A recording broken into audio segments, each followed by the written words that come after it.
I think if you live an interesting life, you'll write very interesting stories, which is also the beautiful thing about creative life overall. Learning can never stop. There is always something new, and I learn from my patients. And each one of us will use that choice based on the use that you have to put the technology to.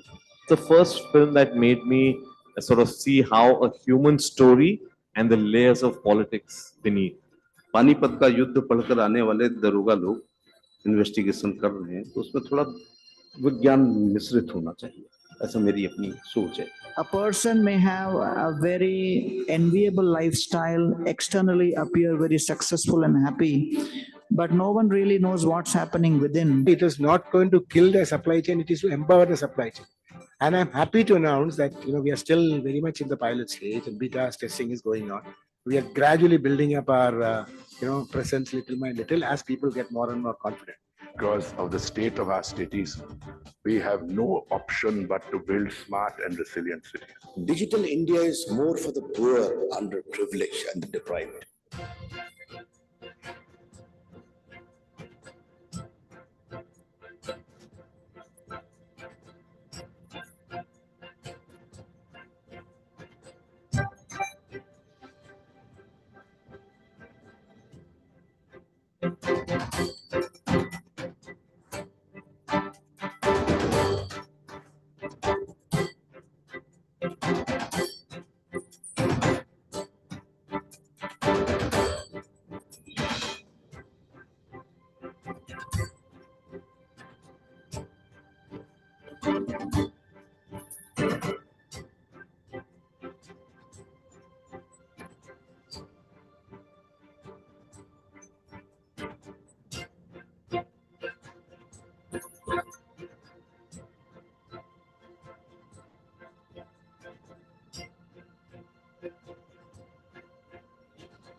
Ladies and gentlemen, a very good morning to all of you present here. It is my pleasure to welcome you to the inaugural edition of BW Marketing World Momentum Conference 2024, an initiative of BW Marketing World and BW Businessworld Group.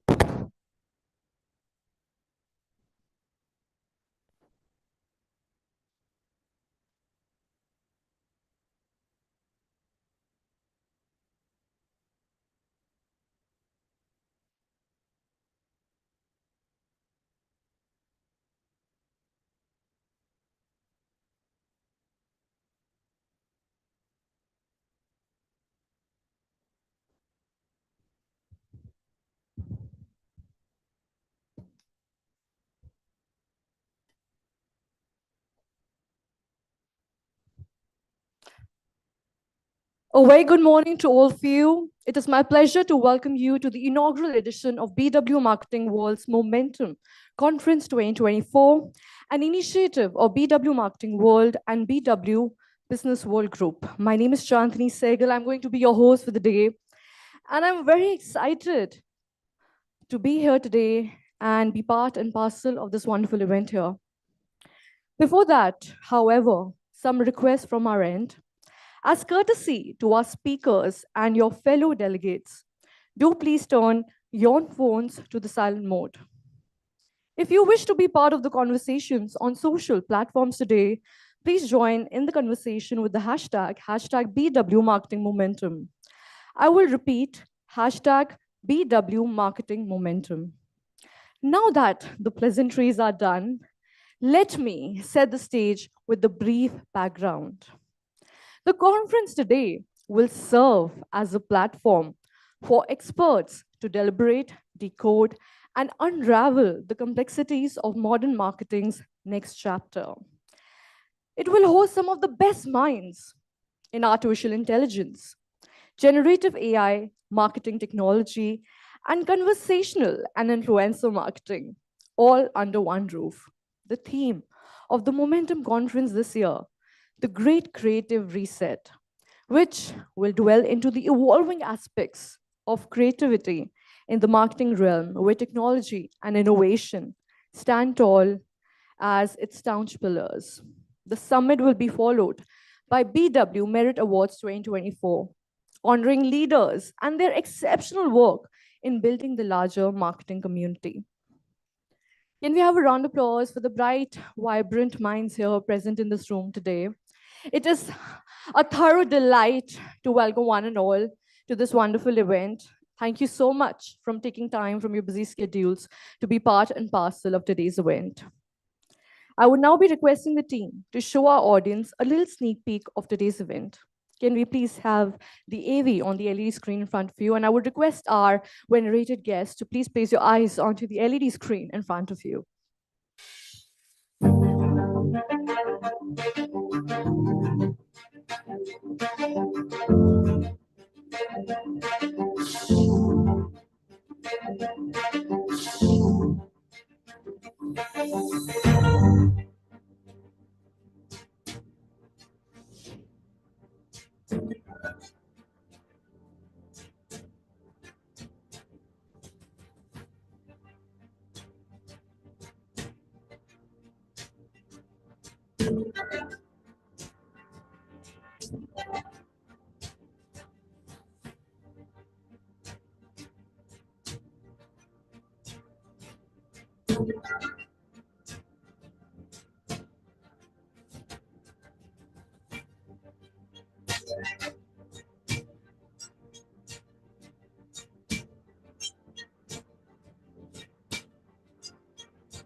What a remarkable AV indeed. Can we have a round of applause, please? Thank you so much. Today's summit is being streamed live across all BW Businessworld social media platforms and also on www.bwmarketingworld.com. Can we please have the community AV on the screen for our lovely audience here, a glimpse of the BW Marketing World community. AV.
That was really a commendable AV indeed. It was a way for us to tell you about our vision and what we are looking for the upcoming year of 2024. Can we have a round of applause, please? Thank you so much.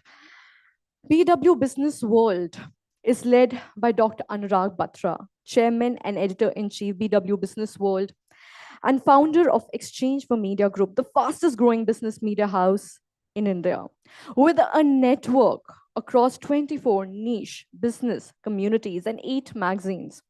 BW Businessworld is proud to be entrenched in various verticals in the domestic as well as global business ecosystem. With changing times, BW has a massive readership in the digital space, as well as BW in its portfolio has 24 niche B2B communities that organizes conferences and forums to facilitate interaction between sectoral business leaders and create a conducive environment for collaboration. Stay updated on the developments by subscribing to the magazines within the Business World Group. Enhance your professional journey for knowledge and insights. Special offers are available for event attendees. Our latest issue stands list industry expectations from Modi 3.0 and across areas which should be on the radar in this term as he signals continuity on policy front, retaining his A team in the new cabinet.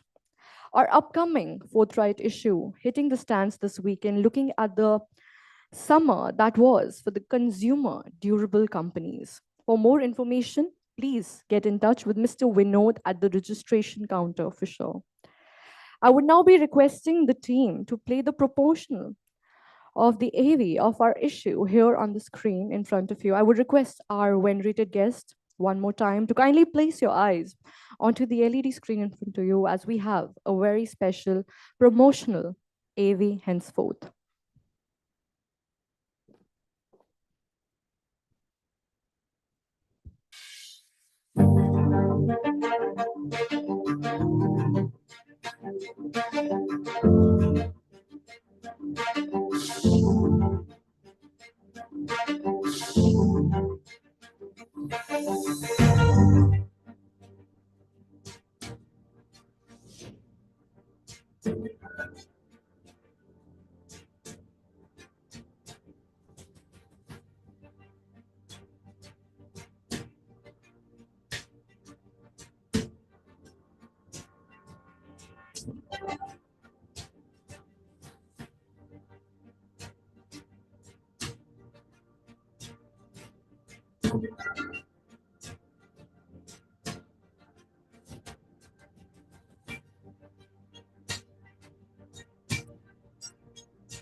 Wow, what an impressive video was that. And it was a vision for you to check for yourselves that the day is going to be enticed with amazing sessions on board and with vibrant people who are going to share their knowledge with us here today on this forum.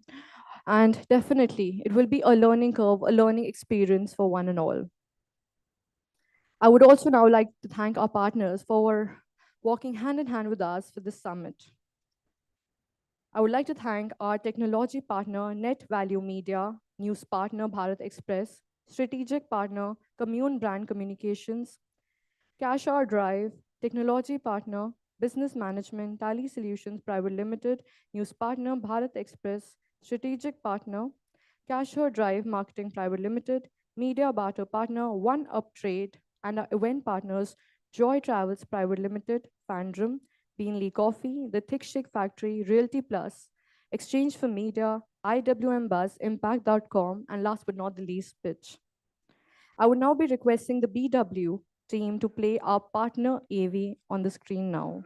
Kindly place your eyes onto the LED screens in front of you one more time. Thank you.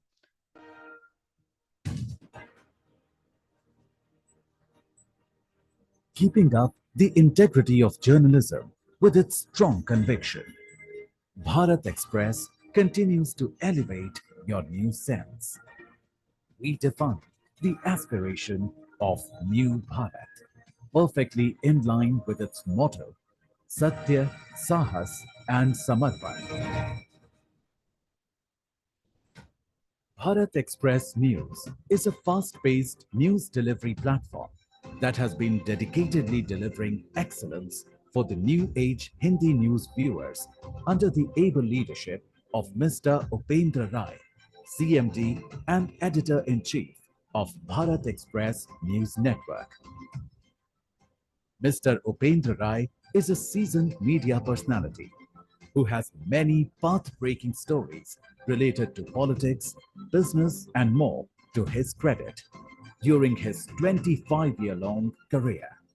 Under his dignified leadership, Bharat Express has made a significant impact in just 1 year of its operations. With exceptional infrastructure spread over 45,000 square feet, comprising of highly equipped PCR, MCR, new age studios and newsroom, and an impeccable team of reporters, producers, and anchors. The channel has recorded an impressive line of coverage in the past 1 year.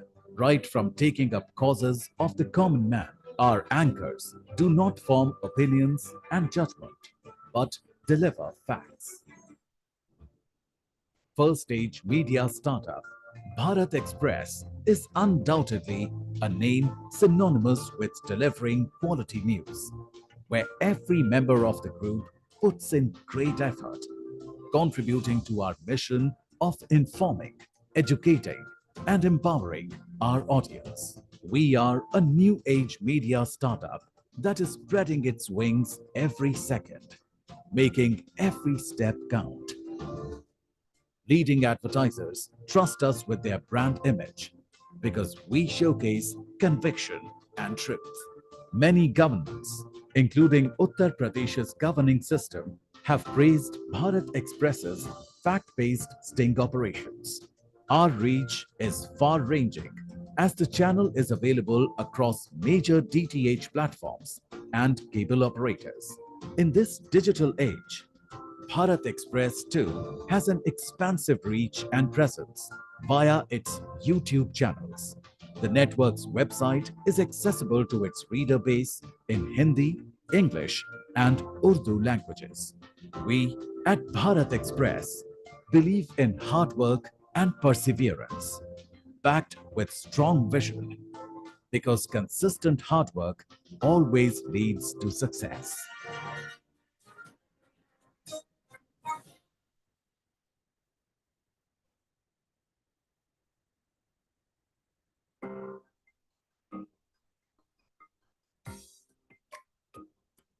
A brand's true journey begins with advertising that has been spinning wonders for every business, wherein big ideas don't come from thin air. They take top-notch research, valuable consumer insights, and talented people, all working together to not only meet your brand goals, but exceed them. And the only fulcrum of this intent is about your brand to gain extraordinary growth by getting dynamic and digitized outdoor advertising solutions. We believe your connection with your target audience is key, and we can help you manage that, not only for the sake of a good advertising platform, but for the mega or ultimate goal of every brand. So, what are you waiting for? Advertise full on, monetize full on. The idea behind this notion is to increase your brand's value with the wow factor in high quality markets, inspiring you to impact the world so that you go beyond the ordinary and elevate your brand with our innovative outdoor platforms to a great extent. As you engage and captivate your audience powerfully, while you taste the sweet business profit like never before. Paving the way ahead, we lay the perfect outdoor foundation for you always. From eye-catching billboards or public utilities, bicycle shelters, to digital screens and many more.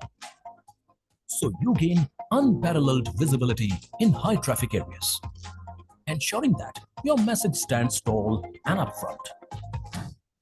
We believe in connecting with your brand on a deeper level, as we cater to brands across a wide range of industries, from automotive to retail and hospitality.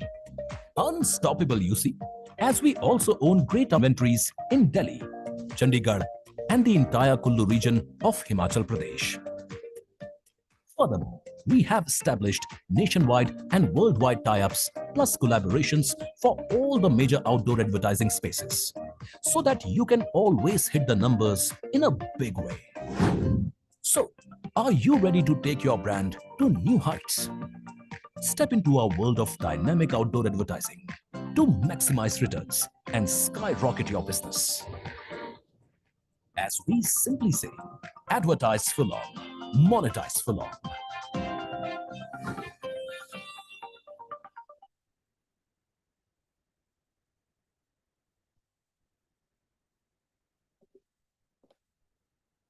Well, that was a brief overview about our brands, and I would really like to sincerely thank our sponsors and our partners who have always been a support system here with.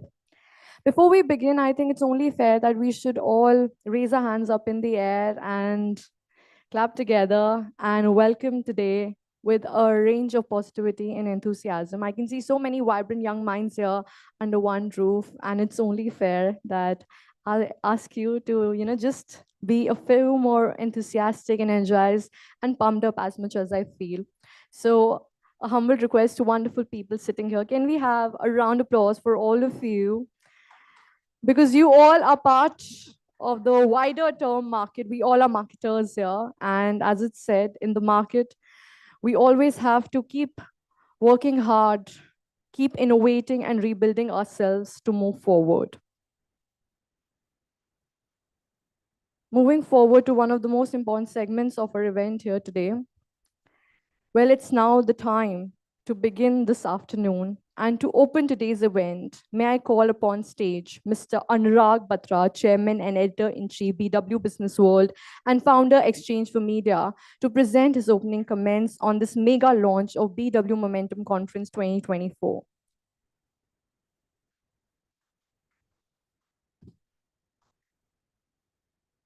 Check, check. Thank you, Chandni. Please give Chandni a big round of applause. It's my honor and privilege to be here. Businessworld is in the 44th year. In September, we'll start our 45th year. 10 plus years I've been part of it, and my team has been part of it.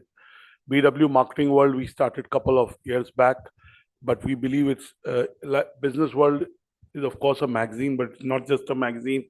We're in the business of content and audiences, whether it's digital, whether it's video platform, whether it's a B2C or B2B communities. Businessworld is a very B2C oriented content platform. But like in Businessworld, we've built 27 platforms for various sectors, not 24. Like we are in a hotel and I met the general manager on the way up, and he knows me as a person who's part of BW Hotelier, because the BW Hotelier team has built the #1 community in the hospitality sector. We built BW People, which is our HR community, BW CFO World, BW Retail World. I can go on. We are building B2B and B2C communities. If one of my colleagues can close that door, it's very distracting when people come and go. So, yes. Somebody, Prashant, make sure the door is closed, because anyone who's there will get distracted by that. So it's a CMO community. It's a marketing, advertising, media community that we are building. And I know that I have been part of building Exchange for Media in the last 24 years. So it's kind of competition to that, but I think Exchange for Media does very well. It's our own charter to be able to build a CXO community focused on the marketing, advertising, media ecosystem. I want to use this opportunity to tell you that how committed we are. Noor, who's the group editorial director, started with me in Exchange for Media, worked with me 10 years in Exchange, 11 years in Exchange for Media, and 2 days back completed 21 years of working with me, almost 10 years, 10 plus years in BW. So she is the group editorial director for Businessworld, but I have editorial colleagues there. I would like them to come on stage so that you can engage with them, talk to them. They engage with you, they communicate with you. So Mr. Ruhail Amin, he's a senior most. Ruhail, why don't Miss Soumya Sehgal? Soumya again has worked a couple of years. Ruhail's 12th year of working with me, and he's still not lost any hair. Right? Soumya, Reema, I don't see Neha. Neha is an integral part of the community. And Pratyaksh. Where is Neha? Neha. And so these are people who write on advertising, marketing, media, communication, experiential, between them. So really, this is a team which is right. So these are even in Exchange for Media, we have 40 journalists writing on advertising, marketing between exchangeformedia.com, Impact, Pitch, and our Hindi site, Samachar for Media, which is in the 16th year. I just want to say that I don't want to talk already. We're running a little late. So I don't want to, but at least you can engage with them. Please give them a big round of applause. You can talk to them about stories and, Soumya on a day-to-day basis manages Marketing World. Reema writes for it. Neha, Pratyaksh contribute to it. I just want to say that marketing is changing. You are practitioners. You know what's happening. I just want to say 3 things about marketing. One, it's about the war of narratives. Any brand, business, entrepreneur, whatever narratives you're able to set, it is about storytelling, conversation, and advertising and advertorials and organic, inorganic is all part of it. How do you craft a story? So the fundamentals of building a brand haven't changed. In fact, we need to bring in the fundamentals even more strongly. Of course, the tools have changed. Today, digital is almost 40% of the marketing advertising spend. It's growing. Out of this 40%, we do a Pitch Madison advertising outlook. Almost 70% is already programmatic, right? So clearly, digital is the way forward. But I must also tell you, while this is happening, it's been one of the best years for newspapers, magazines, media companies. Bhaskar has done 300 crores plus of profit. Chagran has done 250 crores. These are listed companies, so you can clearly cross-check the exact number. Because established media platforms have certain credibility, which brings a certain responsibility, which brings a certain gravitas. So clearly, it is not either or. Digital is growing, but the role of mainstream media or established media brands in building a brand continues to be very, very strong. So it's not either or. Second is the rise of millennials. We are the youngest population in the world. We are a large population. The young population they're all screenagers. They may not be teenagers, but all of us are screenagers. We spend a lot of time on our screens. So the screens have become important. And again, I was at a E4M radio advertising conference last week in Bombay. It's called the Golden Mics, 12th year of the conference. And since the time I started Exchange for Media 24 years back, I've been hearing about the demise of radio, right? And there is a famous song about the demise of radio. Platforms are reinventing themselves. Radio is no longer radio, it's audio, it's video. So they are, I'm giving these examples because, look at the number of the listed radio companies. the best results. So their traditional radio advertising business is growing, their events business is growing, and their new lines of business, which include audio streaming, video streaming, are growing. So, India is a country of and. It's not an either or country. Whether in the brand space, there are brands that are super premium, they are thriving, in the brands at bottom of the pyramid. So clearly, India is a country which is a and country. Chetan, who's put together, give him a big round of applause. He's the driving force along with Shivam and a lot of other colleagues, Salon, and Rima, Soumya. So really, all of them have contributed, but Chetan drives it, and it's a team effort, but the audience team, everyone. And the last point I want to make is that there's the rise of non-profit marketing. I meet young professionals who, after 3-4 years in leading brands, want to get into cause marketing. I met a CMO, she's almost 30 years in the profession, maybe 28, 29 years, and she wanted to join a Section 8 company, like a UPI, like an ONDC. They're building India's digital. So clearly there is a movement towards,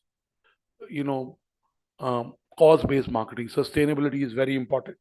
In fact, I'm involved with a platform. We'll launch it on 6th. It's called Earthwise.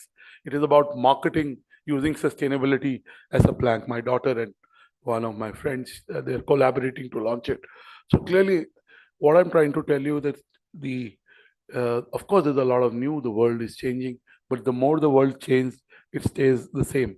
The rules of building brands stay the same. The tools available to us are much more. I also want to end by repeating the 3 things I keep repeating at our conferences.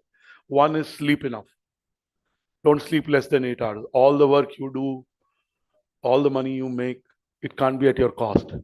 It can't be at your health's cost, because really sleep is the single biggest. I don't compromise on sleep. The reason I have high energy throughout the day is I sleep 8 hours, come what may.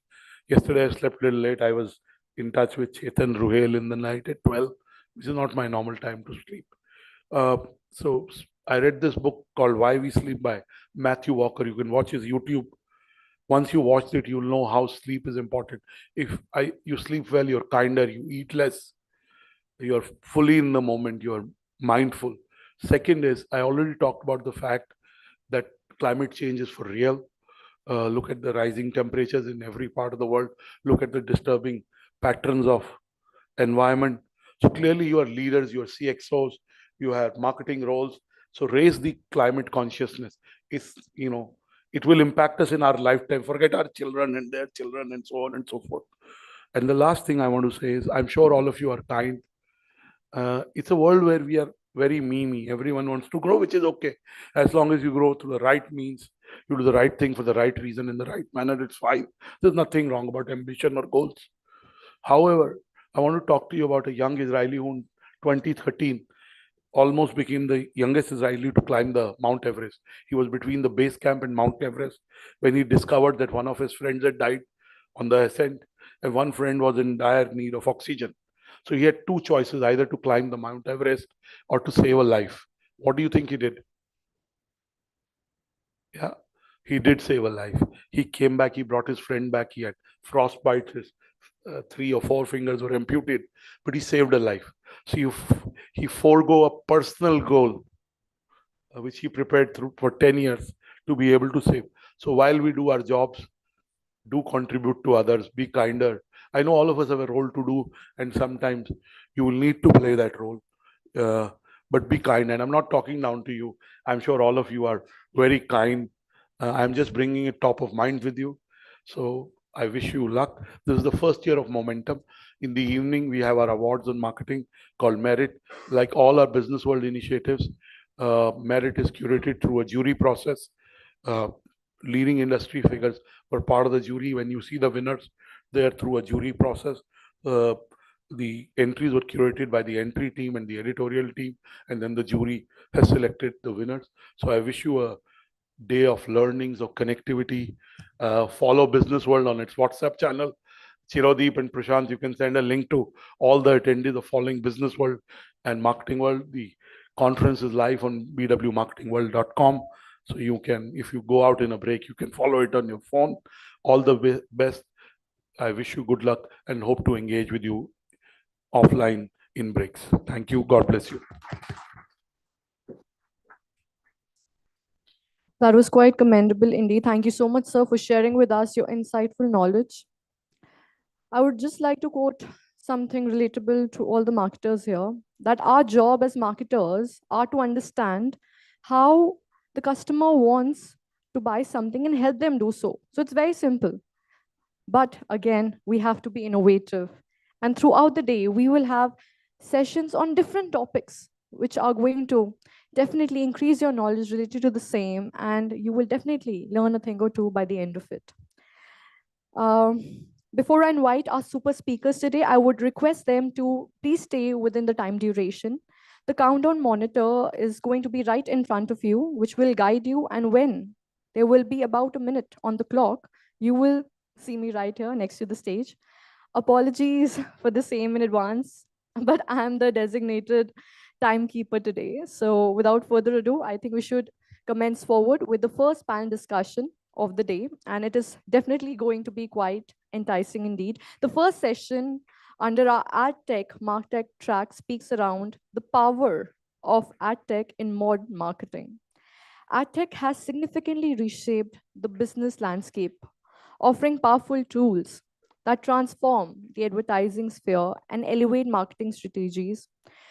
Beyond being a facilitator, its comprehensive suite of tools, platforms, software solutions empowers marketers with unparalleled capabilities, enabling seamless campaign management and real-time optimization of ad placements. Well, to dive deeper into this, please allow me to welcome our panelists henceforth.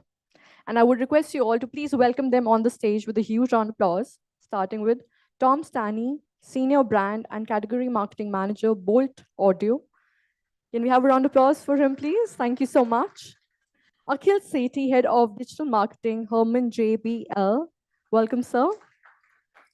Kapil Tukral, General Manager, Digital Marketing, Tally Solutions. And of course, the session chair here, Resham Suhail, Editorial Lead, BW Businessworld.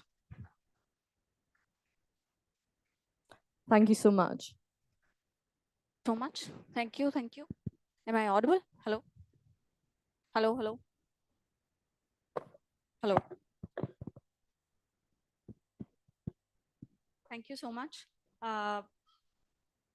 As Dr. Batra mentioned, screen gagers, this is the age of screen gagers. And now reels have become one of the most common and addictive source of pastime. How many of you would agree to this? Nice to see. I was watching a reel about a reel. Dr. Batra said it's called waste time, not pastime.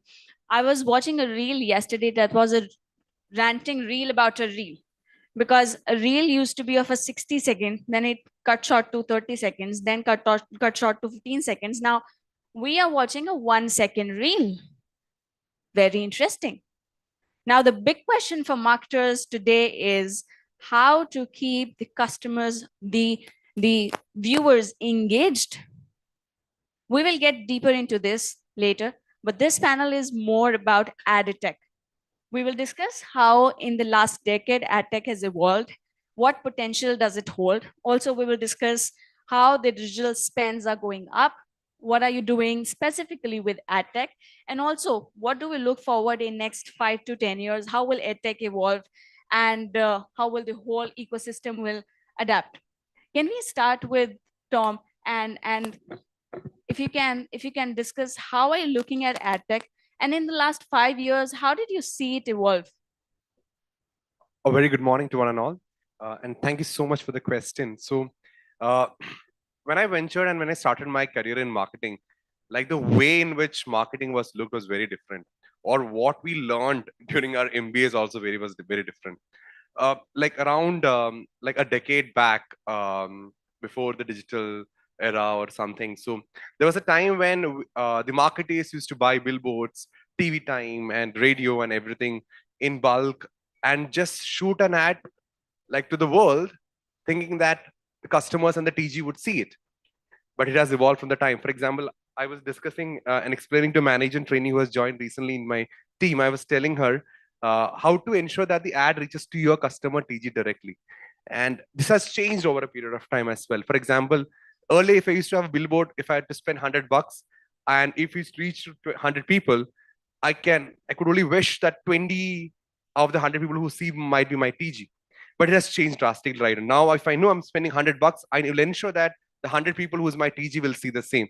Like, the most impactful thing that happened in India, especially thanks to the all telecom providers and thanks to the smartphone penetration, every individual here is actually scrolling through their time and spending unlimited amount of GBs on their daily space. What happened eventually is that when the screen time increases, it is a good time for the marketeers out there, because we know that ultimately the customers can actually is spending more time on their devices, even though a TV is happening, or like there is another medium in front of them. Customers are actually spending a time, and I know that a particular customer can be targeted multiple ways as well. So the programmatic ad is one of the biggest thing that happened over the period of time. So a particular customer will be targeted by multiple channels, and he will ensure that the entire funnel of marketing, which we learned over a period of time, happens via the same channel or multiple channels as well. Yeah, so this was the beauty of it. And over the past 5 years, it evolved. It evolved in such a way, like earlier, if my customer used to get targeted by a single channel, now I ensure that like the same customers it's happening via different channels as well. The channels include multiple digital spheres. Even the OOH and the other traditional media also has become more and more smarter. So like that's exactly what I meant by how the entire different mediums has becoming evolving. And the best part is how TGs has becoming evolving and how the entire medium is being evolving. For example, the big data has been played a very vital role in our life right now. For example, especially in the marketeer's life. Now I know if I have to target one Tom, like I'll be able to target 100 Toms at the same time, because the entire system is very smart, so that I will be able to make sure that I find the 100 Tom in that particular cohort where I'm able to target. So this is the beauty of marketing, and all thanks to, as I mentioned, the telecom providers and the digital parts out there. And what ultimately I want to end this entire thing by saying, AdTech has been evolving, but the best thing that AdTech is buying right now is customers' time. I mean, they know how to ensure that the time is being taken out from each of their day-to-day life, which is the most useful thing for every marketers out there. Good to know. Good to know. The times are absolutely interesting, huh? Akhil? Yeah. How did you see AdTech evolve in last 5 years? And any interesting encounter with AdTech you must have seen big brands doing it? You'd want to share it? So before I talk about the ad tech evolution, I want to talk about the how the growth of the overall marketing environment has changed over the years. So if we talk about, let's say, if we go about 10-15 years back, it used to be about the TV advertising, print advertising, radio advertising. I'm not saying that they are not relevant right now, but the thing is that what Tom also actually said, digital lets you kind of reach out to your TG not only for a single time, but also through multiple channels. So this is how in the last 5 to 8 years, digital has grown too much. If we talk about COVID also, people have been started spending time home, and if they are spending time home, they are using more of their smartphones. So that's how the digital has grown in the last 3-4 years. Now, if I talk about the ad tech as a medium, ad tech mainly refers to the software or the programs through which advertisers reaches their publishers or the target audience. So ad tech has also evolved in the last, let's say, 5 to 8 years.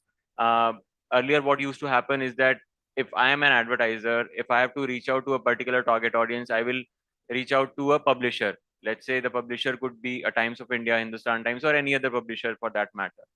But the whole ecosystem or the environment has grown in a sense that there are tools and softwares which can let you reach out to the target audience directly without reaching out to the publishers.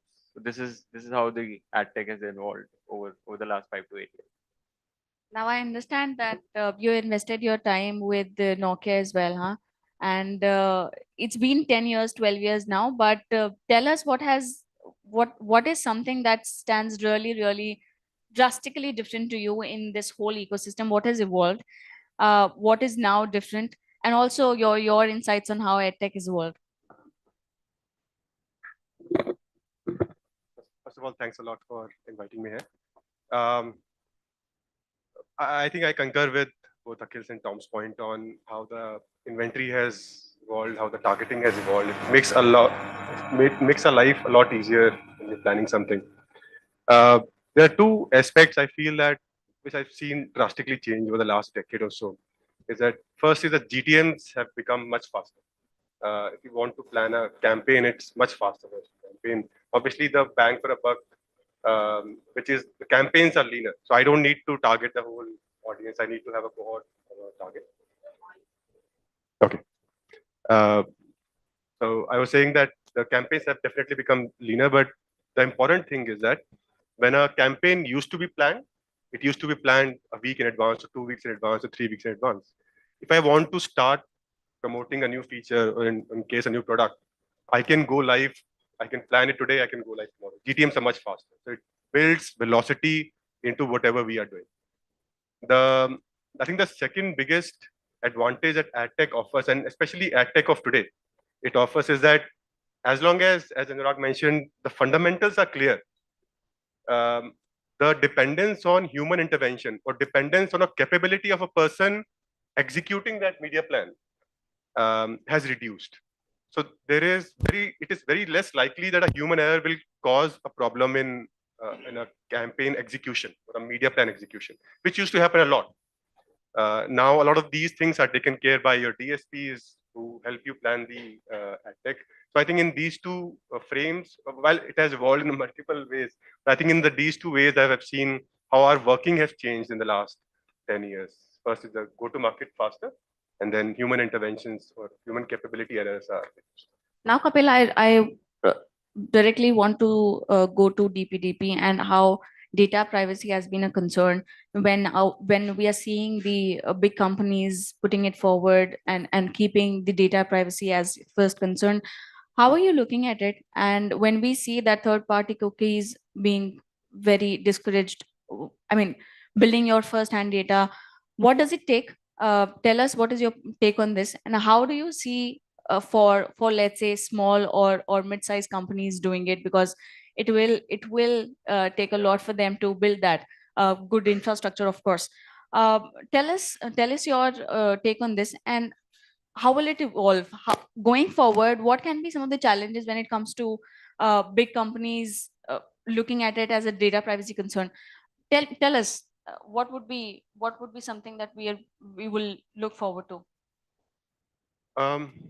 So I'm sure you would have seen privacy has become a major discussion point in the last 3 years. Privacy, especially in marketing space, and it's my personal belief that this has become a mainstream discussion because of the length that ad hoc or the ad tech took customer data.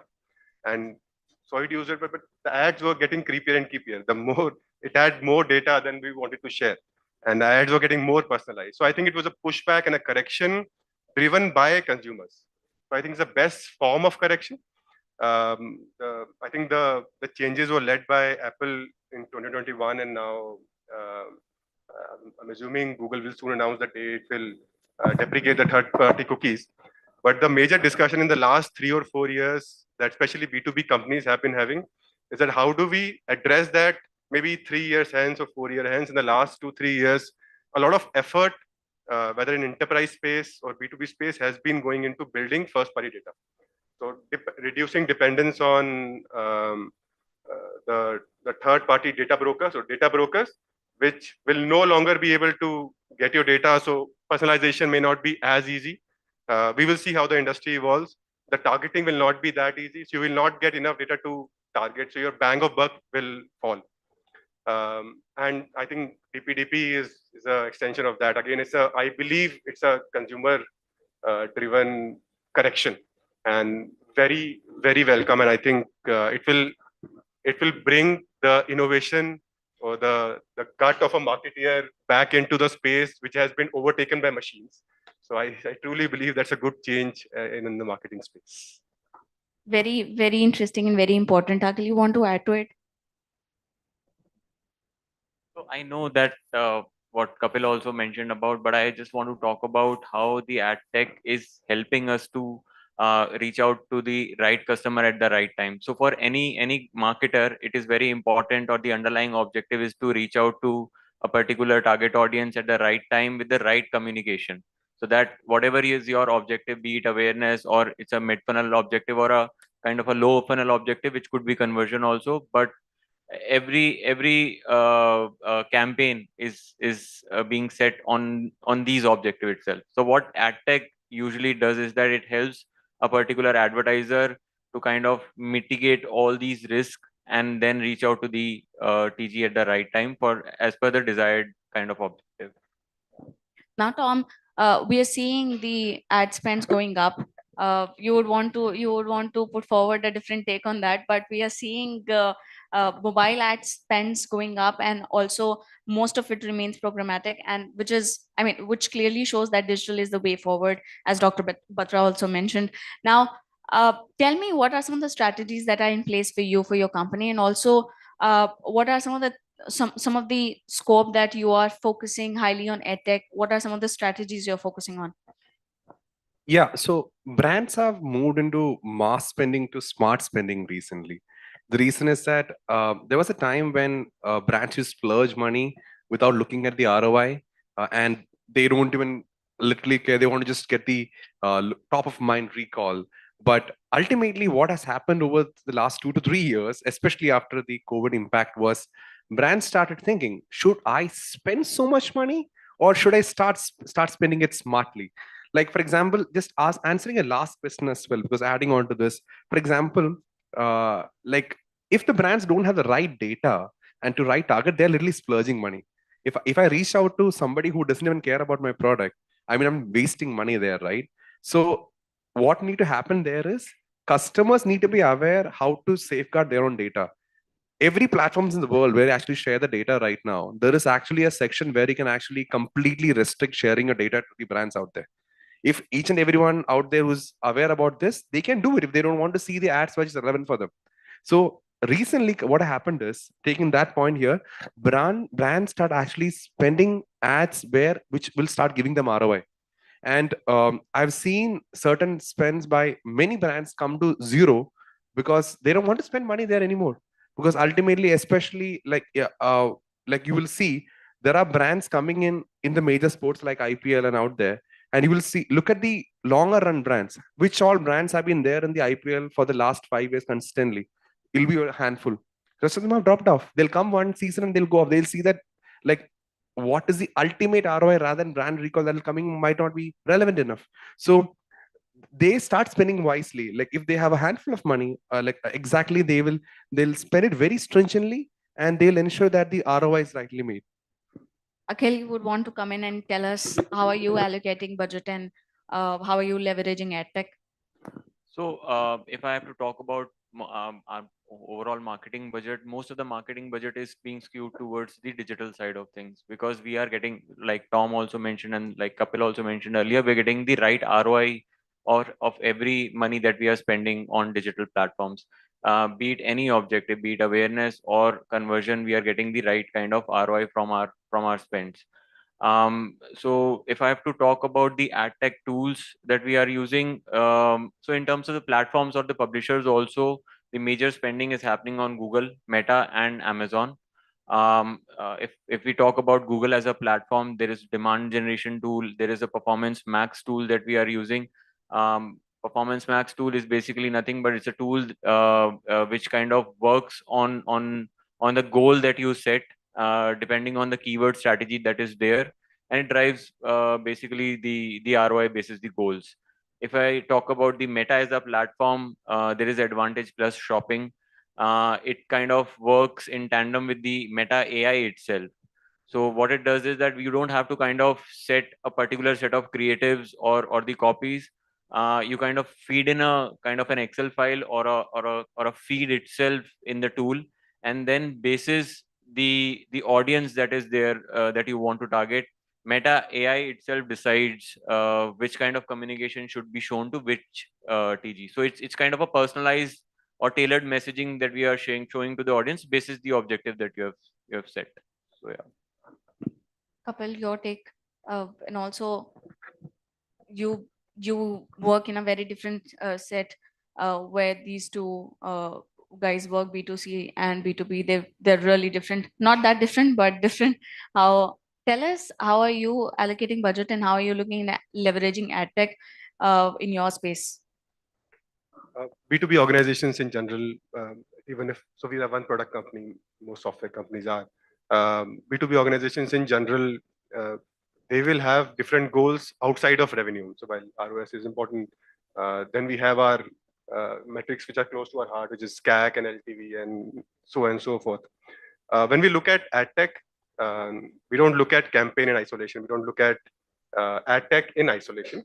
What we do, or what we aim to do, hopefully, is that we look at customer and customer journeys.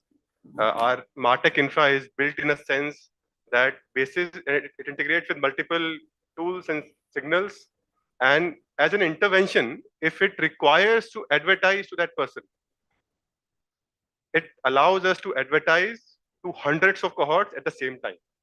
So all of it runs in automation. That's what AdTech allows us to do. So if I know a particular user has visited a website, is up for a renewal, has done this kind of behavior, have done these events, and have opened 5 different mails, this kind of mails, had taken this action, I would show that person a different kind of ad. And that's what AdTech allows us.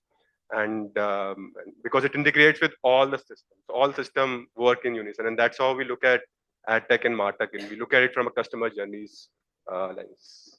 Interesting. Now, in our final question, we'll discuss about how ad tech will change the marketing ecosystem. Now, quickly talk about some of the trends that are here to stay, and if you can make some of the predictions, what will you see in next 5 years? Anybody would want to take it up first? Yeah, it's a generation of AI right now. The talk of the day is AI. I mean, I'll talk about one specific thing that's happening, which really amazed me right now. All of us are very aware of ChatGPT and everything out there. I came across a platform like it blew my mind. And for example, they smartly integrated like the AI tools into Amazon.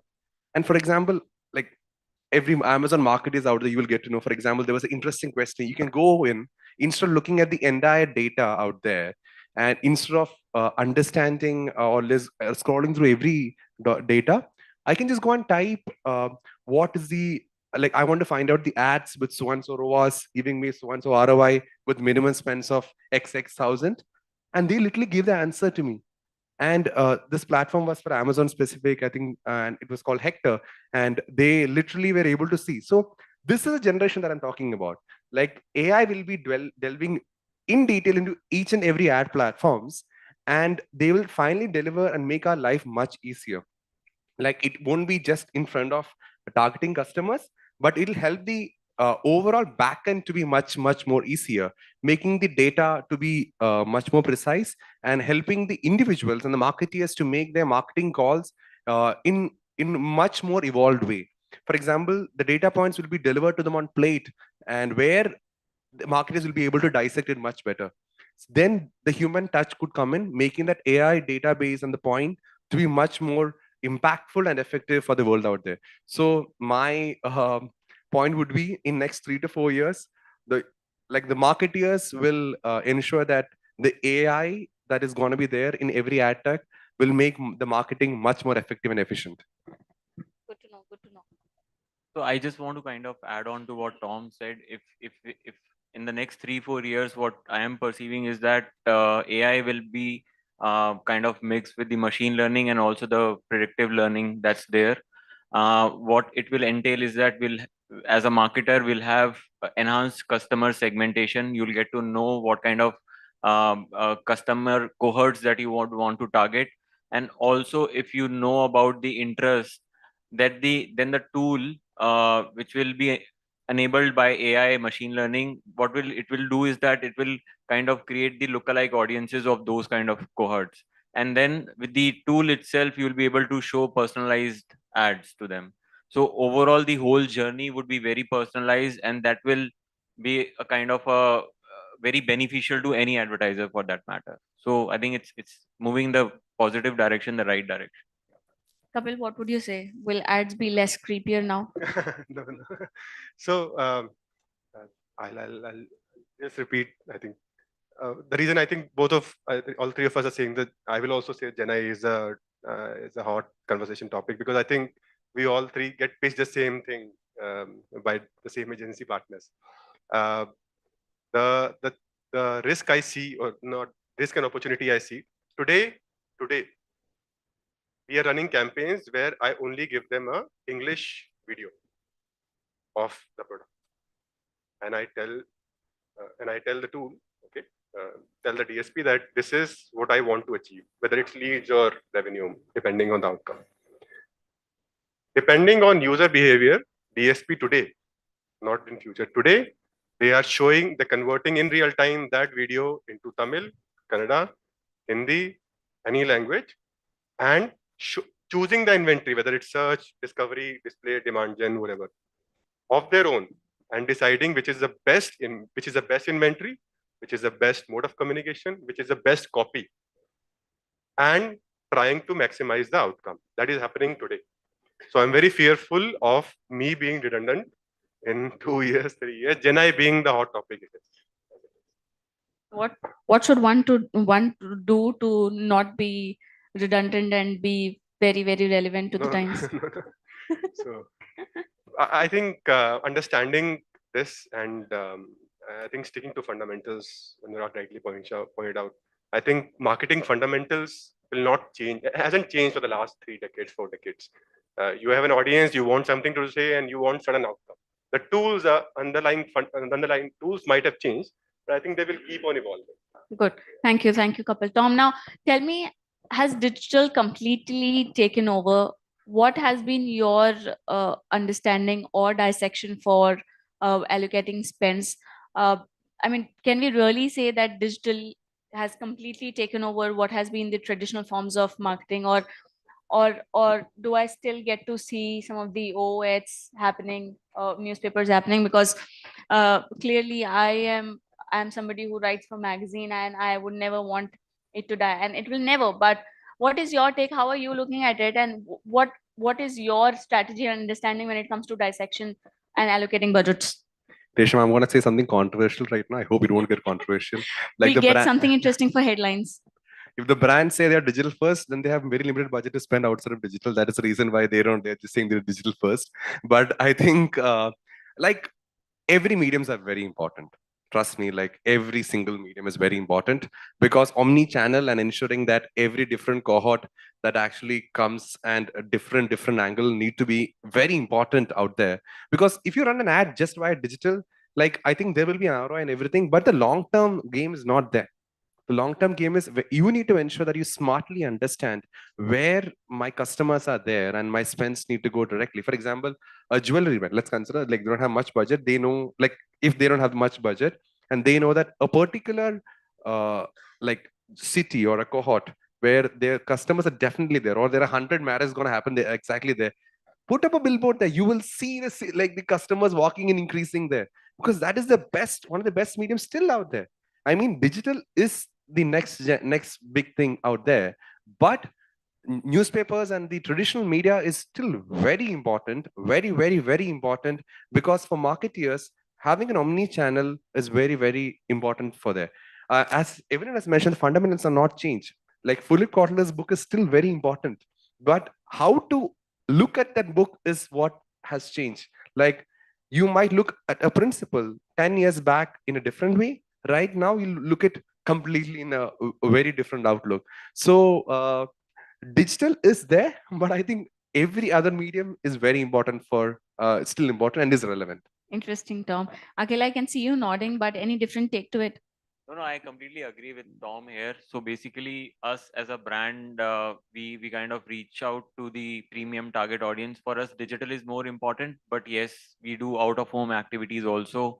In the next 3-4 months, we are just moving towards the festive season of India. You'll see airport hoardings or airport out of home activations from our side. That is very important, just to reach out to that premium set of audience and just to create a kind of brand saliency or recall outside of those digital platforms. So yeah, not only digital, but yes, the other mediums or the other marketing channels are also important for us. Yeah. Kapil, anything you would want to add to this before we actually close? So our TG is small and medium businesses in the smallest of towns of India and globally. And I cannot emphasize the importance of storytelling when you're talking to that TG. And storytelling, and I think digital ad tech has become too transactional in a sense. So an absolute there's an absolute space for all kind of media when you're doing the storytelling, because you would need a long form content, you would need a physical form of content, maybe print or a magazine, you would need a TV, because you want to convey that emotion that may not always be possible, let's say through a bumper ad on a YouTube or let's say any other digital form. Interesting. In this era where the customer retention is very, very fragmented across the channel, the big question of retaining their attention will be the biggest concern for all the marketers. Thank you so much for making time for this. Thank you so much for very great insights for all the young marketers and the whole ecosystem. Thank you so much. Back to you. We have a huge round of applause for our panelists.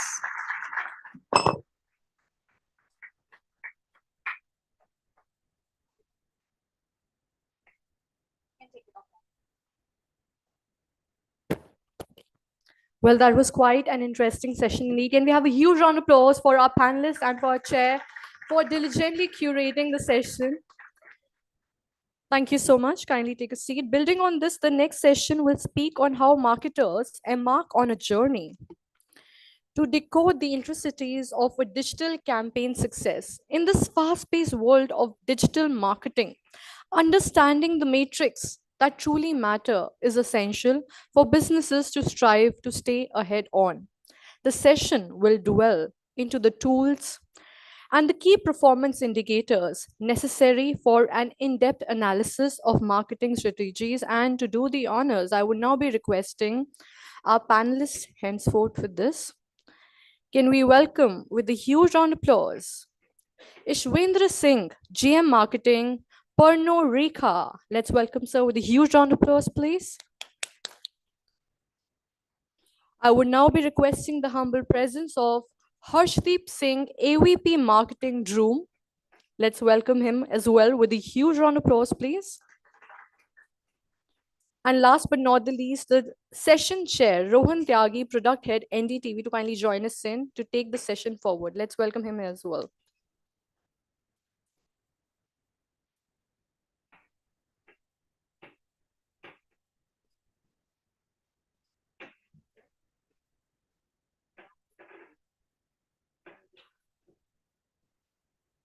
I would also be requesting the humble presence of Ms. Rima Bhaduri to kindly join us here for this session. Welcome, Rima. Kindly take a seat. I'm sure this session is going to be quite interesting indeed. So everybody, let's welcome once again our venerated panelists and our session chair, Rima, here on the stage. Can we have a round of applause for them, please? Thank you so much. Good morning, everyone. So our second panel discussion for the day.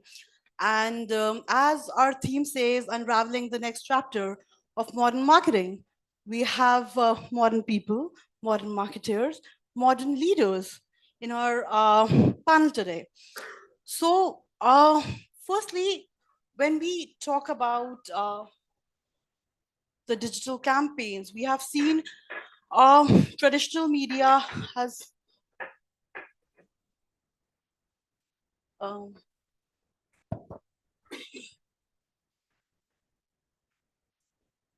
so we are witnessing that, over the period of time, we see traditional media, we have seen digital campaigns coming out, we see social media bringing out a lot of aesthetics, which the current generation, the millennials, the Gen Z, Gen Alpha per se, in today's date are looking forward for.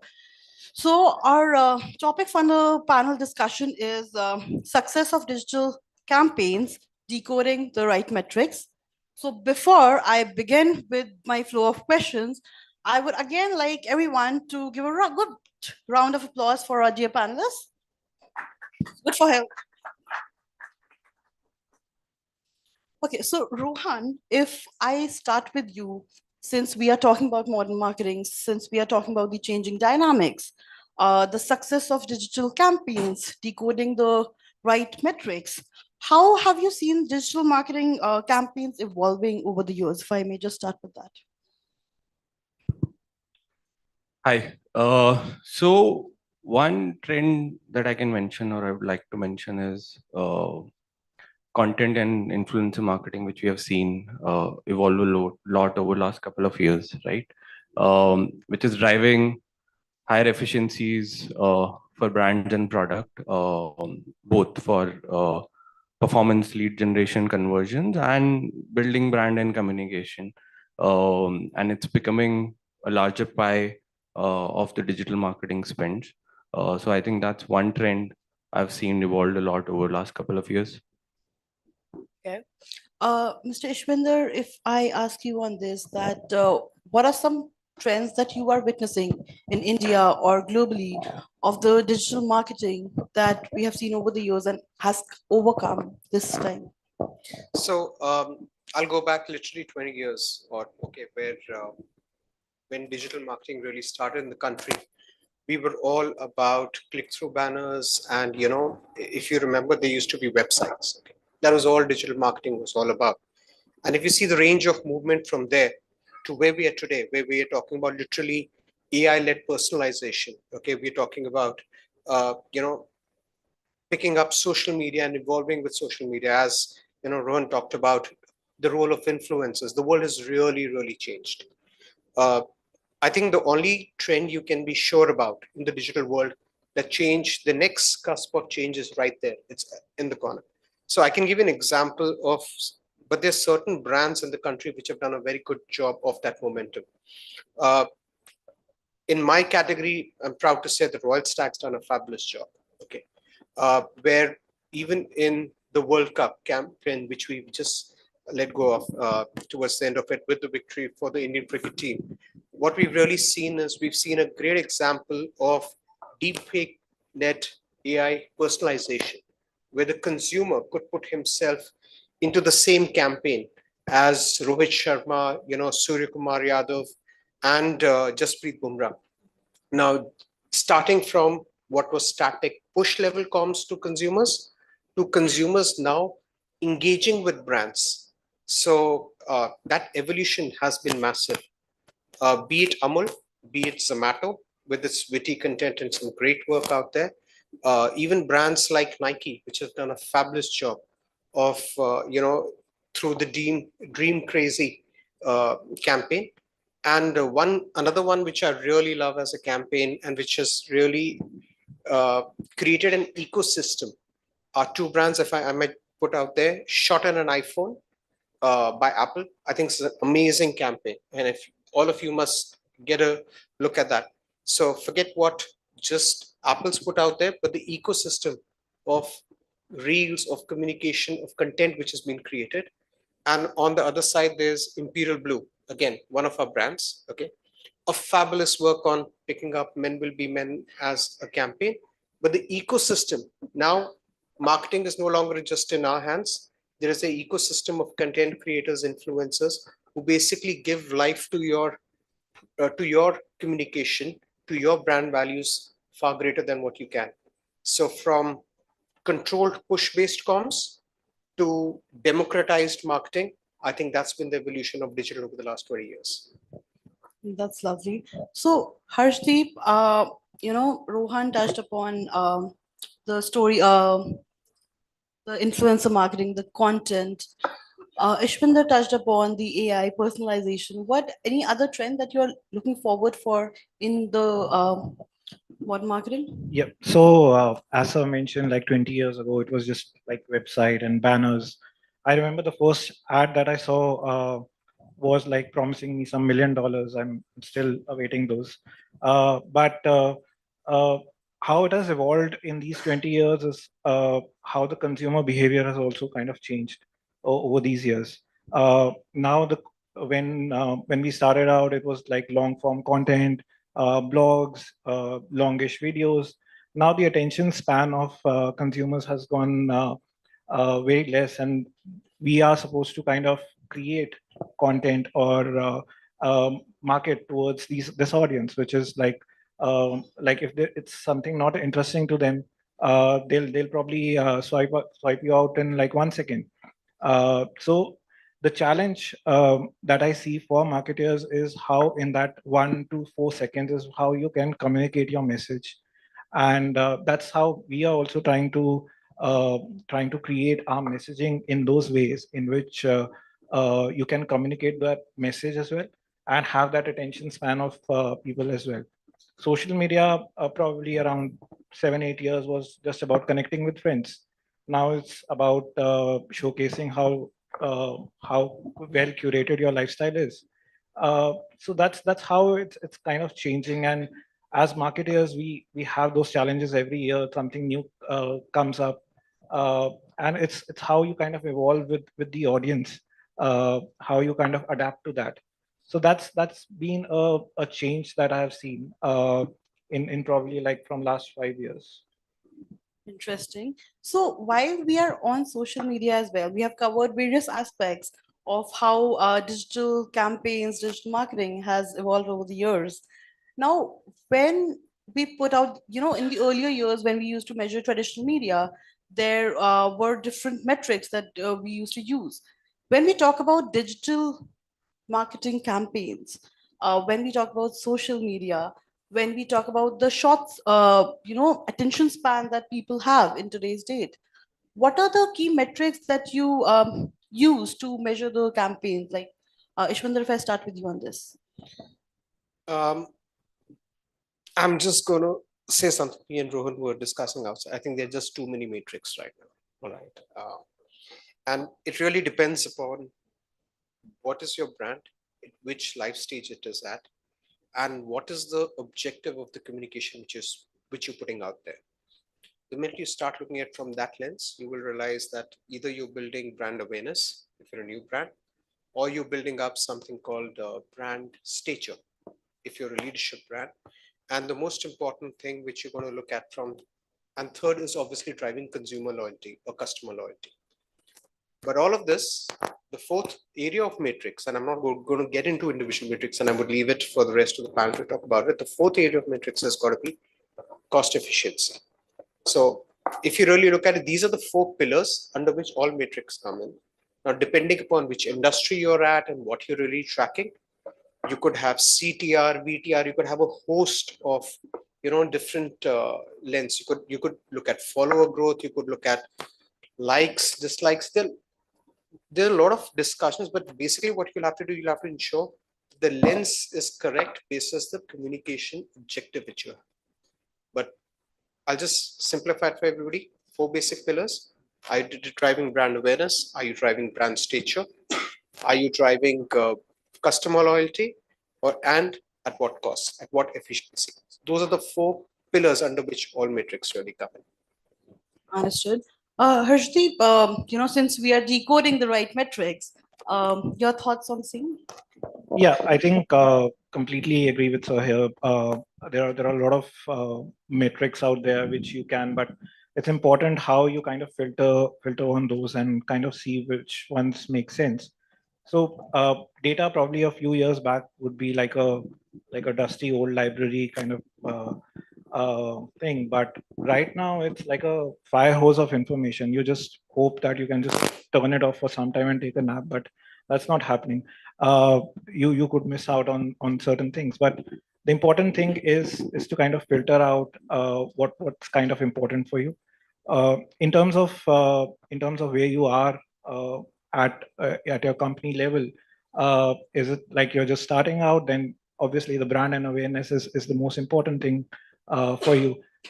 When you are in that growth phase, obviously your CAC, customer acquisition cost, and customer lifetime value, those kind of metrics do play a picture. And when you are an established company, then you see retention rate. So those are the key metrics that, and obviously you'll have all sub metrics and all other things there. But it's important to kind of filter what is more important and how you can kind of make sense of it.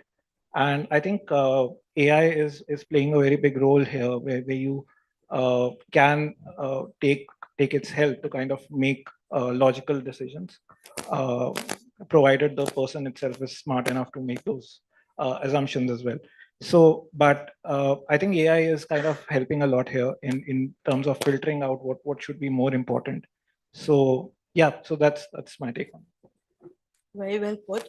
Rohan, your thoughts on the same, and how does the KPIs evolve over the period of time when we talk about the life cycle of brands and the products, and when they, at scale increase? How does the KPIs evolve with time? So as Ishwinder and Harsh said, there's a problem of abundance with data, with metrics right now. But yeah, I'll mention how. So the key is to actually simplify and not to make it too complex with the ROI measurement. Also, at the journey where you are in terms of your brand or product, the metrics from a 0 to 1 journey, 1 to 10, and 10 to 100 has to be very different. So, say in case of our category or industry where the product is content and media product, our KPIs involved from new user acquisition to time spent and retention to lifetime value to subscriptions over time, right? So again, it depends where you are in the life cycle of your product. Initially, you want to grow at a faster rate, so you're looking at efficiency in terms of acquiring new users. If you are in a pre-product market fit stage, then you're actually looking at proving the hypothesis you have in a particular TG, and you're not looking at a higher scale, right? So depending on where you are in this journey, your KPIs or your North Star metric keeps evolving. This is that. Okay, Harshdeep, since Rohan also touched upon that, they keep evolving, they keep changing. Are there any challenges then when I speak about Room or brands in general as well? Are there any challenges that you face in measuring the ROI of digital campaigns today? See, I think the main challenge is that we might get too driven by these metrics that then your creativity, I think, gets compromised. So what we also at Room do is have a separate budget for experimentation. I think that's something that is very essential when you're doing marketing, not just being blindly led by data, and have that kind of creative flair to your marketing efforts. So probably 80 to 90% would our marketing budgets would be around how we make decisions with data, but around 10 to 20% is a budget that we do keep for experimentation, uh, because we are kind of ready to kind of let go a short-term gain in pursuit of a long-term kind of a brand gain. So that's something that we consciously kind of do. And I think as marketers, if you're not experimenting with your ads, with your campaigns, then you're just a data analyst making inference from data and then kind of utilizing it. So yeah, that's something that we consciously kind of do. Ishwinder, your thoughts on the challenges that you have faced in your marketing journey when it comes to, measuring ROI of digital campaigns or in Pernod Ricard or with brands that you see in general? Any challenges that you particularly see in this? Yeah, I'm just going to echo exactly what my friend said here. He's absolutely correct. If you don't balance out between ROI and creativity, you're really going to get hammered. Okay, in today's world. I learned this early on in my career where we used to do market research. Okay, and there was one research which we did for a couple of hours, and when we started looking at the data coming in, we realized that the consumer response. Okay, and we were creating a challenger brand against what was a massive established monolith brand which already existed in the category. And we just realized that the consumer response was moving everything towards what the leadership brand did because they were exposed to that. The consumer will always look at data and get you towards, in an extreme case, towards not meritocracy, but mediocrity. Now, if you got to do breakthrough thinking and creativity, you have to sometimes just put aside the data and get up and say, I'm going to take a punt of this. The good thing about marketeers having a job is that we go by guts. Okay. Most important thing, if I ever showed the face of reality to my consumer for a lot of our brands, trust me, he sees that day in, day out. He wants to have greater desire. He wants to see greater creativity. Men will be men in a category where you're working hard the whole day and you need that break in the evening or escape in the evening. The person is looking for humor. He's looking for release. He's not looking for a projection of what has happened during his day. कि मेरे boss ने मेरी पिटाई की और फिर मैं शाम को कर. So you have to really think differently. And data has its role. Optimization. Am I buying right? But even within data, a lot of things get hidden. And Rohan would be in a good place to say that if you look at when he's selling content, I can get a very good rate. But what is the quality of that inventory? What are the time zone? Is it my consumer time zone?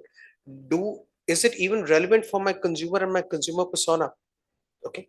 So I think that balance of creativity, you can't go creative and not be rooted in reality, but you cannot take reality and overpower creativity. That balance is extremely important. That's the biggest problem with too much data today, because too much data today means there are a lot more auditors than they are creative people. All right. And that then leads to mediocrity in comms. Understood. So, Rohan, as Ishwinder, touched upon data, and as in marketing, we are saying that actually there's an abundance of data that is available right now. Have you ever faced an issue like being from a media aspect, from being a product head, from the content side? Have you faced an issue of overwhelming, this data optimization that you see? So this obsession with ROI, which both of them spoke about, I'll just add something on top of that. So ROI is great, but this obsession, what it does is that by the nature of it, the results of ROI optimization are very immediate. They're very short term and they're there to see. So by default, we tend to go in that direction. And by the nature of creativity and opportunity, they are very long term results. You need certain level of patience to allow the results to come in and show the ROI, right? So in a very short term approach, we tend to over optimize with ROI and lose out on a lot of opportunities which could have been there, where we could have taken chances, where we could have done some experiments and could have done some innovations. So certain level of patience is required, certain level of we need to come out of this obsession of looking at very short term ROI and optimizing each campaign with the immediate effect. So I think that can help. That can help marketeers. That can help with our stakeholders internally to set expectations in terms of having some patience and allowing room for some innovation and creativity. Understood. So, now actually, before I move on to my next question, I would actually like to ask my audience, how many of you still use the traditional medium of media? Newspapers, radio, and how many of you are in the digital front? Everyone? So, okay. So now we are actually seeing, digital has taken so much space in our everyday lives. Like even if I go, before I go to, sleep, I actually open LinkedIn, I open Instagram, Facebook. So these are a few things that I also use. Of course, I go for traditional mediums as well.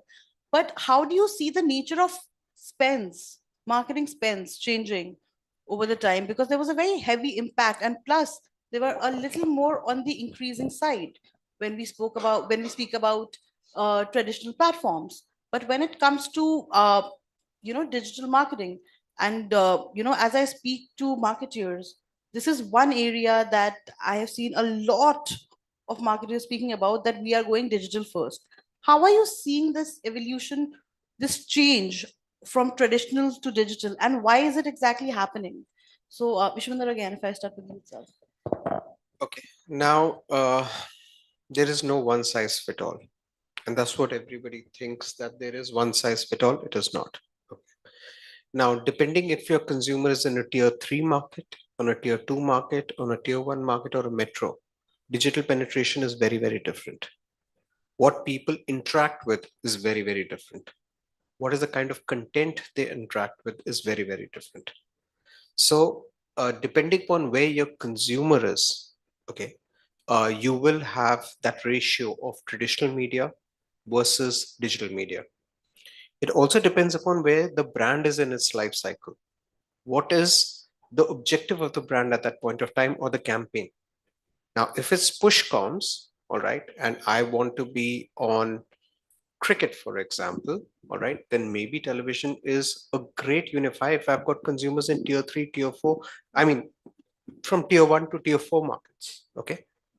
But the minute I look at it's a focused conversation, all right, it's an engagement conversation.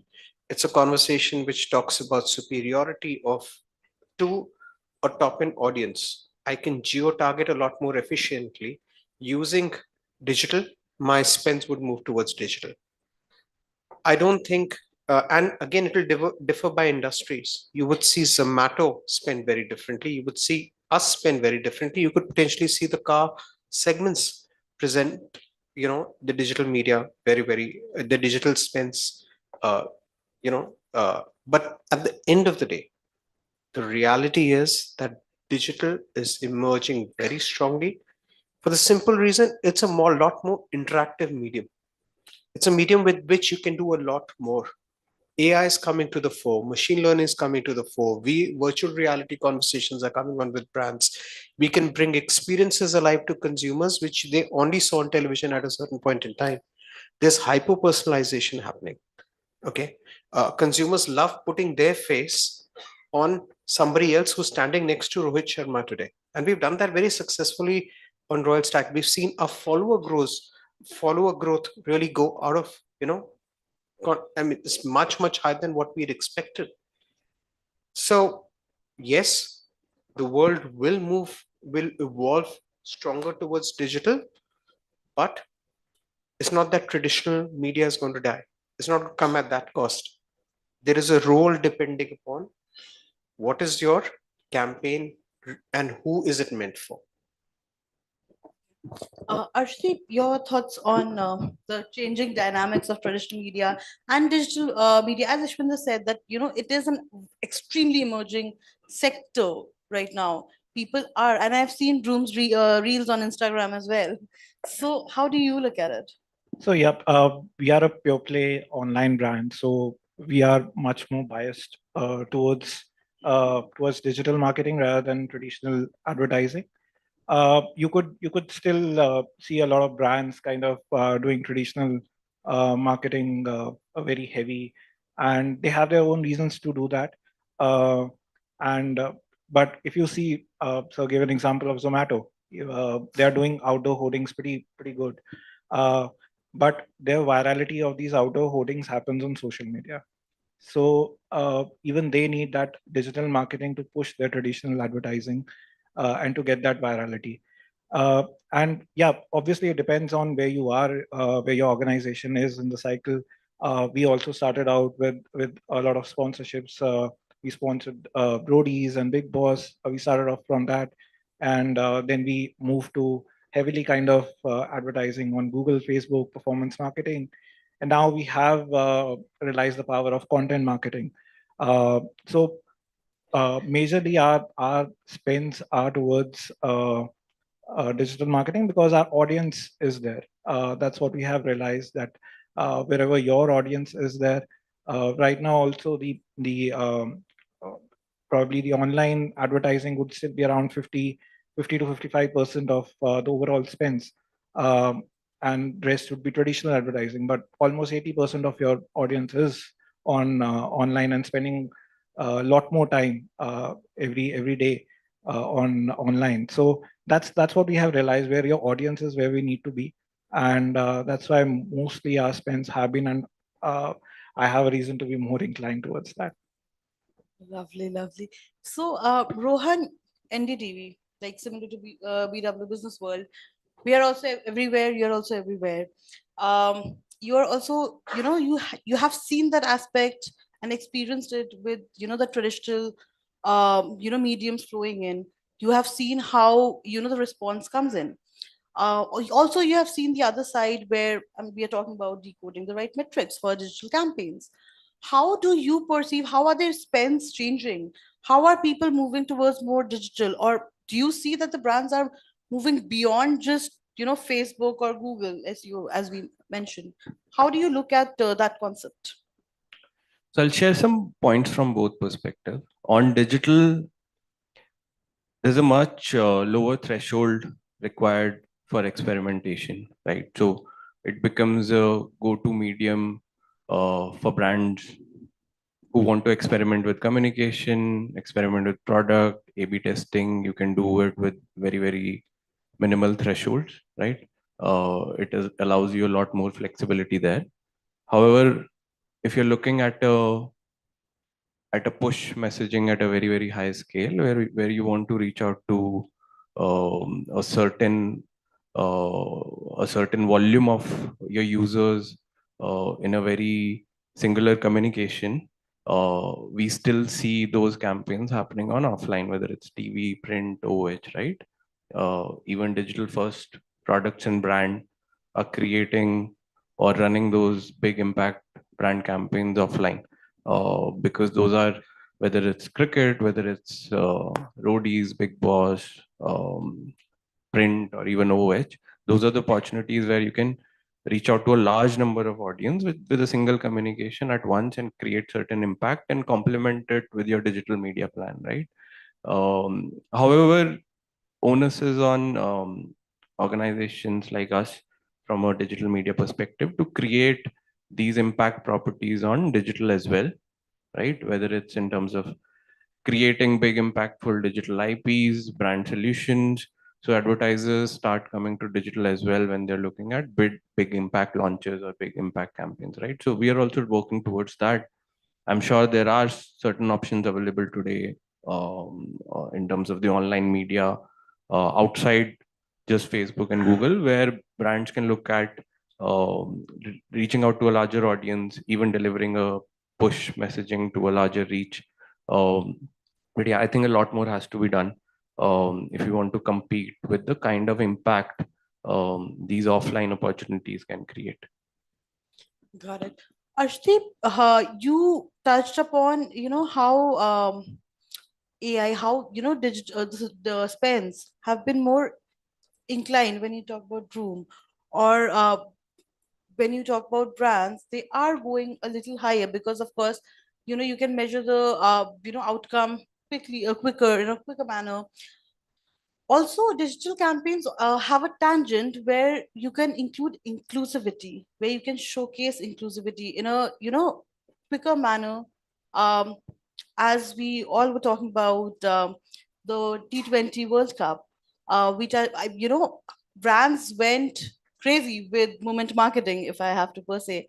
Every brand went on. We won after 17 years. uh, how do you look at when, these sudden spends take place, or these sudden campaigns have to take place, when we touch upon those moment marketing areas?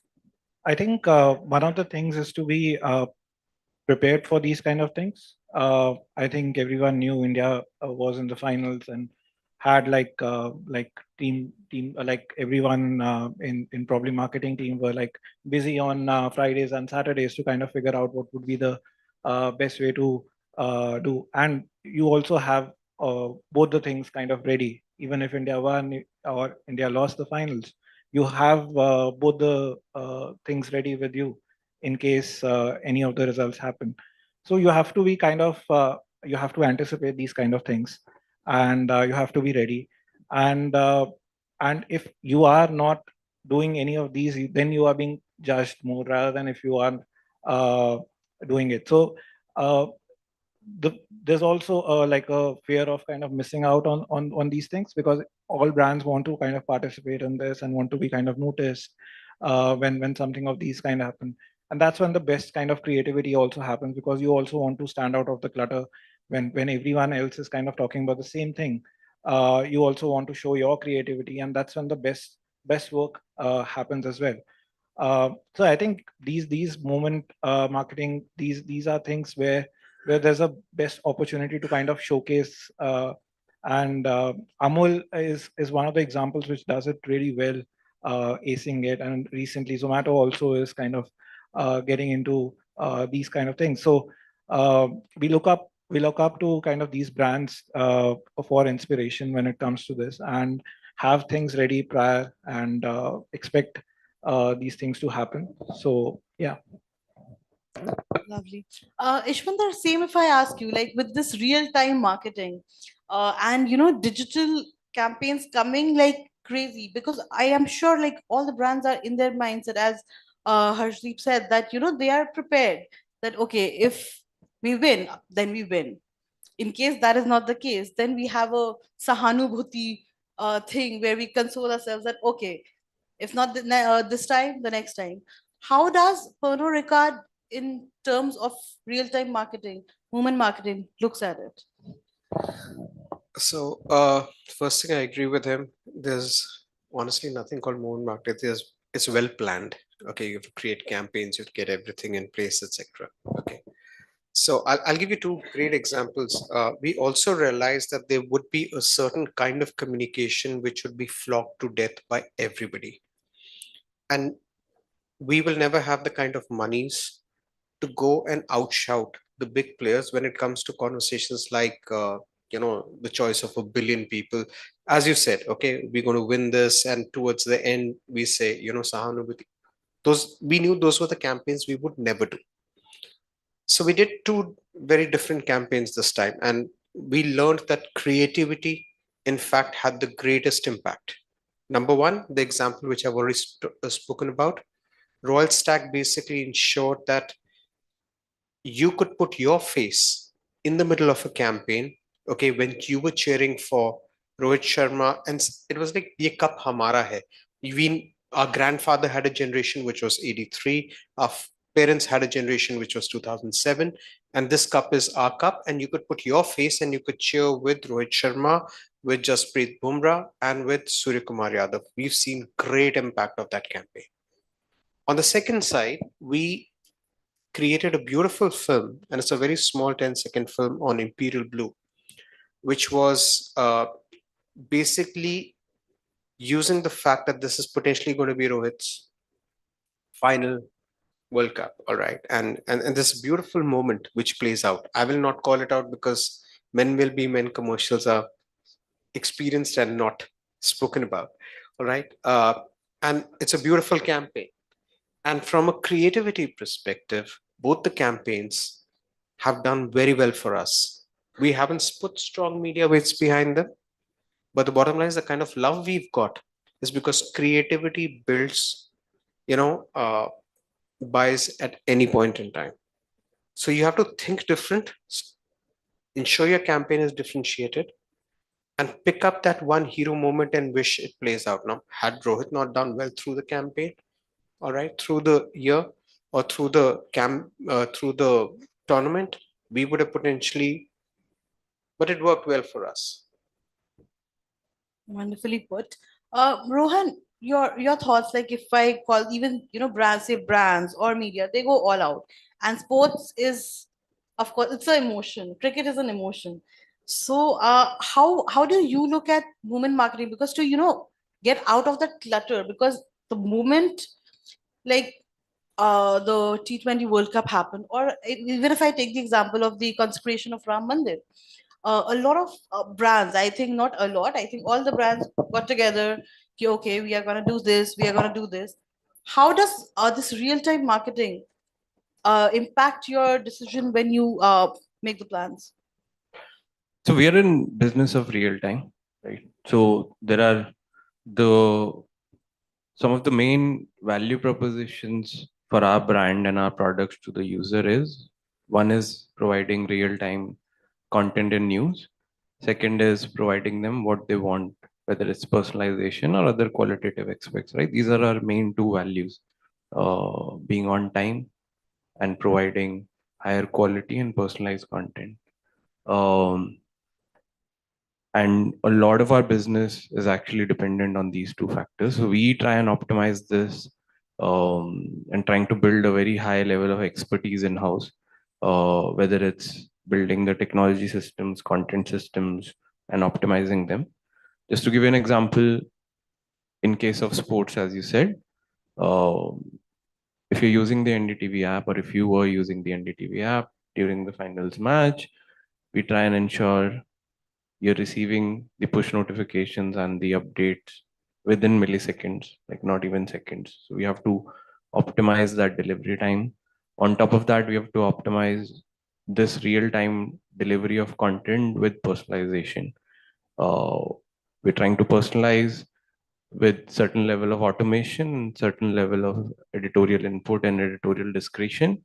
What do users want? Do they want updates for every delivery? Do they want it for every boundary, for example, for every wicket, or do they want an update only at the end of the match? And we've seen this playing out very well in our case, whether it's sports, whether it's general news, elections, Ram Mandir, anything else. And we are trying to use the right level of automation and AI and right level of editorial discretion to come up with this. We are not leaving everything completely to data to take this decision, because then we get into a problem of very high personalization, and it's sort of a loop where you're not enabling discovery of new content and discovery of new topics, right? So you have to balance that out, and provide it real time. And marketing for us is really content, right? Both marketing and distribution happens via our content. Our discovery of product and brand happens via our content. So we try to deliver our content in real time with the right kind of personalization. So that's the key for us. Okay. Since again you also spoke about, I think all three of you have spoken about personalization, hyper personalization. Ishwinder, you also spoke about Royal Stag's campaign where people with Rohit Sharma could cheer up. So how does when we talk about digital campaigns, how does AI with the help of AI and hyper personalization, again data also plays a very big role.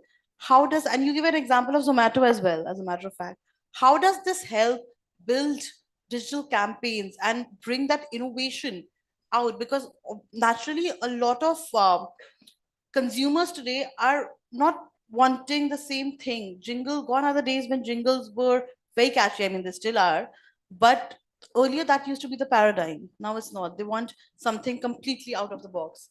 How do you see hyper personalization attracting more consumers? How can it be used in a more innovative manner? I think we're just at the cusp of what will happen over the next 3 to 4 years. We've already used deepfake technology. We've already used stable diffusion to create marketing campaigns. All right. And I can tell you already our eyes are opening up saying, wow, just from an impact perspective. Consumers are tired of push comms. And it's great to see somebody put his own face on a campaign, okay, be a part of it. The level of consumer engagements have jumped up like mad.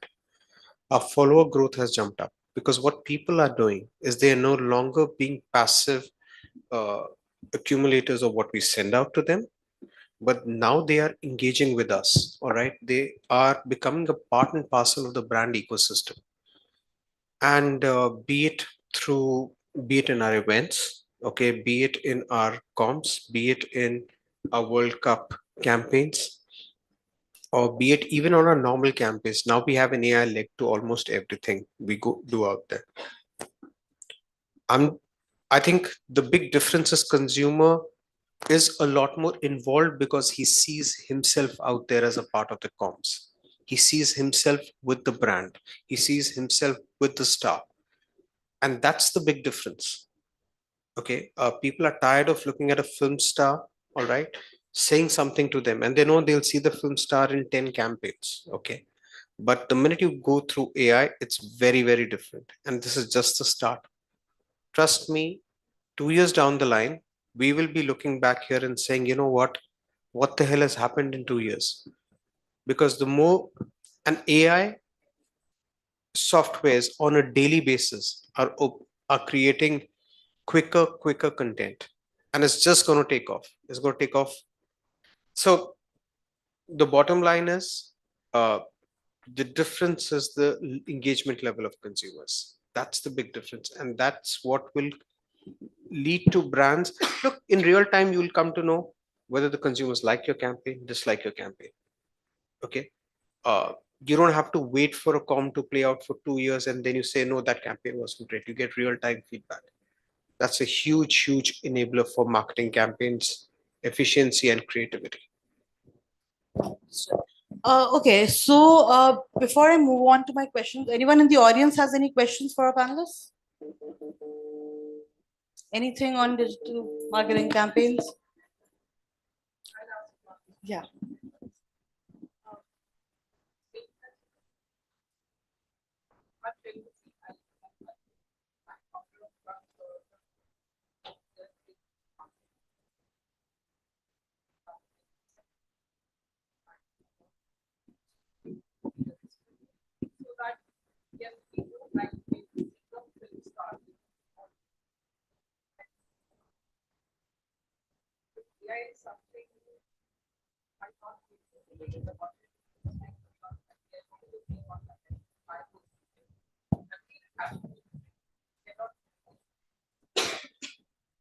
You're right. Honestly, there will be 50 solutions which will come out. 5 solutions might do very well, but those 5 will more than make up for your lack of success on 45. I'll give an example. About a year ago, everybody's talking about multiverses. All right. Why isn't multiverse in conversations any longer? It's because the quality of, and all brands went out and put it out there. There are brands which have seen success, but most of them did not see success in that piece. Okay, and there's a lot of money in setting up multiverse solutions, etc. But if you look at AI-led personalization campaigns, we've seen a great response. So you'll win some, you'll lose some. That's how marketing will evolve. But the point is the fact that we can now engage with the consumer and we can bring him into our comms is a game changer. All right. And that's going to drive. And another one, content has got democratized in the hands of the consumers. If honestly, a consumer has a point of view on my brand or on my campaign, he will enact it out with his friends and give me a feedback right there and then. Okay, that's also an area where we as marketers sometimes worry. Why? Because the brand values and the brand lens which we hold on to very strongly, okay, the consumers might not have that lens. They might see it in a very different lens. So there are going to be pros and there's going to be cons. There will be successes, there will be failures. A thing like multiverse will play out and people will forget it.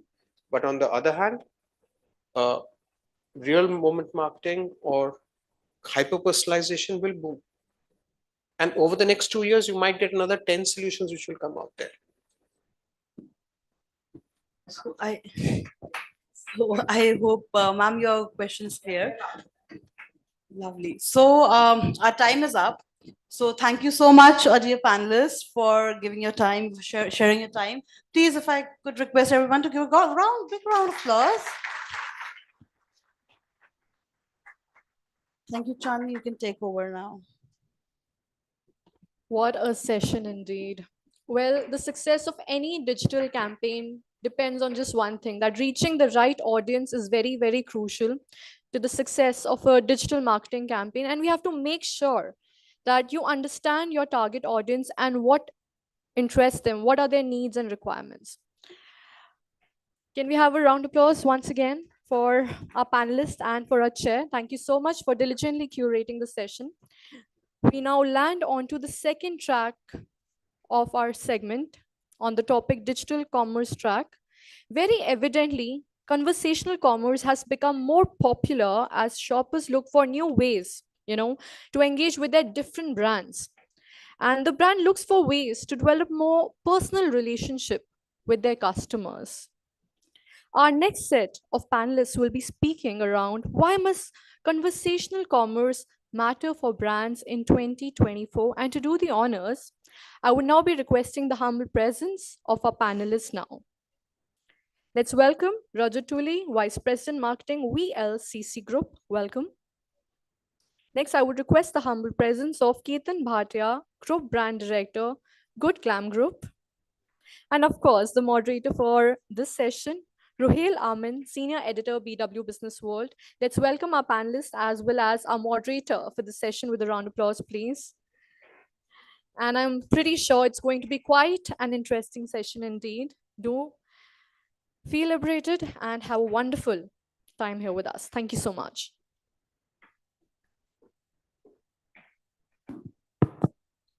Thank you. A day full of conversations, marketeers taking center stage, and now this, where we all can relate. I think with Insta around, we know, I mean, we can't watch more than, we don't have patience to wait for even 1 minute, and when it comes to commerce, we want the same rate of, we have the same rate of impatience. We want quickly, real time, where is my order or whatever, and we deploy messaging apps, chatbots. But the funny thing is sometimes the chatbots will be waving at you and you message them and then they just run away. So the context is that why must conversational commerce matter? Of course it does matter. It has come a long way where it was. So let's get some real time examples, what brands are doing with it. Rajat, starting with you. Has conversational commerce become a tick mark also for some brands? Because some have a mature use of it. I mean, okay, let me put it this way. How mature is the use of conversational commerce right now as far as brands are concerned? So hi, thanks. Great to be here, everybody. I'll start with the VLCC as the three core businesses that we have right now. One is the services business, where there is the clinics, where you offer all kinds of services from slimming to laser to Botox, etc. Then there are two product business lines. There's VLCC, which is the core product business, and then Ustra, which I was a part of and now is part of VLCC. So in all three, we have different stages of using bots. I would say it's the most advanced in our services piece, because that's where you're looking at some kind of answers when you go to the website.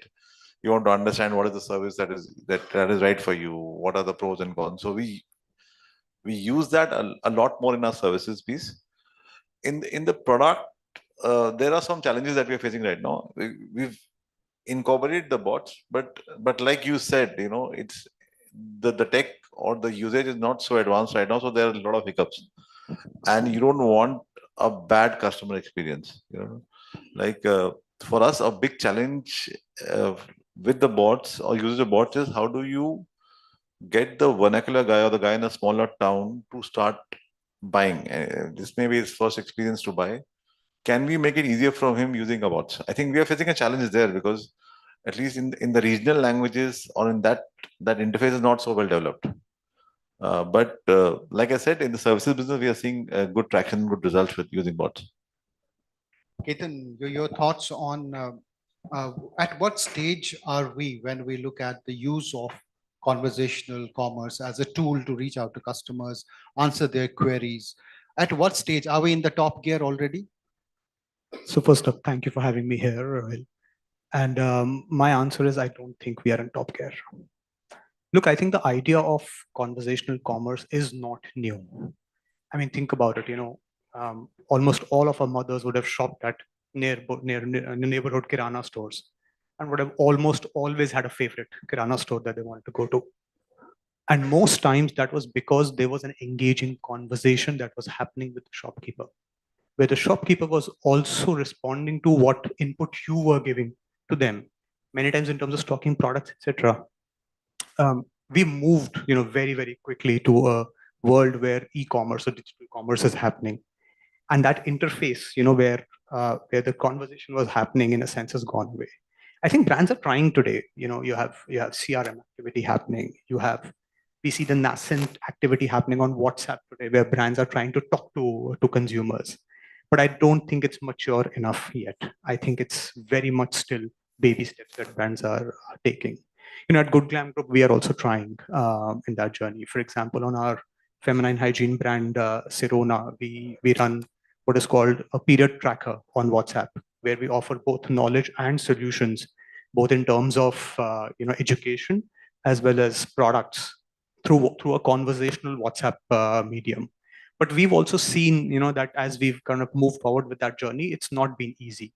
We've faced questions that we don't readily have answers to available in the moment. So it's not perfect, but I think steps are being made everywhere.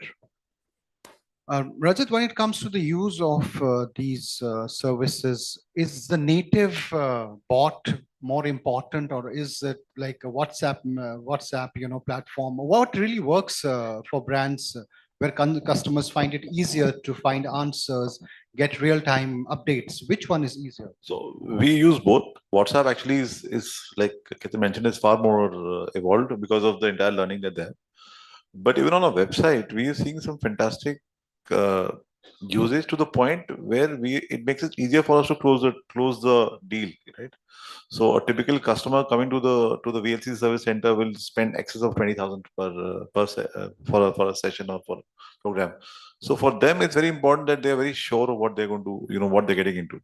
So we use bots to a point where where there's somebody who then handles them either through a call or through a direct face-to-face interaction, has enough information to give them, and because he's seen the entire history and what kinds of questions there, and that is helping us close a deal faster. But we are still not at a stage where a bot or an app can close the entire deal without any human intervention. That's still not possible. Yeah, and if I can just step into this question as well. From a consumer perspective, when you have an issue or a problem that you're looking for, or information that you're looking for, the brand website is the first port of call. That's where you're naturally looking to go to, right? And therefore, having some kind of interface there, which is usually today in the form of a bot, is critically important. So, on WhatsApp, you still have to make a push to start a conversation with a consumer. But on your website, they're coming in organically looking for a conversation or a solution. So, Ketan, give me a sense of, the Indian consumer is unique, of course, because they would like to talk to the bot, get a message, and then also want to talk to the real person. When we talk of using a fancy piece of technology, do you think we need to also understand how our consumer behaves? He may not necessarily need that many what you call touch points for conversational commerce. Do you think the Indian consumer also needs to be kept in mind rather than blindly following global brands who are using these touch points? And are we doing this to suit our markets, or are we just following global brands blindly? So, first of anything that we do, in marketing has to start from the consumer. And given that, at least at the Good Glam Group, most of our consumers are in India today, we are certainly looking to understand what the consumer wants over there. What's happening today, though, that a lot of the solutions that are available have been made in more developed markets first. And therefore, there are inherent bents and biases that are kind of there. I think there are simple examples available in terms of the accents also that some of the bots can understand. And that is a very, very basic step that needs to happen in terms of being able to at least have a clear conversation with your consumer. But then also the needs and the kind of questions that you get from consumers can absolutely vary depending on where the consumer's from, in which part of India the consumer's from. Kind of questions we get from a consumer from a tier 2, tier 3, or sometimes even from rural are very different from the kind of questions that we can sometimes get from consumers in the metros. And therefore, it's really important that you have clarity on which consumers you really want to serve, and through which mediums, and therefore have the right set of questions, solutions available to respond to those consumers. You want to add to it, Rajat? We were talking about the regional part of it earlier as well. So I'll tell you, like you said, our problems in India are very unique. We are perhaps the only country which does a lot of cash on delivery for online sales, right? Now, I would love to have a bot which can help me reduce my COD returns. while a customer is ordering on COD, if I can have a way where I know that this guy is not going to return the packet or not going to accept it later, that is a very big challenge. The second challenge is that, the first generation users of e-com.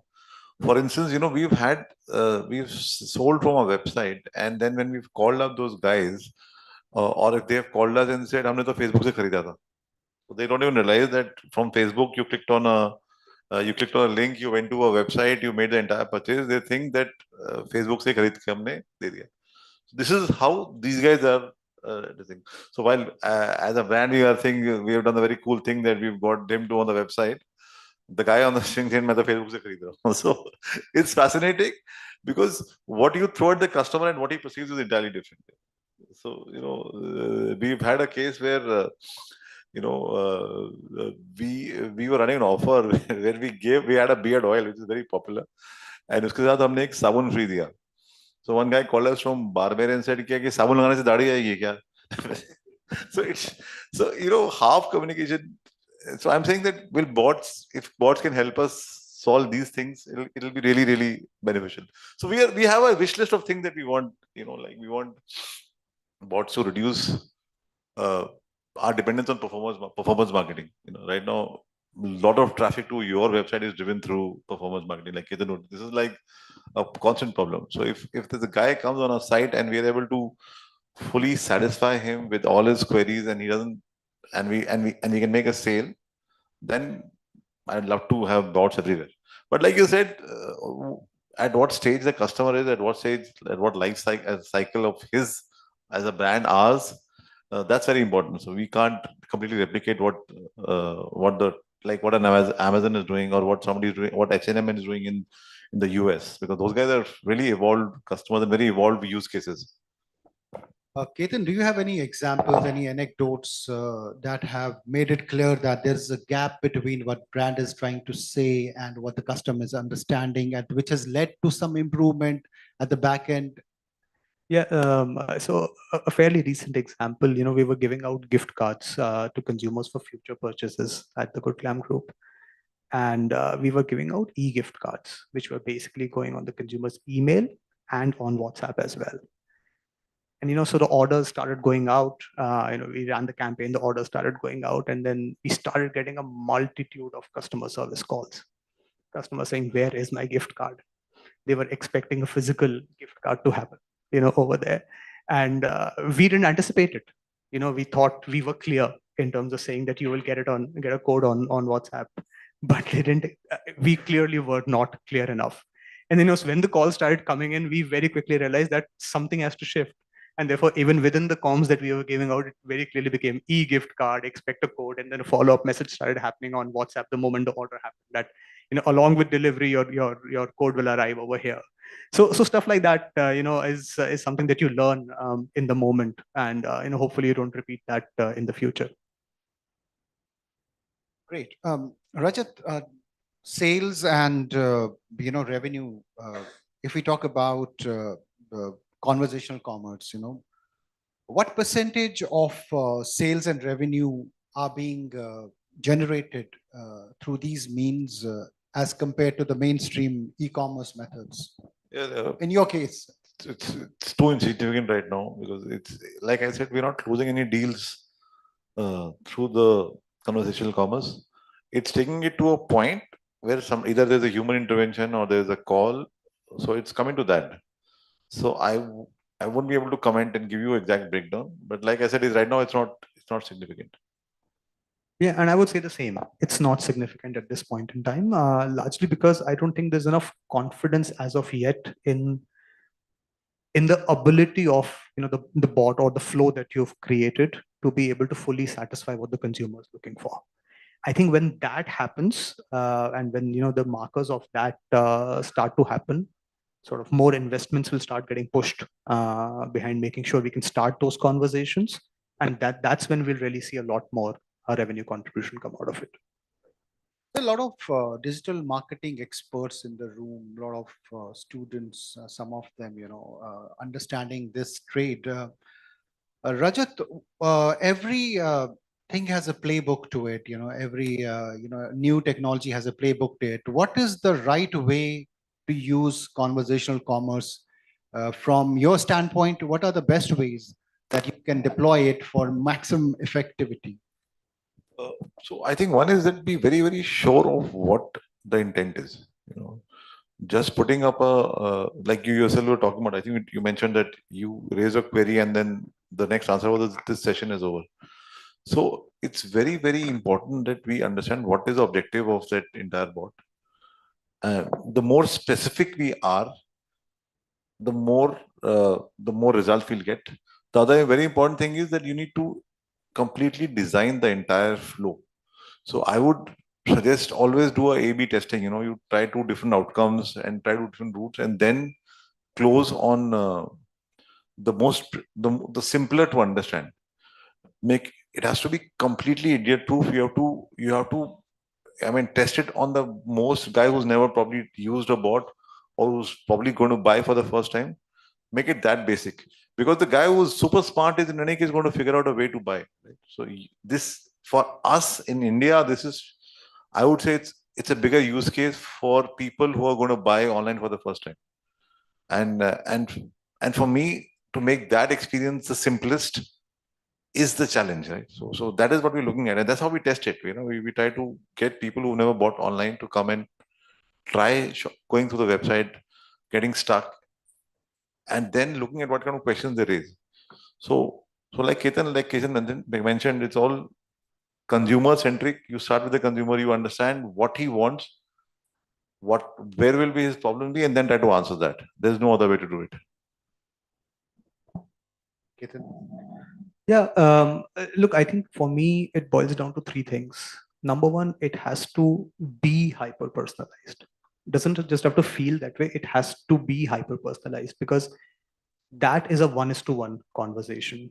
And therefore, it really has to feel to the consumer like it's just them being talked to versus a flow, in the background that is doing a generic thing. Number two, it has to feel like the consumer is being listened to, and that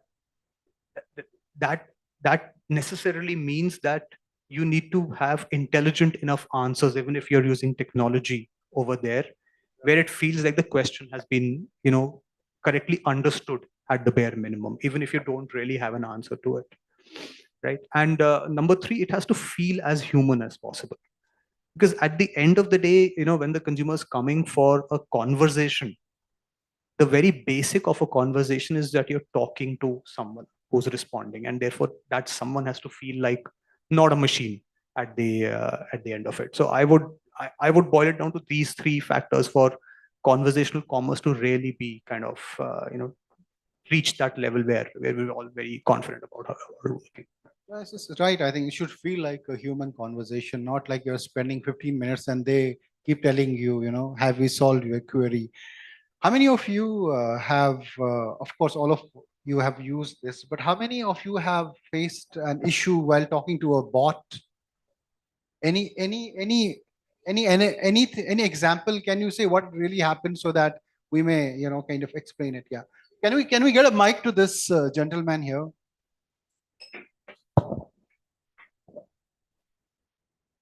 Thank you.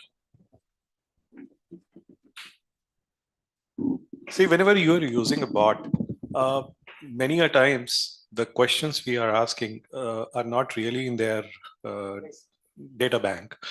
So many a times we need a personal touch. We need someone to whom we can really talk personally, but it is not available. Most of the time, you see most of the brands, they are using these AI bots, but personal touch is missing. Absolutely. You want to add something there? Yeah, I think this is what even I would have come on like recently, like last week only. I was trying to get my Virgin Atlantic tickets changed, such a renowned airline, but they couldn't give me a solution because the numbers were, no one was picking up the numbers. I had no choice either to cancel my tickets because I was just trying to change my itinerary a bit. Then I had to go back. Like it was literally a pain because the chat was coming again and again. They were directing me to the chat, and chat was giving me no solution. I think GoDaddy is one example. What I personally feel after using, a lot of chatbots, that they do it beautifully, and there are many other, Right. platforms also where they be what Rajat was saying, where they have mapped down a consumer's journey, very well, that why someone will come on my portal, what Right. kind of a queries they can. So they have made it like 1, 2, 3, 4, 5, 6, 7, 10 steps also, Got it. Got which is it. useful.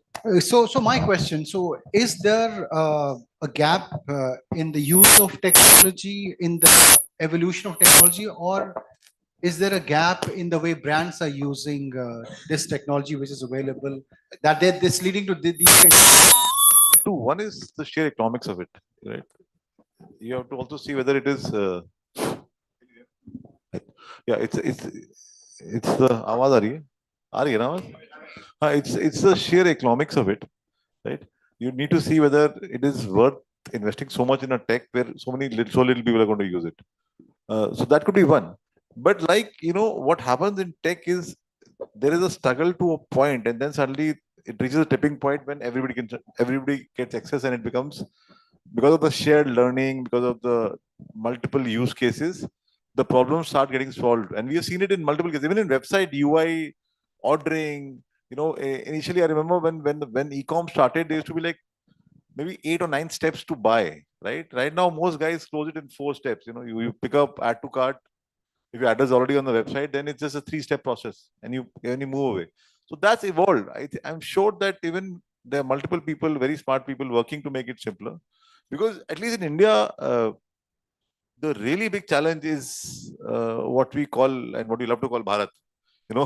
The entire non-English speaking, non-metro living people, when they start using and start shopping online, which is what the big bet is, which is what everybody is hoping and everybody's putting the money on. When they start buying online and they start using these things, then we'll know that, then one, it'll give a scale where it'll become economic. It'll make economic sense to invest as much as possible in this kind of tech.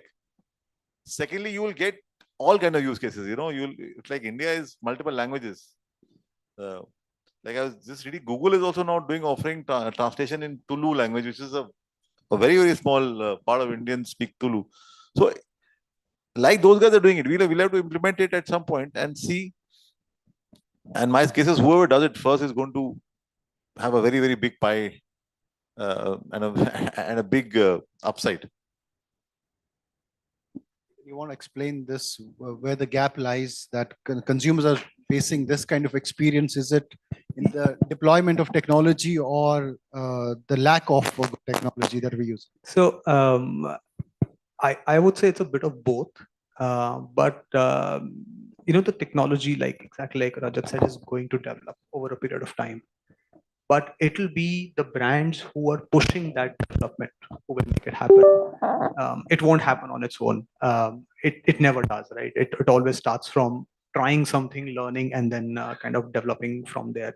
Look, the fact of the matter is, today, what everybody is basically trying to do is start from a list of questions, and create a database or a bank, and then hope that the consumer's question actually falls within that list, which we've experienced is not always true, right? Which we've experienced, like ma'am mentioned over there, that sometimes there's something that the bot just doesn't know how to answer.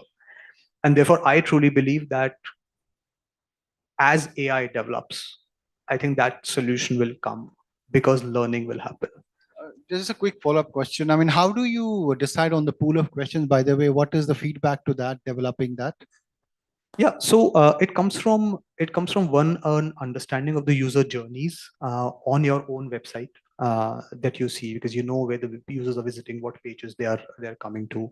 It comes from previous questions that have already been asked. So you look at a certain frequency of questions, and you're trying to make sure that you have the largest part of that frequency of questions already covered. And it comes from conversations also with consumers. When you develop a certain piece of flow, you take it to a few people and you start to check whether that makes sense. Is there something else that needs to be added into it? So that's how you're that's how we're doing it today, basically. Brands do take this pain to really understand the customer. If you're serious closely. about it, you will Yes. take the pain. If you're not serious about it and doing a tick mark, then you will not take the pain. It's as simple as that. Rajat, so bots, I mean, what we understand are primarily Hindi and English. And Bharat is much more than that, you know, so many languages. Is your bot, by the way, also bilingual? Are they still? Right now it's in English. Right now it's only English. But It's yeah, only for India. Only for India. वो उस पे हम काम कर रहे हैं. We are actually actively working very hard at. But it's the thing is that see, it can't just be that the bot is in Hindi or Telugu or Malayalam or whatever, and the entire UI is in English. It needs to flow. The entire experience needs to be one, right? So I'll have to also do the entire website interface in Hindi and the bot in Hindi. Then the flow is seamless. Right now, what's happening is that because we are constrained by technology in terms of converting, I know a lot of guys are working very actively to convert existing website templates into just different languages, but there are a lot of challenges in that. We've tried it, the conversations and translations are right now way off. So once that is, and again, that's not something that a company which is a D2C will do it. This is a tech intervention, right? There will be companies or who will do it and give it to us as like a SaaS. You know, it'll come to us like Shopify is giving us a backend, or plug and play, or Magento is giving us a shopping experience. Developing that for most businesses is not a solution, right? So we are also testing all the time, and once we have that entire interface seamless, then it makes sense to invest in. So the simpler thing right now really is to make sure that the guy leaves a number so you can call him and ask him. So what we've done is we have in a customer care, we have people who speak 7 or 8 languages. So we at least the lead is generated and then it finally. So if it can come to a point where he says, "Sir, aap apna number de do," and we'll have somebody call you back, and then we speak to him in his desired language and try to guide him through the entire process of how to make the comment. So it's again assisted. So there's human plus bot and good internet speed for this. What about you, Ketan? Is bilingual or? No, currently it's English. And I think exactly the same challenges. And you know, the thing with translation especially is the moment you lose context in the translation, it becomes incorrect and it feels unnatural. And this is not something new. You know, even in the traditional TV world, you know, when you are creating edits for different languages, you know, you would send out your script for translation. What would come back would usually be not great, even though factually correct, but not great. It won't capture the intent of what you were trying to say. And that's exactly what happens the moment you have automated translations. Now, for us especially, you know, our pages are so dynamic. My page on day X is not the same as my page on day X+1, you know, because we are running this constant churn of creatives happening, this constant churn of content happening. And therefore, being able to match up to the speed of that across multiple languages is a huge challenge for us. And therefore, you know, because we don't want to offer a subpar experience in any language, we'd rather not go down that route, you know, till we are a little confident that we can actually do it correct. There's another element to this deployment of conversational commerce, which is privacy and security. You know, a very critical part of it. And how do brands take these factors into account while implementing conversational commerce? Rajat, from you. So when you say what sort of privacy? Data, I mean, data privacy, you know, So I think there is security I protocols. think now we have some laws. Not some. I know there are laws regarding data privacy, and most companies adhere to that. So I think this is just an extension of those laws. You know, for instance, most companies can't store personal information on their own. It's usually with a payment gateway, and you can't store credit card information. You can't. So that again is carried forward.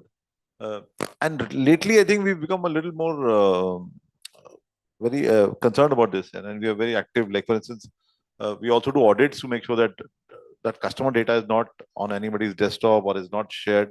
But it's all becoming now legal compliances. So you have to do it more because it's legally now very, very important to do it. I know initially people were a little lax about this, but now because of the rules and how they've changed, things have become a far more, which is very good, for the customer, and it helps prevent data theft and data privacy. And yeah, it increases data privacy, it prevents data theft. That's yeah. How are you doing it? Yeah, first of the laws, obviously, yes. But you're not operating in a silo. You're operating in an ecosystem with multiple partners, and therefore the choice of partners becomes absolutely critical over there. You want to work with partners who have ironclad agreements in place in terms of data privacy. And then you want to make sure that your data backend is secure, and you have the strongest security protocols on your data backend. Lastly, even with whom are you deploying to talk to people? Are you using a third party agency? Do you have people on the rolls? All of those questions come into play, because sometimes customers, there is of course the personally identifiable information, but there's sometimes also very, very emotionally sort of information that can be very emotionally damaging if it goes out, that customers can talk about and give. And you want to make sure that those conversations are kind of never going out. So you want to keep control on the ecosystem as much as possible when that happens. So the tech intervention, I just want to understand, is it all homegrown or is it in-house? Is it globally? Like, I mean, how do you kind of deploy the tech part of it? So what happens is that you get some pre-existing models, and then your tech team works on them. So you put on plugins, everything is available. There is a basic, like I said, SAS, services software. So you buy, you rent, or you subscribe to certain services in a bot. And then what typically we do is our tech team then works and makes it to more personalized and more suited for us. Right. So for instance, if we have a lot of queries of a particular kind, like we get a lot of beard queries. So for Ustra, right? For VLCC services, a lot of slimming queries. So then we try to make sure that that piece gets covered far more extensively than it would have done with a routine service, because they would give equal weightage to all the points. So we do stuff like that, but it's a mix of both. But we don't develop anything from scratch. Like I said, we're not a tech company. We don't reinvent the wheel. We don't reinvent it. It's do you have in-house or do you No, it's exactly the same. So coming back to something that Rajat said a while back, technology develops. And when someone already has a head start and they've gone through 6, 7, 8, 10, sometimes even 100 iterations of developing something, it doesn't make any sense for you to start from scratch. Right. Most of the models offer enough customization today for you to be able to come in. And if you do your job well enough, then you will cover most of the use cases and questions.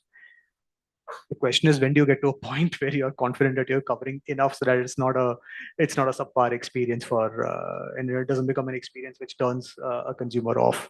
So that I think is the step that has to happen, but I don't think it will happen with in-house development of tech. That's not what most brands kind of have as a skill set anyway. So it would require a lot of backward/forward integration, whichever way you define it, for that to be developed as a skill. So what we gather so far is that it's still not fully unleashed its full potential, especially in the Indian context, given the limitations on the linguistic side, and plus the kind of technology we are still, deploying. But since we have the AI, layers coming in many ways, so where does it go from here? What do we see happening in the next maybe couple of years that we should be kind of watching out for, Rajat? So AI also is just a collective lot of common sense, right? Somebody is just putting up all the data that there is and trying to make it meaningful for people. So I remember, a couple of years ago, this was a discussion even with creators and influencers. Anything you start, they would say, "Ab influencer aa gaye, duniya badal jayegi." Happened. So even AI is not going to fundamentally change everything. It will make life easier. It will make decision making easier. But And especially in certain cases where there's a lot of data that needs to be analyzed and assessed. I'm not sure of how much of a marketing decision maybe will change because of AI. Right? We'll be able to make more informed decisions. But I'm a skeptic. I don't see such a big revolution happening, at least in what we do, because there's going to be AI involved. It'll make decision making faster, but somebody will have to still decide. Somebody will have to still take the call. Ki, yaar, ye karna hai.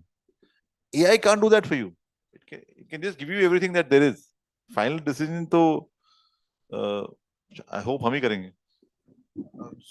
Yeah, that being said, in conversational commerce, I actually have some hope.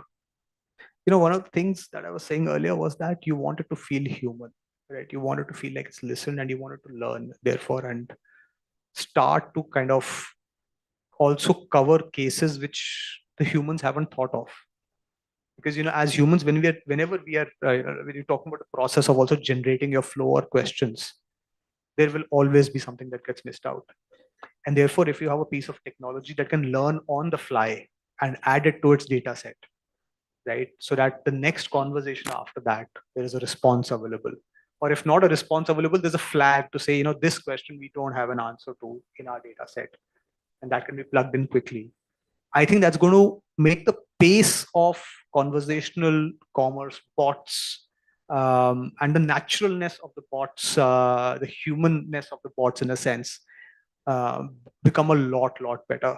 So I'm actually a little hopeful that, especially on this one aspect, AI can help. And I think there are some examples. A lot of us, I'm sure, talk to Alexa or talk to Google today, right? And you get a response, and sometimes you get a response saying, "Hey, I don't know," but it feels more human, I would say, than most Listen bots. to the voice itself, like yeah, more human than most bots, but it's actually a piece of AI at the back of it, right? It's a question of how you train the AI and the data set, and the aspect of learning for me, I think, is the most critical one. The automated machine learning that needs to happen, and I think if that happens well, we may actually have a revolution in conversational commerce. It's happened in China, right? China, they have been able to really crack conversation commerce or social commerce. I don't know how they've done it, but like the WeChat app, which is all in all. So they tried to do it in India, they were not able to do it. But like you said, we are maybe very unique, very different. So there are cases and there are some sparks here and there. But yeah, I still see that we are some distance away right now. Thanks to the team, we have got 12 more minutes. Yeah. So I want to, I always think that there are 4 panelists. The 4th is the audience. Okay. So feel free to ask questions, please. And can I request the mic to be passed from, excuse me? Yes. Can the mic be passed on to that lady out there?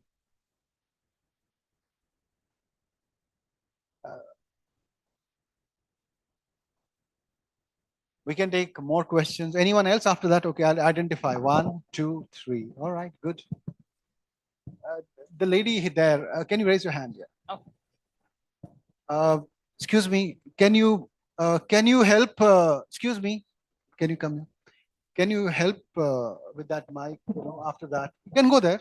You can go there. Yes, आप यहाँ से जा सकते. Okay, please ask. Yeah, good afternoon. So as Mr. Ketan was saying, that context is very important. And then, every time there is something new for the board to learn, for the team to learn. So fortunately or unfortunately, I generally happen to be that customer who tells the board, guys, you need to, go beyond this. And so generally, such things happen to me. It's sometimes very What funny. do they tell you? I'll just narrate something, like a funny anecdote. So it's like, I generally am the customer who skips all the standard, I'm like, okay, my reason is not listed, so that please connect me to a human. So one day, like, I placed an order through Zomato. I'm such a loyal customer. I've never installed Swiggy in my app. And why I remember this incident, because in the hall right next to us, there's some Swiggy event going on. So, and that day, for some reason, I had like more than 8 guests at home, and it was a very critical time bound order. and it showed on my app that it has been delivered. So now I connect with their usual bot, the chat, and then I can't understand. I called the delivery person, and then he's telling me, "मैंने दे दिया order." I called him again, and then he says a completely different address. Now I simply bypass the whole bot process, and then this lady senior manager who's on the line, and I tell her, look, you're not able to identify the problem. All of you are correct at your own ends, but what probably happened, like I'm racking my brains, hua kya? Because it was like a 3,000 plus order. I'm like, deliver ho gaya, kisko chala gaya? So then I called up the delivery guy again, and I re-heard the address, and I'm like, are you sure this is what you got? So I tell the lady on the line that he got the wrong label from the restaurant. Imagine, when they stick those receipts on the packets. So Right. I had to figure it out at my end that how come everybody is right and I still didn't get the food. तो वो Right. तो chatbot में कहीं है ही नहीं वो problem. Yeah, so also shows that the human intervention, Are you in So- customer care? You should be in customer care. I should be sharing my use cases actually for saying. the. Because So, you're able to and analyze it. imagine, I remember this incident because Swiggy is here, and I mentioned it on the chat too that this is so humiliating. I've been writing on Zomato platforms since 2009. Imagine. Right. I just want So, to bring in, I mean, this also shows that the bot cannot exist without the human intervention. It's incomplete. Do you agree to that? 100% it is. I think the holy grail is that you should be able to dial a customer care number or click on I want to talk and actually talk to a human. It's the simplest thing that would happen, but it's commercially, of course. So, and of course, incredibly those difficult to two do. people couldn't figure out what went wrong. So I just, by the law of deduction, I was like, "Zarur, restaurant ne Yeah, I wrong think you did label the place kar intelligent diya thing. hoga." And this- they give me like a good discount coupon also. So I was like, we have one more question there, two more. Can I request the gentleman to take the mic to that person? Actually, I think the biggest challenge is when the customer is not happy. And then if the bots are intervening, there's a recipe of disaster. Raise your hand. That time you're already angry in your case. Okay. So how does one negotiate that? Angry, that's what I was saying. Hungry, yes. Okay. We are not hungry. We are also not yet. Yeah, so the important thing is the lunch is after this, right? So everybody can. All right. Yeah, so I don't know.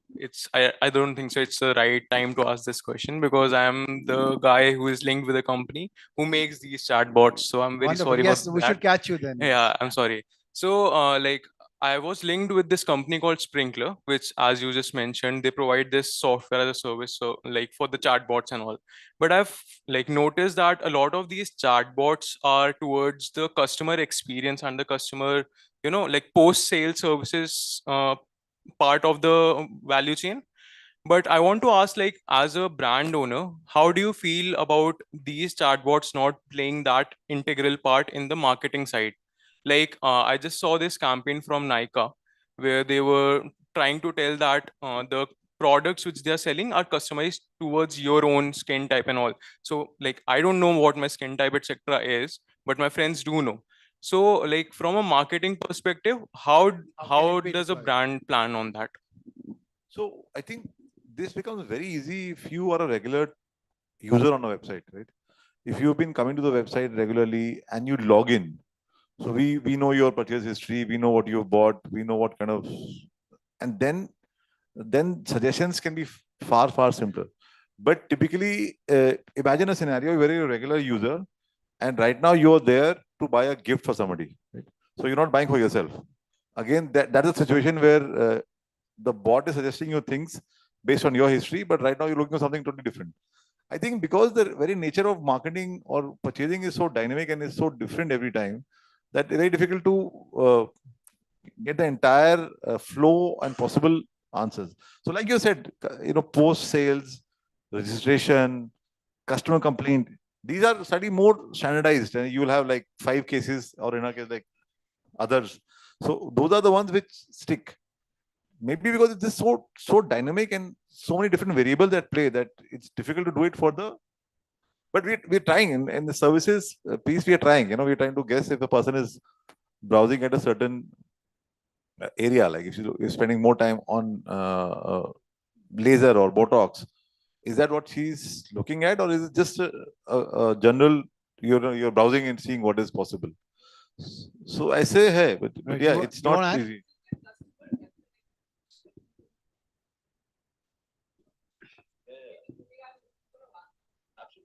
Yeah, absolutely. But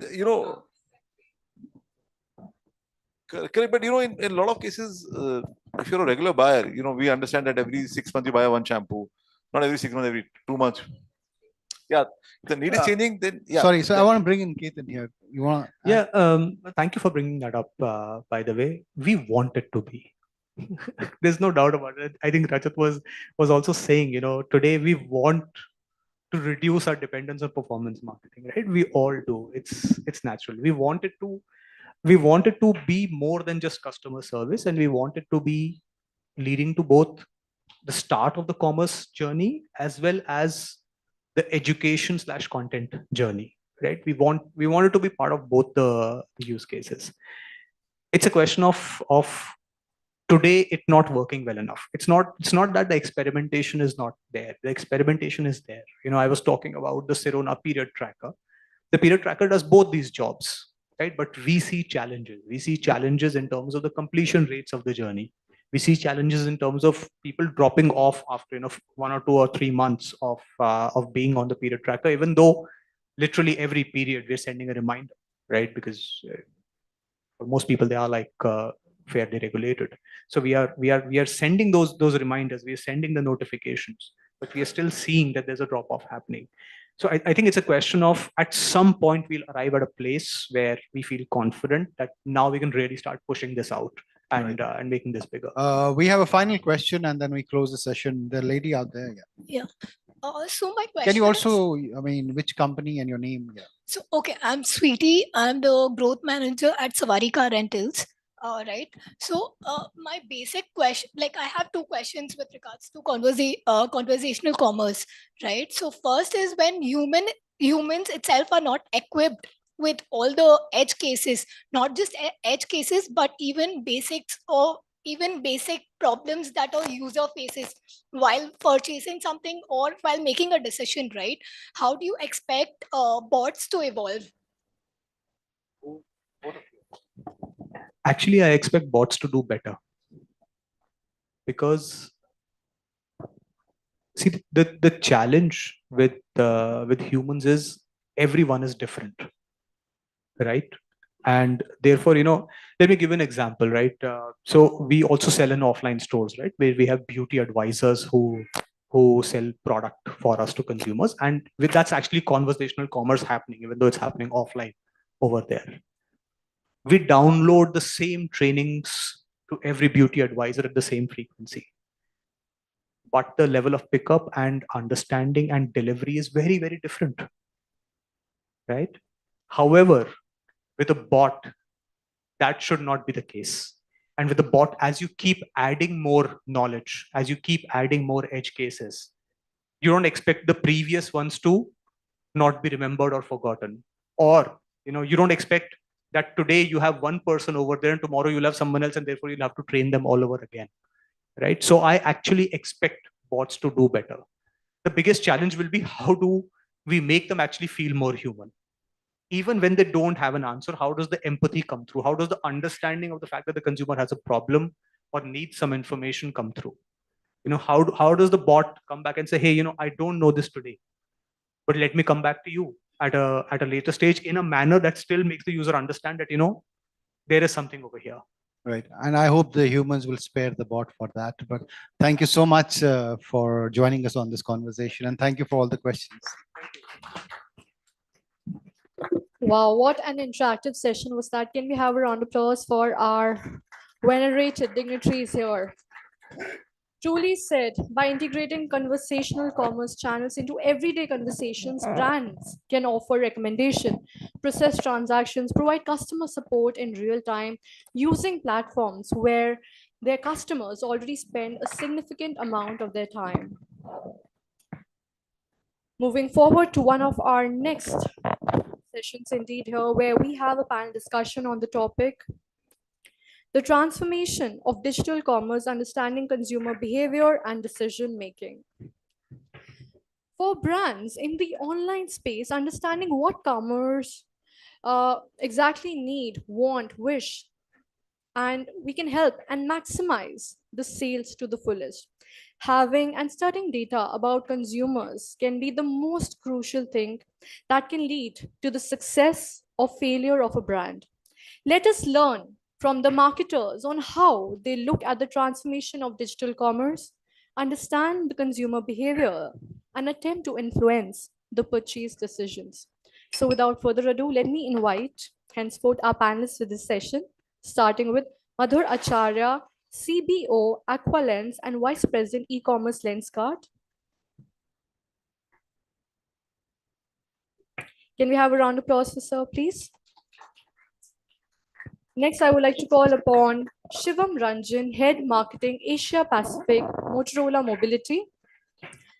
Ashish Tiwari, CMO, Home Credit. Nilima Bura, Chief Strategy, Transformation and Marketing Officer, Luminous Power Technologies. Sai Narayan, CMO, Policy Bazaar. Saibal Biswas, SVP and Head of Marketing, PR and Partnership, MediBuddy. And of course, the session chair, Alok Bhargav, CMO, Prudent Insurance Brokers. Thank you so much for your eminent presence here today and all the best for your session ahead. Thank you so much.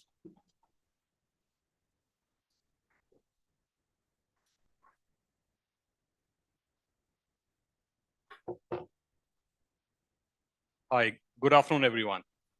I think one of the most interesting topics, and while we await for one of our friends, let me open up the session with a small story. And I will steal the show from my fellow panelists for this, but interesting one, and I think it will set the context. It was early 90s. I used to buy cricket balls from a shop, not because for any other reason, but the only reason was the shopkeeper used to give me that ball 1 rupee cheaper. But never realized that that shopkeeper actually used to take more out of my wallet.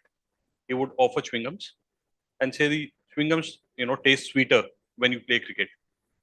In the first instance, we were floored by one chewing gum being given as free of cost to us. But over a period of time, I stick to that shopkeeper only because he was offering ball 1 rupee cheaper and end up giving, taking 4 or 5 rupees more from us. Cut to second decade of the 21st century and the third decade. I think now the buying the ball has shifted to ordering of the ball. What I miss is, of course, the chewing gums that used to come along with it.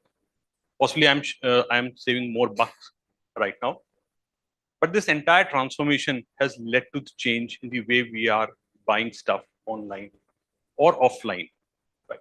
And ladies and gentlemen, that brings us to our discussion of this digital transformation commerce, observing the buying behavior and the consumer behavior in the pattern. So let me introduce my panel to you, and I have, while there has been a little introduction, but I will like to take you through everyone over here.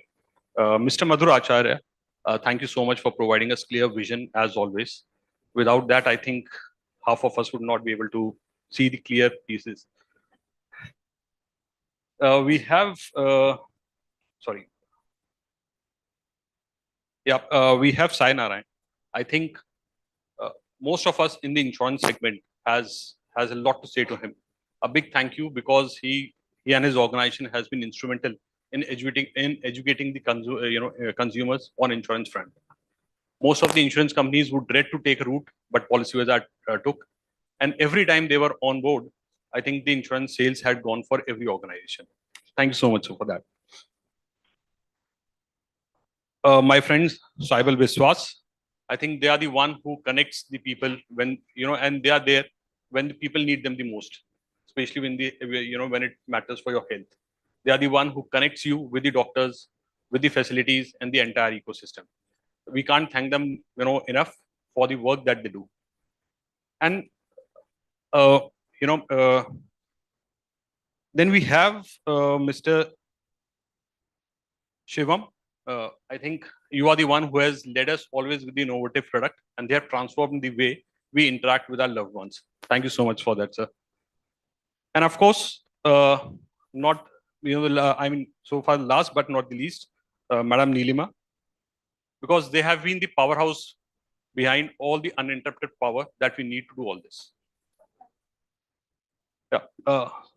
So with this note, and while we await for Mr. Ashish Tiwari, we start with our first question. So there have been some factors, that influence the buying behavior of consumers on the e-commerce platforms, online. I would like each one of you to throw some light on that, starting with Madhur, please. Yeah, there's a certain parameters of buying behavior which we all evaluate day on day. Obviously, we keep optimizing on the basis of different tools we use externally and different journeys we create internally. I think that's very much different for every business segment.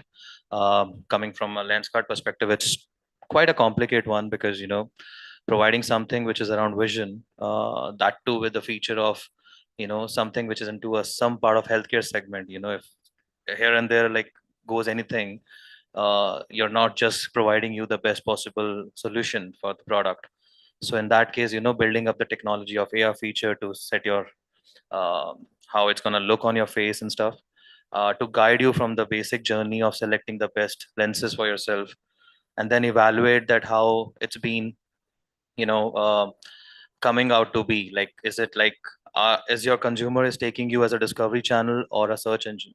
Are they coming to search for you, or you just have to provide them the best outfit, and then optimize in the back end around their journeys, creating personalization stuff basis of whatever they have been doing so far. I think that's basic the result, and we can go more deeper, but I would like rest of them to join. Yeah, I think a lot of parameters obviously are influencing consumers when they're buying online. And, just taking a step back, I think especially for our category, which is the tech category, in terms of smartphones, I think Indian consumers are by far the most tech savvy and digitally savvy consumers across the globe. So I take care of APAC. I've not seen that kind of, nitpicking and the information that the Indian consumers seek for. For example, I mean, Indian consumer can say, okay, Snapdragon 695 does not support 4K video. Nobody else in the world knows that, by the way, right? I mean, but this is the online buyer in India. He says this chipset does not have this capability. So he's so informed that I think one of the key challenges for us is to ensure that we are, giving them as much information as required. And the consumer purchase journey, if you look at us, if you look at the smartphone category, typically from awareness to purchase intent, roughly 70% of the consumers take about 24 days, roughly 3 weeks, right? So that's the purchase journey for a consumer in the smartphone ecosystem.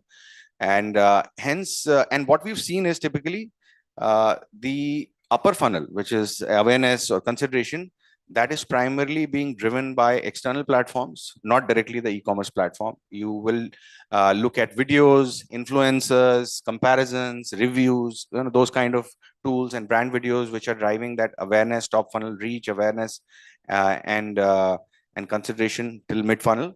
And then as the consumer starts moving towards the bottom funnel, which is the purchase intent, then the parameters on the platform start becoming very, very important, because they then start coming to the point of sale and start searching for things. So on the platform, I feel, of course, both have an important role to play, because the external platforms get the consumers on the platform. And then what are the key things on the platform? As far as I'm concerned, I think one of the biggest things is consumer reviews and ratings on the platform. That is a massive game changer, because there's a lot of transparency on these e-commerce platforms, especially most of the marketplaces that you have, right? Flipkart, Amazon, etc. Consumer takes a purchase decision basis what is the rating of the product. He compares the rating with other products. He sees verbiage, he sees videos that real consumers have posted. So word of mouth is so easily accessible, right? I mean, typically a lot of people face the problem of not having access to word of mouth enough. I mean, it's only limited to who you know, your relative, friend, etc., if they know it. But there, you're actually getting consumer word of mouth from people who've bought the product. So I think that is a very, very important parameter, and that has to be something very strongly linked to how we that influences the purchase decision. Apart from that, I think it's also, of course, accessibility in terms of delivery timelines, etc. They make a difference. So how you've enabled that, how faster delivery timelines will definitely have an impact, because consumer doesn't want to wait. Today, if they want to buy a new phone, they don't want to see a 1 week delivery timeline, right? So they want to see it delivered next day, 1 day delivery, etc. Third is in terms of, if you look at pricing itself, right? I mean, while pricing is definitely important, I think more important today, I mean, as we all know, I think the entire economy is premiumizing, right? I mean, I think the consumer in India is moving towards premium price points across categories, right? It's not just specifically smartphone. What is enabling that, in my view, is essentially the availability of affordability options, right? And I think that is again an important parameter on e-commerce platforms to be able to influence purchase, right? So the brands and the e-commerce platforms should work together to give as many options as possible, because as we all know, credit card penetration is still 3%, right? So we need to look at NBFC options, which a lot more people can opt in. And then there is a new, very large emerging segment of NTC, new to credit, right? I mean, which is being catered to by certain segments or certain providers, which even the NBFCs are not reaching out to, right? So it is even spreading the blanket further. So lots of more things, but I think, like I mentioned some of them, would like maybe the others too. I think you've summarized it very beautifully, but a couple of things which I also feel adding to what you've said. In our industry, where I am working on power electronics and power backup situation, most of the purchases were completely offline. And considering it's industrial, it's very technical. And when it comes to solar, it's even more technical. So I could never see people coming online, but post-pandemic, I have seen a massive behavior change and shift on account of 2-3 fronts. Number one, of course, convenience to get it delivered where you are, because there was limitation of reaching out to the retail outlet. And to me, to digital commerce, that has been the biggest shift which could have happened. Prior to this, I used to work with HP, and 40-45% of the sales used to be with e-commerce, and we never made so much of effort. But for this industry, last 30 years, people made effort, but no shift happened. And their pandemic, and then today, 5% of the sale actually happens through e-commerce. So number one is the big shift which happened because of the convenience of availability at the doorstep. Number two, what I also feel is the way personalization and the technology which has evolved with the personalization, that has really helped the consumers to get to know more beyond just price comparison. Price comparison was, of course, one big levers, but in a multi-brand outlet, that was even more convenient for people, because there was retailer also explaining while they could also compare the prices. There was also trust of the retailer, which was acting a big source, because there is warranty, there is service, there is support, there is installation, there is demonstration. All those things were taken care of. And then there is also products which is not fake, or it is actually with originality of the component. So all those things were the matter because of which people were going to their trusted retailer. Online today caught up to all these benefits and features, which actually made a lot of trust to come on board. Thanks to Amazon, Flipkarts of the world, who also got into the programs like no questions asked return policy. I do feel categories like us made a big difference, because initially they were thinking that if inverter battery delivered faulty, not installed, not serviced, components not real, what happens if I were to return? But today that has also helped a big time. Thanks to all the bank system, which never used to fund or insure these products. But today solar is available in insurance for 20 years, and inverter battery is available on EMI. So all these things have made a big difference. And this has all happened. It's not because the retail has changed, but because there is convenience, there is preference, and digitally oriented consumers are seeing these benefits happening from different category and influencing this change. And last but not the least, solar, which is because our Prime Minister got up and said there is Surya Ghar Yojana, everyone got online and started searching how do I get solar? How do I get my roof solar? So now when the journey is starting online, and if I can conclude online, nothing like it. So that actually helped boost the category to actually be searched online, find more details about it, and so the personalization and the content journey with it. Thank you so much. And I think I think already the fellow panelists have spoken about the digital commerce and the transformation of digital commerce. So just one thing from the story that Alok had shared, the entire consumer path to purchase used to be so simple at that point. I wish it was so simpler at the moment, because I want a ball, I want a cricket ball, I go to the shop, get a cricket ball, get a chewing gum, and come back.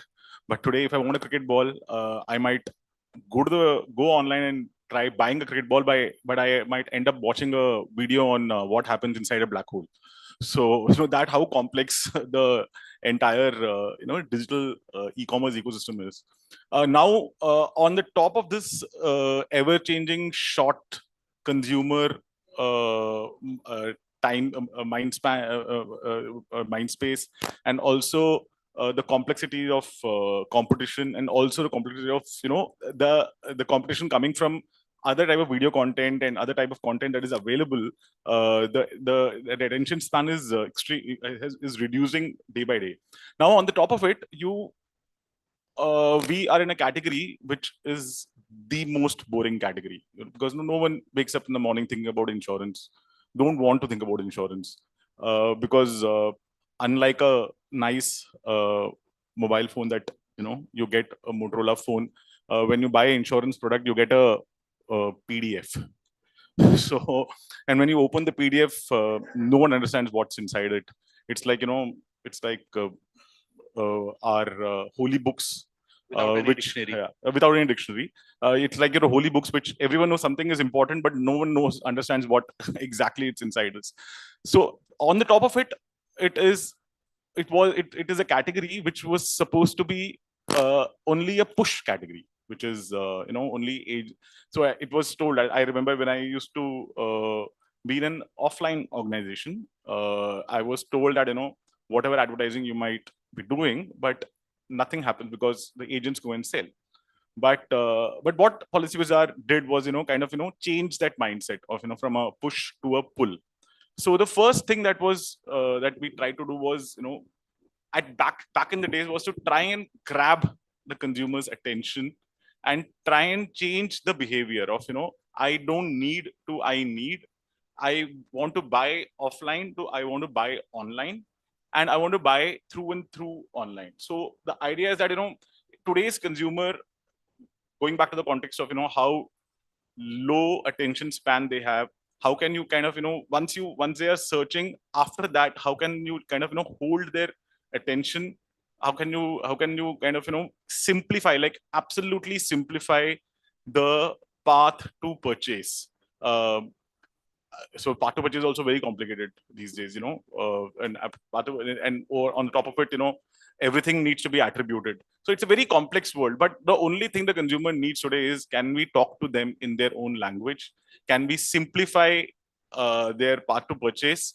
And can we deliver the cricket ball with a nice chewing gum to them online, end to end? If we are able to do that, and that's what we try to do with our category, where we try, the only endeavor is that can we try to simplify and educate why do you need to buy the category. So if you look at the early stages of our advertising, was more about comparison. Why don't you just come and compare, buy from anywhere else, just come and compare compare this. Again, it was a category building exercise, and even now we build the category, which is, be it term insurance, be it health insurance, be it motor. We try and build the category and then say that hey, this is an app that been here in existence for past 13 years. Why don't you just buy it from here? And then we give an added advantage about how do you experience the product in terms of the final eventual. Can we smoothen their claim experience, because that's when they truly experience the product. So just going back to the point of how the consumer behavior has drastically changed. But still, even today, when a consumer, when you have a high intent consumer, how can you simplify communication, simplify UI UX, and just try and close it all online? So that's what I want to share. Thanks. Before you answer, I would just like to tweak the question a little bit for the category specific. And for the audience, I think you will find, it would be difficult to find a more diverse group like this over here. Our good friend is from health insurance, health industry. And this is the question, to you is that yours is a very typical product. and people use these services when they are in dire need. Now, what drives the behavior over there to go and search an online product for that, especially when you are in dire need, asking medicines, tests, etc., all in confusion? How does consumer behavior reflects at that point? Okay. And how do you mitigate those challenges? Yeah. Thanks. I think we heard from the diverse panel on what their perspective has been from their industry also, and how the e-commerce consumer behavior has evolved. I think I have been fortunate enough to have spent more than a decade in the e-commerce industry with the largest marketplace in India, as well as with the largest OTT provider before this stint. I think if I were to first sum up all this for easy to remember for the audience, I think the basic drivers of e-commerce and how at least those marketplaces, and now we see a lot of other industries with a digital delivery focus, or at least a digital ordering physical delivery focus being built, it has always been selection. Like while in a neighborhood store you would get one chewing gum, in e-commerce you will get a selection which can be mind-boggling and confusing. So selection itself drives certain behavior, and then how you ensure that a consumer is able to select what he or she prefers. Then the second driver was convenience. Of course, rather than you having to go, and the quick e-commerce players have stepped up that convenience by ensuring that you are delivering in 10 minutes, 20 minutes. That convenience of buying sitting at your home from a Motorola mobile or any other mobile screen. And then it was pricing. But across different categories, we have also seen nuances of pricing, and I will talk about it slightly later. But pricing, where do you get the cheapest price or the most value for what you want to seek? And then, of course, the detractors for the category where, like, how do I ensure that I'm buying the right quality? I'm getting what I'm seeing. And a lot over the last 10 years, I think most of the marketplaces and other players have sort of addressed that. I think this is very important for us to remember as the audience. Now, coming back to healthcare, which I have spent the last 2 years, it's a very interesting category where it's highly need-based usage. So like my friend here on insurance, no one wants to go to a doctor willingly, or no one wants to have a diagnostic done where someone will come, insert a syringe and draw a blood, or take your urine, stool sample and all. No one wants to do that. And then, of course, like, do you need to do a IPD or a surgical intervention? It is something we dread. And God forbid, no one here has to go through a general anesthesia procedure. It's scary. So in a category where you have to ensure that consumers has to get a service, and we promise a doctor delivery in doctor online consultation, video consultation in 10 minutes, which means that when you need it, you will have to make that available. Which the first thing starts actually outside the journey. First is about building that top of the mind awareness in the funnel, that there is some kind of a service available. Or if you don't want to meet a doctor online, I can help you book a offline appointment with any doctor of your choice. But then that interaction which happens is not a particular product which is a model of a phone or a particular insurance. A service delivery is always very personalized because it's a human being in the end, either in an offline mode of delivery or an online mode of delivery, a qualified MBBS MD doctor who is sitting on the other end of a digital screen, who is listening to your symptoms and trying to diagnose and give you medicines. And then, so once that journey starts with a doctor consultation, so doctor will either diagnose your case correctly in an offline or online mode, and then give you either medicines or will prescribe a set of tests. Can you ensure that you can get those tests done right from the convenience of your home? For that, we had to build an entire infrastructure where we can send someone to your home within 2 hours in any of the major metros, collect your blood, urine, or whatever sample is required. Or if it is not possible, can you get a prioritized appointment on a slot of your choosing for a radiology related procedure? Then once that report comes, is this digitized report diagnosing your condition in the earliest possible way, so that if there is some medicine changes which needs to be done, or God forbid, if there is some surgical intervention, can you ensure that we can get it delivered? So the point I'm trying to make is, it's a very, very complex ecosystem which sort of borrows nuances from what has been done in a marketplace model, what has been done in a fast, quick e-commerce delivery model, which has all the complexities which one encounters as being sellers on a platform.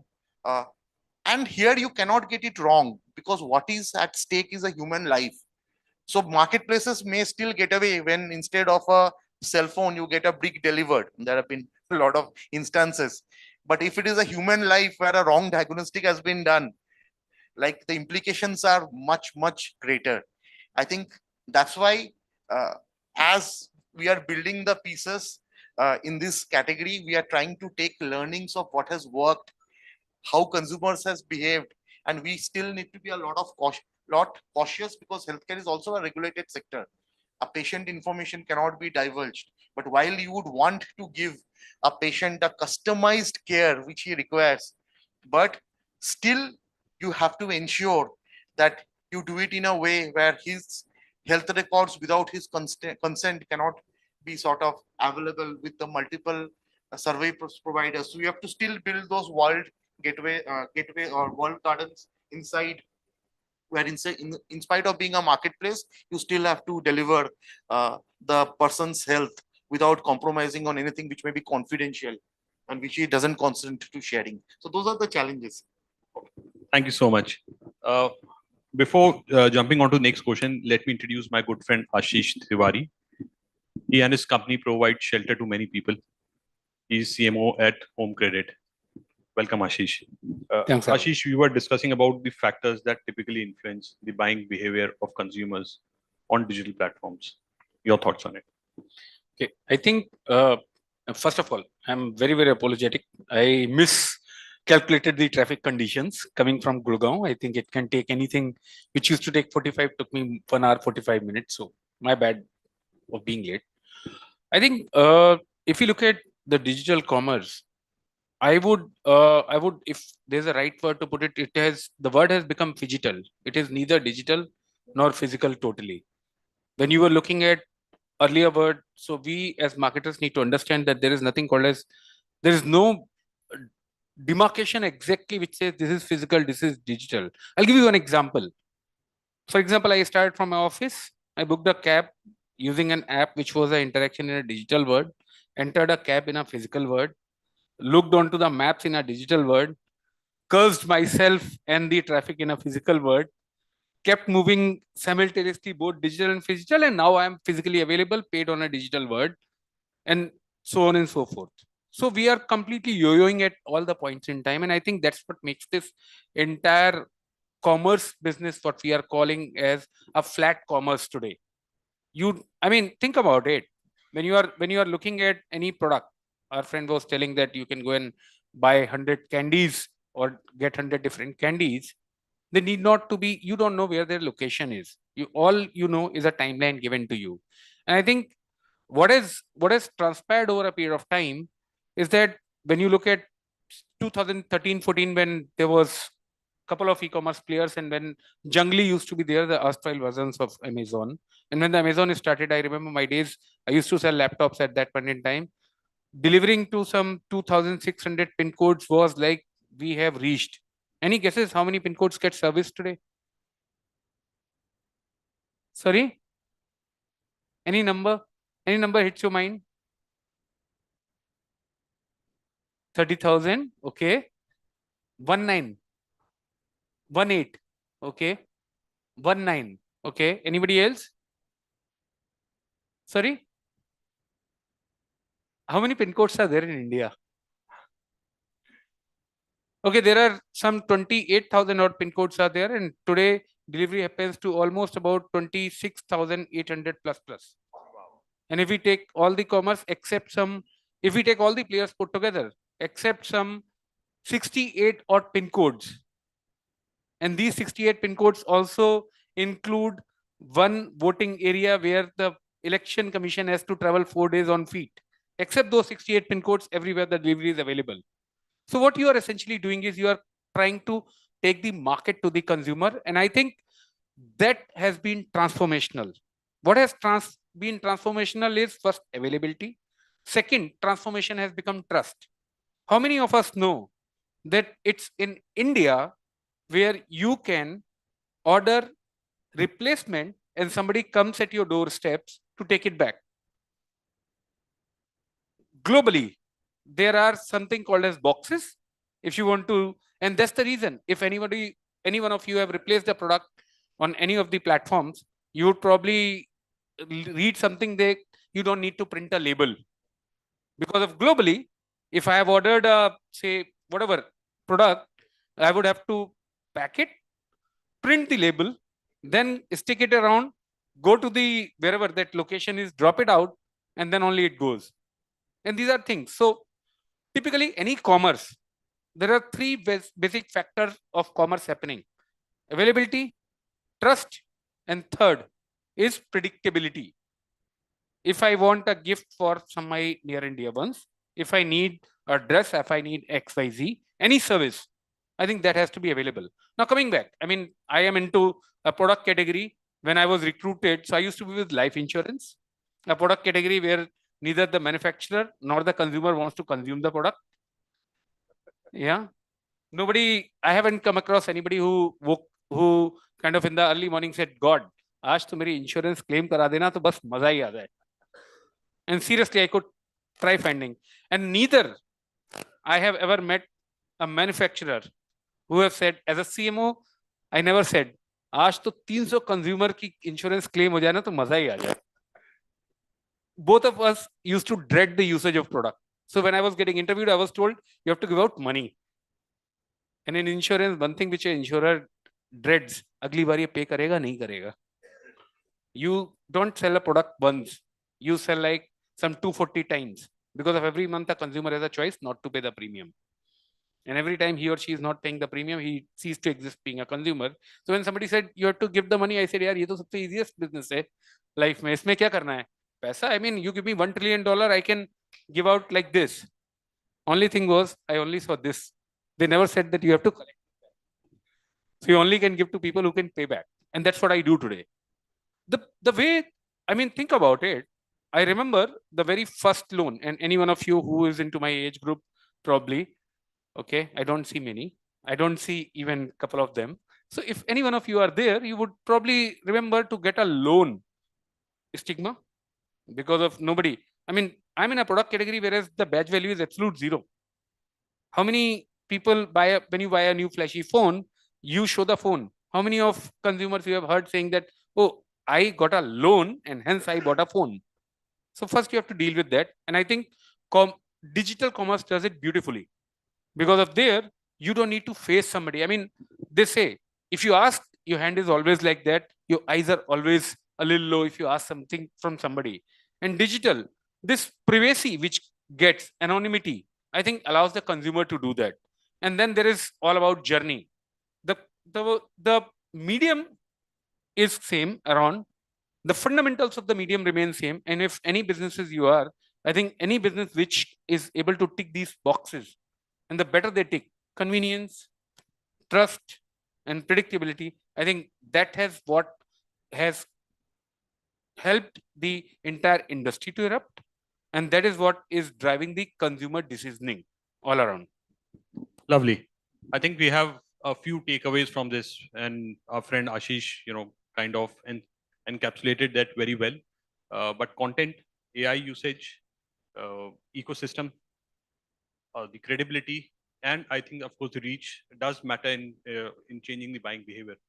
But then again, it brings it back to me to the second question of the day for the topic. How do pricing and discounts, loyalty programs actually help in retaining the customers, or they actually do or do not? Especially when we speak about the e-commerce platforms. Madhuri, we'll start with you again.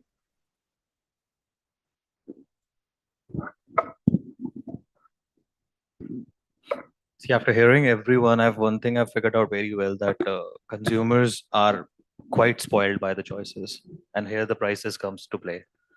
They have so much to discover. They have so much to explore on just their phone. So obviously, while you understand the journey, you have to be obviously competitive with your competition. You have to give value for money, I would say. It's not about what is a right discount. Just putting up some discount doesn't matter. We have seen brands, right? They make an MRP of 3,500 and then they cut down 70%, 80% of it and then say, this is what it is. That markup value somehow works for them basis of taxation and all. But for a consumer, it also gives you an impression that this is always a discounted product. So that value for money has to come out, I feel personally. So obviously that gives you an leverage. You don't have to be super expensive. You have to provide either a better pricing or an exceptional experience. I mean, why iPhone has been selling? They don't sell you the phone, they sell you the luxury, the way when you been in the group, somehow you find yourself a little different from the league. Same like how Nike sells you not a shoe but an emotion of you can do it. So we don't compare pricing when we go to these brands, but when it comes to other than that league and range, we always have a perception that yes. Then come to a loyalty also, there are certain benchmark, you know what, again you're providing them as an experience. If you want me to stick to you as a high LTV customer for yourself, in my journey of a year, why I stick to you, how more I'm getting out of things. I have been part of many loyalty programs. Some of them are really crap for me. There are websites, there are apps who provide travel. Now they give me some very fancy card, call me a exceptional member, but after paying 1 lakh rupee ka ticket, I get 100 rupees as a cashback. ये भी मत देते. I mean, honestly, either you don't call me a king, and if you're calling me a king, give me something. And then that 100 rupees can also not be used on train or on flight again. It can only be done on hotel. The value of the reward does matter over there. Value has to be there. You giving me a birthday wish is good enough for me, because you're out of your 10 lakh customers, you're reaching out to me. Just don't say it because every other competition of yours saying it, or making a very good looking landing page that we have a loyalty program, we have these many rewards for you. Give me an actual thing which I need as a consumer, so that I can come back to you and stick to you. And the third thing, price and loyalty. What else you asked? Discounts. Discount, I said it's matter on how you want to build your brand. I'm not really a good in favor of discounting. I think it should come to you when it actually matters. But now, being an Indian and online has a perception of giving discounts. I go to a shop or stop and I pick something, and then I check on Myntra, it's heavily discounted on that. So that's something creating a perception. I think that killing the omnipresence. You have to be very, very secure about your brand. Don't do all this. If you are selling on multiple channels, please stick to it. Don't break customer trust. Once he's gone, he's never coming back to you, no matter how much dollars you're going to spend on that. So these are the couple of areas I would say quickly on that. Thank you. Yeah, no, completely agree. I think very valid points there. And specifically, if you talk about the Indian consumer, of course, they're very ROI centric, right? I mean, वो सबको पता है वो मारुति वाला ad ना कितना देती है. So that approach goes across categories. By the way, I think the Indian consumer is very, very clear on getting ROI, return on investment. Of course, there is a category of people like you mentioned who buy for the brand, who buy for the value, who buy for the status. But a majority of the consumers, if you see the mass market, they are very conscious of the return on investment, the value that they're getting actually out of the product.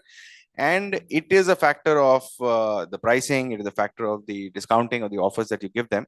But essentially, like you mentioned, the product has to be competitive. There has to be value. It's not necessary that you have to be the cheapest to be able to sell the product. But I think if you're able to justify the value by the kind of features that you're giving, software, hardware, or services, right?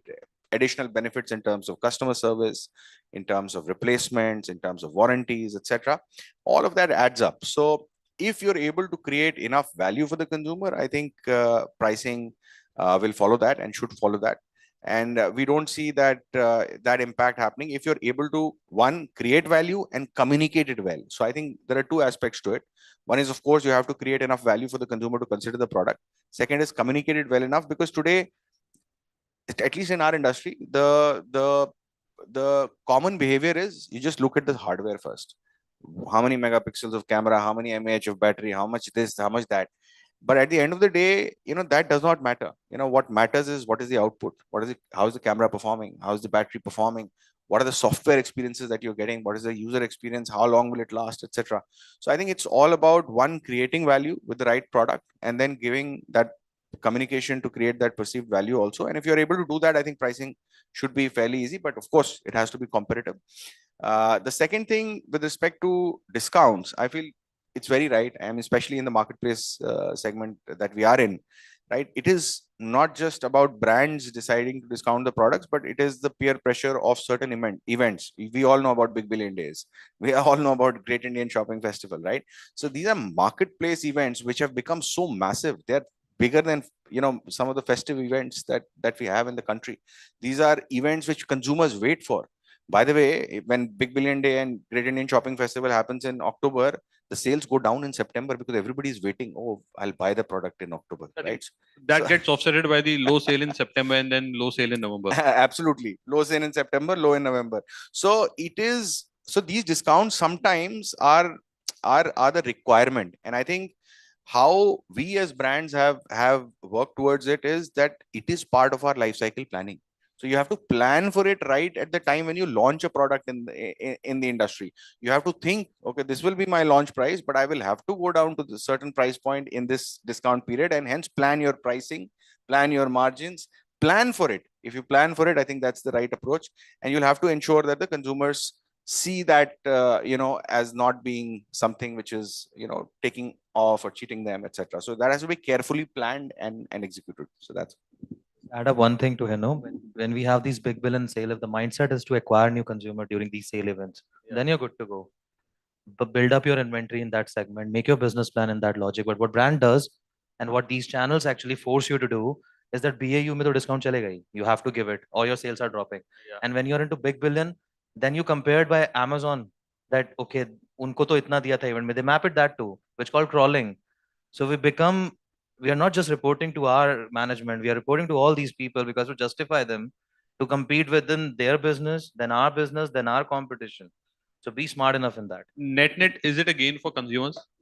It has to be, because again, I'm saying as a company, you have to be smart enough that this is what my stand is.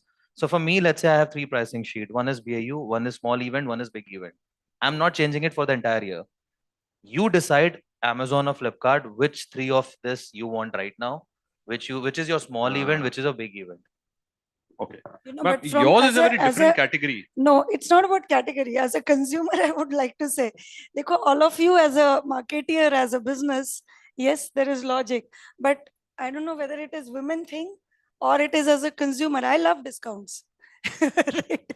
Everyone loves discounts. For that only, we have 500 rupees on the minimum purchase of 5,000. So yeah, so I love discounts. I love to be made feel special by those loyalty programs. I want to accumulate those reward points, provided it's genuine. It's not ki 1 rupee extra mil gaya. But yes, if I see value, I love to take that. And if that helps me retain a consumer, why not? And to me, according to me, pricing and discount is a big decision maker. Whether you plan it before, whether I prepone a purchase or I give it in some other form, it's my choice, right? And I'll give you an example. In hotel industry, when I was working, people never said that give me 2,000 rupees off. They said, can you upgrade my room? Now this is also discounting, but it was worth it when they upgraded it. When I said that, no, I don't need park facing, I need pool facing. And they said, this is 1,000 rupees more. And I said, can you upgrade me? It was worth for me. They gave me club access. I was very happy, right? But these are all assets which I'm only sweating, and it's not a cost, but it gave me a loyalty of the customer. So to me, pricing, discounting, if it works to get more value from the consumers, and if it's getting you more loyalty by the same base of the customers to either buy more or upgrade to better, why not? I mean, that is which is the part of strategy and growth which you need to inbuilt into it. Sabil, So one interesting way in which I think while we are talking about the early stages in which people were giving discounts, whether it's through a Big Billion Day or a Great India Shopping Festival, I think what we have seen, and most of you would be using some of these e-commerce platforms, I think now what you see is they are focusing on a always on shop builder kind of a cart builder kind of a discount, or they are probably customizing the discount through deal coupons, etc., which is based on your behavior. Like, example, you are shopping a particular category but not shopping another category. So your purchase on a particular category triggers a scratch card, which is also something which you scratch because there is an element of uncertainty attached to it, which is very human psychology. Like, if the variable reward is there, then you are more enticed. And there has been a lot of studies which prove that if the reward is fixed or defined, 10% discount, you know it's 10%, it's not exciting. But if you scratch and it's a particular deal which you get for a category which maybe you are not shopping frequently. So just observe in a lot of these e-commerce as well as evolved platforms. I think this is the second stage of evolution of discounts, where a lot of this cross-sell is happening, where they're trying to upsell by increasing your value card. And that is all based on customized n equal to 1 data. Just one interesting thing in my category, in the primary category, which we start the healthcare journey, there a consumer doesn't want price, because sometimes price discount is a signaling of bad quality. I want the best doctor. I don't want the cheapest doctor. So there are a lot of nuances. Very interesting. Also. Yeah. Okay, I have a very contrary point. I don't know, as a marketer, I always have this thing. I just don't understand, in a world of swipes where the life is getting decided on swipes. I don't know what loyalty are we talking about. This is all a marketer's fancy word about loyalty and brand love and things like that. What I believe is that a consumer, however we want to define, humans are irrational. We always, 99% of our decisions are irrational, and we will figure out reasons later to make them rational for ourselves so that it becomes more palatable for ourselves. As a marketer, how do you do that?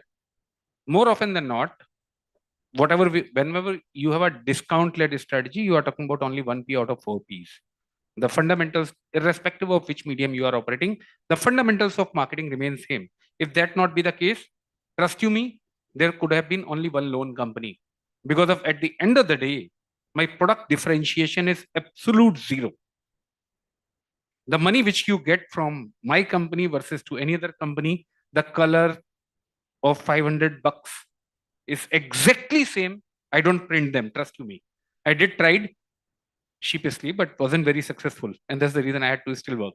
So having said that, if that is not the case, then what is? And I really like the word called as value proposition. And there comes something, and discounts are typically marketers' way of not doing their job.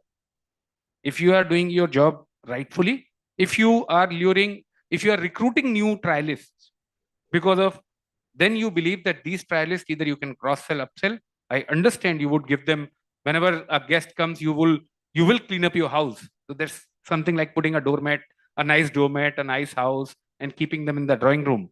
But finally, if you want them to be renters for a long term, you'd want to take them somewhere in your, whichever room you want to keep them. So I think that's where you need to focus on all 4p's. You need to focus on delivering the experience and triggering the irrationality in a way that can be defined rational for consumer. And very simple thing, in a loan category, how do you do that? At the end of the day, you are going to give money and you are not cheapest. Otherwise, I mean, it's a bloodbath. I will cut 1%, you will cut 2%. And I have also worked in telecom, where pricing difference is absolute zero. Being Vodafone, we used to be the costliest. And still people used to take a pride. Very few people understand that it's a bloody network which is coming from the same tower through which any other competition is coming. In an IT industry, for example, hardware, laptops, you take pride in operating X brand, somebody takes in Y brand. Do we understand that the brand creates nothing but the logo?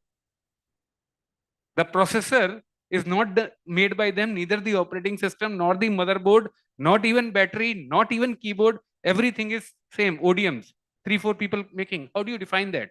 And there, a marketer has to work on creating connect, giving out a brand story which can connect to consumer. And if you are able to do that well, then you'll be able to, and that's what I think somebody gave an example of Apple, and that's why Apple is Apple, because of they have been able to consistently create a narrative, communicate it well to the consumers, that why owning them is better. Whereas a lot of us, if we get onto technical specs, I'm sure a friend can tell you that they are not the best devices from a configuration perspective, and you are paying for the device.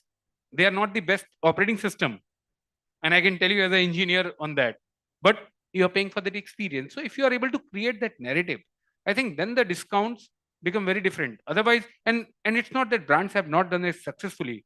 I mean, if you all remember 10 years back, which was the sale leader in all offline world, there is a brand to which outlet you will go at any point in time. 365 days there used to be a sale.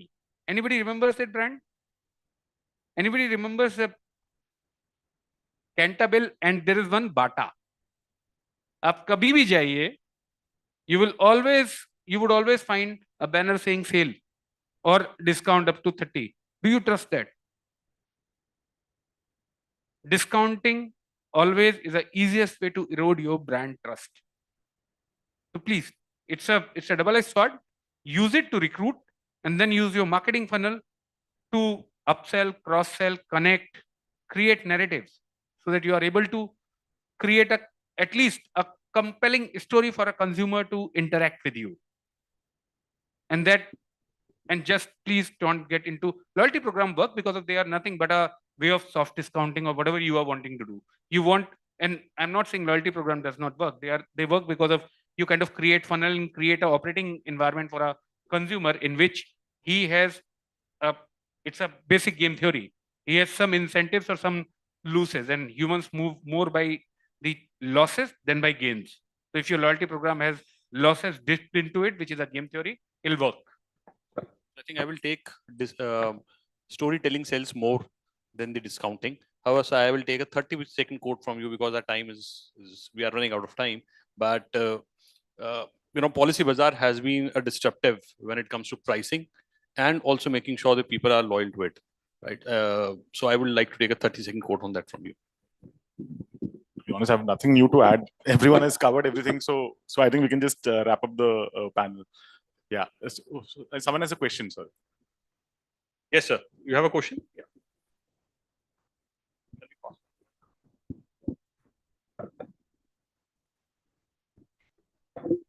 So I'm Harsharan Kohli. I'm a supply chain management consultant, and we have recently added sustainability into our portfolio, like carbon footprinting, etc. So very beautiful discussion which was happening, and we could really understand what could be happening when established business is there as far as the consumer behavior and decision making is concerned. Something you would like to say about a startup companies? How would they really deal with the consumer behavior when it's a startup company? Let me take a shot at answering this. I think when you see a startup which is trying to disrupt a category, I think it starts with first identifying the need and your ability to solve that need with some amount of ways which is better than how that existing need is getting solved. Now, while doing so, I think there is a framework how most of the startups across different industries have been able to scale, especially in a digital world. I think it starts about first targeting the right set of users with an external trigger or a nudge, which sort of tells them about what is the benefit which your product or category is offering. Then it drives that intended action. So if your nudge, if your consumer insight, etc., is very strong, then that behavior will happen. When this behavior happens, the desired action takes place, which is the second stage. Once that second stage happens, then normally, while we talk about discounts and we had different views on the discount, but what most of the players do well, or at least who have scaled do well, is they give you a variable reward. The point of variability is very important because fixed discounts always create a notion that the brand is always on sale, like my good friend here said. But when it is a variable reward, which is customized to what I know about you as a consumer, then it definitely works. But that's not the end. So that's the third stage. With each variable reward, what you are trying to do is get him to get some kind of value which is stored in your ecosystem or in your brand, which means that you do some kind of a loyalty program, whether it's in a airline industry, in an insurance industry, it can be in healthcare, it can be in e-commerce, which is actually the stored value. So that is the fourth stage.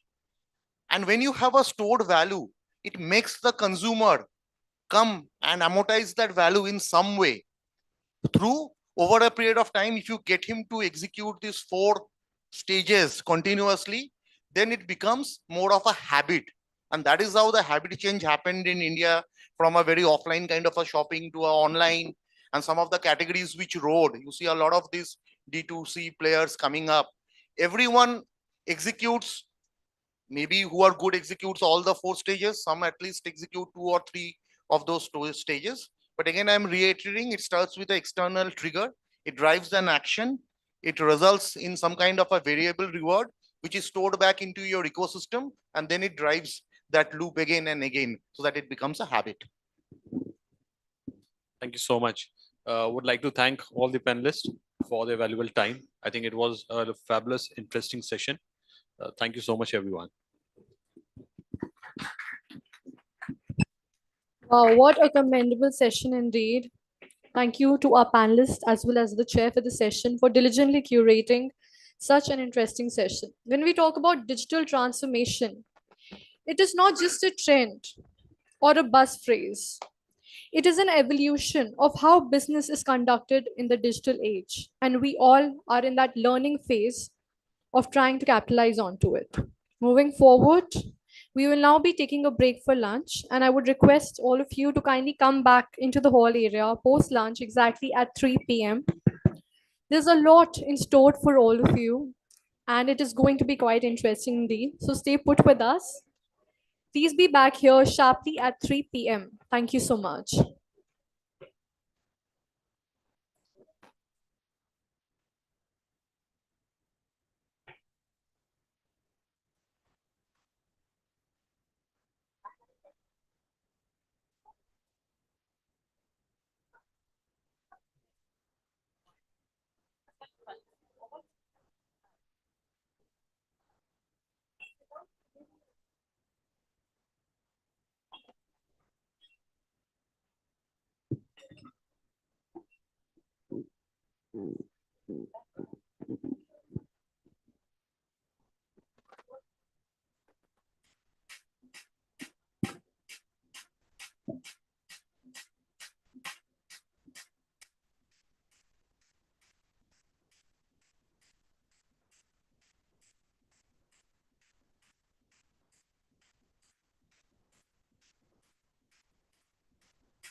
See my own reflection, craving for attention, longing for salvation in the middle of the night. As far as the eye can see, as long as the sea is deep, as long as my soul is free, I'm alive.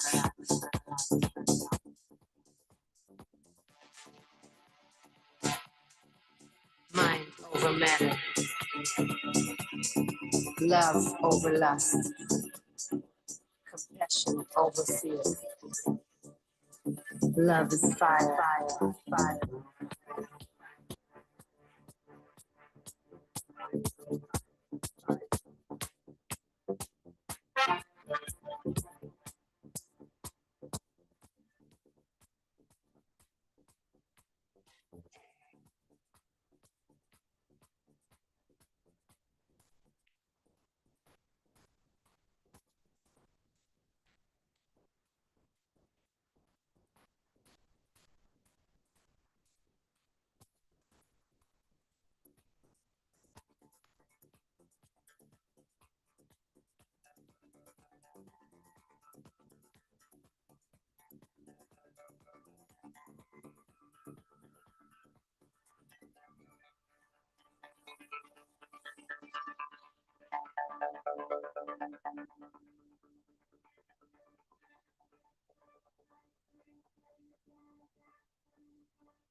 I see my own reflection,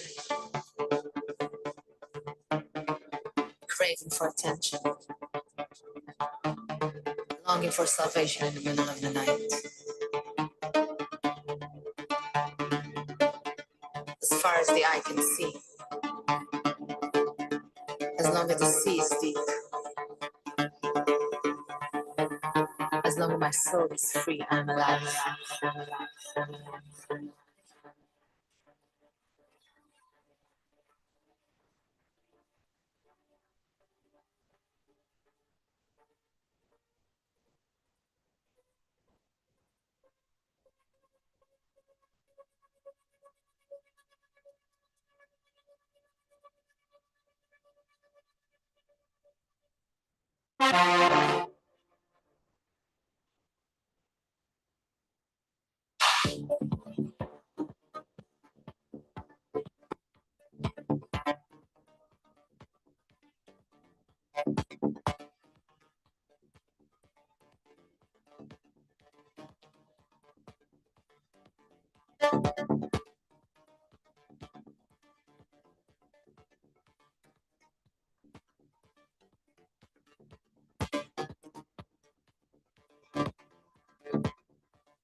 Come back down, I'm falling.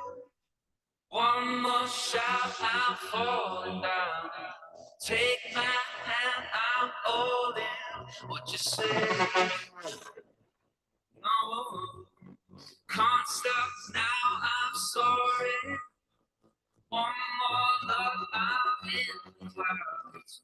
All these games of torment that you play, that you play. No.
Because you move me, baby, don't you prove me from the start,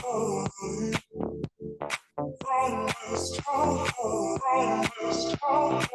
Because you move me, baby, don't you prove me from the start, from the start, from the start, from the start, from the start, from the start, from the start, from the start, from the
start, from because you move me, baby, don't you prove me from the start, from the start, from the start, from the start, from the start, from the start, from the start, from the start, from the start, from the start. Because you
Tell me when the lights go out.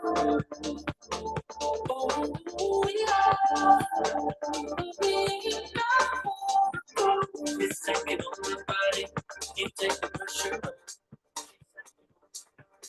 Just want to feel it now. It's taking on my body. Taking on my body. You take the pressure off. She said you want my body. Just want to feel it now. It's taking on my body. Keep taking on my body.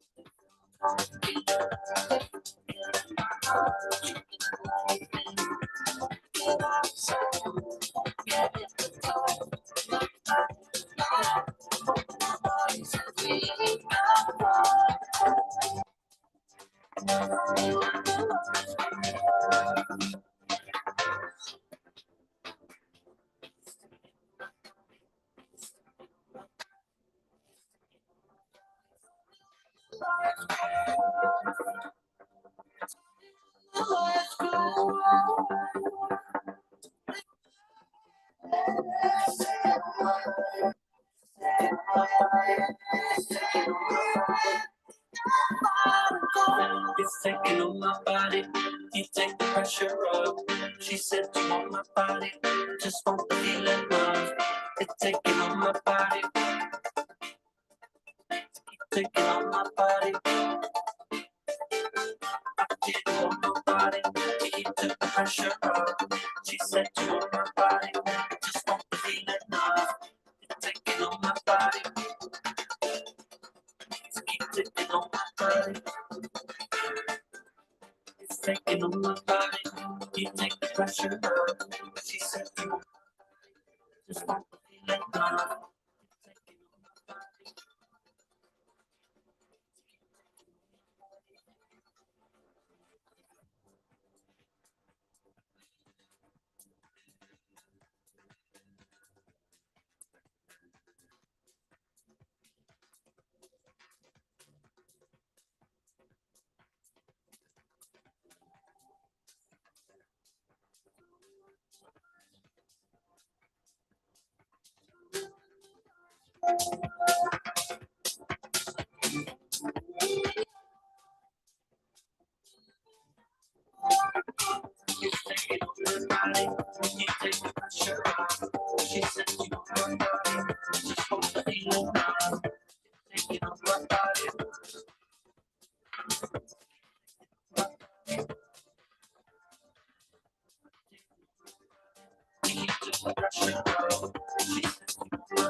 Attention to all our venerated guests. The lunch break is officially over. I would humbly request you to enter back inside the hall area so we can swiftly begin our next session now. Thank you so much. Kindly take a seat.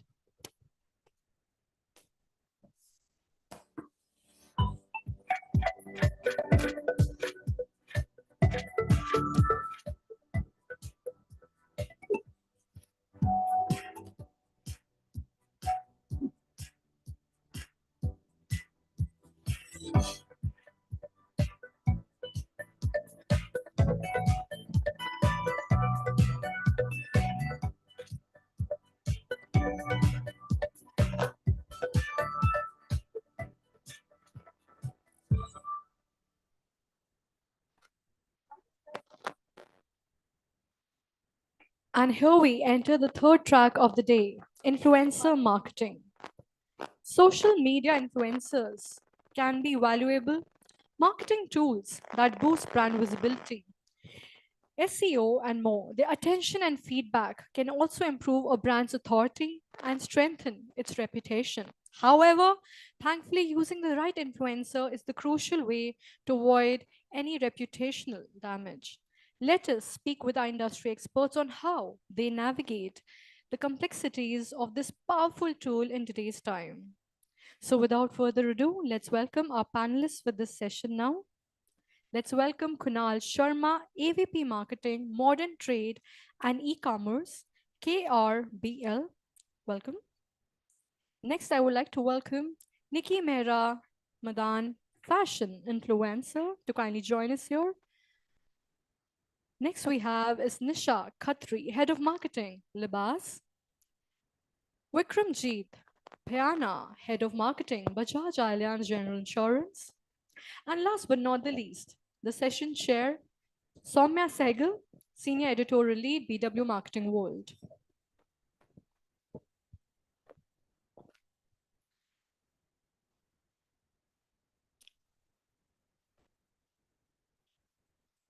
This is a delight to have our venerated guest here. I would request the chair to kindly start the session promptly. Thank you so much. Can you guys hear me now? Okay. A very warm welcome to all of you. The post-lunch sessions are always the most difficult, I believe. Nisha is on her way and she will join us midway in the conversation. Okay.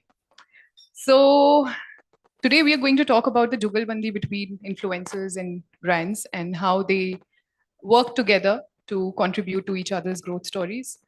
Influencer marketing, as we all know, has come a long way.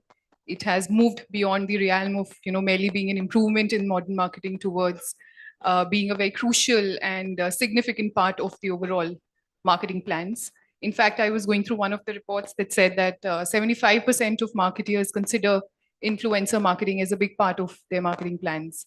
So with that, I would want to shoot the first question to Nikki and Kunal.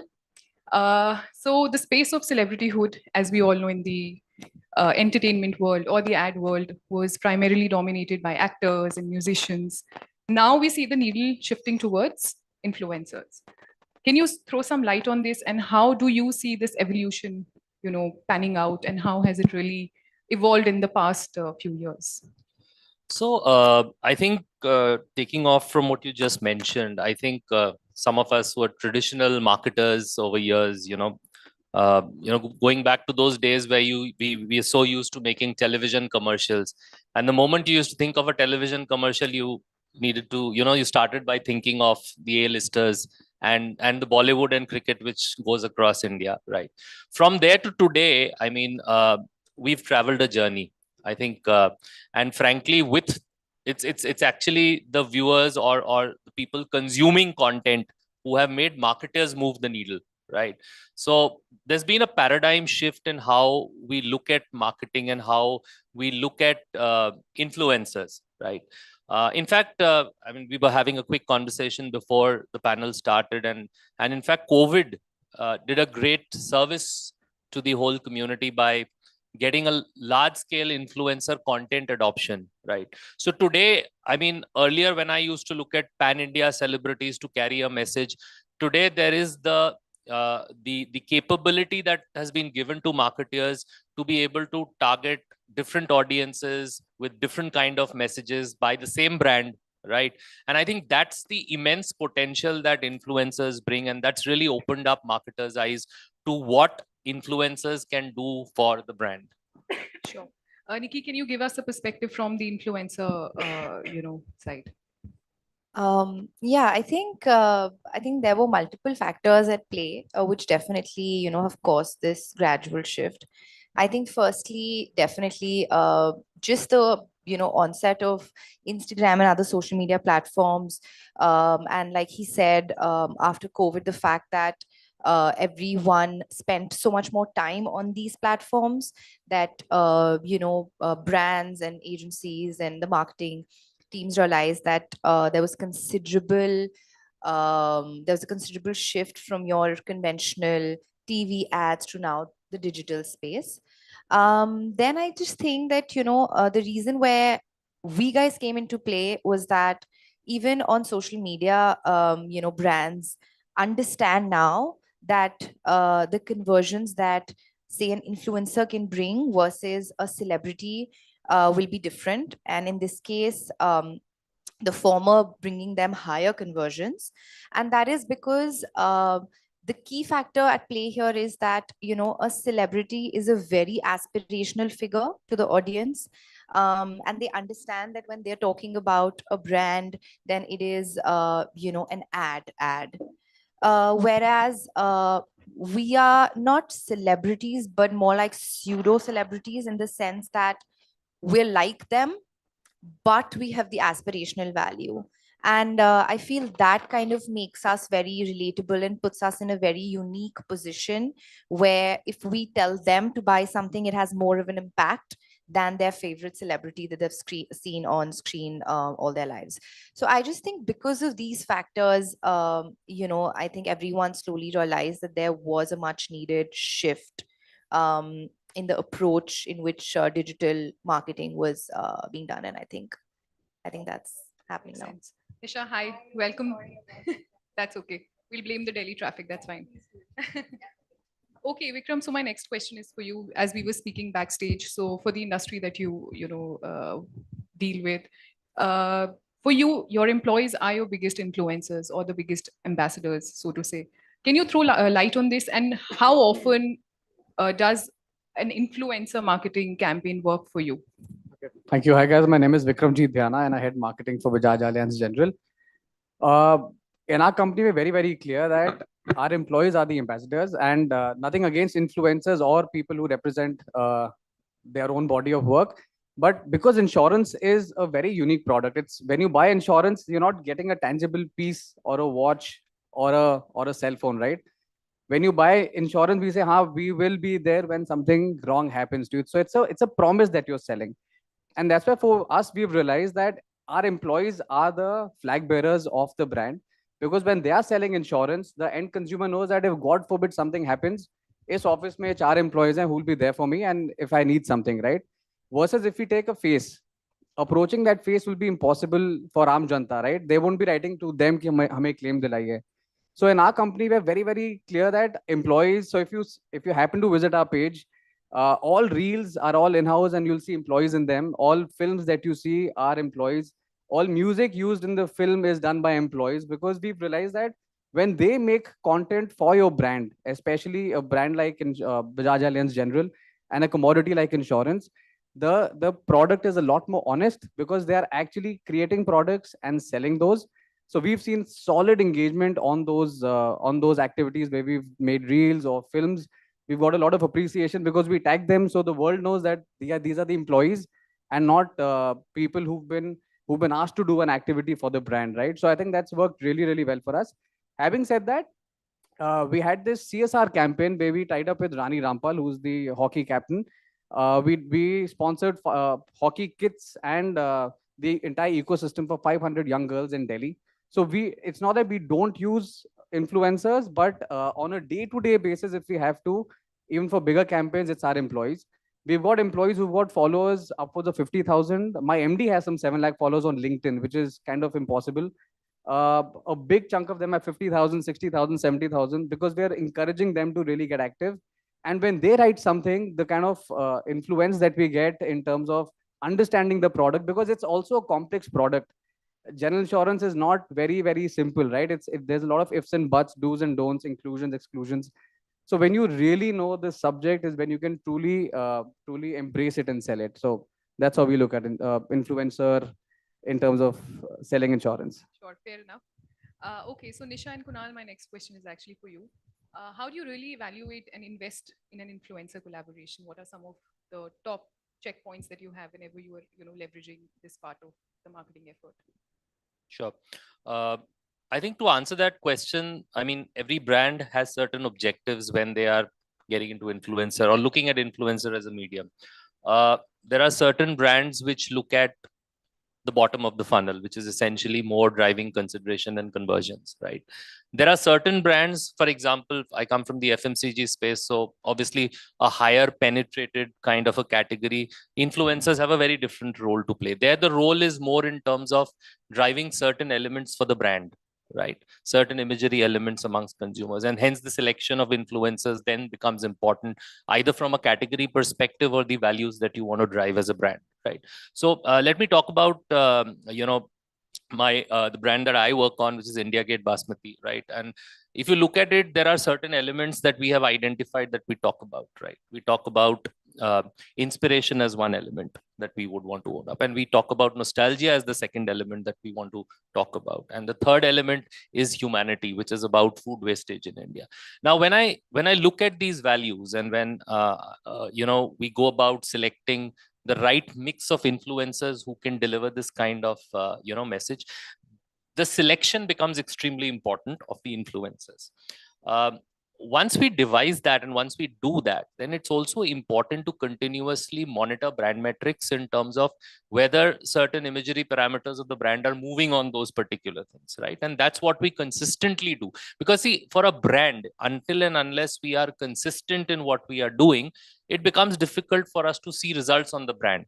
See, for a campaign which is intended to drive the lower part of the funnel, which is essentially sales or revenue, it's easier to measure because it gives you immediate. And with today, we marketers have become extremely greedy in terms of trying to look at data on how much conversion is happening basis this particular campaign that I'm running.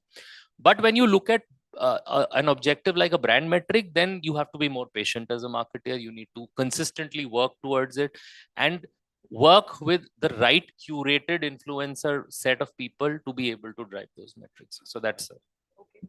Nisha, how about you?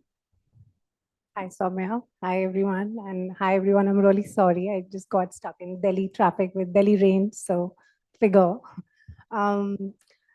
If I be honest to answer the question you've just asked, it's a very cluttered space to make a decision in. How to select the right influencer for your brand, right?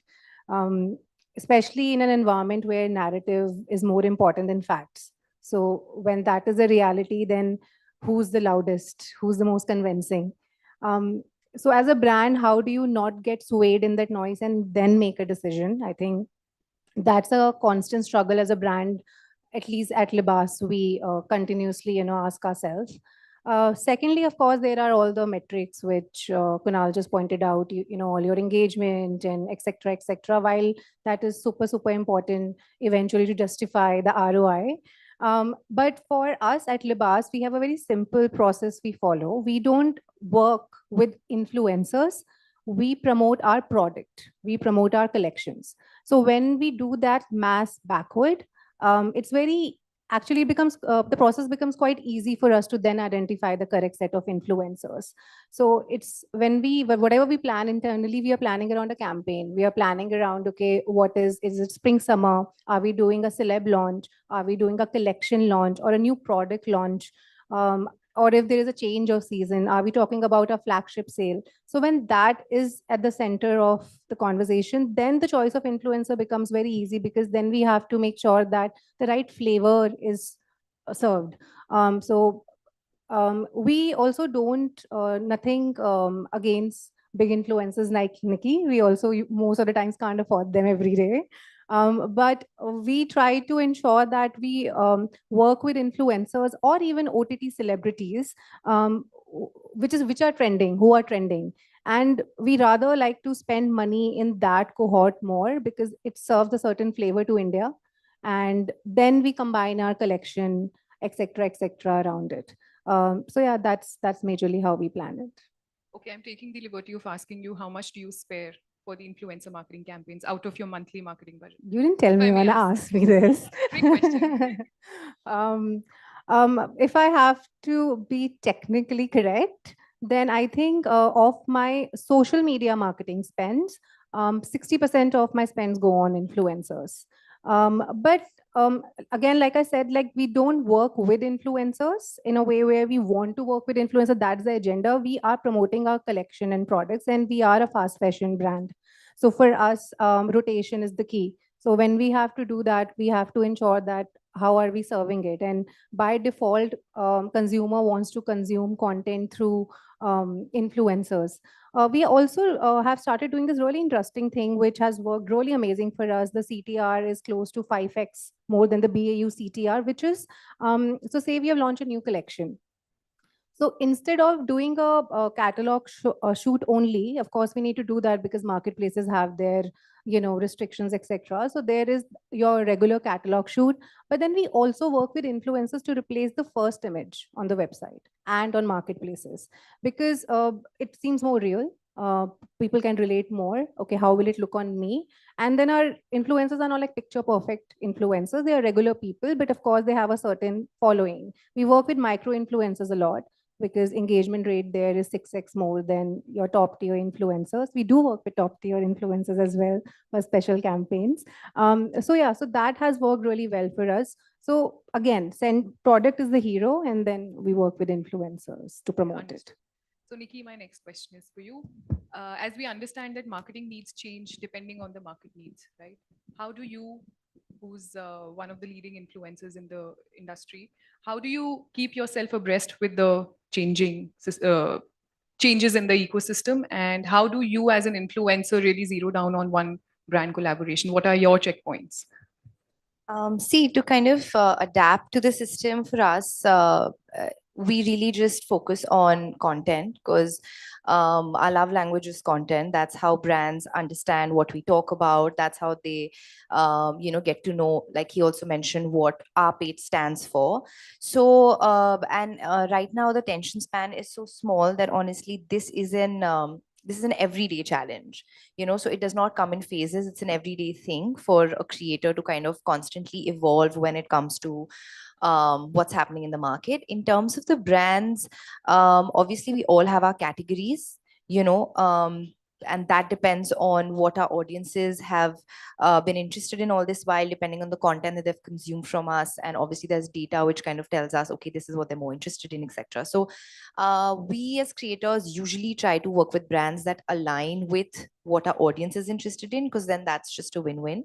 So in that sense, it's pretty straightforward that a brand needs to, like today, if I talk about fashion and beauty on my page, then I know that if a fashion or beauty brand is coming to me, I can offer them what they want, plus give a lot of inputs based on what my upcoming events or plans are, where I can help them integrate their brand in a much more better way. So I just feel when I can bring that expertise on board, it's obviously better, right? So we also choose to kind of work with brands in that big category that we belong to. That's basically the main criteria, essentially.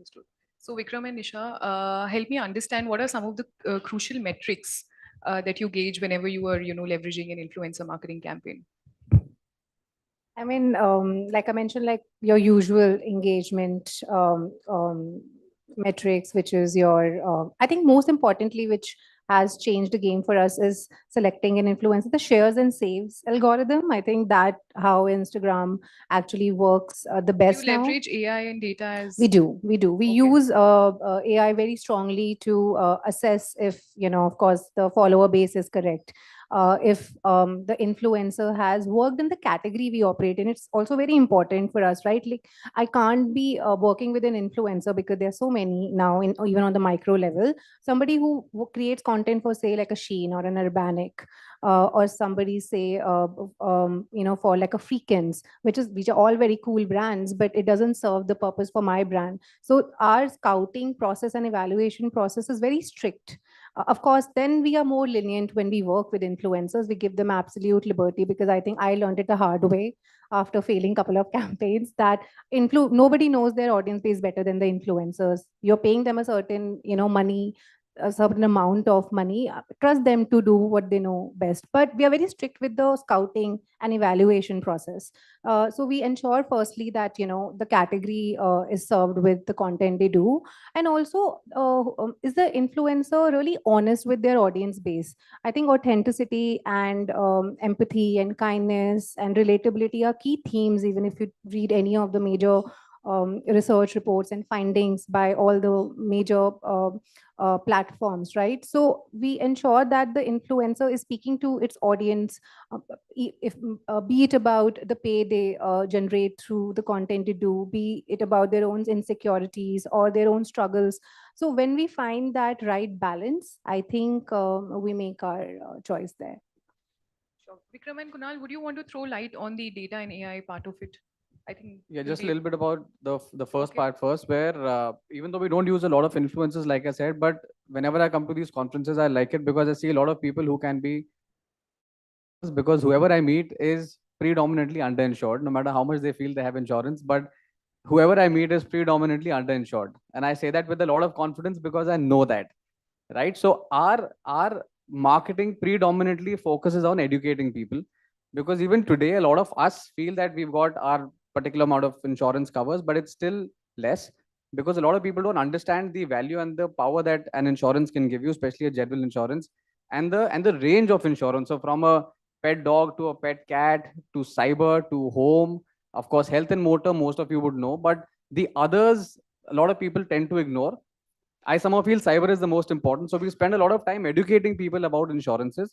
So our predominant focus is reach and engagement, so that we know that an X number of people at least saw, read, and understood, hopefully, what it is, let alone buy. Buying is the secondary part, because if they don't know what it is, they will never buy. Because like I said, when you're buying an insurance, you're not getting anything in return. पहले हम फिर भी एक policy दे देते हैं, BSG करके, a lot of people are just mailing. So you're getting absolutely nothing when you're buying a policy. It's just a promise कि when something happens, we will be there. But so the whole concept for us is to influence them to understand what it is, because once they do that, Bajaj Allianz General is one of the largest insurance companies. A lot of them will come back to us, but पहले समझ जाए, and then coming is more important. So that's how we kind of use the whole gamut. I think, Soumya, one point that I want to add here, I mean, we've spoken a lot about numbers and the science of the whole piece of how you measure the impact, right? I think as a marketer, I would also look at the art of doing it, right? And the art of doing it right. Because I think all of us here understand that content is what is actually, driving this whole wave of influencers, right? I'll give you an example. I mean, we did an outdoor campaign and laddered it up with an influencer campaign in Delhi. And, one of the things that we just spoke about in terms of briefing, right? As marketeers, traditional marketeers, again, we are very passionate about the brief that we give. How does our brand look? Is it looking fine when the influencer is posting it out? At the end of the day, you need to give liberty to the influencer because they are able to create magic out of it, right? I think that is one of the critical things that as marketers we need to understand and do that. And I personally have experienced multiple number of times that magic happens if you let the influencers do what they want to do, because they know their audiences the best. They know what's going to drive engagement and shareability within their set of audiences. I mean, one of the influencers, because we gave a very open brief, created a song out of it which became a huge shareable piece, right? So I think it is also important when we look at this whole influencer piece to be, as marketers, to be able to give that open brief through which there is the liberty that the influencer has. You look at an influencer and you look through the feeds and look at the kind of organic content they do, and then you look at a branded piece and you can see it and understand that the brand has given a very tight, closed brief. So you'll see the difference, and that then leads to results in terms of whatever you measure. I think this is exactly what Nisha was trying to tell us. Okay, so coming down to my next question. So basically, we are witnessing a trend where certain platforms, say Facebook, for example, is witnessing a decline versus LinkedIn, which is witnessing a sudden uptake in, influencer marketing campaigns. What is your opinion on this, and how, as brands and as the influencers, someone who belongs to the influencer community, how do you really navigate this new change? And how are you really preparing for it? Who wants to go first? Anybody? I'll happily go for it, guys. Yeah, exactly. I was waiting for this question. Like I said, we are extensively using employees. LinkedIn, I think, has become so authentic these days because seldom someone would post something which has little element on LinkedIn, because या तो किसी को नौकरी चाहिए होगी eventually कहीं ना कहीं. So as a platform right now, I think it's the most honest to a very large extent. Of course, nothing can be 100%. There are loopholes in every platform that you go to. Some have bigger loopholes. I think LinkedIn has slightly smaller, slightly tighter loopholes. So I think the kind of influencers that are coming on LinkedIn, they know that targeting the corporates is also important, because that's where a lot of activities, campaigns, marketers are sitting who can identify what they're doing. So I personally feel LinkedIn as a platform is here to stay. I wouldn't say Facebook is dying. Facebook is still serving an audience that is still on Facebook, and that's a big chunk of the Indians. So Facebook would never die, at least not right now. But LinkedIn definitely is catching up in a big way. A lot of people felt, especially when we started LinkedIn marketing and all of that, they said it's going to be useless. Koi nahi aayega. No one's going to really refer LinkedIn to accept products or listen to influencers or understand what they're saying. But I think the platforms built a strong sense of authenticity right now, because Naukriya dila raha tha, so they knew that authenticity hai.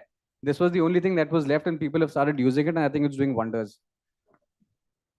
I think I can just add a couple of points. I mean, we did a social campaign largely on the digital space called Ek Muthi Chawal 2 years back. That was around food wastage. And we did a similar kind of a initiative in our office, where employees came in and contributed, a fistful of rice, and that got contributed. That's one of the best performing posts that we had on LinkedIn. And so you imagine what even the power of LinkedIn is, and the power of content, I believe, that, where you can drive engagement. You may go first. Yeah, I just think that, I mean, I don't know much about LinkedIn, because I think from where I come from, it does not play a very important role. But just the Facebook versus Instagram debate, I just feel before Facebook could reach to a place, where Instagram is right now. For example, before Facebook could become a platform that people were heavily monetizing from, obviously Instagram happened.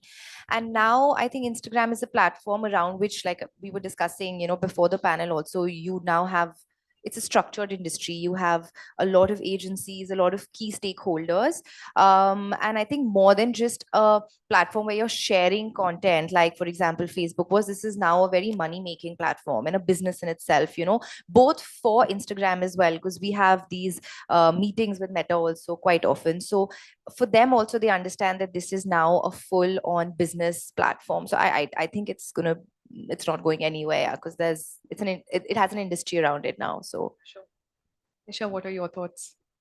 So, funnily enough, I had a meeting with investors yesterday, and this was exactly the same question they asked me. So, I'm very happy you're asking me this question because I didn't have to prepare for this one. So, just to add first to what Vikram just said about LinkedIn, I think LinkedIn is doing everything other than Naukri, Dilana. I think LinkedIn has just become, I don't really agree with you that it's the best authentic platform there is, but sure, better than the rest for sure. I'm very happy that platforms die because I think it really challenges you as a marketer. Because before platforms, bhi to brands बेचते थे, तो तब कैसे बेचते थे, right? It really challenges us. It puts us in a very uncomfortable place, of course. I mean, I don't want to say it to sound intelligent, but of course it puts us in a very difficult situation. But I think that's what challenges us to also become better marketers. And I think what it puts every brand in a bracket of is to work on your own media and work on your own website experience, work on creating better offerings and the engagement better. So that means connecting with your community, both online and offline.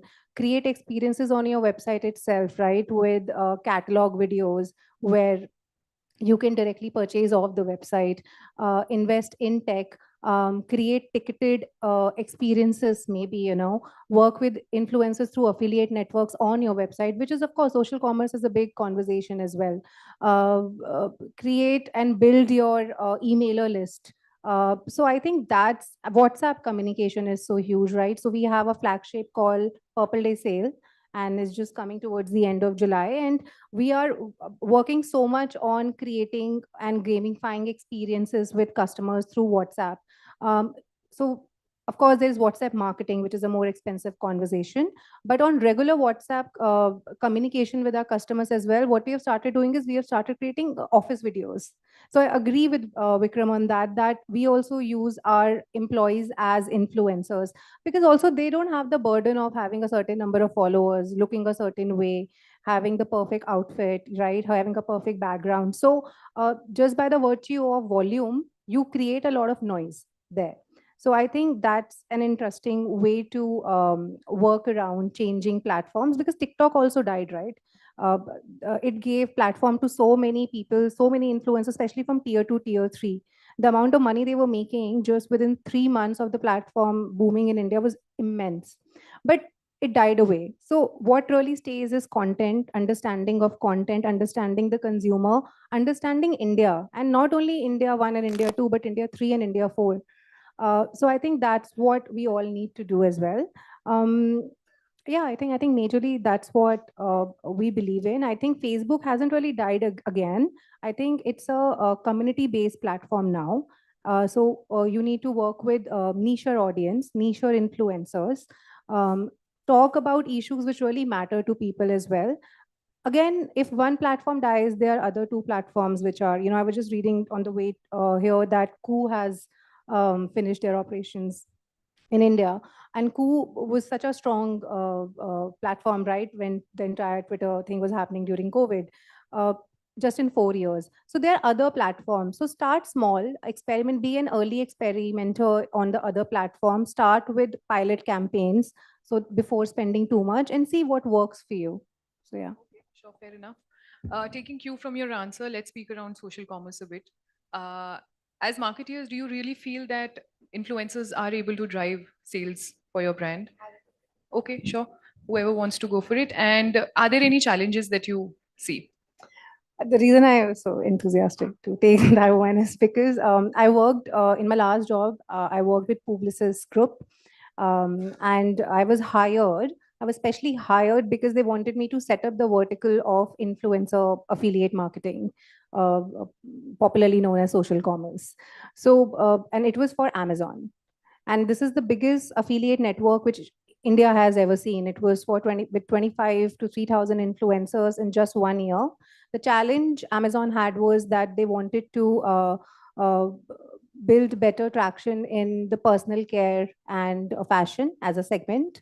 And the added challenge on that was that they wanted to tap into millennials and Gen Z. So Amazon Pay basically koi nahi kharid raha tha, fashion and beauty. People were going to Myntra or Nykaa, right? So that was their challenge. What it made us do was really scout influencers from everywhere in India. And that involved, because Amazon is a huge tech platform and they have dashboards, etc., very complicated. So we had to empower influencers from the beginning. I had to hire 10, 15 people to run this program, of course, but even with 10, 15 people, we are in India. हमें हर चीज phone पे समझना है, हमें हर चीज 4 बार phone पे समझना है. So like to create that kind of campaign, it really made us understand that there is power in this, because within 1 year we were able to generate a revenue with the 2,500 influencers at a revenue of 250 CR. So it has merit, and I can say that because I've run it. I've run it with Indian influencers, young influencers, macro influencers in a category which is fashion and beauty, where the ticket size isn't even that big. So yeah, that's what I have to say. Vikram, do you want to add anything to this? Well, we've not done any such campaign, but we've done campaigns through employees and we've seen reasonable amount of return, like I said. And that's the sole reason why we stick around and do campaigns with employees, because the honesty and the trust with which they sell on social, especially, we've seen. So we've done a lot of health campaigns, cyber campaigns, like targeted LOB campaigns, because it becomes easier for them also to communicate. So we've done social campaigns and offline campaigns also, and it's given us solid amp in the number of policies that we've sold and the kind of revenue that we've got. And that's actual solid profitable business. So a lot of, because when they are going out there and being the face, they're getting consumers and customers who they know and who they trust. So the kind of business that they bring in is solid. And for insurance, the more profitable the business, the better. So I think that's worked very well for us. Do you have anything to add, or should I move to the next question? I think just one dimension. I mean, largely, if you look at my category, the FMCG category, then I think most brands don't look at influencers from a conversion point of view, or from purely from getting people to buy. But I think in certain categories like health, for example, I think there is a significant amount of influence that the influencer can exercise in terms of getting the consumer to come into the that particular product category, because the kind of credibility they add. Let's look at whey protein for that matter. The kind of value that an influencer, by virtue of talking about it, because of the expertise, that's the kind of value that I see. Sure. Okay, so Nikki and Kunal, my next question is for you. We've gathered, some sense of how brands and influencers synergize together. Can you help me understand how influencer marketing agencies are contributing to this entire dynamic? Do you feel they're able to strategize, organize, and execute the campaigns better for you? Yeah, I think agencies play a huge role actually in our industry now, because they essentially bridge the gap between the brands and the influencers. Because I think, especially like we were discussing after COVID, the number of influencers that we have, it's not possible for the brand or the few people working in the brand to possibly know everyone who's out there or the new ones who are out in the market. So in that sense, yes, definitely, not only in terms of just helping them identify the right influencers, but also just literally from pin to plane, from helping them execute a campaign to brainstorm a campaign, then to kind of tell them what the result of that campaign was. Agencies play a very important role for the brand, and even for us, definitely, to kind of, even though no matter how long you've been in the industry, obviously you do not know every brand who's running a campaign or wants to run a campaign. So that's where the agencies come to play for us as well. So I definitely think they have a huge role to play. That's the plus. The negative, on the other hand, is that because for the agencies also, this market has become so competitive that their focus has slightly shifted to just kind of getting the brands on retainers, or trying to kind of get them as permanent clients. And because of that, sometimes the suggestions that they give to the brands and then to the creators does not result in good outcome for either. So for example, sometimes we will receive a very, very strict brief, which from the get-go we'll know will not work for the brand. And if we tell the agency that, the agency will not take it to the brand because they do not want to be the bad guy here, and then they want to kind of please their brand. And then How do you navigate such a situation? I mean, honestly, you push back as much as you can as a creator, while trying to find a middle ground between how to make the agency brief and the brand happy while still being true to your audience. So I think that's again a regular struggle. But I think obviously, just like every other thing, this is a loophole there when agencies come into play. I feel sometimes if there's a direct communication between the brand and the creator, I'm pretty sure when you kind of explain the brand person directly that, I think this is going to work, because I think for the creator and the brand, the goals align. We both want the same things, but sometimes that the agency wants this. goals Yeah, also exactly. align. Yeah. Okay, understood. I think it's a very valid point, and I, from a marketer standpoint, kind of resonate with it, because I've seen cases of, or instances in my own experience of, content getting, not in the desired space because of the fact that the brief did not land right? And similar cases of where brands have maybe, directly worked with influencers and landed the message much more impactfully, and so I think there is a mutual empathy there between the brand and the influencer. But having said that, it'll be wrong for me to completely say that there is no role of an agency. I feel the agency can definitely add value, both in terms of content, in terms of strategy of selection of influencers, right? For larger brands who have a more always on influencer strategy, I think a well thought out strategy definitely brings more strategic lens to what the brand is trying to do, and that's the kind of value that an agency can definitely bring on the table. So I mean, it's a yes and a no, but it's got to be taken by each decision to be taken. Yeah, it could go both ways. Understood. So Nisha, help me understand, how do you maintain long-term relationships with an influencer? Or do you believe that one-off campaigns can, they work better for you? How do you look at this? Both, actually. I mean, it's situational.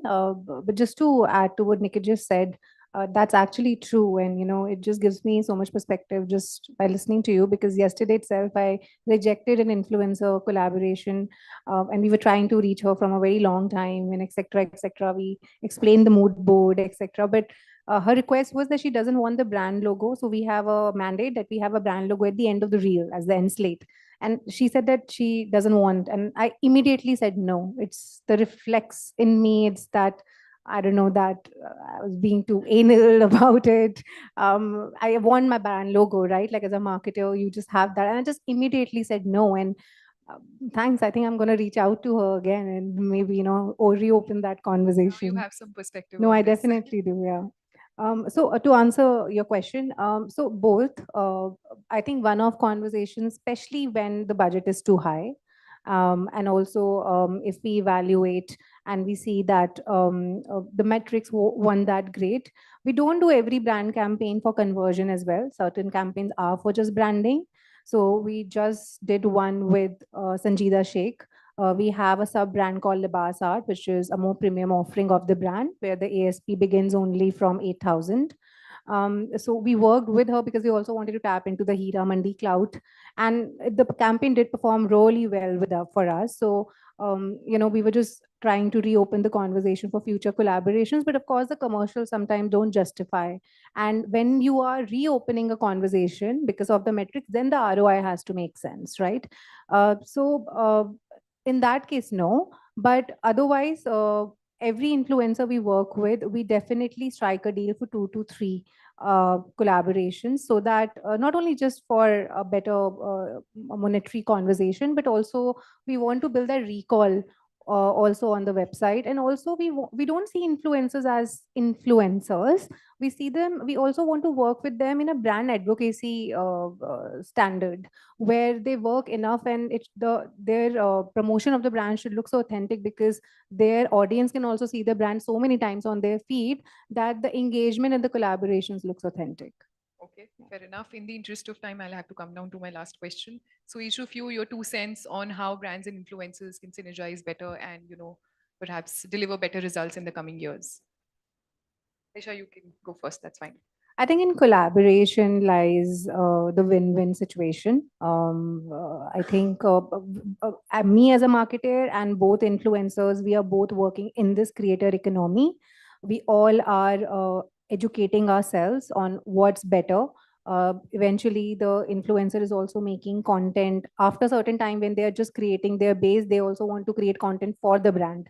So we both have to educate and upskill ourselves continuously, and like have more empathy towards each other. Like the influencer shouldn't also be working from the mindset that brands shouldn't also be like influencer. I think they both should really try to understand. And I think Nikki kind of shed a beautiful light on the fact that understanding of why a creator wants a certain thing, if the brands can understand that better, I think together the end product could make a lot more sense. So just one thing that I think a lot of times either the brand thinks that they're bigger than the influencer, and at times the influencer thinks they're bigger than the brand. I think it's very important to get that balance right, because if the balance is right, both the influencer and the brand can come together and create some great content. But if there is an imbalance that you see in the content, it'll not be a long-term relationship, like you said, because it'll break for sure, because it's money related, right? And when there's money relation, if there's an imbalance, it'll never be long lasting. So I think it's very important to have both on the same page, even if you're hiring them, but you're hiring them for what they can bring to you and not what you could do, and that's why they are there. So you give them that respect. And influencers should, I think, reciprocate in the similar manner, where they appreciate that the brand's investing time and money in them. So I think that balance is very important. So that's a brilliant point. Yeah. Okay. Yeah, I think exactly what both of them said. I feel that it needs to be a collaboration. I just feel that honestly, the creators sometimes feel that they know everything, and that the brands don't understand content, but they don't know that these are marketing leads you're dealing with. So of course, there's something in mind when they're sharing a brief. So you need to respect that also, and brands also need to understand that if you're paying someone, you're paying them not to be a model and follow a script, but to kind of bring their own flavor to it. So I think, yeah, it just needs to really be a collaboration, really. I think we spoke a lot about marketeers and the influencers. I think at the end of the day, what will make it work is people who are consuming that content. And I think it's important to cognize for what trends are there. And I think there are a couple of things that I think are very important. I think purposefulness of what the brand says or what the content is getting created, it's going to be extremely important going forward, and I think the other important thing is authenticity. I think as we look forward more from a content perspective that people will consume, I think that's what the direction that I feel more and more content influencers will move towards. And I think brands need to use the medium effectively. Then they'll have to, ride on these two key pillars that I see clearly happening. Sure, wonderful. I'd now like to open the stage to the audience in case any of you have any questions for the esteemed panelists. Okay, no problem. Great. Thank you very much for your time. I hope everybody had wonderful takeaways from this session. Thank you very much. Thank you. Thank you. That was quite an interesting session indeed. When we talk about influencer marketing, it is about leveraging the credibility of a popular content creator to promote your brand. Influencers uniquely share their brand story and, of course, appealing to their followers, their emotions, and the triggers it makes. So, a heartfelt thank you to Mr. Sharma, Ms. Khatri, Mr. Bayana, Ms. Sehgal, and last but not the least to Ms. Nikki for coming in here today to participate in this wonderful discussion.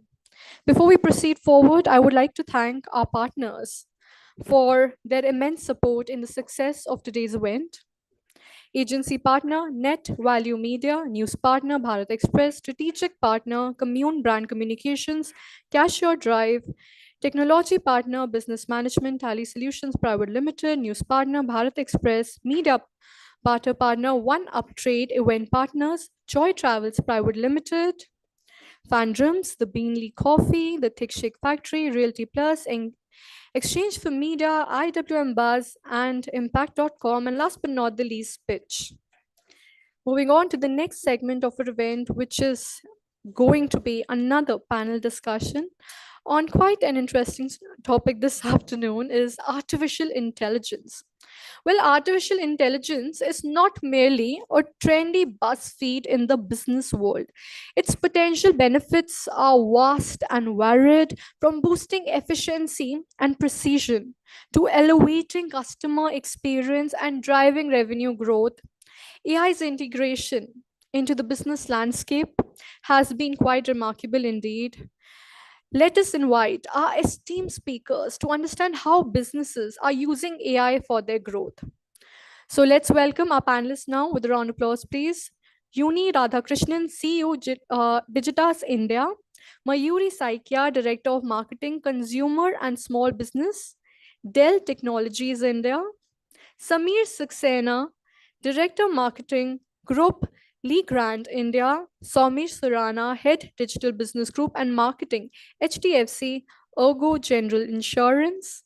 And of course, the moderator for this session, Mr. Pankaj Krishnan, Chrome DM, founder and CEO. Let's welcome our dignitaries with a round of applause, please, so we can commence our next panel forward. Thank you so much. Most welcome. Kindly take a seat. I would be requesting our moderator to please take the session forward now.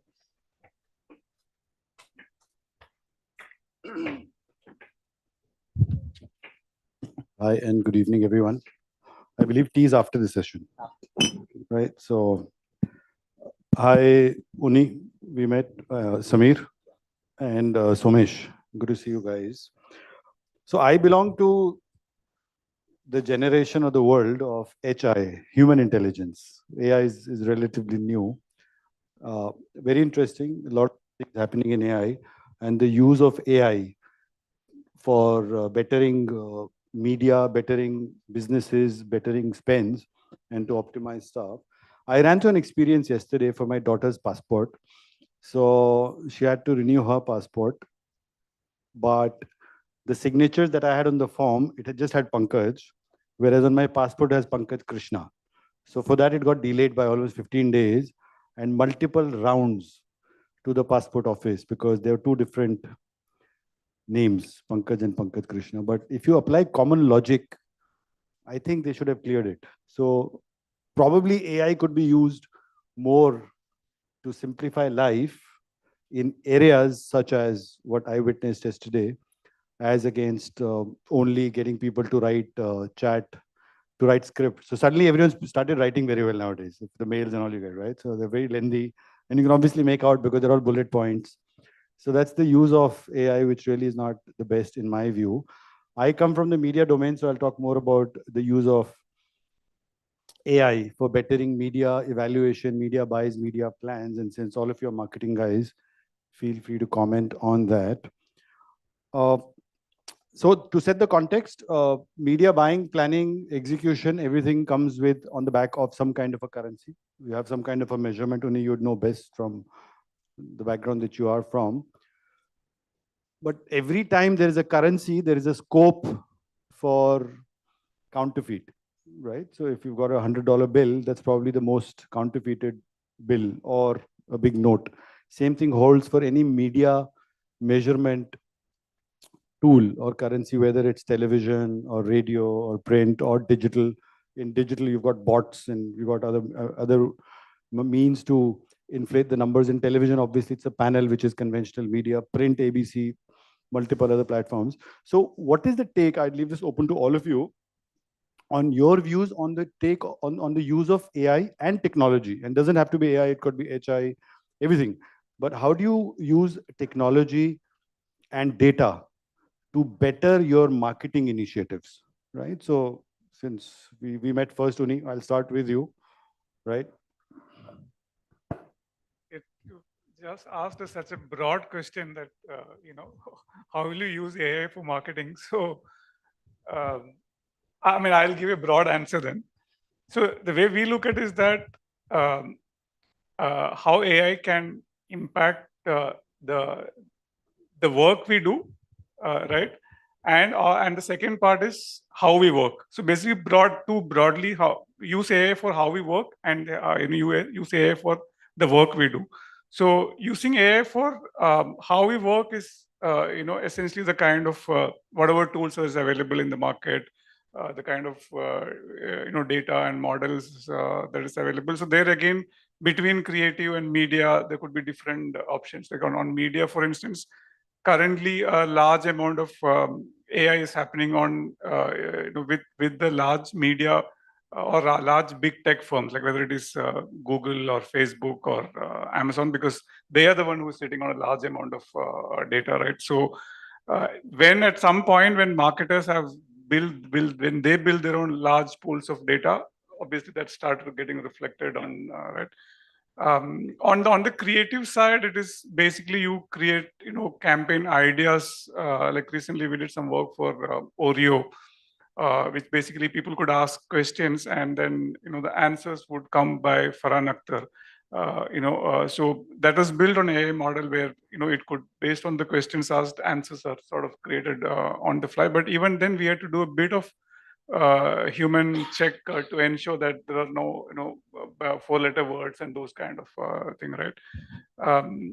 On the way we work, again, which is basically whatever tools are available in the market, whether it is Midjourney or ChatGPT at a very fundamental levels.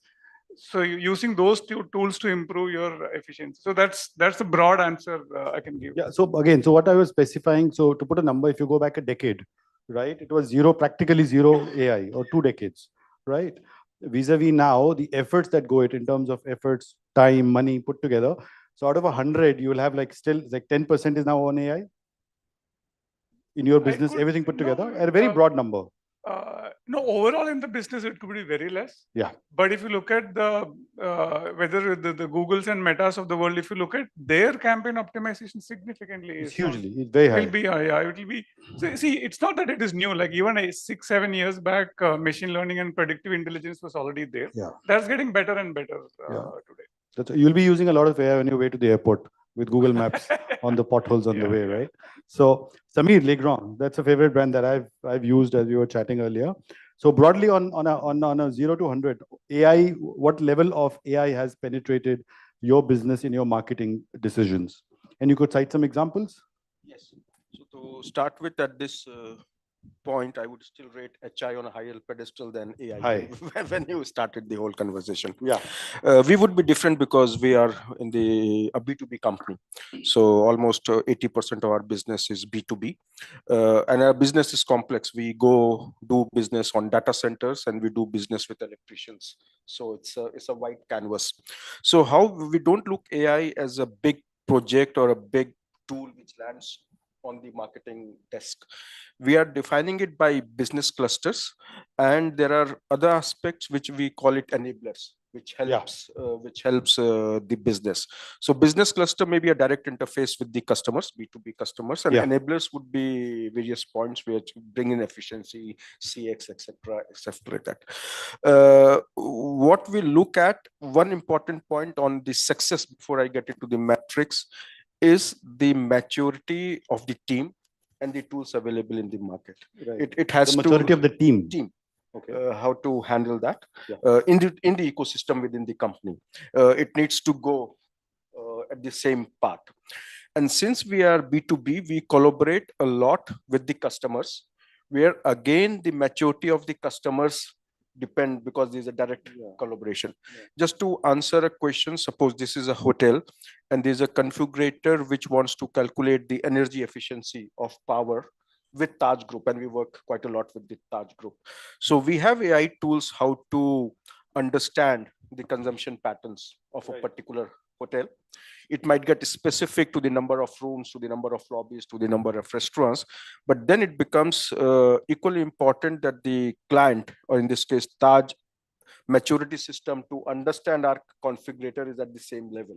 Yeah. So that by the collaborative becomes important. So this I'm saying at a very high level of B2B, where we work with data centers on energy efficiency, on stuff like that. But when we come to an electrician, like you say, you use Legrand switches, that's also complex. You need 2 or 3 things to build up a small switch, a rocker, a plate, a Facebook. There we have, again, configurators for the electricians. Yeah. So somewhere these are the enablers. On the CX side, we get into the schemes. We do a lot of trade schemes, and there our universe is not like a bank where you have millions of customers, but say 20-30,000 people participating in the scheme. Gives a lot of insight on the buying patterns, on the SKUs you need, and those kinds of things. So I think from that perspective is less of media, except for we have a small e-shop, less of business.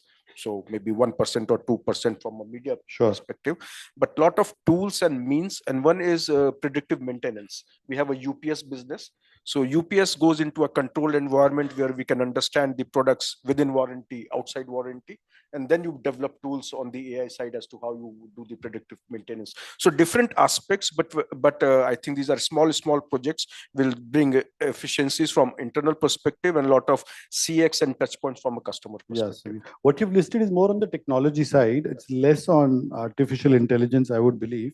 But before I come back to you, Somesh, you are the B2C man here, right? So I have something, again, I'll try and share my personal experience. If I was to make a call to a service provider or to an insurance company or to a hotel, right, I would like to talk to a human, no? Right? So does that limit the role of AI? Because at times you must be managing a lot of this, right? So interaction with end users and getting AI to revert to those queries at times does get frustrating, right? So does AI really have a big role to play in building HDFC Ergo and at this point in time? Yeah, absolutely. So I would say I would divide this into 3 different parts.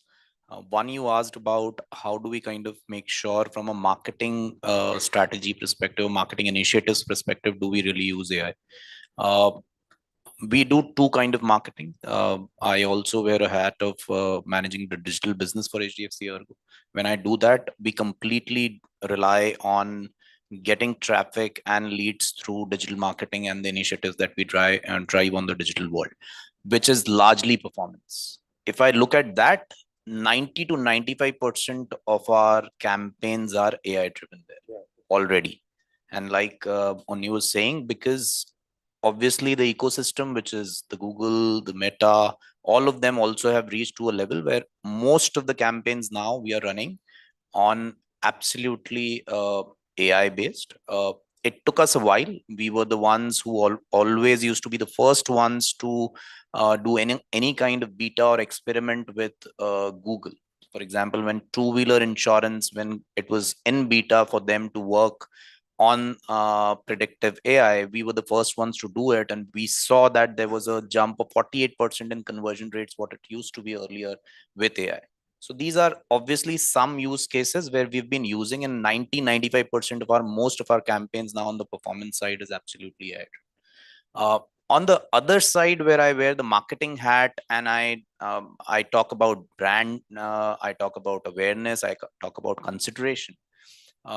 Is AI really being used to the extent that we should be using? Answer is no. We try doing in bits and pieces, but we've not been able to kind of get that ecosystem. So I can remember some of the cases like Cadbury's using it for a very nice campaign where Shah Rukh was being used, and each and every shopkeeper was being addressed through an AI campaign. Yeah, the same replication of Shah Rukh addressing different shopkeepers. Exactly. So not many brands have been able to really use it, but from on that side, not many have been able to use it.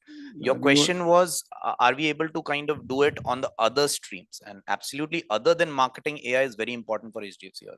So for example, we have an application called Here.app, which is largely an engagement app. And that with 5.5 million people using it, it's absolutely AI driven. Who's coming, what they're doing early in the morning, what they're coming for. 3 times in a week, people are coming and engaging with us. a particular segment of customer, they are coming to engage for these three activities, and hence my entire we will address them in a different way versus another set of customers coming absolutely for a different need, and hence we'll take them to the health ecosystem and not the motor ecosystem. The second use case that we've been using extensively is on the claims side. You said the experience, you want to speak with somebody, and absolutely, especially when there is a claim, when somebody is in hospital or somebody's vehicle has been broken, you really want to speak with somebody. You don't want to speak with a AI bot and be more hassled. And that is one of the biggest use cases, which is a combination of somebody speaking as well as AI. So for example, if there are certain, when we are onboarding a customer, we used to do medical test. Earlier, everything used to be a doctor sitting here and talking. We said 80% of the times we really don't need to, you don't really need to speak with the doctor. If somebody has, for example, diabetes to a particular level, all I will do is I will add in loading there, and I will obviously issue a policy that can be done by an AI bot. And those places AI is being used. Break-in inspection, when there is a vehicle you're driving and you've not renewed your policy, you used to earlier, a surveyor used to go do an inspection. That's iterative could be delegated to AI to a great extent. Absolutely. But where there is a subjective call, you actually do need the human interface. You said you're using less. Keep this interactive. You can agree with each other, disagree with me, no, with each other. So the thing that I'm coming to you again, Somesh, on your flight back to Bombay, right? So you've got now these new generation aircrafts, and tested and tried completely pilot free, driven by machine, flown by machine. Would you board that aircraft? No, I won't. Right. So insurance doesn't cover that would kind of you, risk would you till cover now. that, Samir? Would you board an aircraft which had no human inside it? What about you, Uni? Would you? I wouldn't. I would still not depend on a machine to fly me from one city to another. So I think, sorry. I wouldn't. See, there is this, I don't know, probably some of us are aware, this term called AI maximalist and AI minimalist.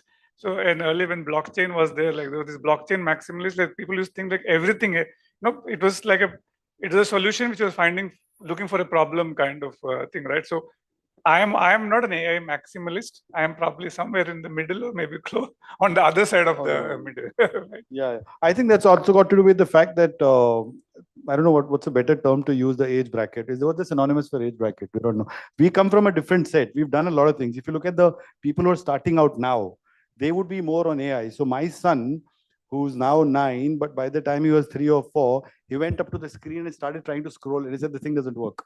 Right? Because it was so a lot of kids do that now. They're going to do that, right? So that's the irony of things. But we still believe in doing things ourselves. We want to make sure things are working and all, and that's got to do with your mindset and how we've been brought up. More specific to the media segment that I come from, and most of you come from, you invest a lot on promoting your brands by way of media consumption, media buying, B2C, B2B, and you're probably C2C, client to customer, right? So looking at that, every currency that we started off with beginning, so there is a currency, there is a measurement system.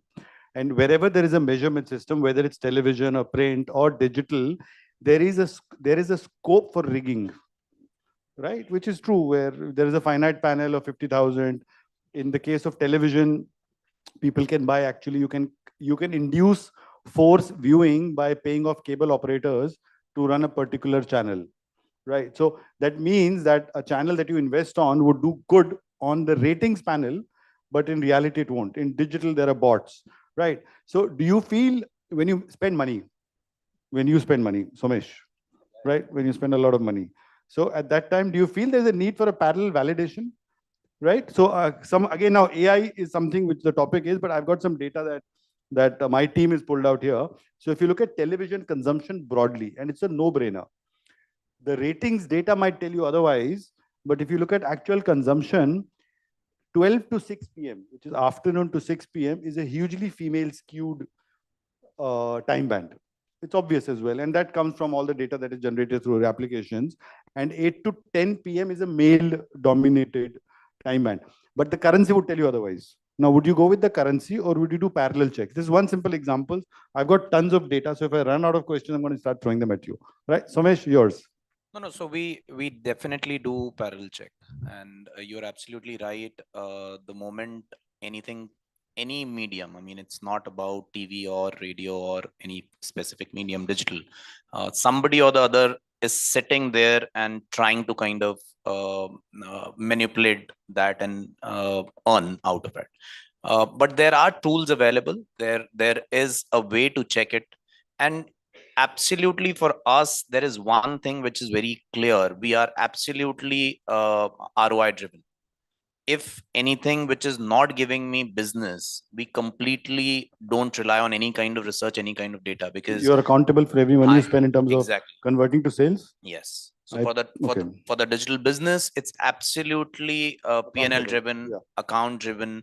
There is nothing that we spend beyond the budget that we have, and that also really helps. And AI helps here as well, because all my campaigns on digital is absolutely budget, which is being given to the model, which has been trained over a period of time. And the cost of acquisition that we target is clearly set. This is the cost of acquisition at which we need to grow. And we've been working very closely with folks all across, where how can we improve this? There are largely three funnels in any marketing. It could be B2B, B2C, C2C for that matter. The upper funnel, more and more people and traffic needs to come in. How do I kind of get the relevant traffic? And we work with, there are companies who give us what are the fraud clicks, what are the kind of traffic which is not coming from the relevant websites On the digital side. On the digital No, side. digital, Somesh, is hugely addressable to a great extent. It's spontaneous. It's now, you can do that. I was referring more to not only the digital side. A major chunk of your spend is not digital, right? Digital is not, would be below 50%?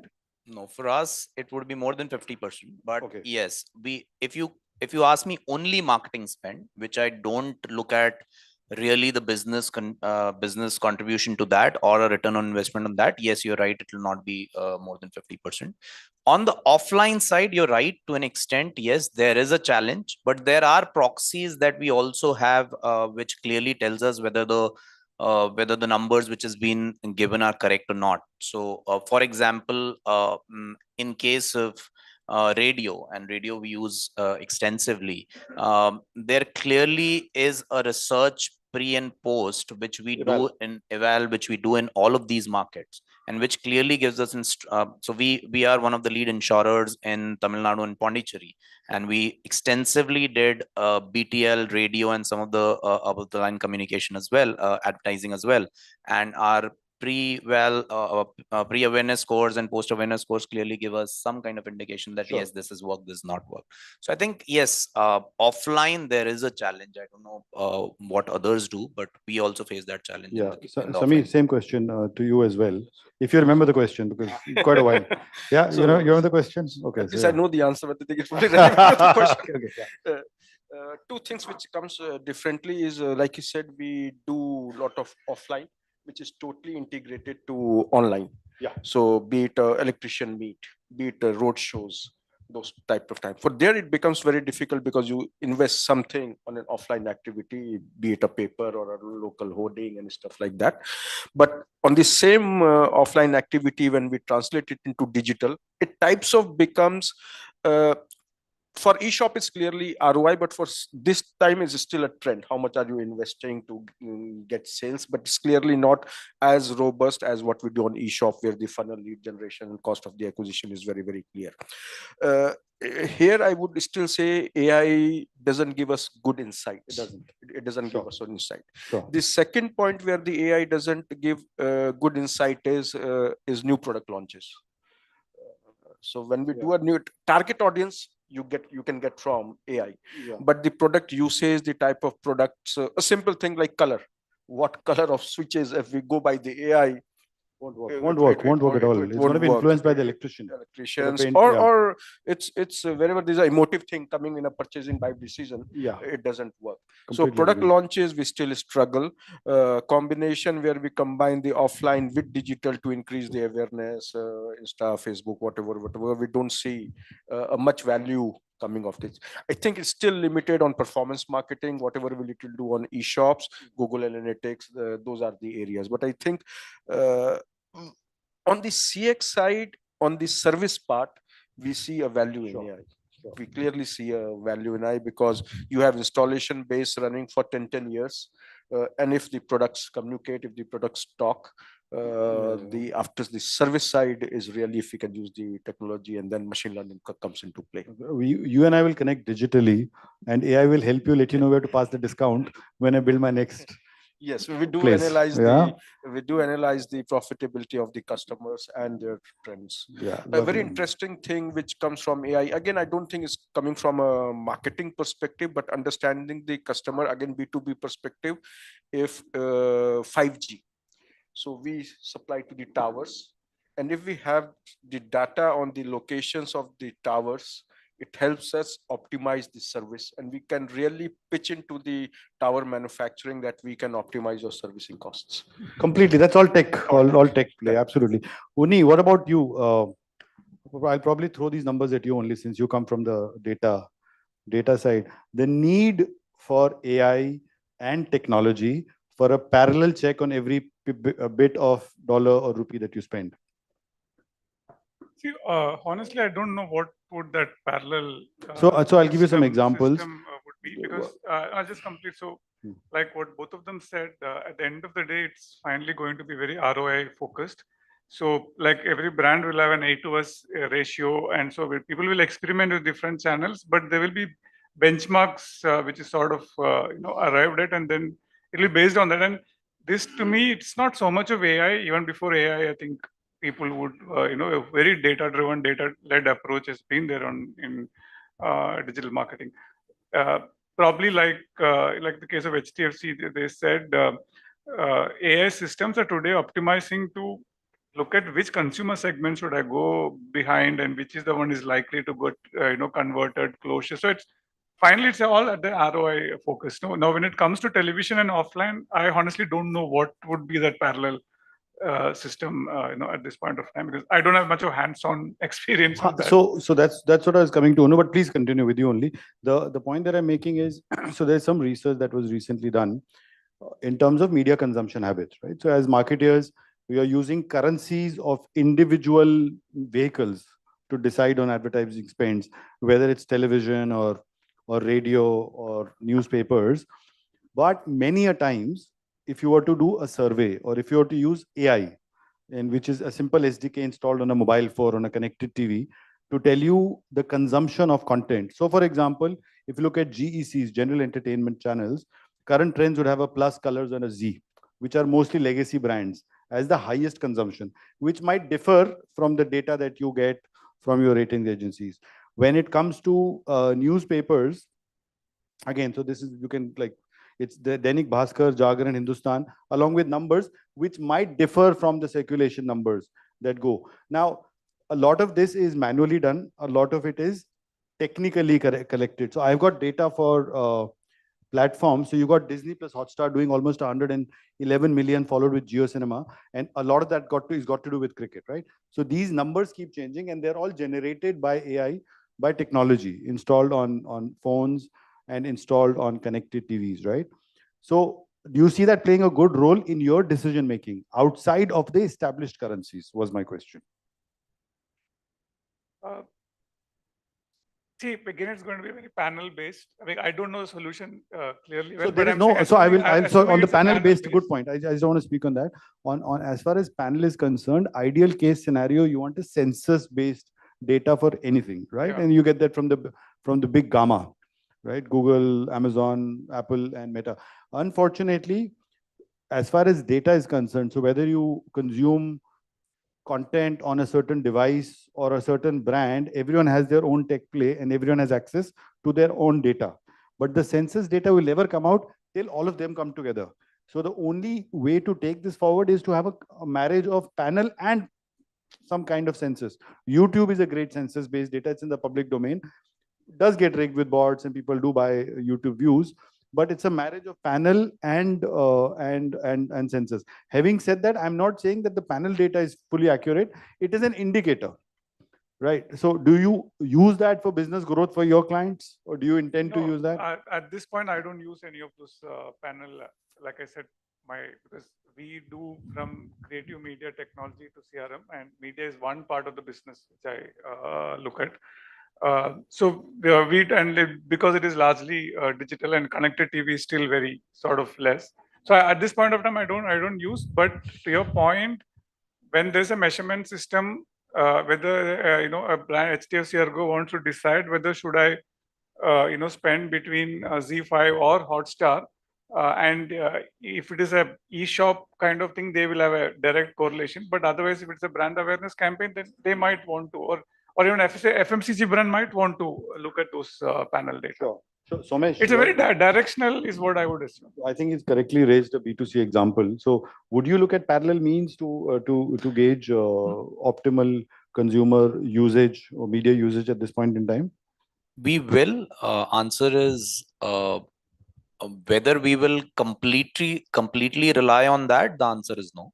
Yeah. But just to take a kind of a confirmation on whatever we are deciding or intuitively what we feel, all of us as marketers have an kind of a feeling that if this is the market segment that I'm trying to target, probably these are the 3 channels that I should be looking at. Now, one, obviously the data which has been accepted universally is something that we look at when we go to media agencies. We also look at all of these kind of proxies, like you rightly said. The YouTube data is one of the biggest proxies that we use when we kind of go out. Hotstar obviously is something that we look at. Geo now we look at, connected TV we look at. So for example, we're also working at industry level to kind of work to create awareness, and that is where, if you ask me, we would obviously need these kind of proxies to ensure that the kind of marketing dollars that we are spending is really making sense. But still, it's far off. I would say still a lot of work needs to be done. How reliable it is, because the other challenge is that only if Google comes and talks about YouTube data and Hotstar themselves comes and talks about YouTube Hotstar data, I at times obviously look at it from a perspective that they're selling their own brand. Yeah, so there is no body independent third party which is publishing a number and saying these are the numbers. That is one challenge that we have currently. So I will connect you to one body after this. Coming to you, Samir, what's your view on parallel proxy, as you used rightly a word, but parallel checks for B2B, right? Besides the established norms. So and a lot of this, Samir, a lot of this is again AI based. Abhi jo chal raha hai, everyone has got some kind of an SDK installed. For the longest time, you give an example of Hotstar. They had a parallel tie-up with a friend's company, and they were I can't name the brand now, but they ran into a little bit of a privacy legality bit, but they had real-time insights of what is being consumed, not being consumed, and even if it was an HDFC ad, how many people saw it, when, where, now, conversion, driving instant, all of that was happening, right? But then obviously it had to pull down. In the case of B2B as well, so there is a lot of AI established, right? So where do you see the role of proxy non-established currencies? So since our spends are not too high, and I still differentiate, one is between brand, where it's still a more generalistic view, where we take panels, to be honest, just a bit of a panel data, and otherwise it becomes too complex for us. On the e-shop, we still rely on the big 4, big 5, whatever we get. Of course, the likes of agencies help us to fine tune our ROIs and our spend, but at our level of spend, I think from a B2B perspective, we are more at this stage driven on assets. Most of the investments are on the assets right now. Performance excellence, or if you say optimization of the performance, is still peanuts for us. So from that perspective, completely agree. I don't think AI is in isolation a standalone solution. I think it's a means to an end. It's not an end on its own. But for a B2B business like Legrand, you do a lot of mystery shopping, right? Checking with the electricians, shops, and therein you could be embedding a lot of technology in terms of better usage. One, we have our own virtual, we have physical stores, but we do a lot of digital in that to understand the consumer behavior on the buying behaviors, which type of, and we do a type of a correlation, not directly on the buying on your spends, but correlation on what goes into the house. Sure. So what type of bathroom fittings are you using, what type of kitchen and we see a strong trend line within, if we say, the categories which go inside the house. That gives us an insight on upselling. So that's a tool. Again, it's more technology, but the data comes from the AI part. So we use that. And the second is for a consumer to make a choice. So the first choice clearly goes into the mobiles. How you do virtual or scenario-based choices. A Sure. switch. The moment you click on a switch, you can get different types of wall shades, which you help make a buying decision. So more tech, but I think once we get a correlation between a color of a paint and the choice of a color of a switch, and then since Asian Paints has a bigger universe, you can start looking at what trends of paints are being sold, and then you start looking at your switches. But Yeah. those are the data points from a buying behavior perspective, Sure. not on a spends perspective. Sure, Yes. sure. You were wanting to. No. Okay. I think because we are talking about media, it's just one use case, right? From the kind of examples he just gave, there is so much different use case from a CX, customer experience, and marketing spaces. So I think media is just one part of the whole Yeah. whole game. The aircraft we spoke about is the second part, which you all disowned. Yeah. But so I'll come to the last section on which I thought is content creation and ideation. Right. So you can park your thoughts. I'll start with you, Somesh. You're the B2C man here. Any penetration or any infiltration of AI in content creation? Now we've got very good graphic designers in our office. Suddenly they come out with fantastic creatives, and a lot of stuff is happening with AI. A lot of posts on social media today. Every brand is active, and they've got one guy churning out tons of posts with perfect syntax, great creatives, great graphics, all of that, right? It's all happening with AI. Where do you think this heads? And you can all put your thoughts on the role of AI in creative, in ideation, in content. So I think both benefits, and there are certain disadvantages. Obviously, like you said, benefits are less number of people will be able to do much more than what we used to earlier think of doing. The pace at which things can be done will definitely be something which will be in favor of all the brands, irrespective of B2C, B2B, startups, legacy companies, established companies. But I think the larger point that we need to look, and especially I can talk about ourselves because we work in a very regulated environment. And that becomes a bit of a challenge for us when we look at when content is being generated through these, I don't want to take names, but AI models. Whether the content is authentic enough, whether the content is good enough is something that needs to be looked at, because especially in the regulated environment, you cannot use and say things which can really. The worrying thing about AI is AI generated content seems more authentic than the actual content. Like so I will give you an food. example. Somebody used AI content, and there was a question which was being asked, what should I do? I have a claim and this needs to be done. There was a problem posed, and AI looked for an answer. Like you said, it was a beautiful answer and a very good answer. Probably a person sitting on this other side would not have been able to give that, but it was of another company. Right now, how do you handle that challenge?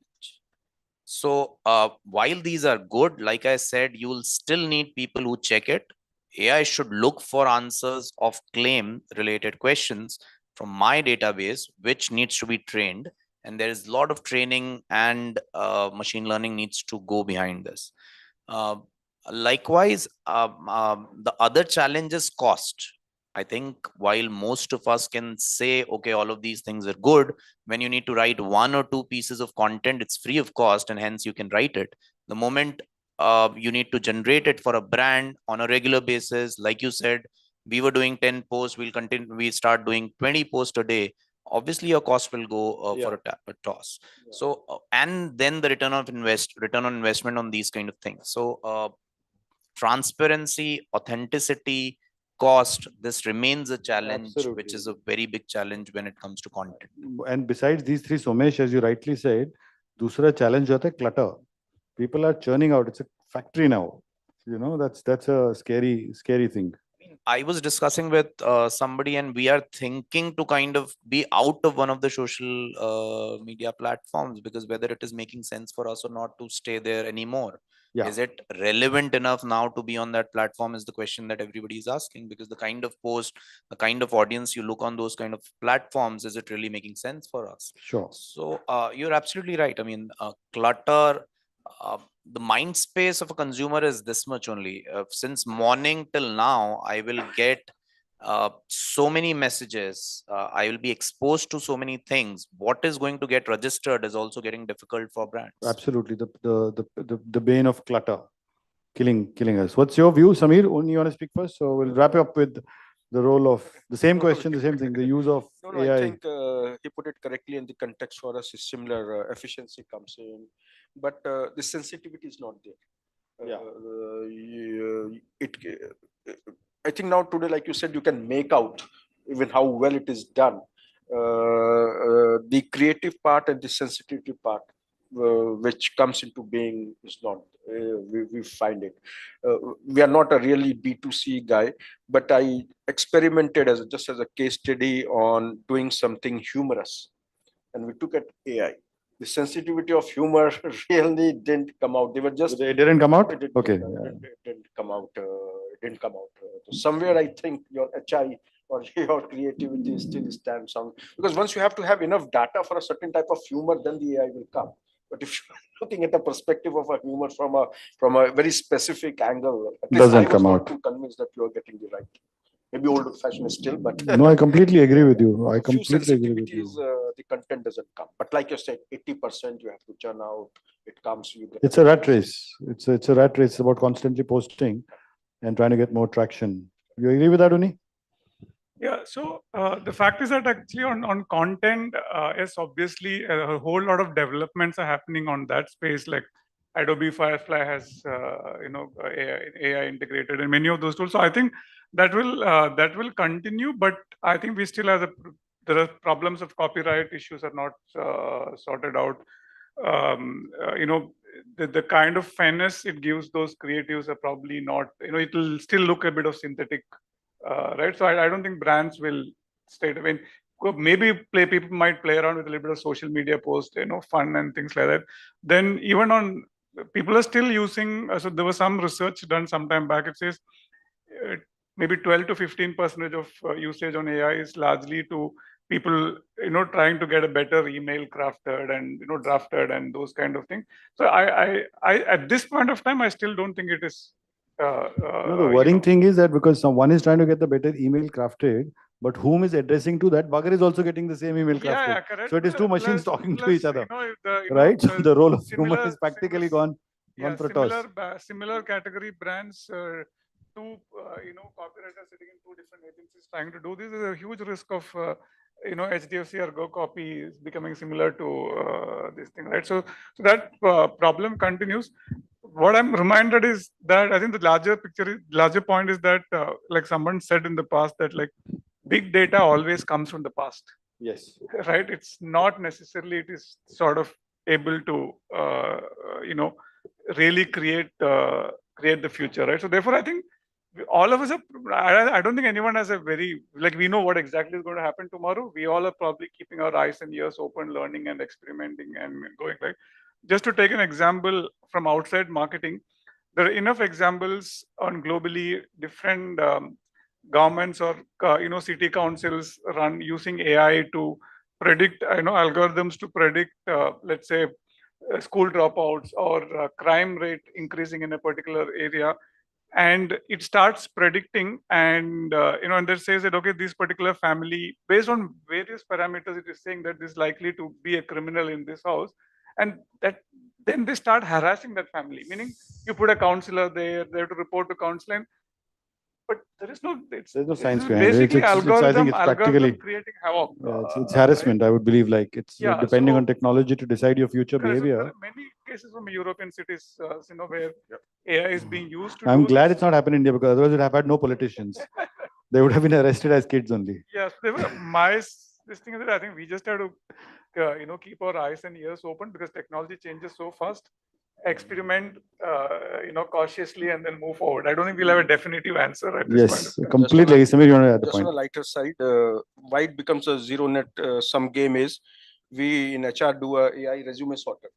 So you have a JD, you get thousands of resumes, you do a sorter. The guys who are writing it are using the same AI. He is looking at sorters. So Right. So it's counter the same thing. Yeah, it's two machines communicating with each other. which I could have handled with some mistakes in his resume. Absolutely. And I could get a better feel of that resume rather than Correct. his This is like the virus and the antivirus probably coming out from the same source, and they making the money out of it. Fantastic. I think good time. Thank you, Uni. Yeah, sorry, one thing. Uni had Add a to that, point.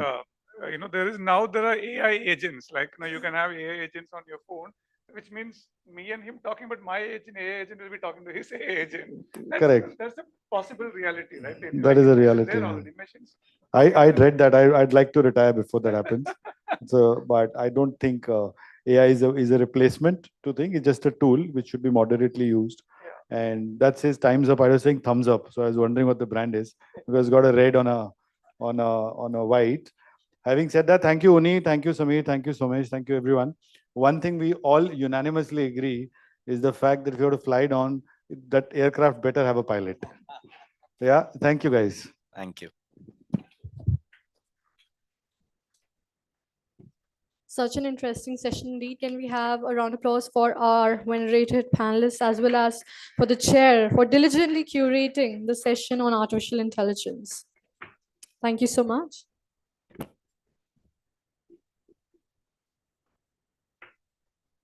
I would now like to seize the opportunity to thank our partners for walking hand in hand with us for this event here today.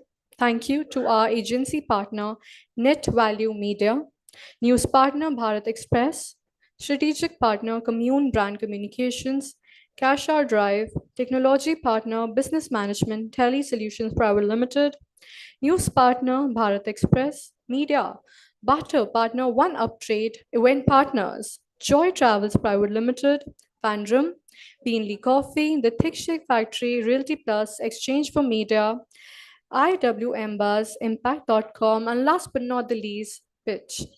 We will now be having our special partner AV for your viewing, so kindly place your eyes onto the LED screens in front of you. Can we please have the partner AV now?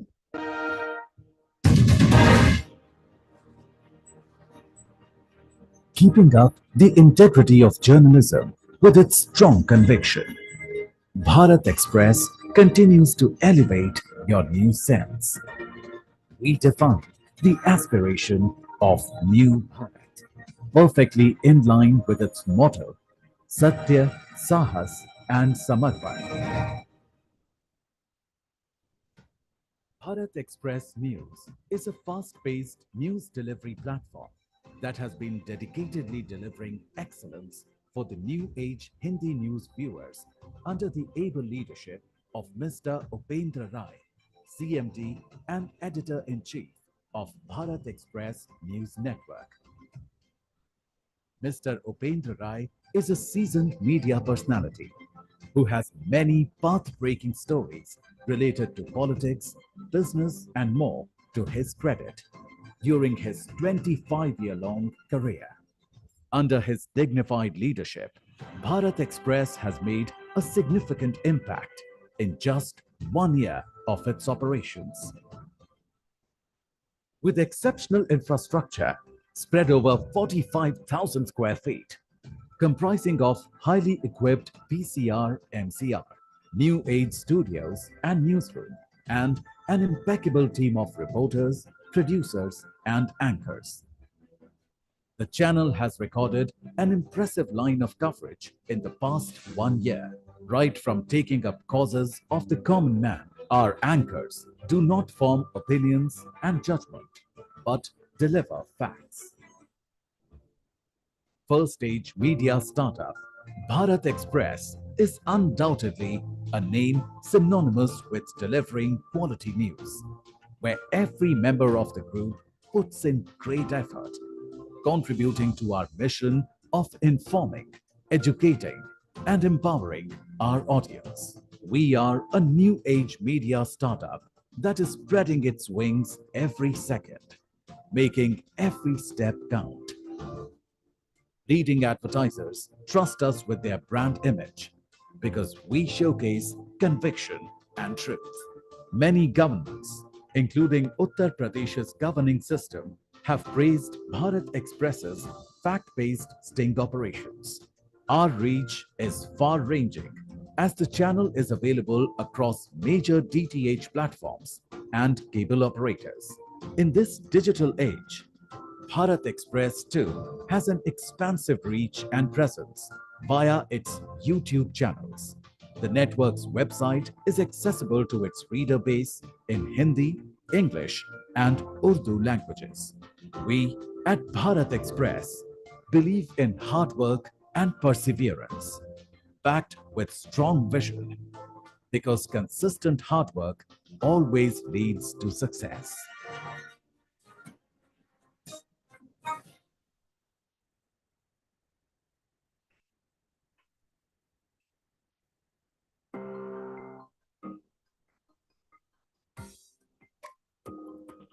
A brand's true journey begins with advertising that has been spinning wonders for every business, wherein big ideas don't come from thin air. They take top-notch research, valuable consumer insights, and talented people, all working together to not only meet your brand goals, but exceed them. And the only fulcrum of this intent is about your brand to gain extraordinary growth by getting dynamic and digitized outdoor advertising solutions. We believe your connection with your target audience is key, and we can help you manage that, not only for the sake of a good advertising platform, but for the mega or ultimate goal of every brand. So, what are you waiting for? Advertise full on, monetize full on. The idea behind this notion is to increase your brand's value with the wow factor in high quality markets, inspiring you to impact the world so that you go beyond the ordinary and elevate your brand with our innovative outdoor platforms to a great extent. As you engage and captivate your audience powerfully, while you taste the sweet business profit like never before. Paving the way ahead, we lay the perfect outdoor foundation for you always. From eye-catching billboards or public utilities, bicycle shelters, to digital screens and many more. So you gain unparalleled visibility in high traffic areas, ensuring that your message stands tall and upfront. We believe in connecting with your brand on a deeper level, as we cater to brands across a wide range of industries, from automotive to retail and hospitality. Unstoppable, you see, as trees in Delhi, Chandigarh, and the entire Kullu region of Himachal Pradesh. Furthermore, we have established nationwide and worldwide tie-ups plus collaborations for all the major outdoor advertising spaces, so that you can always hit the numbers in a big way. So, are you ready to take your brand to new heights? Step into our world of dynamic outdoor advertising to maximize returns and skyrocket your business. As we simply say, advertise full on, monetize full on. Introducing One-Up Trade, India's leading and most trusted barter company. Since we started in 2007, we've proudly served over 2,000 clients and have crossed an aggregate turnover of 1,000 crores. Over these years, we built a credible and organized platform, ensuring that your barter experience is consistently fruitful. Get in touch and fully explore the benefits of barter with One-Up Trade, your go-to barter experts.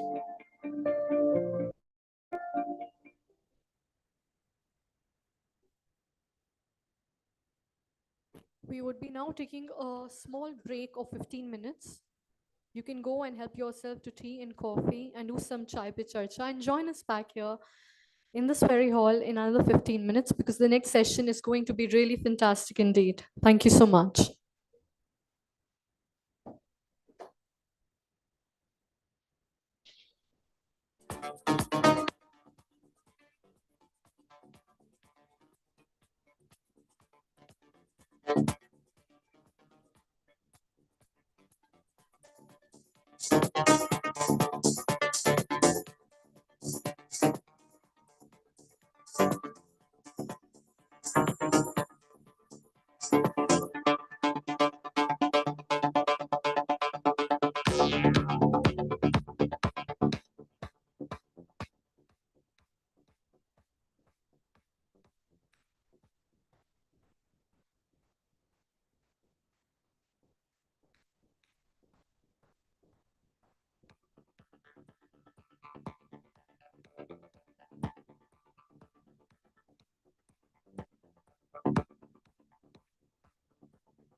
Come back down, I'm falling. One more shot, I'm falling down. Take my hand, I'm holding. What you say? No, can't stop now, I'm sorry. One more look, I'm in the clouds. All these games of torment that you play, that you play. No.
Attention all, the tea break is officially over now. I would request our venerated guests to kindly join us back inside the hall area so we can commence the next segment of our event forward.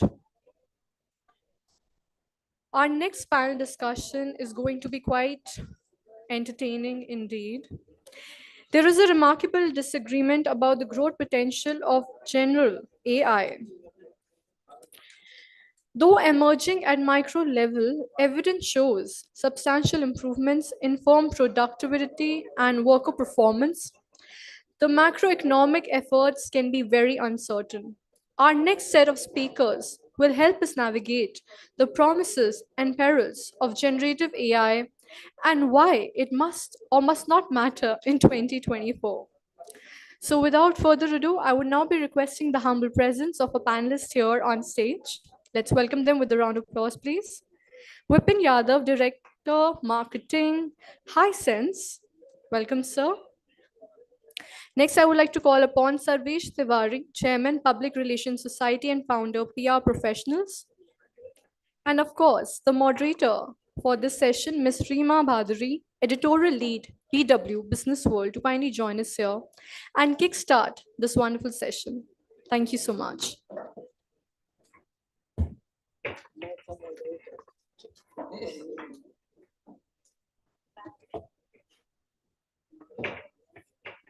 Good evening, everyone. So, before I start the session, I definitely would like everyone to give a big round of applause. I mean, for the speakers, and it's good for health. Actually, it's good for health. Thank you. Um, so as we begin with the session, we are talking about unraveling the next chapter of modern marketing. We are trying to understand the different tracks, how marketing is working. We started with how ad tech, martech worked upon. Then we touched upon influencer marketing. Now we are touching about. We also touched about commerce, how e-commerce, conversational commerce have worked upon. And the last session, we started with the AI track, the artificial intelligence track. Now, starting on with that, our session is for the last session of artificial intelligence. The track is promises and perils of generative AI. If I talk about modern marketing and AI not being a part of it, I don't think so. It makes any sense because right now all we are looking out is AI in all terms, in our operations, in marketing, and when we talk about generative AI, how people are responding to it. So, Vipin, if I start with you on this, that how do you use generative AI? How do you and also maintain the authenticity of the brand in your marketing efforts? Good evening, everyone. Generative AI is a very interesting topic, and for a today's marketer, it has become one of a very significant part of day-to-day work of ours. How important it is very critical because this is the next productive revolution which is happening across the marketer's life. Apart from the day-to-day business work exposure, and in fact, the students are using AI a lot. Uh, in a very simple words, if we have to understand, AI is like how chat GPT, if anybody noticed that the word chat itself says that interaction. That is where the prompting comes into the picture. How prompt you are, how promptly you can do the query to the AI. So it's in a way artificial intelligence, but a way how humans have been dealing with it. So how you chat on WhatsApp is what is expected out of the chat GPT in a very simple layman term. That is how the word has also evolved in my understanding. How we maintain that brand hygienes, how we maintain that overall things coming into the day-to-days our life, because AI, generative AI in current stage is at a very early stages. It's still very far from the artificial general intelligence, which is way beyond, which we are looking at a future around maybe 20 years ahead when things will be surpassing the human intelligence. So currently we have to categorize where we want to use it and how much we want to use it. In terms of understanding the hygienes, AI is basically all about data. What you input and accordingly the output is being defined by the algorithm machine learning processes. So we have to be very careful how much we want to utilize. Human interference is required.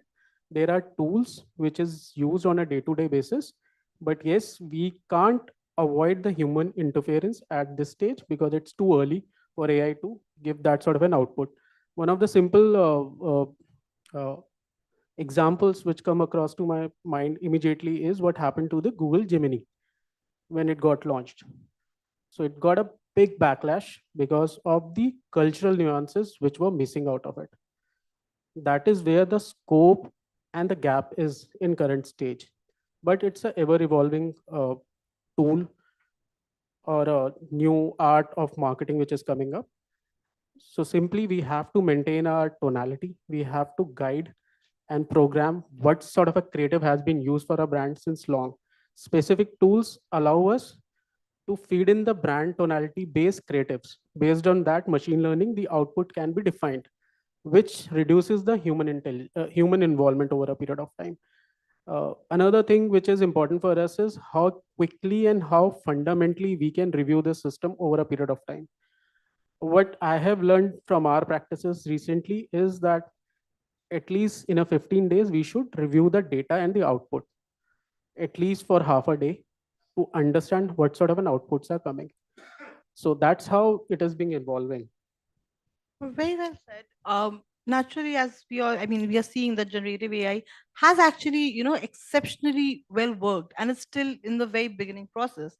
Sarvesh, on that note, you deal with you're the founder of PR professionals. You deal with brands every now and then.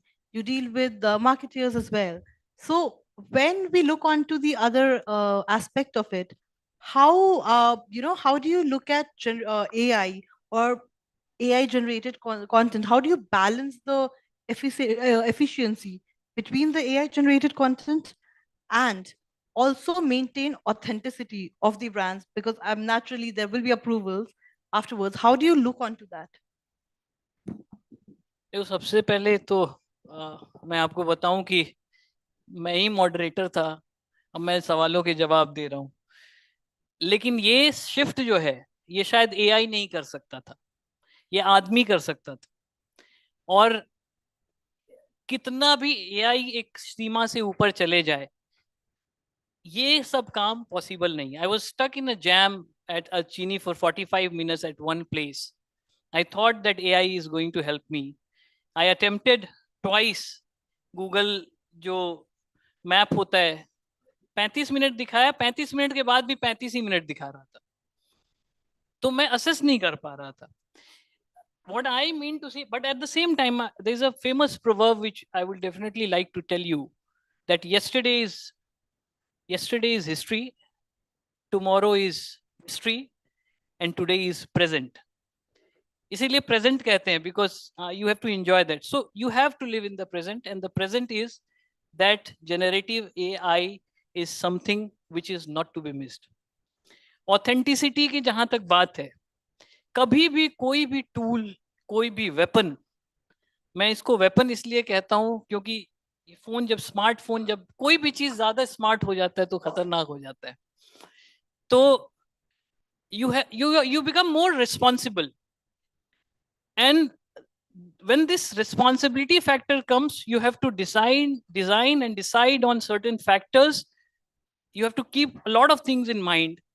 Problem कहाँ होती है? जब हम मास के लिए बात करते हैं, इम्पैक्ट की बात करते हैं, वहां पे छोटी छोटी गलती भी इम्पैक्ट बहुत बड़ी कर जाती है। मसलन if we are talking about something, some of the government decision, because I work very closely with government also, तो एक छोटा सा अगर इनिशिएटिव सरकार का है, उसमें एक छोटी सी त्रुटि हो गई, a minor mistake can turn into blunder, और उसका इम्पैक्ट बहुत बड़ा हो जाता है। और बहुत सारी ऐसे चीजें देखी गई। एक छोटा सा एग्जांपल आपको बताता हूँ, घर की बात। मैं कल एक वीडियो देख रहा था, तो उसमें दिखाया कि एक, यही चैट जीपीटी पे उसने डाला कि how to cook food with left over item in the house. So उसने बोला कि सैंडविच बना लो। सैंडविच में पहले ब्रेड लिया, फिर चीज लिया, फिर उसके बाद लिखा कि अगर आपके घर में कहीं पे रैट पॉइजन पड़ा हुआ है तो वो थोड़ा सा डाल लो। लेफ्ट ओवर को उसने लेफ्ट ओवर में निकाल लिया, जितने जितने लेफ्ट ओवर आइटम थे उसको सैंडविच के साथ सैंडविच करके उसने एक रिजल्ट दे दिया। सो ये डेंजर है। So you have to be very responsible, cautious, but ईश्वर ने दिल और दिमाग इसलिए दिया है कि समय पे उसका प्रयोग करें। आदमी की अहमियत शायद, मुझे नहीं लगता किसी भी समय कम हो सकती है। This tools are there to amplify. जैसे साहब ने बोला कि बहुत क्विक हो जाता है, जल्दी हो जाता है, लार्ज डेटाज हैं वहां पे, बहुत इम्पैक्टफुल होता है ये सब। So I think it's a mixture of both. और ह्यूमन आदमी, आज हम ह्यूमन इंटेलिजेंस यहाँ बैठे हुए हैं, एआई डिस्कशन नहीं कर सकते हैं। True that. Actually, since you pointed it out, I wish generative AI could remove the traffic so my panelists could, all the panelists could have been on time, including you, Sarvesh, by the way, on that. Okay, so आपने जैसे, you touched upon the point where, you said that the rat poison खाने में डालना, right? So, how do you, I mean, Vipin, if I come to you on this, how do you mitigate those AI hallucinations, or I would say the factual errors that the automated generated content produces? How do you mitigate those risks of removing those factual errors? So I think fundamentally we need to understand and accept a word that artificial intelligence is a marketing word. Practically, it's a marketing word which is being created to make a buzz around. Actually, it's a machine learning tool. What you feed in comes out. How much you feed in, how much you supervise, how much you filter, how much you remove the clutter out of it, it all depends on that. So it's basically a machine learning tool. We have to accept that fundamentally first, instead of understanding it as a bigger level, as a intelligence. Intelligence is there, but not in a way that it can automate things till the time we don't have a journal intelligence coming into the picture, which is far ahead. Because why I'm saying far ahead? Because there are a lot of studies which has happened to the apps which is being using the artificial intelligence or a machine learning which has been happening, but till date none of the app is been able or any of the tool has been able to pass the tuning test, which has been like the great data scientist designed it in somewhere around 1950 1960. Till date none of the app or a tool can pass that. So it's a very clear thumb rule that it still needs a lot of supervision. How we can reduce all those wrong things coming out of it is a supervision. All the time go back, look into the database what has been fed in, and just check what sort of an output is coming out. That is where, like, as a simple thing, if I have to use any tool and I want to generate a image out of it, at a first attempt most of the images which will be coming out of it will not be as per your expectations.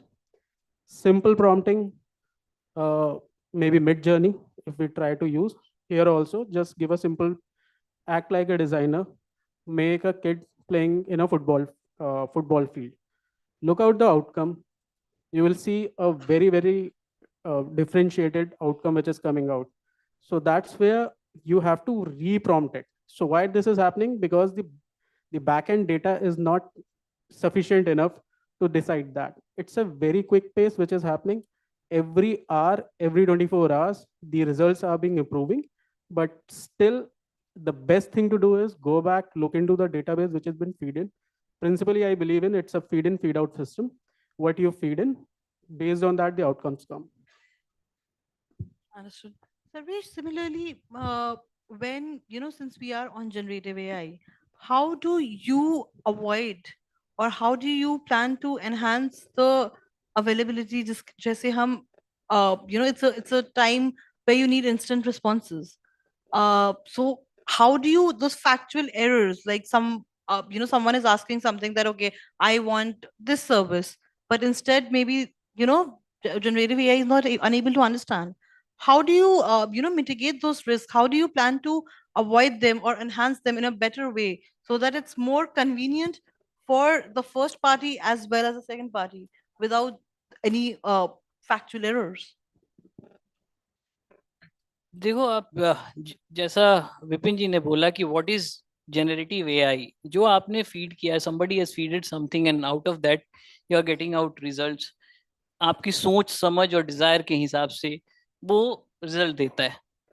अब it all, जैसे मैंने बोला कि आप दिल और दिमाग का प्रयोग करते वक्त आपको you need to be very cautious about what you are writing, what are the searches you are making.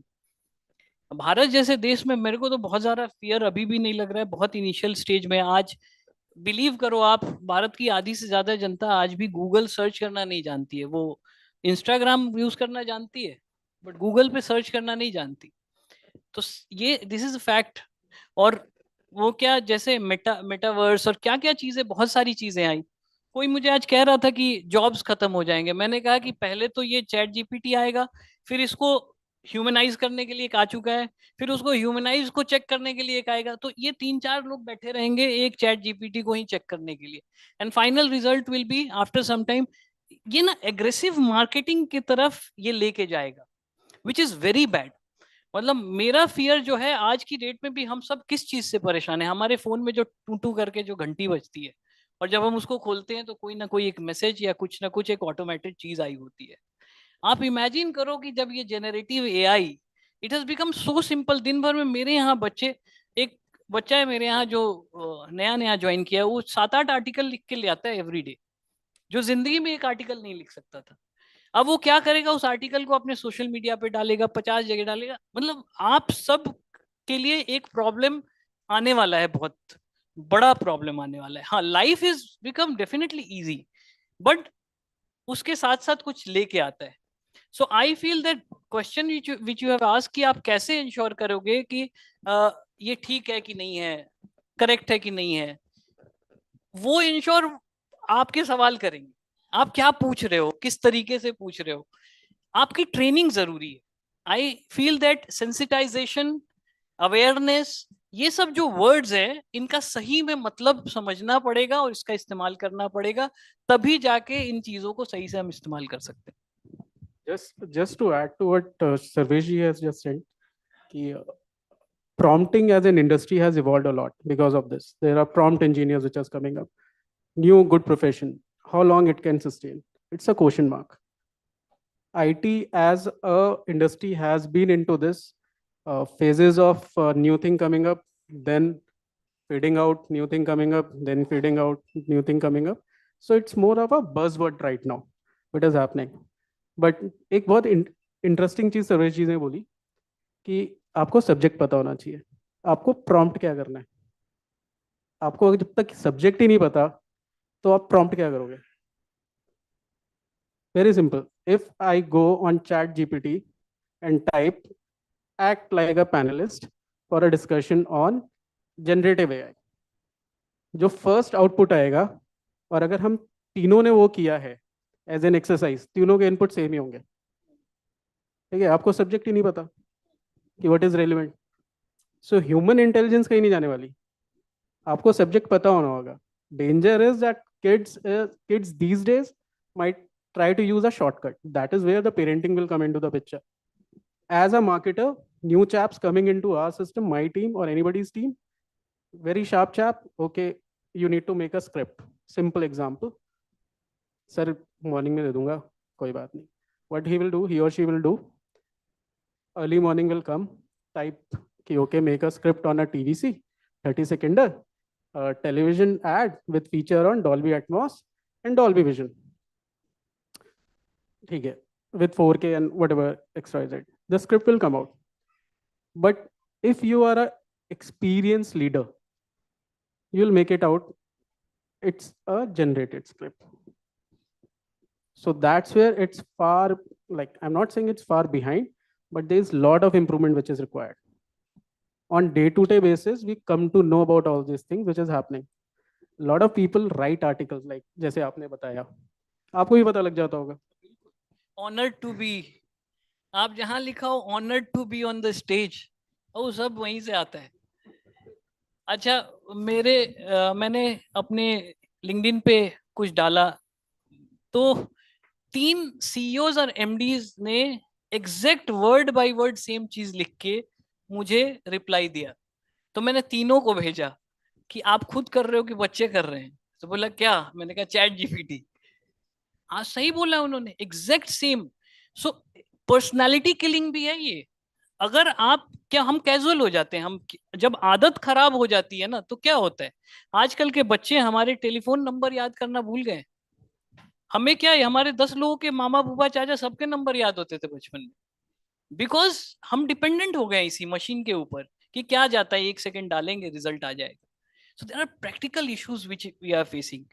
Although the fact remains that 80% marketeers sir जैसे marketeers worldwide आज भी AI के ऊपर अपनी मार्केटिंग, मतलब ग्लोबली, इंडिया में अभी उतना नहीं आया है, अभी कोई रिसर्च में पढ़ रहा था तो 80% AI जनरेटेड उसके ऊपर खर्चा कर रहे हैं लोग. आदमी के ऊपर खर्चा कम कर दिया है, ट्रेडिशनल पे कम कर दिया है. तो डायरेक्शन तो उधर जा रहा है. बट क्या होता है, कभी कोई अच्छी चीज जो आसानी से हो जाए, फर्स्ट मूवर एडवांटेज के चक्कर में हम सब तबातोड़ लग जाते हैं. बट उसके इम्प्लीकेशंस क्या हो सकते हैं, हम सबको ये सोचना चाहिए. आज जब हम पेड़ काटते थे और घर बनाते थे, मेरे बाप दादा चाचा सबने बनाया, उस समय तो हम कभी नहीं सोचते थे कि सस्टेनेबिलिटी एक बजवर्ड हो जाएगी. बट आज सस्टेनेबिलिटी बजवर्ड है. बट उस समय इट वाज वेरी इजी, हर घर के आगे पेड़ रहते थे, काटते थे, बनाते थे, कुछ जो मन करता था वो करते थे. So we need to be very futuristic. कुछ मैं पढ़ रहा था कि CO2 क्या एमिशन, मुझे समझ में तो नहीं आया, सच्चाई बताऊं, मैं बोर्ड में 33 नंबर लाने वाला आदमी हूँ हिसाब में, मेरे को समझ कम आई. लेकिन सच्चाई ये थी कि आई कुड अंडरस्टैंड दैट जितना भी ये डेटा चर्निंग हो रही है, इसका इम्पैक्ट इन्वायरमेंट पे भी बहुत ज्यादा पड़ रहा है. आप लोग जाके पढ़िएगा, शायद आप ज्यादा बेहतर समझ पाए, बट है. So let us be more aware. मेरे को तो ये लगता है कि जो भी आ जाए सिर्फ अपने फायदे के लिए हमें आगे नहीं बढ़ना चाहिए, थोड़ा सोचना चाहिए. खुद को हम इंटेलेक्चुअल कहते हैं. अगर एक जस्ट टू ऐड ऑन, एक इंटरेस्टिंग फैक्ट ये भी है कि whatever AI you have used, if you look into what the outcomes have come, it is also reducing your awareness to the universe. You are not exploring anything more than what is being offered to you. That is where the Google search and AI search is very different. Google search will give you links. AI search will give you outputs, which will not help you to gain a intellectual stimulus over a period of time. It will give you a ready-made thing which is coming out. Again, the question is कि आपको subject पता है या नहीं पता है. So that is where the problem will come. So आप जितना AI dependent होंगे, I'm not saying it's bad.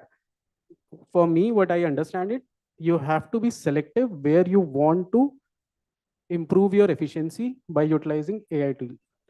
Critical work, do you think if AI can help you improve your productivity? Fantastic, please use it. But till date, most of the cases, routine work is where AI tools can help you a lot. In a 8 hours of your working time, you can use AI to make your time more efficient. In most of the cases, like the Excel formulas can be easily generated for coders, code faults or the errors or the bugs can be easily taken out. So ये सब चीजें आपको help कर देंगी. लेकिन again, the question is कि आपका universe छोटा हो रहा है. आप उस हैबिट में मत जाओ कि आप AI ही आपका सब कुछ है. Because then over a period of time you will be just in a tunnel. आपको लेफ्ट राइट और सेंटर का नहीं पता होगा. सिर्फ आप जो चल रहे हो वैसे ही चल रहे हो. क्योंकि ये एक मैं आप लोगों को फूड फॉर थॉट दे रहा हूँ, क्योंकि मैं गांव का आदमी हूँ. मैं I go to my village every month for 7 days. अभी भी गांव में रहता हूँ, गांव जाता हूँ, गांव को जीता हूँ. पर मुझे पेन कहाँ होता है, और आप सब थोड़ा सा इसके बारे में जरूर सोचिए. जब कोई भी चीज बहुत तेजी से सक्सेस की तरफ लेके जाती है तो पैरिटी बहुत जल्दी से गैप बहुत बड़ा हो जाता है. मेरा जो गाड़ी चलाता है रामनाथ, उसका बेटा, वो चैट जीपीटी सोचते सोचते तक ये गैप इतना बड़ा हो जाएगा ना अगर यही चलता रहा तो आम आदमी के लिए बहुत बड़ी समस्या है कि कोई भी टूल जो बहुत फास्ट ग्रोथ लेके जाती है और लास्ट माइल तक नहीं पहुंचती है, आप सोचो कि कलेक्टिव ग्रोथ के लिए इट इज वेरी डैमेजिंग. और else we government, corporates, CSR, everybody should be responsible कि हम जाके लास्ट माइल को एजुकेट करें कि भाई ये एक हथियार आया है, हम तो इस्तेमाल करके रॉकेट की स्पीड से आगे बढ़ जाएंगे. जो हमारा गैप था वो तिगुना चौगुना हो जाएगा. But we don't think. हम बहुत सेल्फिश सोल हैं. कुछ अच्छी चीज आती है उसे कैसे कब्जे में लेके और खुद के लिए हम क्या कर सकते हैं उस पर हम डिपेंड करते हैं. मैं सोशल सेक्टर का आदमी हूँ. आप लोगों को शायद पता नहीं होगा कि निर्भया आंदोलन के पीछे, Nirbhaya word, I coined the word Nirbhaya. Uri attack के सारे जवानों को मैंने अडॉप्ट किया हुआ है, उनकी फैमिलीज को. सो मेरा थोड़ा बेंट रहता है, तो मुझे पेन होता है ये सब चीजें देख के कि हम कैसे आगे लेके जा सकते हैं. और why not we are responsible for taking uplifting people. उनको उनका भी हक बनता है. और ये गैप बहुत बड़ा हो रहा है. बिलीव यू मी, टेक्नोलॉजी हमेशा बहुत फायदा करती है, बट कुछ लोगों के लिए. या तो भारत जैसे देश में बहुत बड़ा चैलेंज है. I think last input before you move to your next question. I think the bigger thing why this has been into this lot of conversation is the entire narrative of people losing job with AI, which is done by the influencers to sell their online programs and all those things. So आप ये सोचो, जब elevators आए थे तब बोला गया था कि ह्यूमन वोंट वॉक, आपको चलने की जरूरत नहीं है, हर जगह एलिवेटर्स आए. क्या over a period of time elevators ने हमें रिप्लेस किया? नहीं कर पाए. So it's the same thing. It's a business which is thread based, so that lot of programs can be sold. But practically, I'm saying if you spend 4 hours, read, watch little bit about AI, it's not a rocket science for a user. Yes, definitely, who is making a tool is definitely a different story. But for an end user, it's not a rocket science. You can easily just explore around it. 4 hours is enough to get a basic knowledge. Depending on your interest, you can evolve over a period of time. See, I mean, what both of you are saying are absolutely making sense. It is true. जब सर्वेश जी ने बोला that कि लोग पहले number याद रखते थे. That's true. But again, Google came in, AI came in, and when I speak to marketers, the one thing that I've always heard from them is that make AI your enabler. Job नहीं छूटेगी, आप वो सीख लो. So that is where education becomes important, awareness becomes important.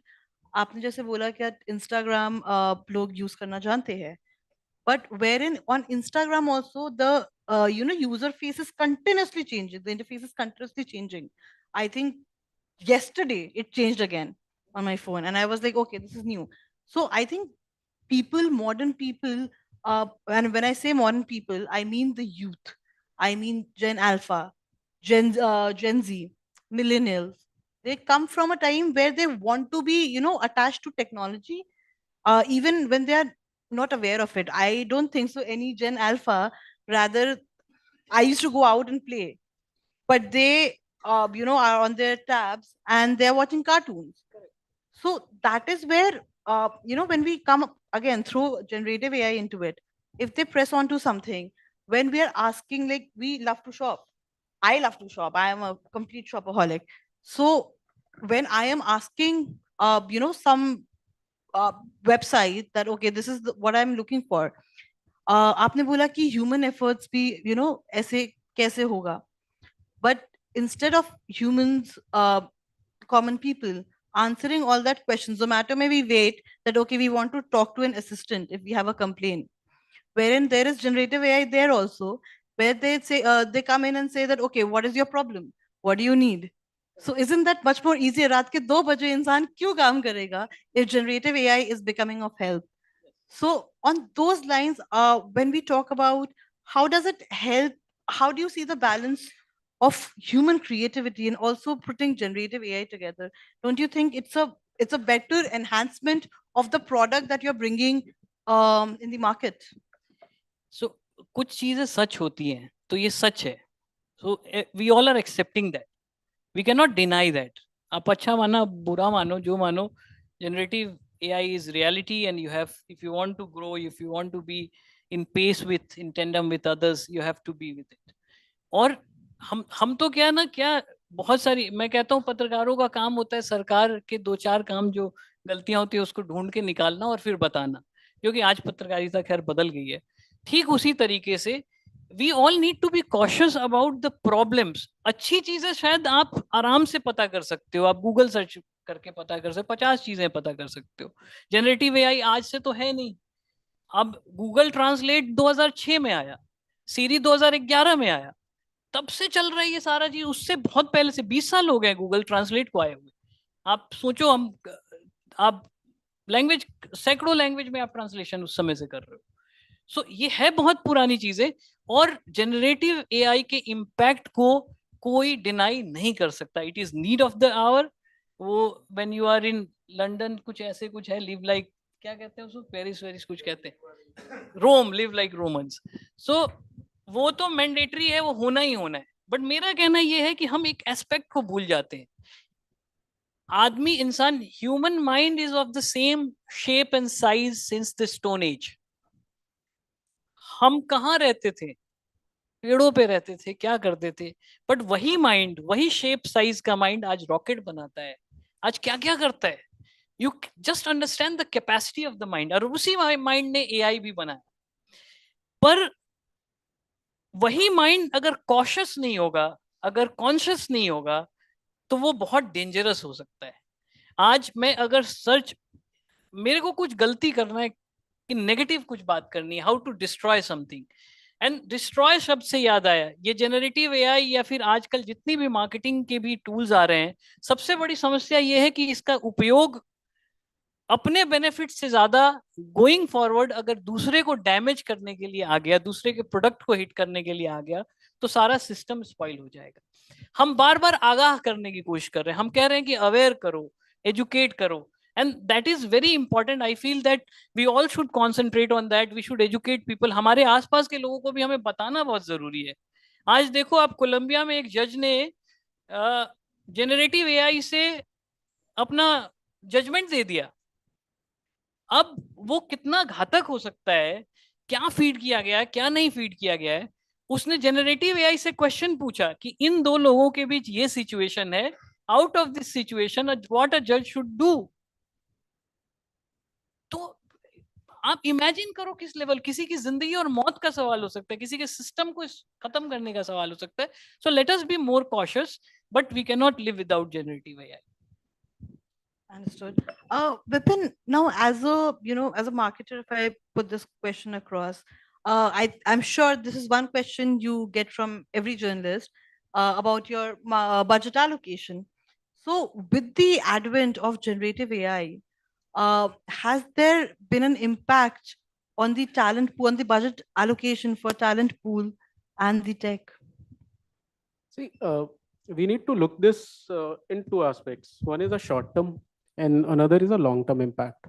Short term impact is definitely you have to implement tools, which is a cost, which is a decent cost. I'm not saying it's a small cost; it's a decent cost, which definitely impacts the budget pools and the balance sheets of the organizations also. In a long term way, uh, this helps improve the efficiency. So definitely the short term losses are meant to improve our long term gains. So there is definitely a impact on the budgets. Definitely it is there. And there is a shift rapidly which is happening where we are moving into, at least in Hisense and Toshiba, we are moving into a lot of AI tools being used across our the systems and the organizations. But the important part is that we have to be very selective how much we have to do and where we need a interference to come up. For example, from a marketer's life, if I have to give you a very simple example, is that a lot of social content can be used by the generative AI, but a campaign which has to have a strong punch coming out of it, cultural nuances being met, and a brand positioning, it has to be done by the creative directors with some support of the AI. So that's a very, very clear picture which establishes like we can use it, but to a certain level. Routine efficiency is improving because social media content, copies, images, all those things can be used by generative AI very quickly. That is how we use it. Understood. Sarvesh, coming on to you, we talk about omni-channel experience, omni-channel marketing. With PR specifically, you are always there that, okay, what is happening? There's a brand reputation management that you look into. How do you use, generative AI in order to make it easier for the team? Because naturally, आपने जैसे बोला था chat GPT भी use होता है. एक ना कहावत है, since हम हिंदी में आ रहे हैं, नकल के लिए भी अकल चाहिए होती है, which is very important in today's life. As we were talking about prompting, prompt बहुत important होता है to understand it. How, when you want to create that omni-channel experience altogether with the use of generative AI, how do you as a PR professional look into it? अगर reputation management की अगर हम बात करते हैं, सबसे पहली चीज जो आती है वो आती है क्राइसिस मैनेजमेंट आज की डेट में every day, because crisis spoil कर देती है चीजों को. आप घर बनाने में जितना टाइम लगता है एक दिन में तोड़ के चले जाते हैं. सो क्राइसिस कैसे मैनेज करना है उसके लिए हम लोग सबसे पहले आप एनालिटिक टूल्स जो होते हैं उसका यूज करते हैं. हम ही क्या, I think everybody is using these days कि सुबह सुबह ही पता चल जाता है कि हमारे बारे में कौन क्या कितना कहाँ क्यों बोल रहा है. वो असेसमेंट सबसे ज्यादा जरूरी है. सो एनालाइजिंग दैट, उसका सर्वे एनालिसिस, ये ब्रांड रेपुटेशन का पहला एस्पेक्ट है जिसको हम एआई के थ्रू ही कैप्चर करते हैं शुरू. बिकॉज इतना बड़ा होराइजन, या तो आप मतलब मत रखो कि कौन क्या बोल रहा है. अगर मतलब रख रहे हो तो आपको एआई का ही यूज करना है, बिकॉज मेल्ट वाटर है, वॉक टॉकर है, जो बहुत सारे एप्लीकेशंस हैं जिसके थ्रू आप सुबह सुबह एनालिटिक हम एनालिसिस लेते हैं. पर मैं एक बहुत इंटरेस्टिंग फैक्ट बताता हूँ कि उसमें भी आदमी कहाँ आ जाता है. हम बहुत सारे बैंकों के लिए काम करते हैं, कुछ 20-21 रियल एस्टेट कंपनीज के लिए भी काम करते हैं, ओयो जैसे ऑर्गेनाइजेशन के लिए भी काम करते हैं जो काफी ग्रो किया इतने समय में. अब एग्जांपल देता हूं, सुबह सुबह ट्रैक हो जाता है कि ओयो के होटल में फला दुर्घटना हुई. फला मैं नहीं बताऊंगा. तो ओयो के फिर हम क्या करते हैं कि ट्रैक तो कर लिया ना, ब्रांड हिट हो रहा है. अब मैनेज करने के लिए हम क्या करते हैं, उस पत्रकार को उठा के फोन करते हैं कि भैया देखो, एक आदमी की गलती की वजह से आपने पूरे ब्रांड को हिट कर दिया, पहली चीज. फिर हम उसको कहते हैं कि ये होटल ओयो का नहीं है, ओयो तो एक कंपनी है, एक एप्लीकेशन है, जो प्लेटफॉर्म जिससे वो मैनेज कर रहा है, एप्लीकेशन है रादर. तो when we are able to convince that journalist, वो क्या कहता है कि एक होटल में ऐसी घटना हुई, इमीडिएट ब्रांड प्रोटेक्शन होता है. सो मैं ये समझ पाता हूं कि ब्रांड प्रोटेक्शन के स्पेशली क्राइसिस में 2 स्टेजेस हैं. आप एनालाइज तो मशीन से करते हो, बट ट्रीट इंडिविजुअली करते हो. So it's a mixture of both, तब जाके इम्पैक्ट आता है. And this is the basis of, सबसे इंपॉर्टेंट चीज, पहला स्टेज यही है ब्रांड रेपुटेशन का. कुछ आप ऐड करना चाहते हैं? आपने काफी अच्छे से बताया है. मैं थोड़ा सा टेक्निकल बोलूंगा इसमें, कि ब्रांड रेपुटेशन के लिए there is, as a marketer we commonly use term is war rooms, digital war rooms. So every brand has their digital war rooms, जहाँ पे हम सिस्टम्स पे देखते रहते हैं कौन सा वर्ड क्लाउड कितना एक्सप्लोड हो रहा है, कहाँ पे कितनी कम्युनिकेशन हो रही है, कितना ज़्यादा कौन सा टॉपिक या हैशटैग चल रहा है. Based on that we react and we get everything into the picture. If there is something which is not suited for the brand, we have to come out and respond to it.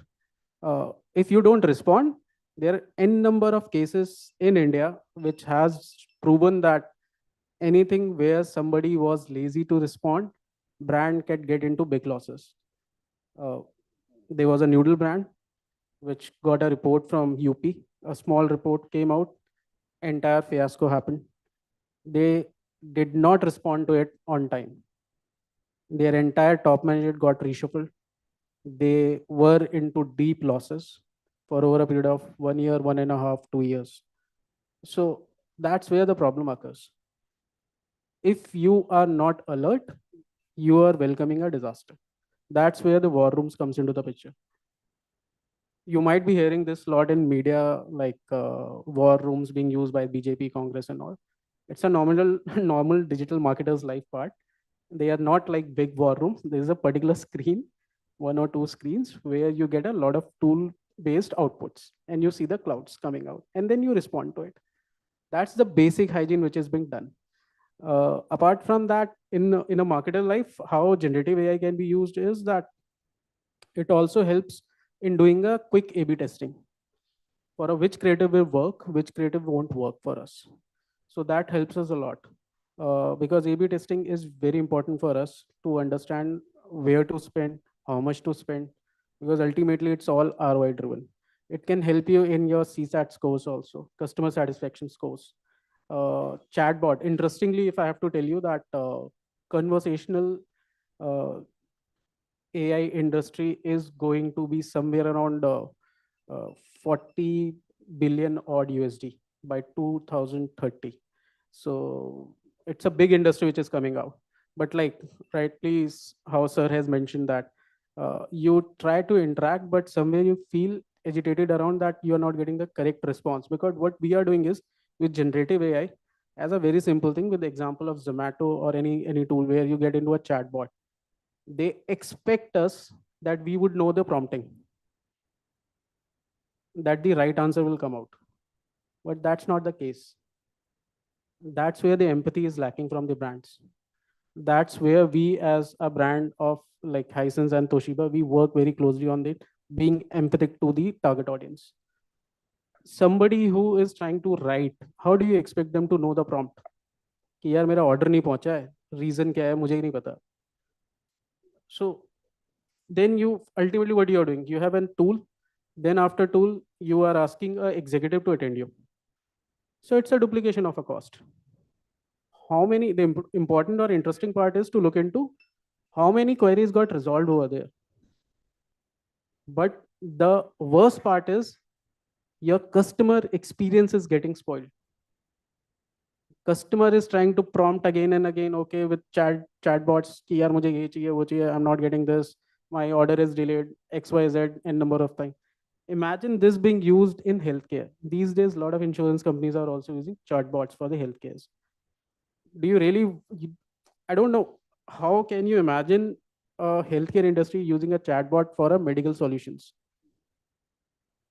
It can go right or wrong any day with any of the query raisers. over there. So that is how I see this. Vipin, as you mentioned about chatbots, do you see that due to the expansion of generative AI, there will be a change in the way we look at partnerships and the way we look at influencer marketing? Because even there we are seeing AI generated influencers. So how do you see that change happening in the coming times? Influencers are enjoying the most with the AI, to be very honest. Their efficiency has improved. Earlier, they were able to create a video or a content in 4 days time. Now they can generate in 1 day time. Their grading, their editing, everything has improved over there. So they are enjoying it the most. Collaboration with the brand is not only meant based on a particular influencer. It has to have some sort of a marry between an influencer and a brand. I see a lot of influencer being an influencers. I know this for a fact. We try to get a product reviews with my earlier experience with mobiles also, and with currently with television and consumer electronics. So they hardly know the subject. Most of the influencers hardly know the subject.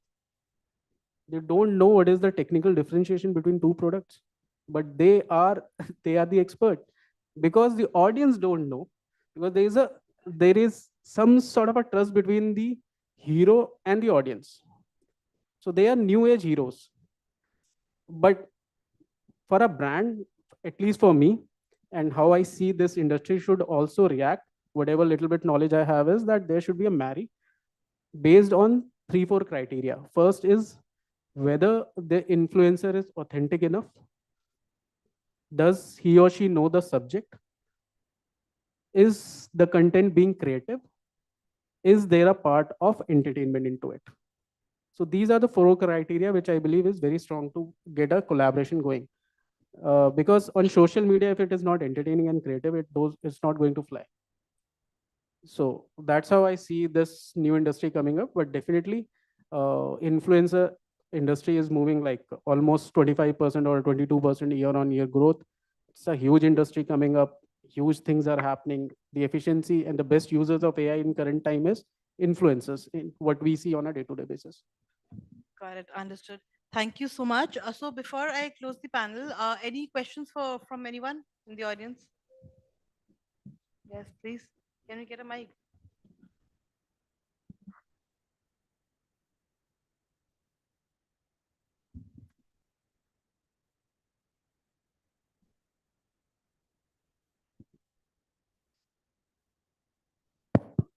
ये जो जब तक mic जा रहा है, ये Nestle जो बता रहे थे ना, there was a guy called Vineet Pandey, उनका नाम था, आप लोग सर्च कीजिएगा।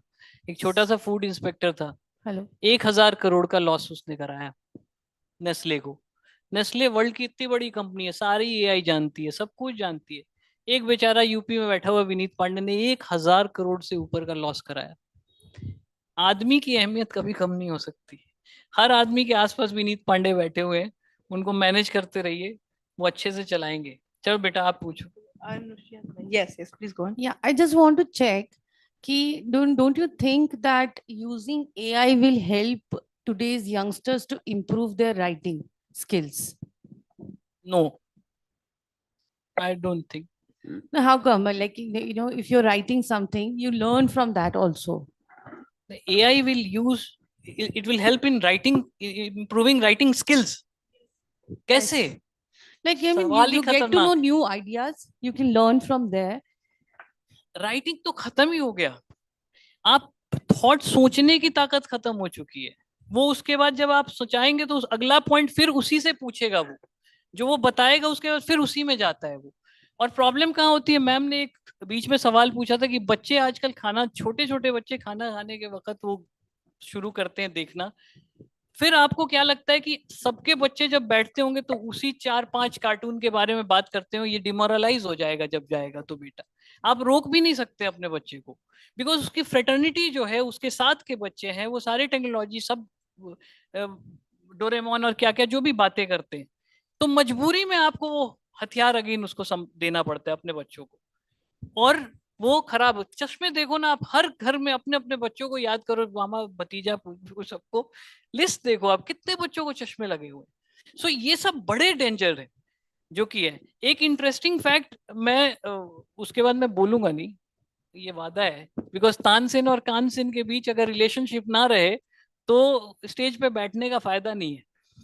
तो मैं अपने एक दोस्त के यहाँ गया था और मैंने बोला, जब इलेक्शन खत्म हुआ तो मैंने कहा कि हम लोग चलते हैं मोदी जी को बधाई दे के आएंगे, बिकॉज मैं मेक इन इंडिया वगैरह कॉन्सेप्ट डिजाइन करने में मैं भी एक आदमी था कुछ कुछ उसके कम्युनिकेशन कॉन्सेप्ट्स में। तो अभी हम लोग बात कर रहे थे तो उसका एक 8 साल का बच्चा आया, तो वो बार बार रिलक्टेंट थे कि कहाँ मौका मिलेगा, हमें कौन पूछेगा, कैसे एंट्री होगी, कहाँ। मैंने कहा चलते हैं, अब 5-10 लोग जानते हैं, कोशिश करेंगे। वो आया, अंकल 1 सेकंड आप रुको, आपका फेवरेट सॉन्ग कौन सा है? तो मैंने बोला जीना यहाँ मरना यहाँ, उसके सिवा जाना कहाँ। तो 2 मिनट में उसने मोदी जी से जीना उनकी आवाज में गाना गवा दिया। बोला आप इनकी बात कर रहे थे, देखो मैंने इनसे गाना गवा दिया। इतना आसान हो गया है अब। Just to add to this, uh, there is something called flair of writing. Flair of writing is getting missed with AI. You attempt that, ask to write a poem or a song. Please check the output. You will not see the depth of writing. You will realize by yourself. There is something called flair, depth, feeling. वो नहीं निकलेगा. और 1 लाख लोग same चीज लिख रहे होंगे ना, सर्च में कहीं कहीं बैठा हुआ सुनील, राजेश, रमेश सब वही। Yeah, and the point which you raised was that will it improve the writing skills? It will definitely improve the prompting skills and chatting skills, but not the writing skills. और सभी कुछ हो रहा है तरक्की के जमाने में, पर आदमी इंसान नहीं हो रहा। हम जो आदमी है आज, हमारे अंदर ही इंसानियत नहीं है, तो मशीन के अंदर पहले आदमी लाना है, फिर इंसानियत आएगी। सो वो सेकंड स्टेज है, जनरल, क्या वो एआई, जनरल इंटेलिजेंस। तो बस आई रियली थिंक कि हम लोग ये पूरे दिन कर सकते हैं, पूरी शाम कर सकते हैं, and we are out time. One important part. There is a research which happened. It just came across to my head. Boston Consultant Group conducted a research last year. I think in Harvard or Stanford. What AI, generative AI, has done is that it has improved the right side of a brain for the users 40 to 45%, which is a logical brain, not a creative brain. So you have to understand where the efficiency and effectiveness is coming out of this. I'm not saying it's a bad thing. It's a good thing. But how to use it and how much to use it is important. Can it replace human? Definitely it cannot replace human till the time we don't get an artificial general intelligence. And if anyone has any more questions, they can ask after the panel. Thank you so much, panelists. Thank you so much for this session. Wow, what an amazing session was that. Can we have a round of applause for our panelists as well as for the chair for the session here? In conclusion, I would just like to say that promises and perils of generative AI in 2024 has improved efficiency and productivity in the corporate sector for sure. And as we adopt to the generative AI as an organization, we would always continue to seek and add more value and meaning to communication to a wider enterprise. Gen I can definitely optimize campaigns, enhance customer interactions. But as it said, everything has its pros and cons, rightly? So moving forward to our next session now, which is the leadership session, and mark my words, it is going to be quite promising indeed. We have literally saved the best for the last today. It is now time for the most awaited session. The marketing landscape, as we know, is going through a shift. Its near future will look very different from how it looks right now. And we have with us the industry experts who will help us predict the major developments in the marketing ecosystem and how we can prepare ourselves to be better. I'm very elated to welcome on stage our panelists now, starting with HS Bhatia, Managing Director, Devo India, followed by Sandeep Mahajan, Chairman and Managing Director, Goodyear India, Vidur Kapoor, Director, O3 Plus Professional, and last but not the least, our moderator for the session, Harbinder Narula Sir, CEO, BW Healthcare World, BW Wellbeing World, and BW Pharma World. Can we have a round of applause for our panelists and our moderator to take the leadership session forward? Thank you so much. Good evening, everyone. I think it's been a beautiful day, and I hope that you guys are enjoying the conversations around where we are in marketing and where we are headed in the future. I mean, I've been around listening to the conversations that have been happening on the stage as well as on the background in the pre-function area over a cup of coffee. I've been listening to a lot of stuff. Marketing perspective from a CMO's perspective is understood. But we have someone who's looking at having the responsibility of running an organization, of which marketing is one of the functions. Looking at from the perspective of someone who has a responsibility to ensure sustainability, feasibility of an organization, it is important, imperative for all of us to understand from the CEO, the chairman's perspective, and that is the reason we have the leadership, business leadership sitting with us today to understand what do they think about marketing? What is the role that they expect the marketeers to play? Mr. Bhatia, let me begin with you. When we talk about the future of marketing, we need to understand if marketing is something that evolves over a period of time. How do you think in your past few decades of experience, have you seen the marketing evolve to where we are today? You know, when you began your career to now when you're leading an organization, looking at P&L, etc., how do you see marketing evolve to where we are today? Yeah, good evening, everyone. And I would say in my 30 years of career, when I started in the lanes and bylanes of North India doing selling, and then to next phase when I was chief marketing officer of a large Indian company, and to my current role, marketing has actually changed so much. It may not be a correct word to say that it has evolved. It has actually transformed. It is certainly not the one when we started our careers, and certainly not even 10 years back. Almost every year or every 2 years, we see a transformation. We see so much of changes today.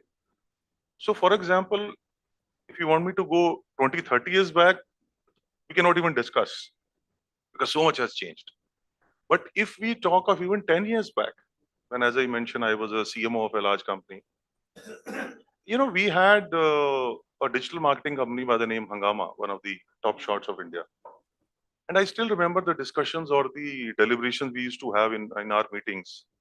It was largely about, you know, analysis, SEO, keywords, presence on some platforms. I mean, not much. And then, you know, you have some platforms like chatbot coming, and we said, oh, Kamal ho gaya. You know, at least my consumers can, for the reason of buying a product or for the service part, they can, you know, interact with the chatbot. And this is what we saw. And today what we saw is amazing. I mean, you have technology, you have platforms.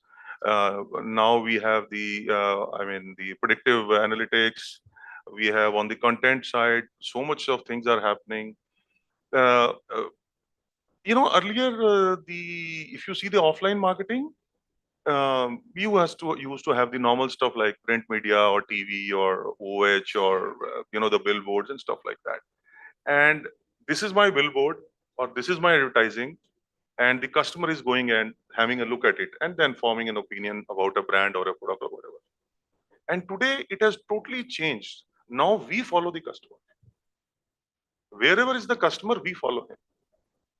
If he's on a platform, we follow him. If he has made some search on Google or wherever, I mean, we get the data and then we start following him on any website or wherever he goes. So, and then we have so much of data about a consumer. We know his habits, we know his behaviors, we know the trends, we capture everything. And then we kind of create content with him. And now with the incoming of AI, I mean, the total scenario has changed. Now we have predictive analytics, which can give us the entire,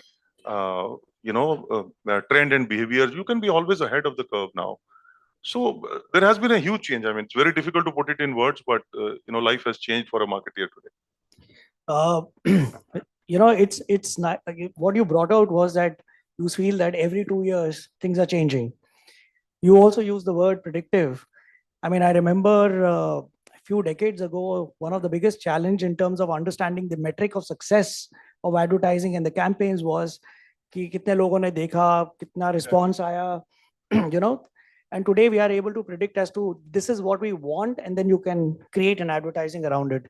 Mr. Mahajan, let me come to you. I mean, I don't think transformation or changes or the evolution in marketing is one time or after a decade or something. Today, it is changing far more frequently.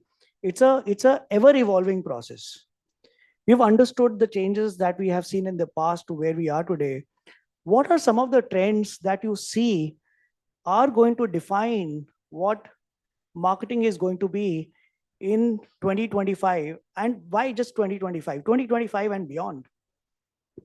So can you guys hear me on the back? Yeah, sure, thanks. So I think before dwelling and jumping into digital marketing, which everybody is expecting, I think you should look at from a global perspective, what are the global stakeholders looking at? And this being a leadership session, I think the perspective comes from there. So there, in any MNC today, where does India actually come? There are 5 or 6 clusters globally where growth happens. India, China, Southeast Asia, US to an extent, maybe one country in Latin America. So everybody is expecting that India to be a growth driver, both for volumes as also for sustainable profitability. And that is a role we have to play, whether it is this year, next year. And when you see the government, talking about 8% growth for the next decade, I think that only reinforces the kind of expectation from us. So that's as far as the strategy is concerned for anybody who's leading the country. Within the country, if I look at what are the strategies we are looking at, definitely one of the biggest strategies about disruptive growth. And disruptive growth, marketing plays a key role in that. It's a key pillar in that. And within the marketing, if I look at the trend, I think digital marketing will be one of the biggest disruptor going forward. Not that the others will not be. And so I'm not going to talk about print and TV and all and bore everybody over here. But talking about what are the trends, where are things moving? And I like to take examples, not only from our company, but also what I see around us.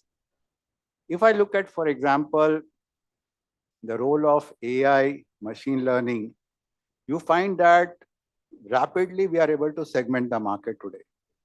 And as some of you from our MBAs would understand, segmentation, targeting, and positioning happens, right? So if I look at Goodia, what we did over there was, we wanted to launch a premium range. And I think premiumization is a buzzword today. So we said, okay, where are the premium customers? Where is the premium car park? So I'm not talking specifically about the tire industry here. So the premium car park is essentially in the top 8 metros, which are called the tier 1 towns. Delhi, Bombay, Ahmedabad, Pune, right? And within that, where exactly is the rich car park?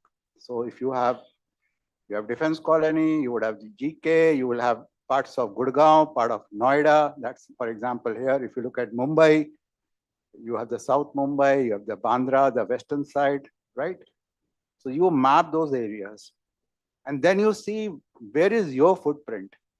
We found there is a gap analysis. We put our stores over there. And then what we did was we listed them on Google. So we did a 3-month pilot last year. And we listed it on the Google.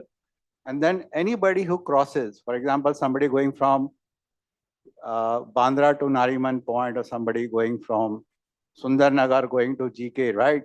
In a 10-kilometer radius, he or she, the requirement of tire or something, It will pop the moment the mobile is on.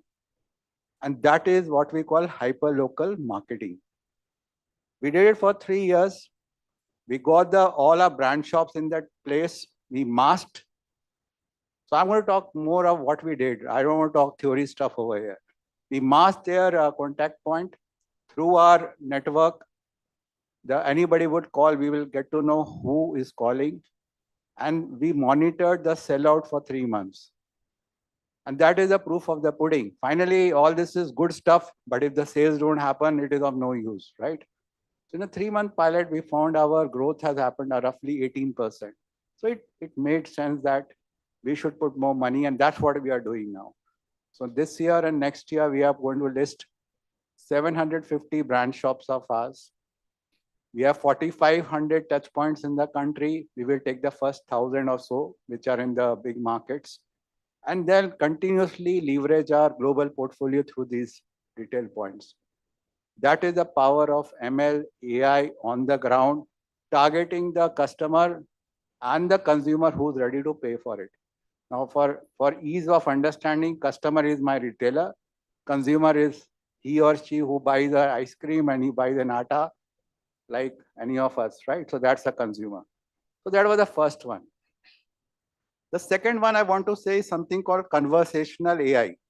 Now, what is conversational AI? And the experiential kind of stuff.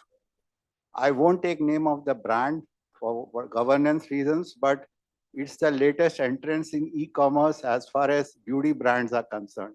Recently listed, so you can associate with that. Now, if you see their marketing, it is very different. So what they do is they first take the picture of your face, and then they give you options of putting different cosmetics and how you look. Based on that, they give you recommendations.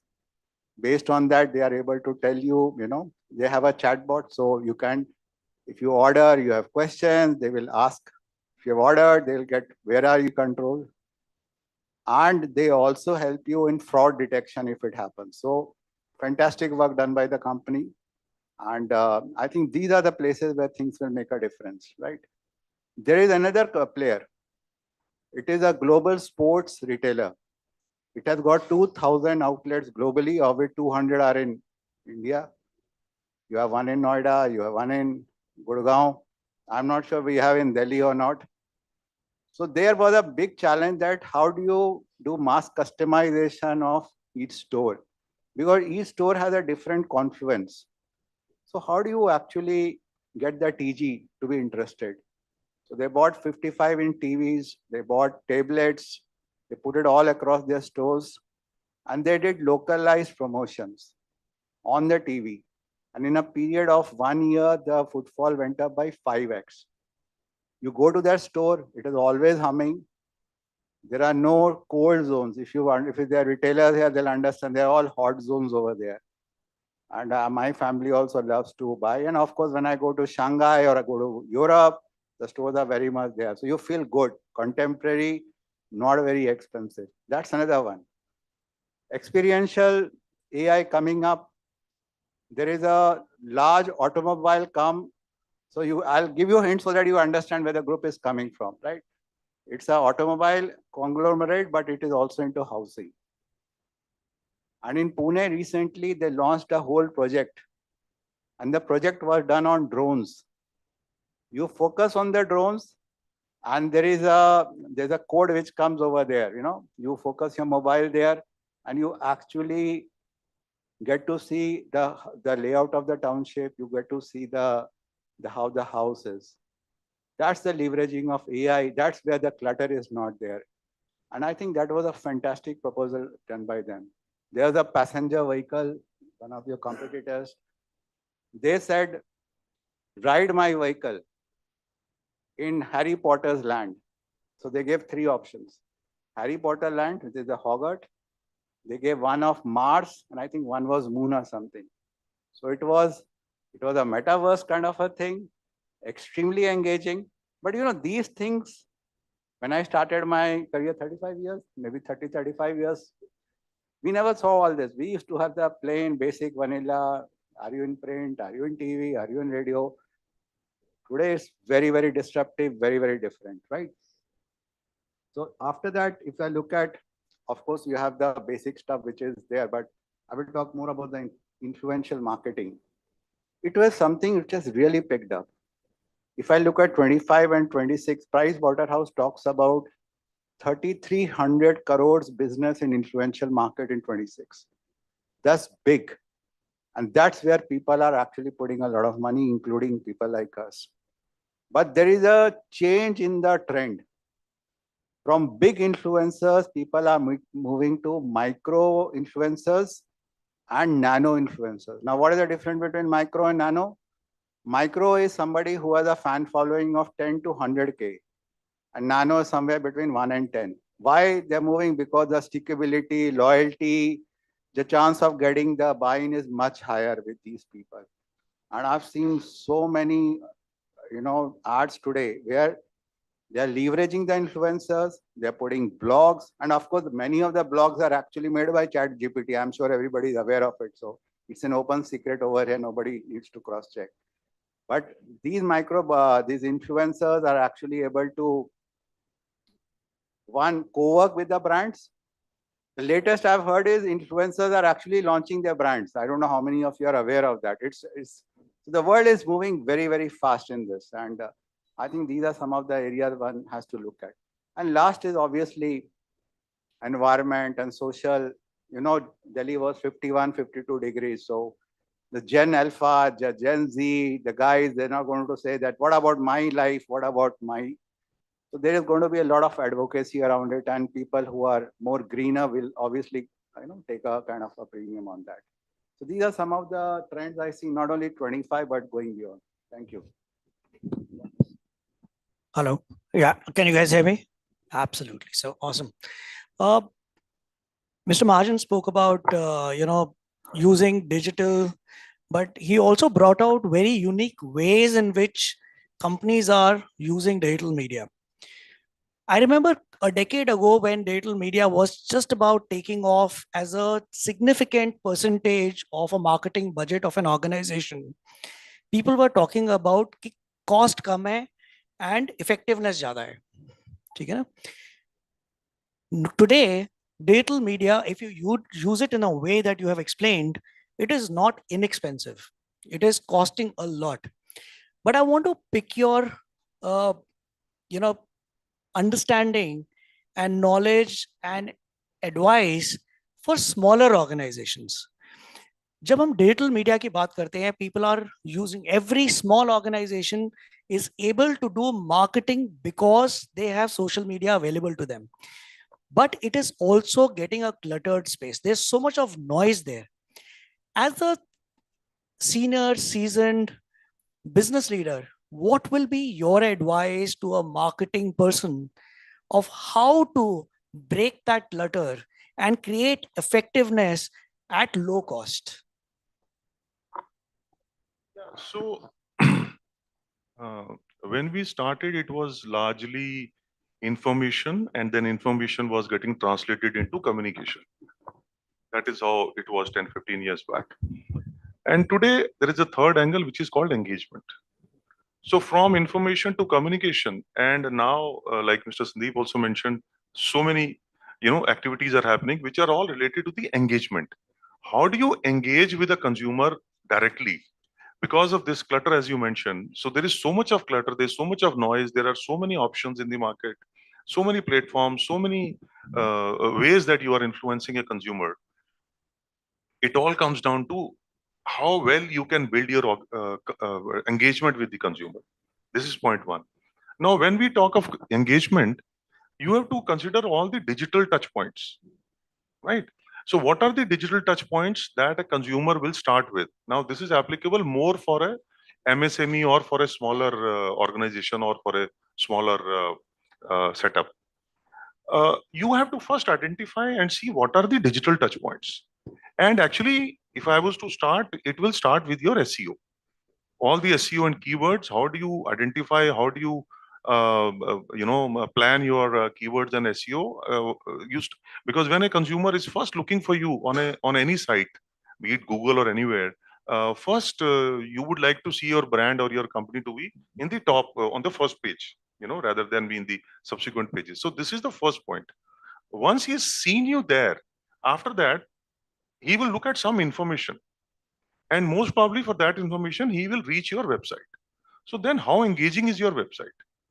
Whether it gives you all the information, whether navigation is easy or not, if there must be visuals, not only pictures but visuals in 360, whether they can rotate, they can flip, whatever, so that the customer can look at the product from all angles, and so many things. There must not be distractions like pop-ups and stuff like that, or you keep on giving some promotion, whatever, pop-ups or whatever. So you start from there, and after that you then come down to the other things like your passive ads or the paid ads, and then you are there is a whole set of engagement that you take him through. So when he has looked for a product in the morning until the evening, once if he has not made his decision, you keep on following him and you keep on giving him different options in terms of where to get that information. Influencer is one, because especially the younger people these days, if you have an influencer who is from your generation, where you engage with him or you identify with that person, if that influencer is saying something, it carries a lot of meaning and a lot of value.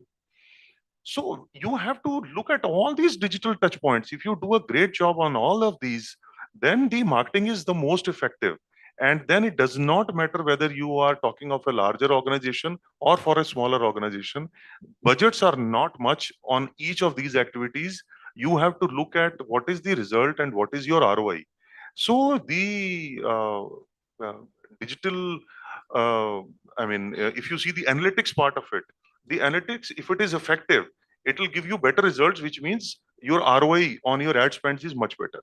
Similarly, if your content is good, which obviously doesn't take money but takes a lot of mind share.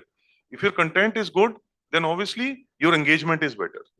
So there is a complete process. It will be very difficult to say what works best for you, because it also depends on what category of products your company is into.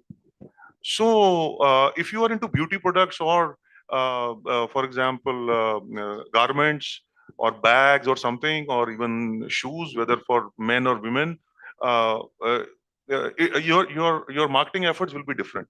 And then it also depends whether you are B2B or B2C. Today we see a lot of companies who are doing D2C. In fact, there are specific brands who are doing only D2C, and they are reasonably successful. I can name at least 5-7 brands who have crossed 100 crores in 3 years just by doing D2C. They have no channel, they have nothing. So for them, the engagement is totally different. So you have to, therefore, to summarize, you have to see what is my product, who's my customer, and what are the digital touch points. Therefore, you have to identify them, and then you have to work on each of them. Trust me, it is not expensive, but it requires a lot of imagination and innovation.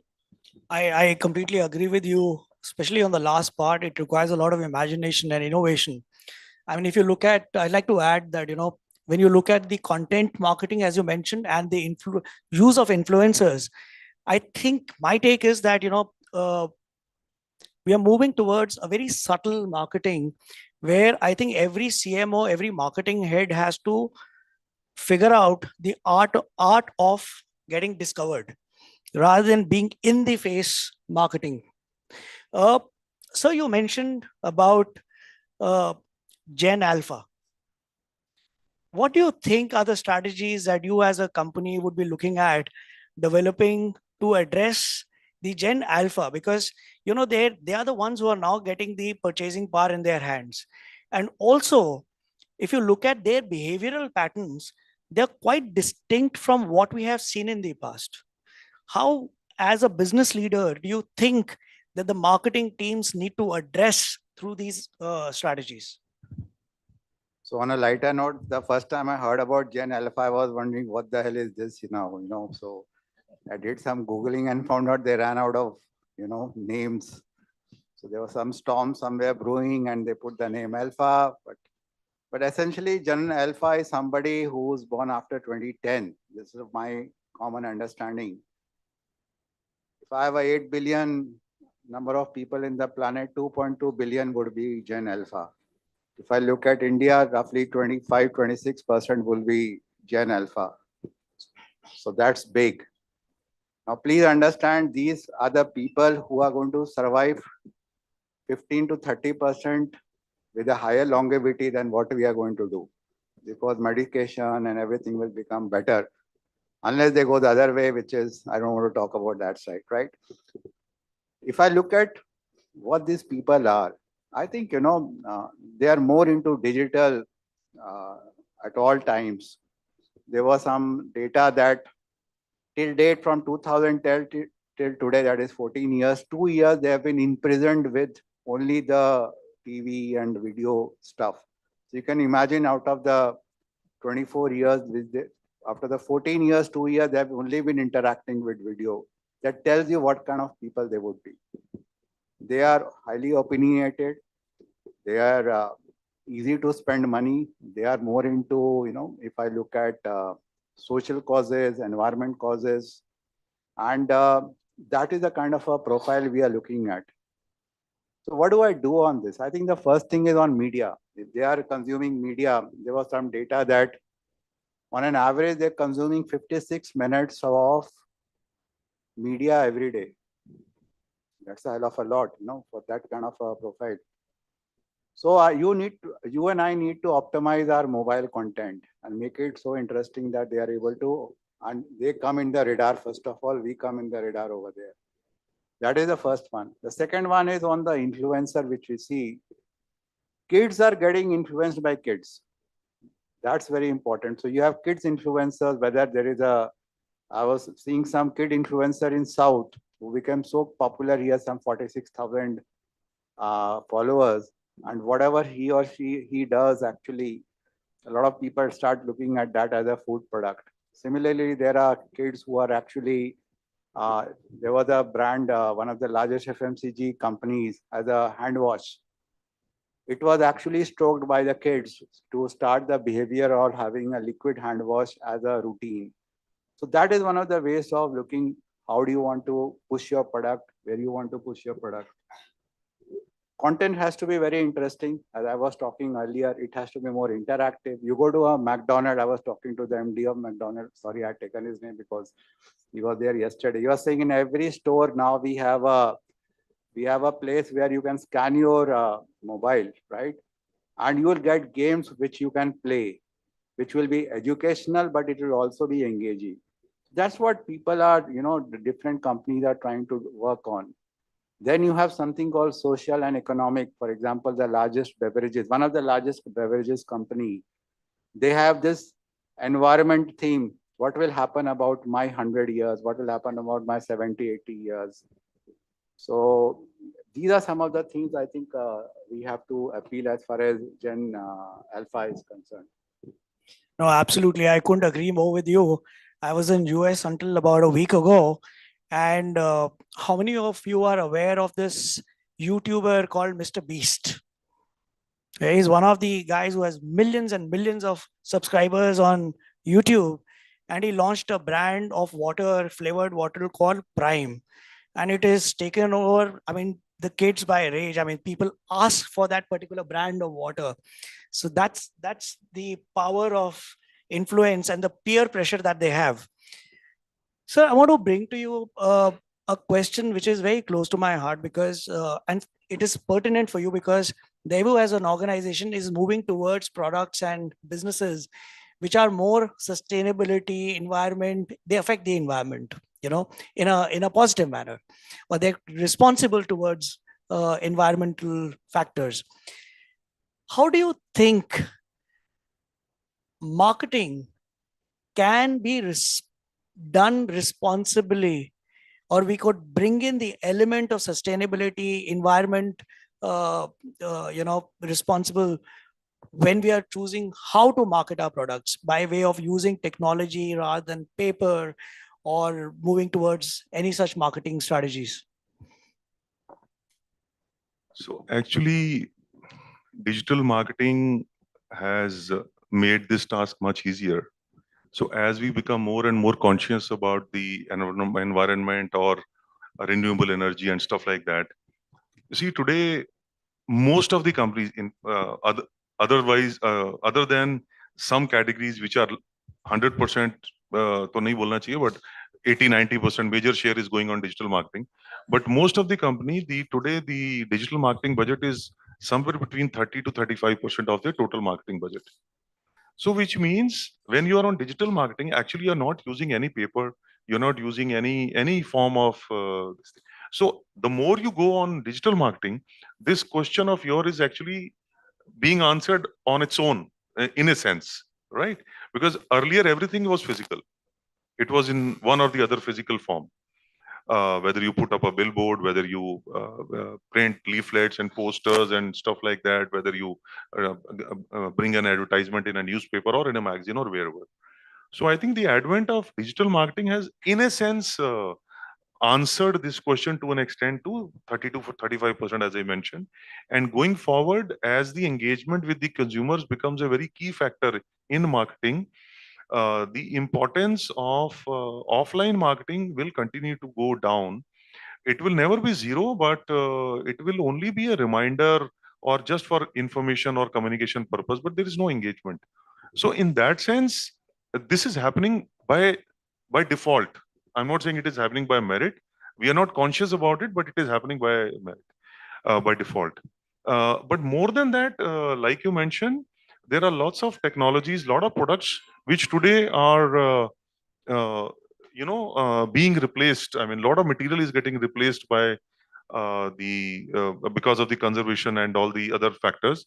And so there is a conscious effort that the point of wastage of material or wastage of resources will be taken by itself. I guess it is not only in marketing, it is also in all other fields that we do in our day-to-day life or in a corporate life or in production or in in logistics, in so many other things that we do. As an organization, we need to be more concerned about the environment and the conservation. But in per se, in marketing terms, it is not so much of relevant in the sense that I need not do something which will help me in conservation or in these factors. But there are so many other fields in a industry or in a factory or in a company where obviously all these questions are very, very relevant and all of us are very, very conscious. In fact, coming back to your question of the Gen Alpha, I think one of the things when you ask the question of how to engage Gen Alpha, I think one of the things is that I have seen, literally I've seen, including my own kids, they are very, very conscious. Like we were not when we were kids, obviously. And therefore, today, if you have to have a better engagement with the kids of today, you have to give them this message also that, look, I am a responsible company or my product is responsible product. And therefore, I look after all the aspects of from production of a product to the disposal of that product, if it is an e-waste or otherwise. So you have to give this information also when you're trying to give a message to a youngster why he should choose your brand. If you do not have this message enshrined in your communication, you will have a problem because the kid may not go for your product. Absolutely. So it's not just that आपने message देना है. It is important for you to market this message because otherwise they will not choose you. You know, Mr. Mahajan, when we are looking at marketing today, one of the key aspect is of personalization. Today we have technologies, whether we are using AI, whether we are using machine learning, etc. We are able to personalize the marketing campaigns using technology. And one of the ways in which we are able to do that is by collecting a lot of data, or at least having access to a lot of data of our consumers. We are also facing challenges of being responsible of ensuring privacy.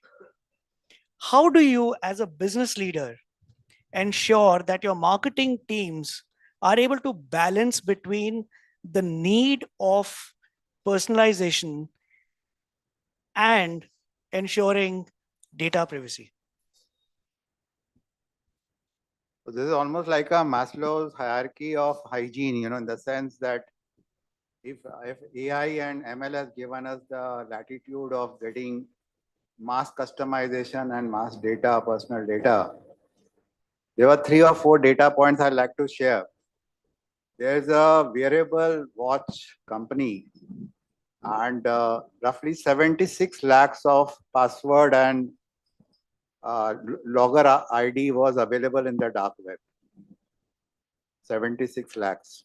There's a global electronic company, and in UK, 6 lakh people's third party, there was a leakage from the third party, and the user password and was again available.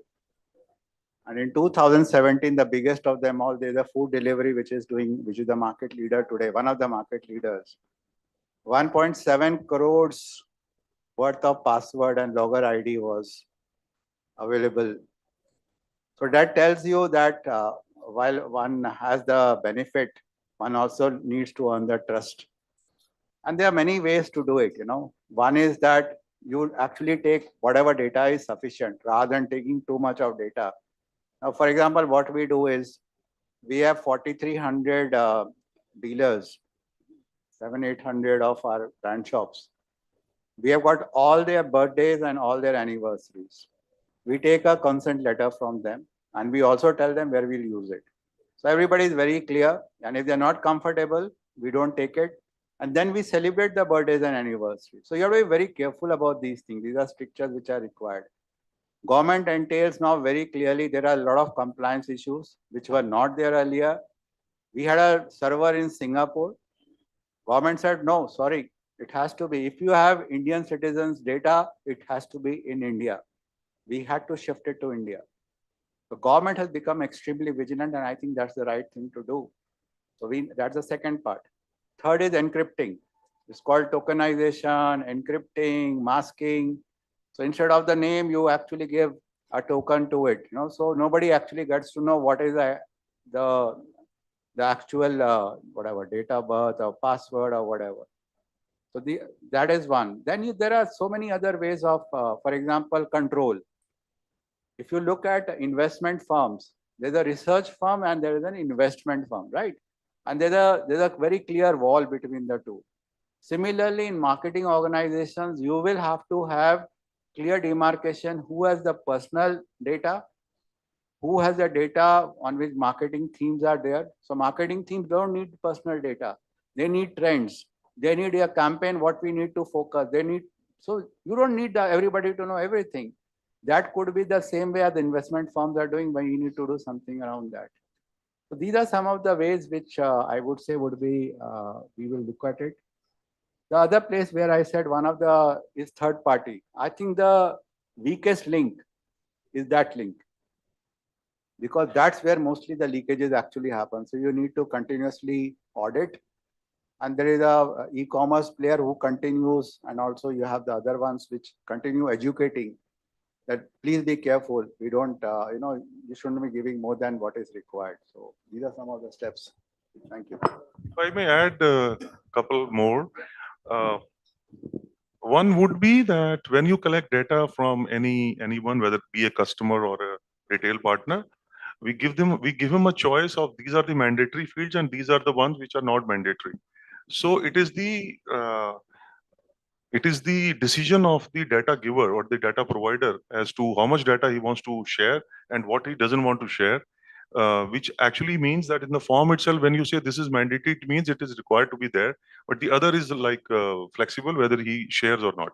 So this is one thing which I think needs to be implemented in order to protect. Other thing is that, a lot of companies are today doing segmentation.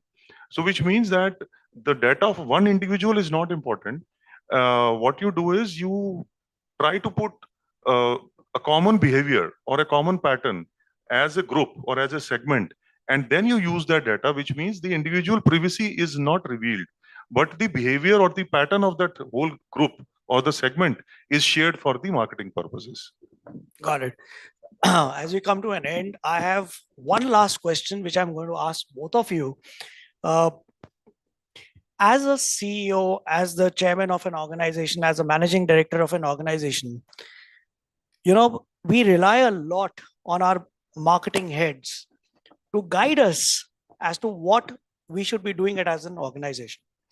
And we have understood that the marketing is evolving, it is transforming much quicker than what we can imagine.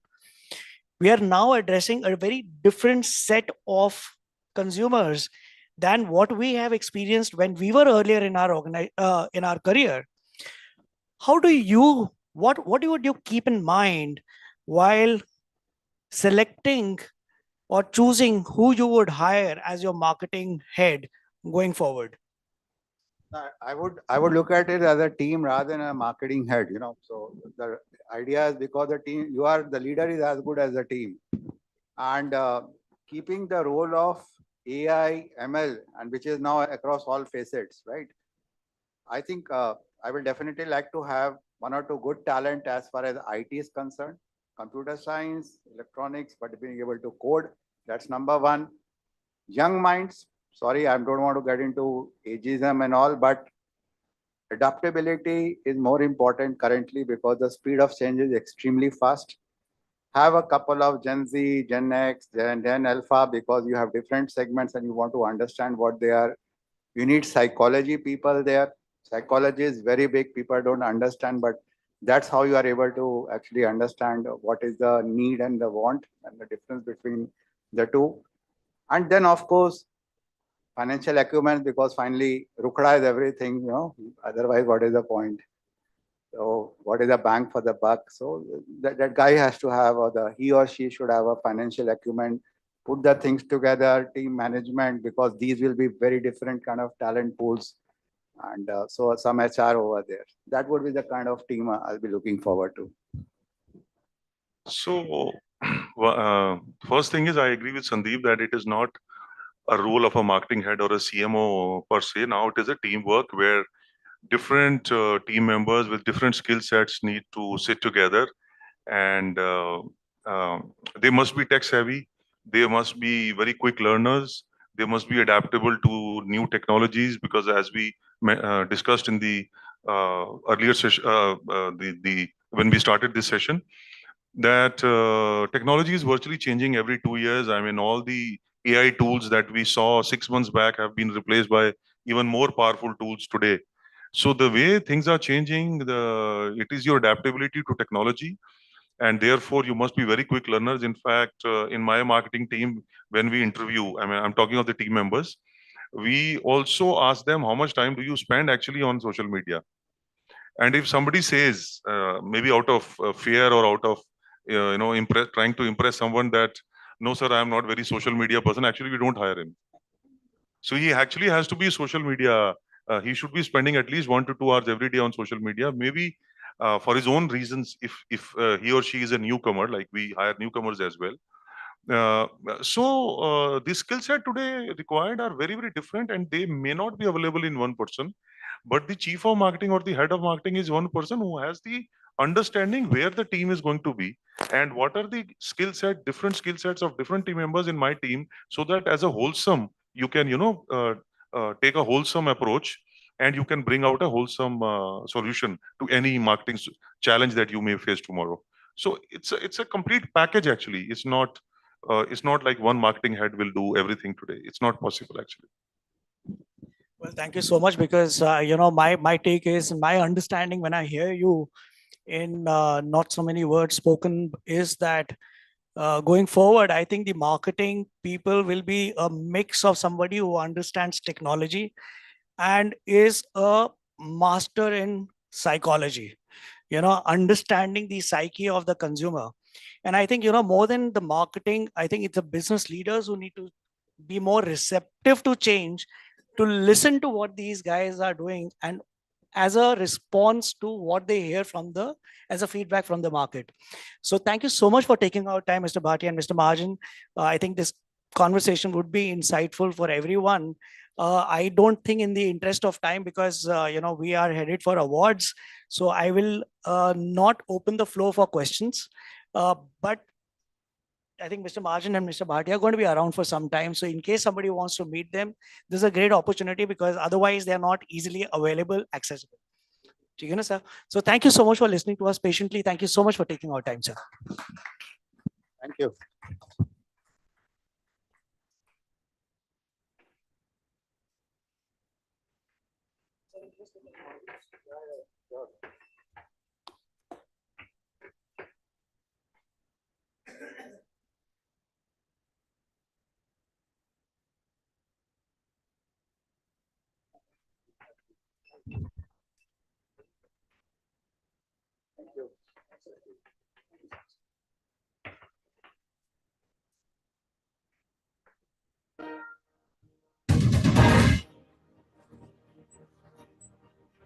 Keeping up the integrity of journalism with its strong conviction, Bharat Express continues to elevate your news sense. We define the aspiration of New Bharat, perfectly in line with its motto, Satya, Sahas and Samarpan. Bharat Express News is a fast-paced news delivery platform that has been dedicatedly delivering excellence for the new age Hindi news viewers under the able leadership of Mr. Upendra Rai, CMD and Editor-in-Chief of Bharat Express News Network. Mr. Upendra Rai is a seasoned media personality who has many path-breaking stories related to politics, business, and more to his credit during his 25-year-long career. Under his dignified leadership, Bharat Express has made a significant impact in just 1 year of its operations. With exceptional infrastructure spread over 45,000 square feet, comprising of highly equipped PCR, MCR, new age studios and newsroom, and an impeccable team of reporters, producers, and anchors. The channel has recorded an impressive line of coverage in the past 1 year, right from taking up causes of the common man. Our anchors do not form opinions and judgment, but deliver facts. First stage media startup, Bharat Express is undoubtedly a name synonymous with delivering quality news, where every member of the group puts in great effort, contributing to our mission of informing, educating, and empowering our audience. We are a new age media startup that is spreading its wings every second, making every step count. Leading advertisers trust us with their brand image because we showcase conviction and truth. Many governments, including Uttar Pradesh's governing system, have praised Bharat Express's fact-based sting operations. Our reach is far-ranging as the channel is available across major DTH platforms and cable operators. In this digital age, Bharat Express too has an expansive reach and presence via its YouTube channels. The network's website is accessible to its reader base in Hindi, English, and Urdu languages.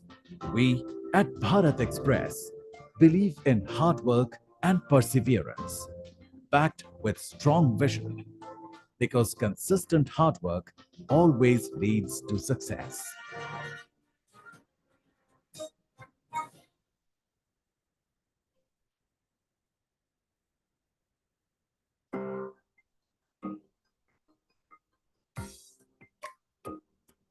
A brand's true journey begins with advertising that has been spinning wonders for every business, wherein big ideas don't come from thin air.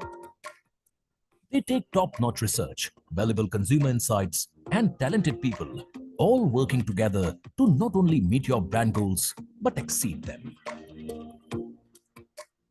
And the only fulcrum of this intent is about your brand to gain extraordinary growth by getting dynamic and digitized outdoor advertising solutions.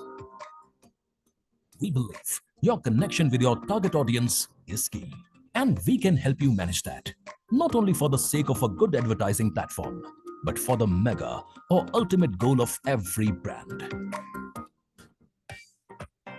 So, what are you waiting for? Advertise full on, monetize full on. The idea behind this notion is to increase your brand's value with the wow factor in high quality markets, inspiring you to impact the world so that you go beyond the ordinary and elevate your brand with our innovative outdoor platforms to a great extent. As you engage and captivate your audience powerfully, while you taste the sweet business profit like never before. Paving the way ahead, we lay the perfect outdoor foundation for you always. From eye-catching billboards or public utilities, bicycle shelters, to digital screens and many more. So you gain unparalleled visibility in high traffic areas, ensuring that your message stands tall and upfront.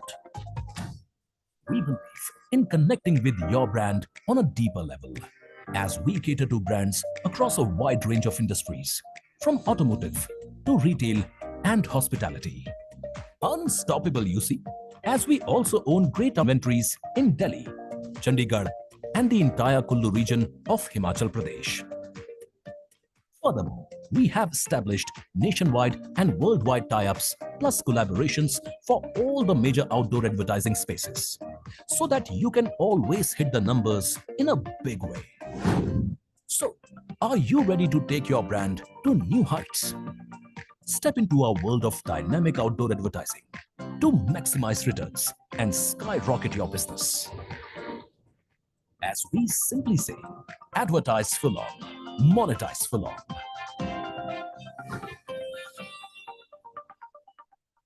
Introducing OneUp Trade, India's leading and most trusted barter company. Since we started in 2007, we've proudly served over 2,000 clients and have crossed an aggregate turnover of 1,000 crores. Over these years, we built a credible and organized platform, ensuring that your barter experience is consistently fruitful. Get in touch and fully explore the benefits of barter with OneUp Trade, your go-to barter experts.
Keeping up the integrity of journalism with its strong conviction. Bharat Express continues to elevate your news sense. We define the aspiration of New Bharat, perfectly in line with its motto, Satya, Sahas and Samarpan. Bharat Express News is a fast-paced news delivery platform that has been dedicatedly delivering excellence for the new age Hindi news viewers under the able leadership of Mr. Upendra Rai, CMD and Editor-in-Chief of Bharat Express News Network. Mr. Upendra Rai is a seasoned media personality who has many path-breaking stories related to politics, business, and more to his credit during his 25-year-long career. Under his dignified leadership, Bharat Express has made a significant impact in just 1 year of its operations. With exceptional infrastructure spread over 45,000 square feet, comprising of highly equipped PCR, MCR, new age studios and newsroom, and an impeccable team of reporters, producers, and anchors. The channel has recorded an impressive line of coverage in the past 1 year. Right from taking up causes of the common man, our anchors do not form opinions and judgment, but deliver facts. First stage media startup, Bharat Express is undoubtedly a name synonymous with delivering quality news, where every member of the group puts in great effort, contributing to our mission of informing, educating, and empowering our audience. We are a new age media startup that is spreading its wings every second, making every step count. Leading advertisers trust us with their brand image because we showcase conviction and truth. Many governments, including Uttar Pradesh's governing system, have praised Bharat Express's fact-based sting operations. Our reach is far-ranging as the channel is available across major DTH platforms and cable operators. In this digital age, Bharat Express too has an expansive reach and presence via its YouTube channels. The network's website is accessible to its reader base in Hindi, English, and Urdu languages. We at Bharat Express believe in hard work and perseverance, backed with strong vision, because consistent hard work always leads to success.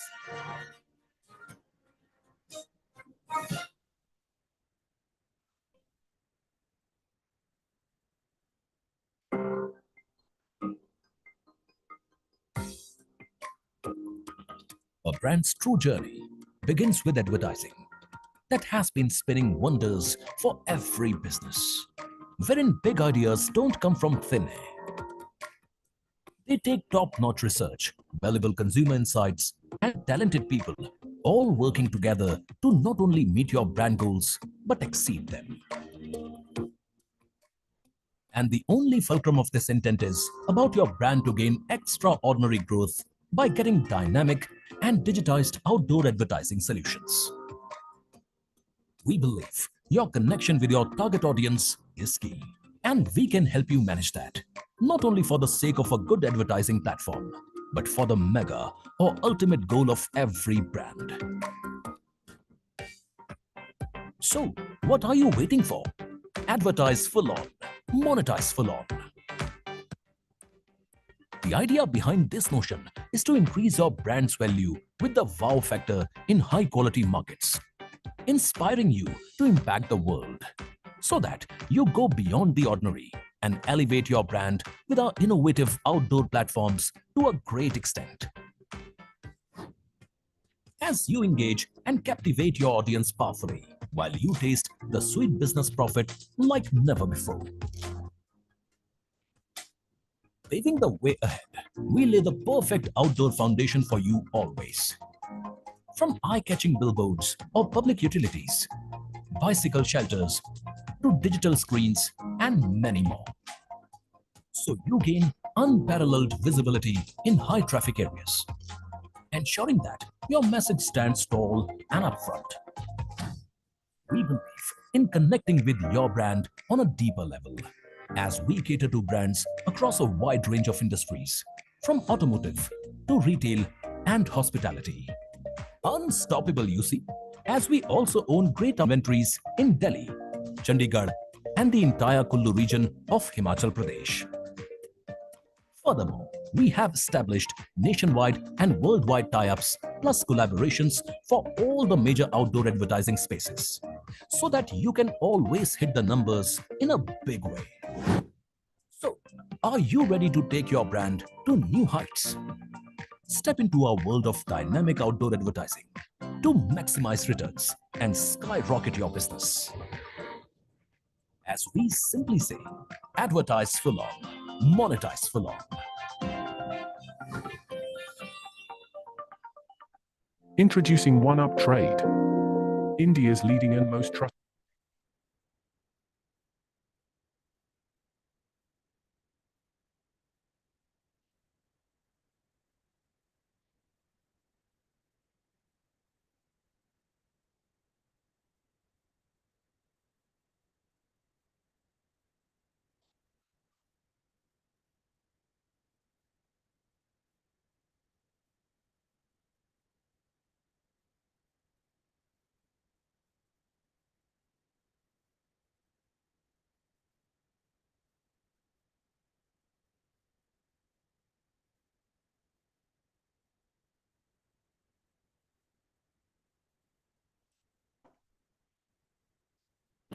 A hearty welcome once again to all our venerated guests here today. It gives me extreme joy and immense exultation to welcome all the vibrant, bright young minds here today. We would now be starting the most important segment of our event here today, and it is wonderful to see a full house. We are so glad to have you here with us. We are so glad to have you all here with us. It is now time to move forward from the compelling discussions to the most awaited award felicitation ceremony. I welcome you all to the inaugural edition of BW Marketing World's Merit Awards 2024. The quintessential recognition for exceptional marketing work, achievements, and leaders in India. The BW Merit Awards 2024 laud those who have demonstrated notable and impactful marketing strategies and have further contributed to the greater good of the company and the entire ecosystem. This award would also help propel unique business ideas, marketing practices, and strategies amongst the younger talent who look forward to make it big in this industry and unlocking the maximum opportunities for themselves. I would like to thank our partners for their immense support here today. Technology partner Net Value Media, news partner Bharat Express, strategic partner Commune Brand Communications, Cash R Drive, technology partner Business Management Tally Solutions Private Limited, news partner Bharat Express, strategic partner Cash R Drive Marketing Private Limited, media barter partner One Up Trade, event partners Joy Travels Private Limited, Pandrum, Beanley Coffee, The Thick Shake Factory, Realty Plus, Exchange for Media, IW Embas, Impact.com, and last but not the least, Pitch. Could I humbly request the BW team to play our partner AV now? I would request our venerated guests to kindly place your eyes onto the LED screen in front of you. Thank you.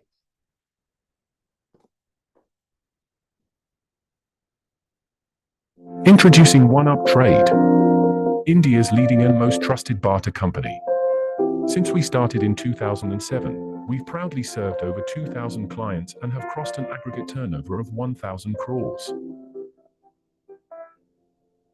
Over these years, we built a credible and organized platform, ensuring that your barter experience is consistently fruitful. Get in touch and fully explore the benefits of barter with One-Up Trade, your go-to barter experts.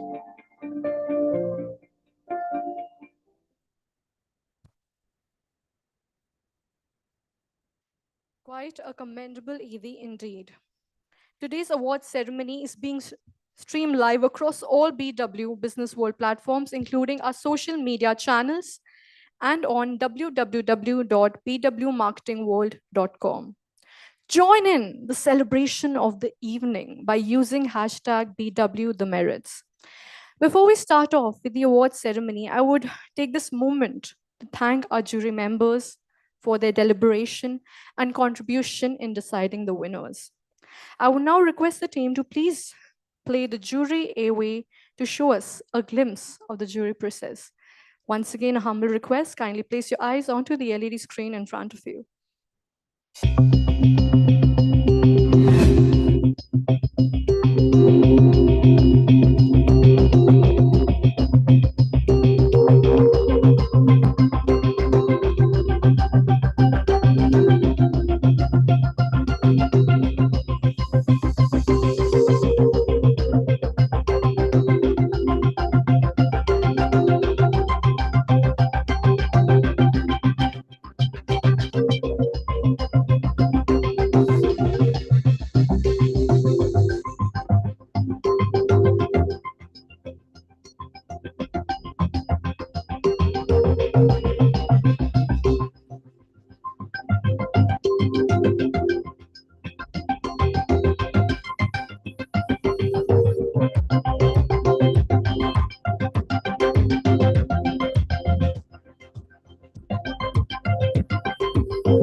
I had the privilege to be part of the jury for BW Merit Awards for Marketing Excellence this year. So let me start by congratulating the winners because the job of the marketers is a very tough one these days. We need to stand out in this noisy world. We need to be disciplined on both championing the consumer's voice and be true to the brand. Also, not get distracted by every shiny object that comes our way and the internal and external distractions that we face every day. So those who manage this balance really well, the job has been a really commendable one and well done. Thanks and congratulations once again. It was a great pleasure to be on the jury for Businessworld Merit Awards. I really enjoyed evaluating all the entries. There was a lot of thought, a lot of hard work, and a lot of learning for me, to be honest, when I was evaluating. I congratulate all the winners and thanks for Businessworld for arranging these awards. With all of you, but I just want to congratulate each and every one of you for some fantastic work that's gone in. Wonderful entries, wonderfully written entries. My compliments for that. And some very, very effective work that has delivered actual business results. So my compliments to you. I've been around in the marketing and the business circles for the last 22 odd years. Between ITC, Fab India, DLF, and now Art Fertility Clinics, which is in the healthcare space. And it's incredibly joyful to see the kind of work that's happening across industries and how it's been evolving over the last 10 to 15 years. So congratulations, each and every one of you. Very well done. And special congratulations to all winners. In my eyes, everybody's a winner. But yes, there are some more equal amongst equals. So congratulations, even a more special congratulations to them. Well done and enjoy your day, enjoy your evening. Having headed different businesses across different verticals, different brands, like from Baskin Robbins to Kaya to Sephora. That's been a little bit about myself. I say it with a lot of pride and a lot of delight that in the past I have been a recipient of the 40 Under 40 Businessworld Awards, and it gave me so much pleasure to be judging such fantastic work by such fantastic budding marketeers out in the ecosystem. And a huge round of congratulations to you for the kind of stellar work that you're doing. I wish all of you the very, very best. Continue doing the kind of work that you guys are doing right now, and wish you the best always. God bless. It's a privilege to serve as a jury member for Businessworld Merit Awards for Marketing Excellence this year. The nominations for this award showcased numerous creative and innovative campaigns from various industries. These diverse entries span from metaverse-based campaigns offering immersive experiences for potential consumers. Two gamified approaches designed to engage the target audiences effectively. Evaluating these forward-looking campaigns was a great learning experience for me. I applaud all the participants for their hard work and immense contribution to achieving marketing excellence. And heartiest congratulations to all the winners. It was my honor to be a jury at the Business World Merit Awards this season.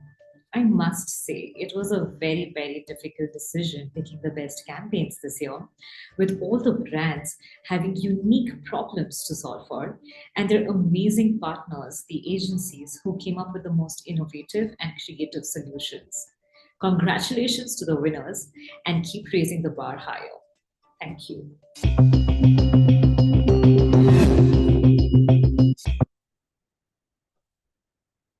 I would like to humbly thank our jury members for their support as well as for being kind enough to bring this awards to fruition with their humble efforts. Now, I would be requesting Dr. Anurag Batra, Editor-in-Chief, BW Businessworld, and founder, Exchange for Media, to please join us on stage for the opening address of the inaugural edition of BW Marketing World Merit Awards. Can we welcome Sir with a huge round of applause, please?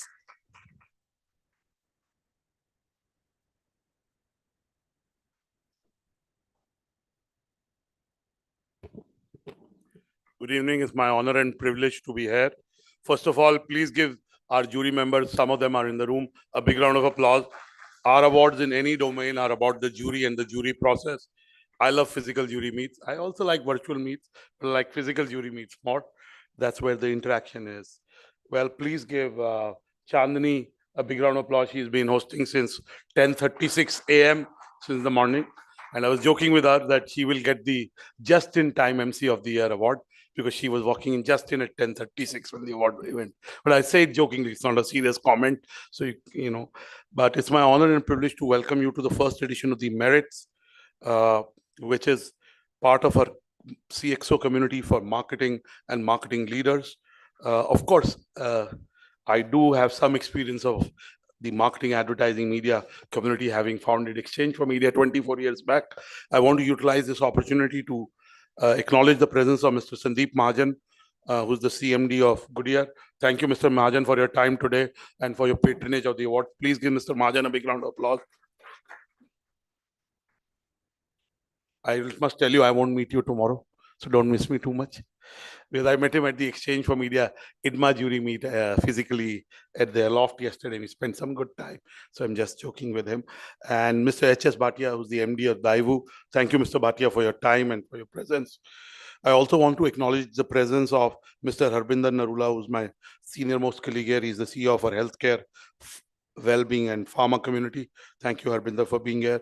My colleague, Ms. Aparna Sen Gupta, who's our director for revenue. Mr. Rajiv Chauhan, Mr. Anjit Trivedi. This event has been curated by a lot of my colleagues. They play a very important role. But the spearhead of the event initiative is Chetan Mehra. You definitely know Chetan. Please give Chetan a big round of applause. And Chetan with his team, Shivam Popli, another colleague whose name I keep forgetting, a young Saloni. They've really worked on the event. I would also like to welcome my friends, especially my friend, Mr. Subodh Narayan Agarwal, who's the chairman of Euromax and BioCube. Thank you, Mr. Agarwal, for being here.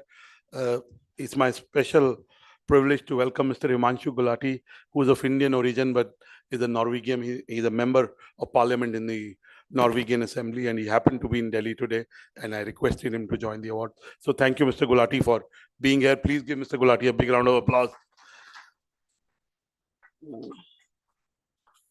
I don't want to stand between you and the awards. You saw the jury AV. My gratitude to all the jury members. But I just want to reiterate what I said in the morning, and I had a few points. And let me say what Elizabeth Taylor said to many of her suitors: I won't keep you long. And we'll dive into the awards. We started late. Marketing is about growth. About 30 years back, I was in a business school called MDI. I got into MDI because the quality control was bad. I'm from the first batch of business school from MDI. And I'm seeing you, Mr. Rakesh Gopal Nishant. Thank you to you and Upender, Mr. Upender Rai of Bharat Express for partnering. Thank you, Mr. Raghu Khanna. I don't know where is Mr. Khanna of Cashier Drive for partnering. Thank you, Ms. Ruby Sinha of Commune for partnering. Thank you, Mr. Janardhan Pandey of Net Value Media for partnering. Some of you are in the room. So I used to read a magazine called A&M, right, Sandeep? You and me would have read it. And its tagline was "Business is marketing." And I think that's the essence of a CMO. A CMO is a growth creator. It's not about advertising, marketing, media. It's about creating growth. It's about creating better market share. It's about creating more salience. It is about building relationships. It's about making an impact. We talk a lot about the purpose of a brand, but the purpose of a brand is to be able to meaningfully solve pain points in the life of a consumer.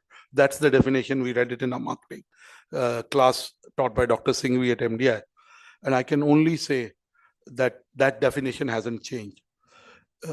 I want to say that marketeers, more and more marketeers are becoming CEOs. More and more marketeers are becoming founders of businesses. So clearly, the businesses are built on a foundation of brands. In a very price-sensitive market like India, brand is the only way to be able to have a long-term relationship and move up the value chain. Also, in a lot of categories which are very commoditized, brand building is what separates you from the others. I want to end by, I talked about ESG and sustainability in the morning. I talked to you about the quality of sleep. And my friend, Mr. Praveen Chauhan, who did BD Computer Sciences, but chose to be an astrologer 10, 12 years back, is now PhD in astrology. He knows that and everyone who knows around me knows I prioritize my sleep over everything. That's what brings my high energy. And I make it a point to sleep 8 to 9 hours every night, at least 27, 28 days a month. Some days when I'm with Mr. Young, Subodh Narayan Agarwal, I may be up till night chatting with him about inane things in life. But sleep is very important. I want to emphasize all of us compromise on sleep. Some of us have family responsibilities, community, society. Don't compromise on your sleep. I want to say that. Sleep 8 hours. I talked about ESG and sustainability in the morning. And I love OTT platforms. I love all D2C brands. But I want to say that OTT platforms come in between our sleep. You can binge watch from 10 p.m. till 4 a.m. And I've done it 4 or 5 times, once with Praveen watching a certain series. And that does eat into your sleep. And then is the D2C platforms. I love D2C brands. A lot of them have a meaningful role in our lives. I order food from some, order the other things. But D2C platforms tell you can order food at 2 a.m., eat it while you're binge watching. So really they interfere with our sleep. Not of all us are that disciplined. Some of us are. So I just want to say, don't compromise on your sleep. D2C brands also have beautiful packaging, but it adds to the beautiful or not so beautiful solid waste. Packaging is just awesome. We could give them design awards, forget anything. And I really mean it. But the amount of packaging material and packaging stuff that is being used by brands to deliver D2C products and services is really, it adds to the solid waste that we have at our homes. So you could eliminate that. My friend Luke Coutinho recently tweeted about using, plastic-based delivery material. And, of course, the CEO of a leading platform said they will look at it and change it. That's a welcome thing. I want to end by saying that the tenure of CMOs is become 32 months. The average tenure 3 years back was 36 months. The average tenure 10 years back was 60 months. That's 5 years. It's less than 3 years now. Mr. Mahajan is there. He's worked with many CMOs.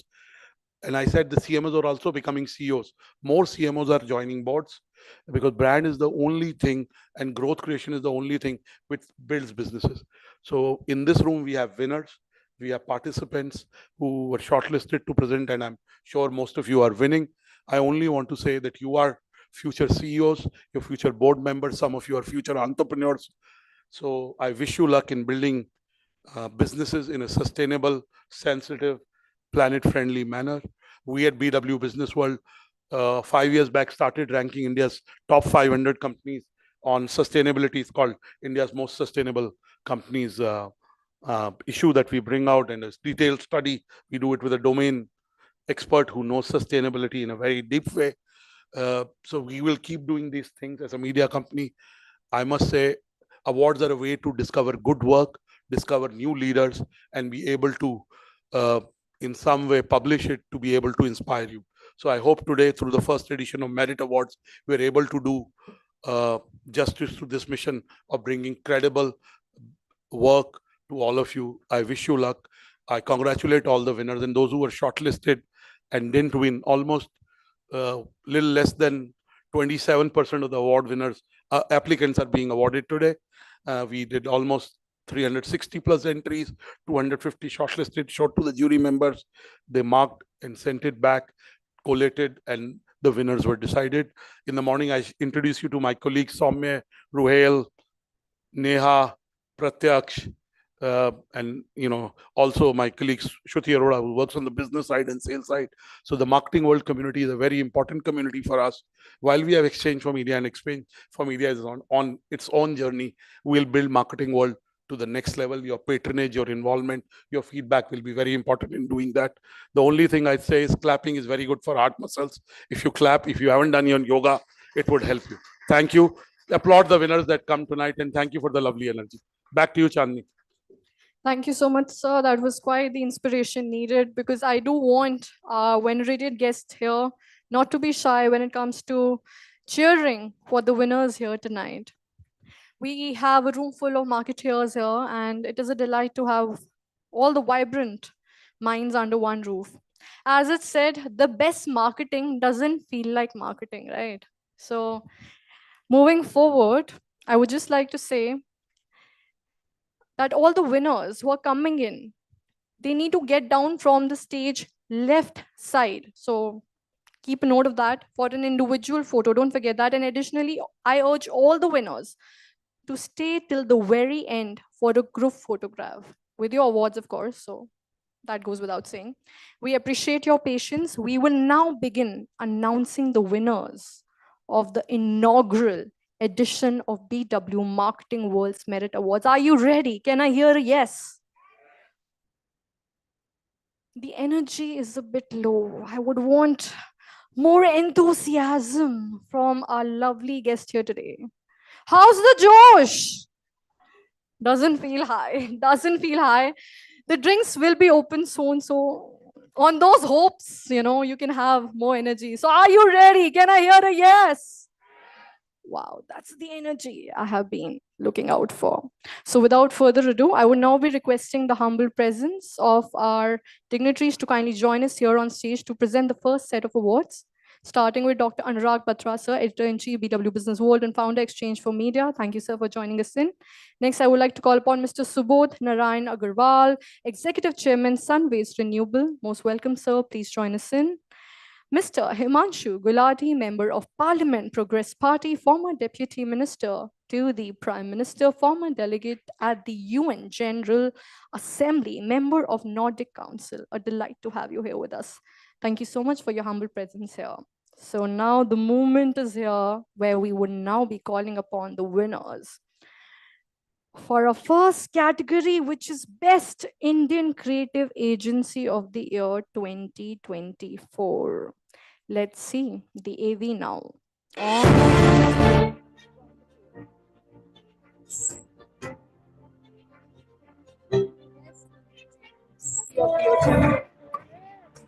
Congratulations!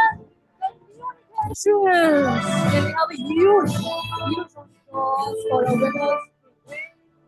It's the entire team to join us here on stage. Take your award.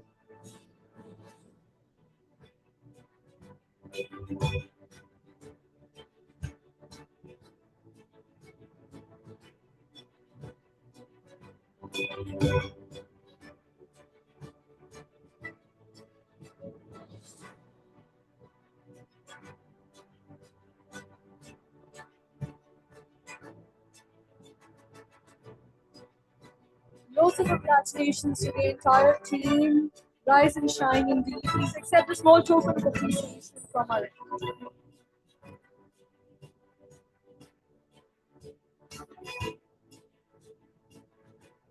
Can we have a bigger round of applause for the winners here tonight? Come on, people, make some noise.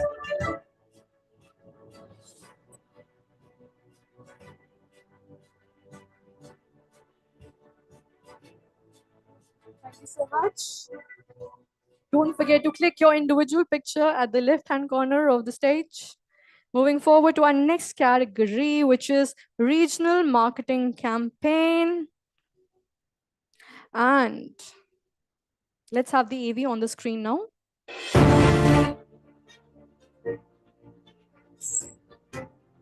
Regional marketing campaign. Gold award goes to on your screens.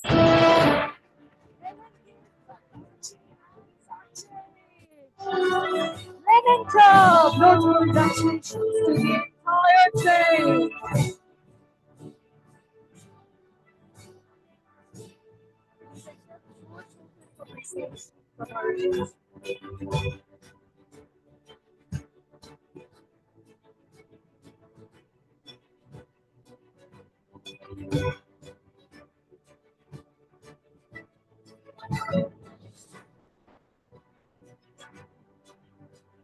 Congratulations to the winner. Please accept a small appreciation from our end.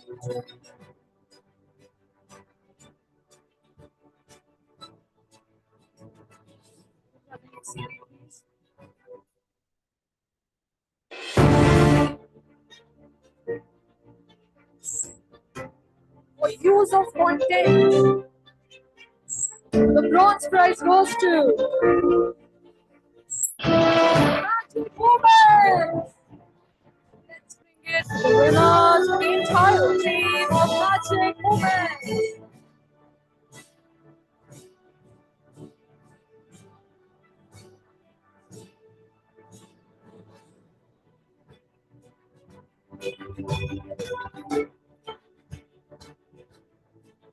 Congratulations to the winners. Please accept a small appreciation from our end.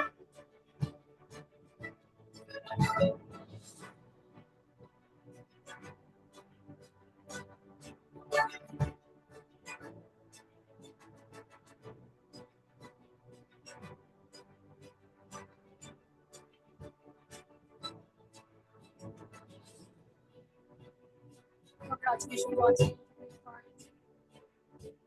Moving forward to our next award now, which is for use of content and the silver award. And here it goes.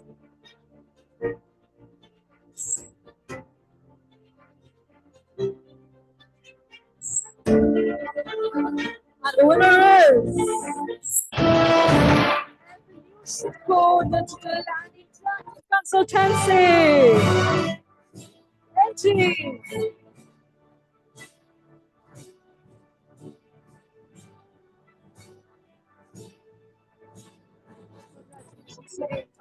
Please come forward, make some small token of appreciation from our end.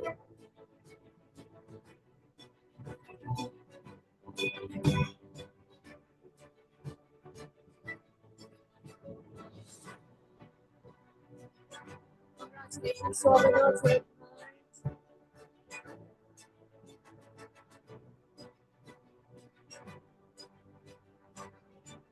Rise and shine. Come on, people, hands up in the air. Our next award in the silver category goes to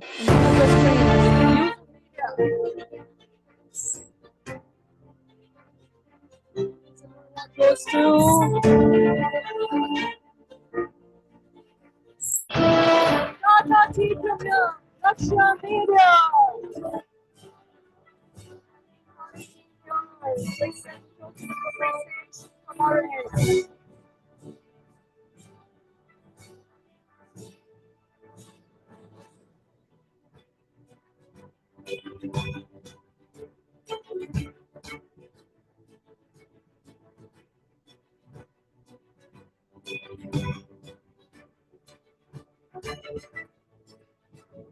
Congratulations to our winners here tonight.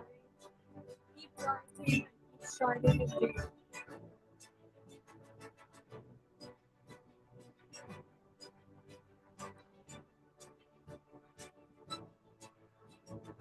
Next winner in the silver category for use of media. Can we please have the AV?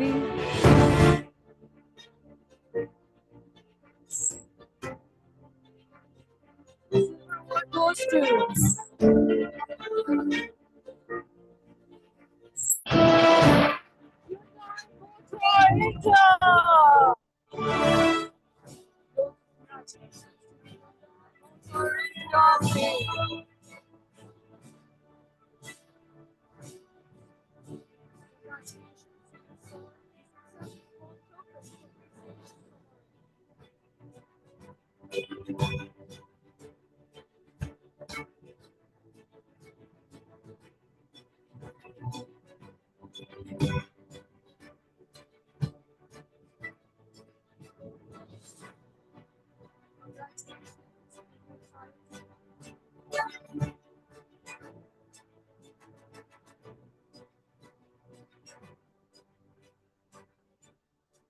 Moving forward to the gold winner now in the category of use of media. And here it goes. The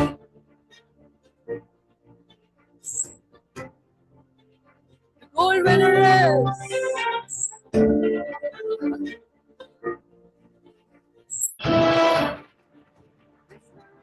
International.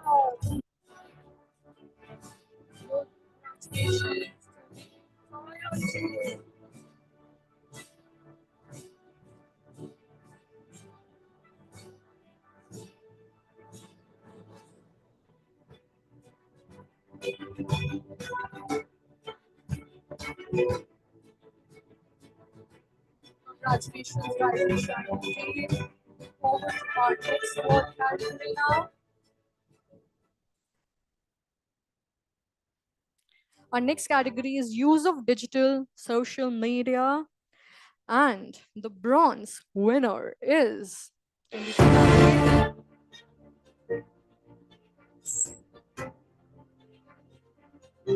Bronze winner is.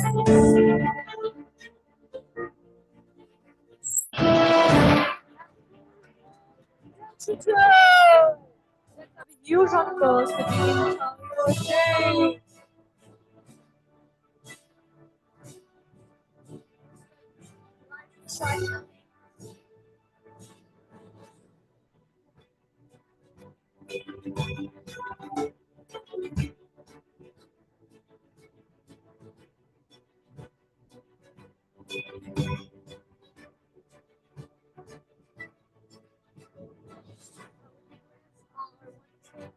Audience here.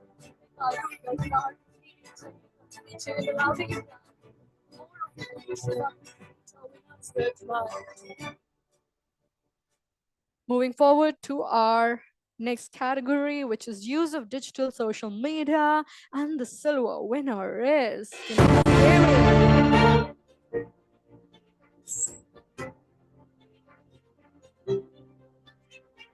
Silver prize goes to.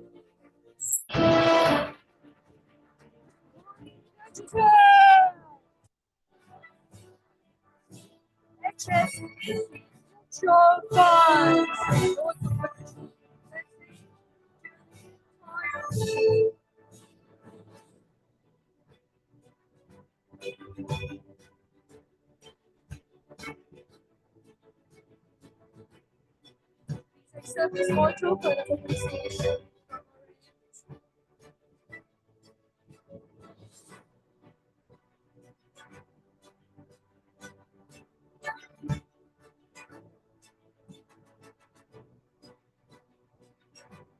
Congratulations. Over to our next one. Gold winner in front of your screens right now.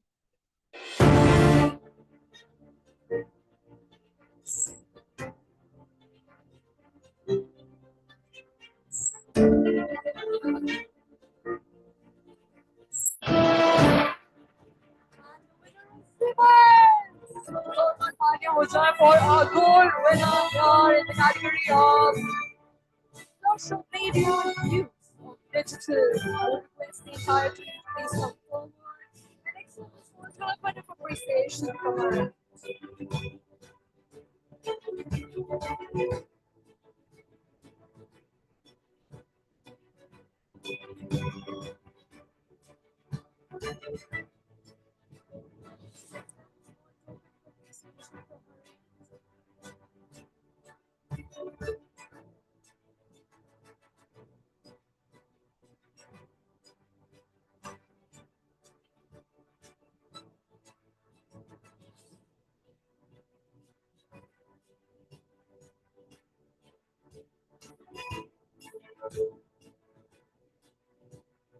Congratulations to the entire team. I would humbly request Mr. Subodh and Mr. Himanshu to kindly take a seat. Thank you so much for presenting the segment awards. Next, I would like to welcome Mr. Sandeep Mahajan, MD and Chairman, Goodyear India, and Mr. Sarvesh Tiwari, Chairman, Public Relations Society and founder PR Professionals, to kindly join us here on stage to deliver the next award segment. Most welcome, sir. Please join us in.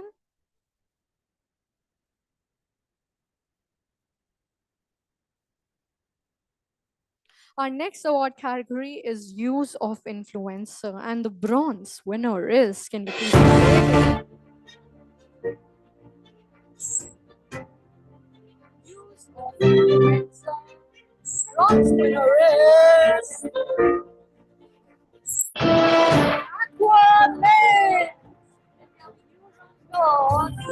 For Aquaman.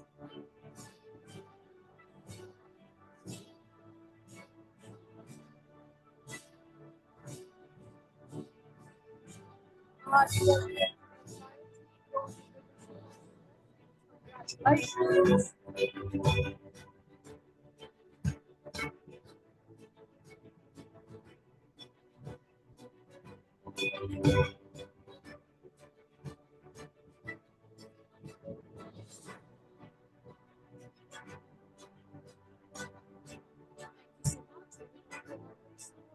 Which is for the silver category. Can we please have the AV? For the category of use of influencer, the silver award goes to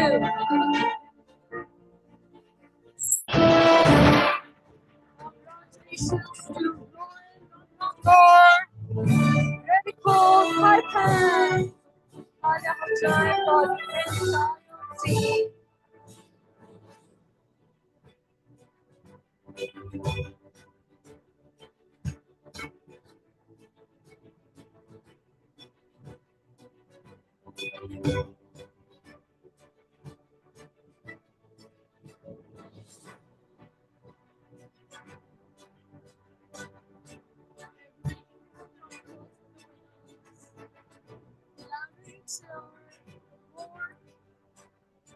We will be happy about it. Moving forward to our next category now, can we please have the AV?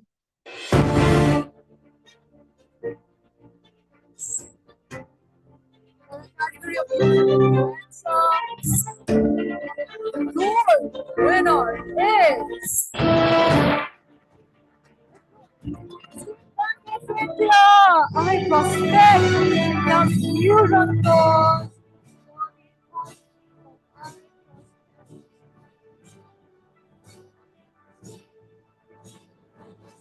Accept a small token of appreciation from our leaders.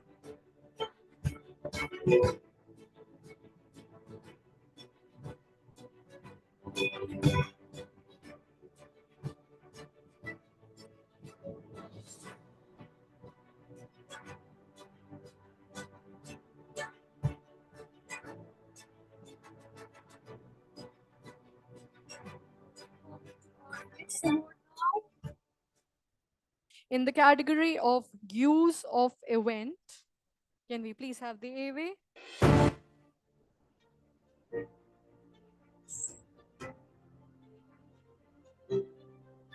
Come to you for the category of use of event. Bronze prize goes to life insurance. The entire team.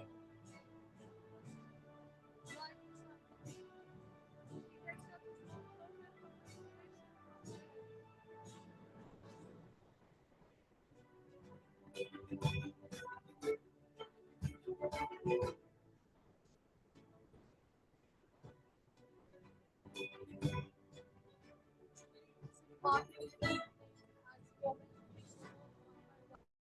about events are wonderful.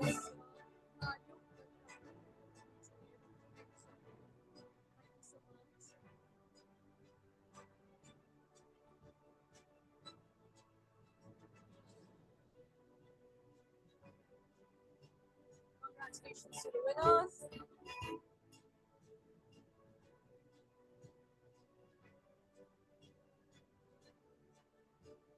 Let's move on to our next award now, which is for the Silver Award winner in the same category of use of event. And it's right in front of you now.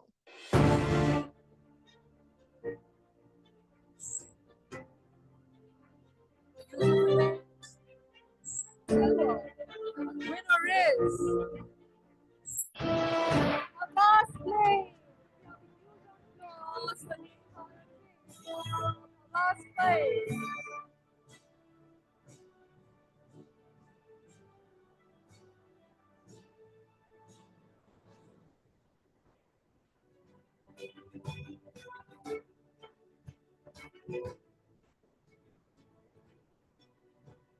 Congratulations once again to the entire team.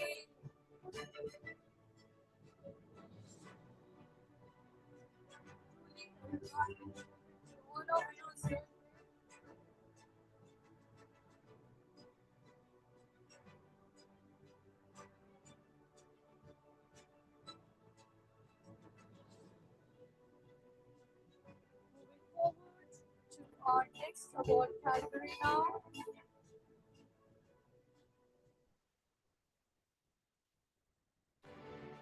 For our next category, which is use of event. And the gold winner is, can we please have the airway?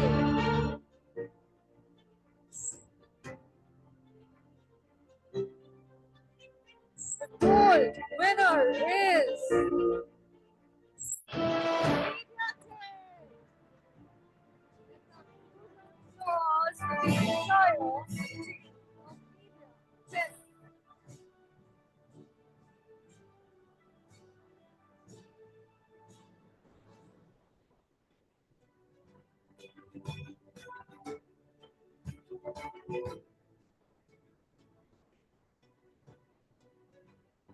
Rise and shine.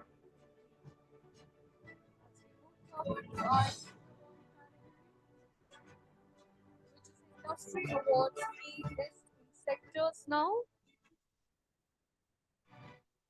Our next category is for the automobile, and let's have the AV on the screen now for the silver award category.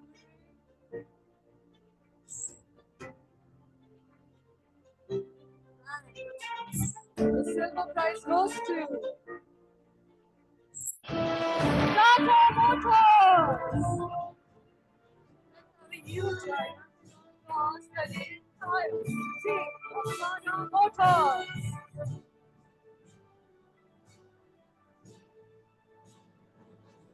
Congratulations, sir. Accept a small token of appreciation from our team.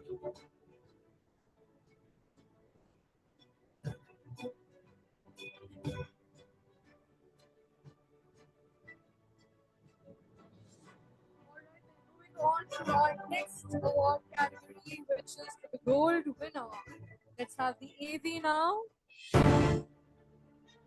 category of automobile, the gold winner is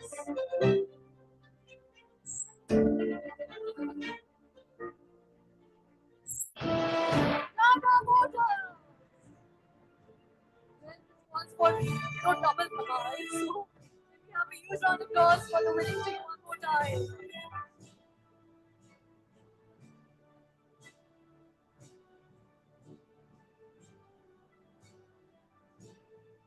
Congratulations to the winning team one more time. Moving forward to our next category now, which is PFSI. Can we have the AV on the screen, please?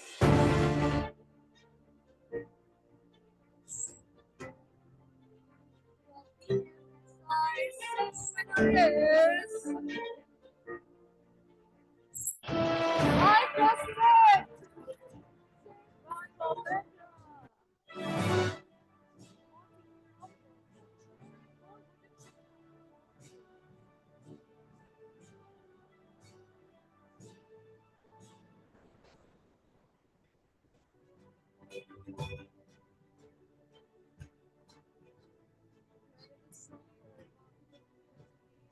Officials and blessings for our winners here. Moving forward to the next category, which is for the gold winner. Let's see who that is.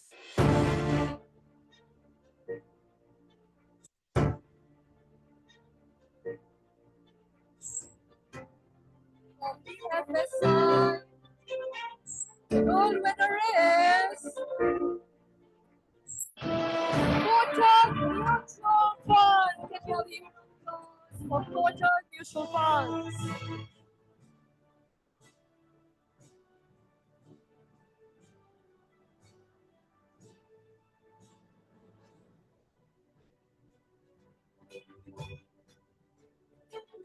Congratulations to the team. Accept the small token of appreciation from our end.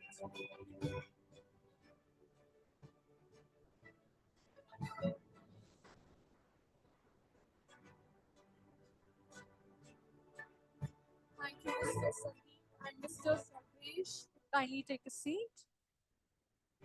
Thank you. Thank you so much. Thank you once again to Mr. Sarvesh and Mr. Sandeep. Next, I would be requesting the humble presence of HS Bhatia, MD, Daewoo India, and Nilima Bora, Chief Strategy Transformation Marketing Officer, Luminous Power Technologies. Let's welcome our dignitaries with a round of applause, please, to present our next award category. Thank you for coming in. Our next category is in front of your screen now.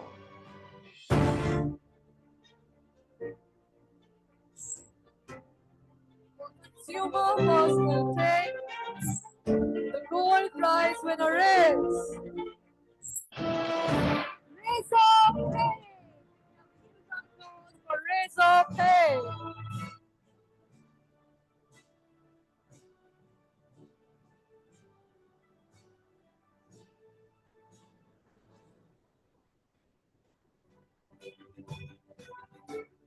Congratulations to our team. Please accept this small token of appreciation from our end.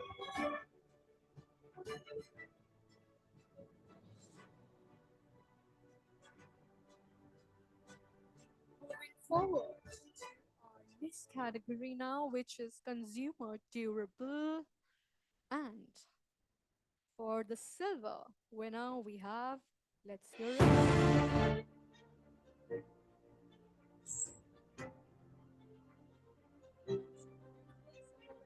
You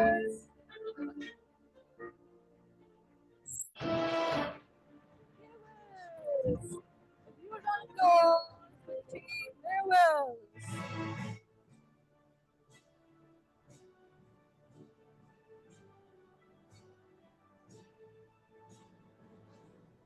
I would request the entire team to join us here on stage to accept the token of appreciation from our end.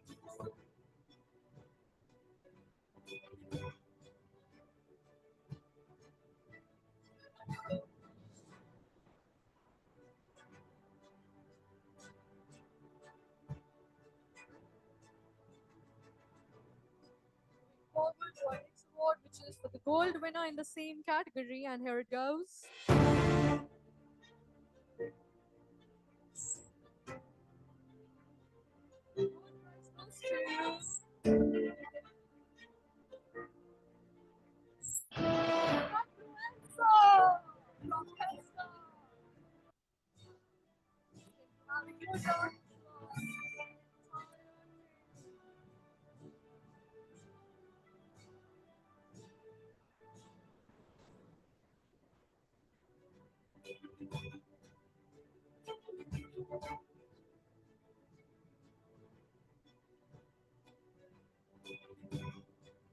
Congratulations to our winners.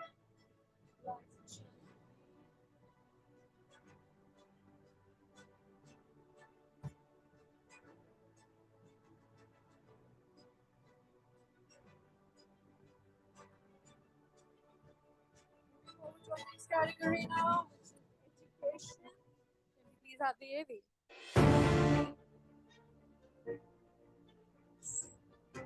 In education category, the bronze winner is BGTM, Business Management Program 2 ARs.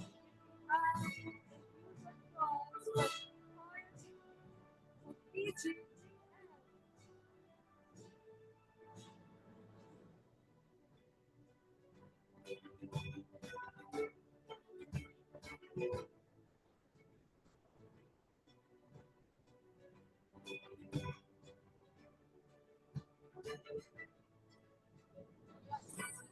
Entire team, rise and shine. Please accept this token of appreciation.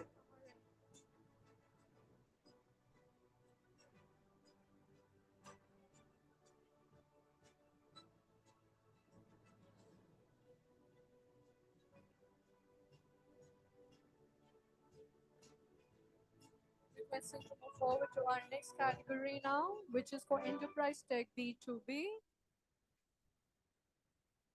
Can we have the AV now?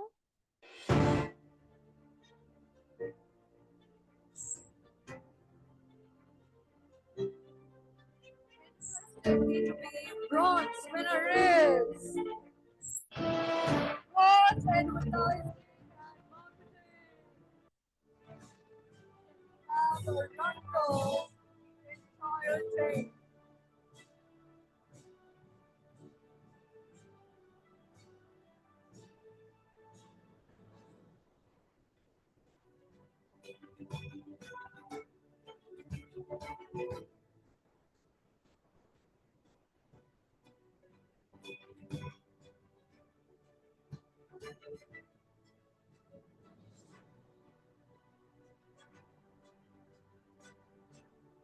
Congratulations to all of you.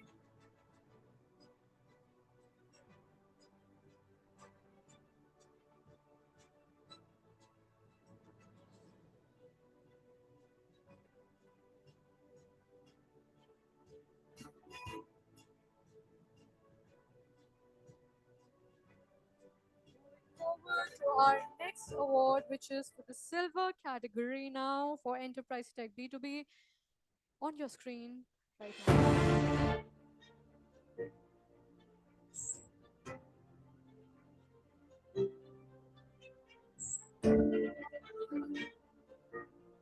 And silver winner is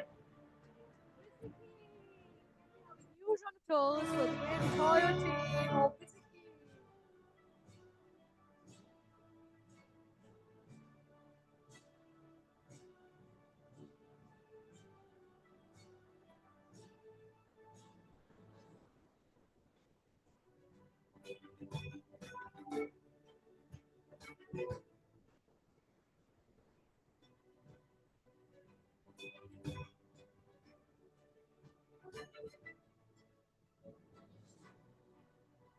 Congratulations to the entire team.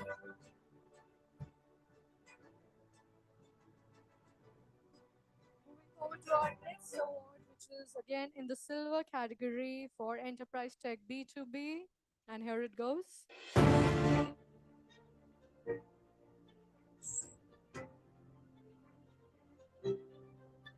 silver winner is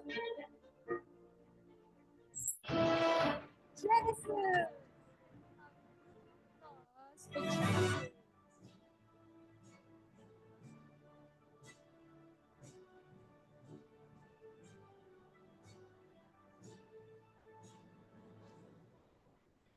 So we have our winners, Blue Fig, as the winners here tonight. Can we have a huge round of applause? Again, come on, people, hands up in the air, make some noise. Congratulations to the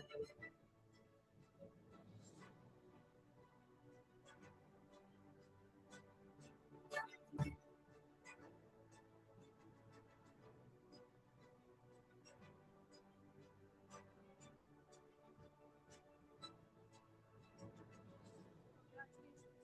one more time. Moving On to our next award, which is the gold category winner for Enterprise Tech B2B, and here it goes.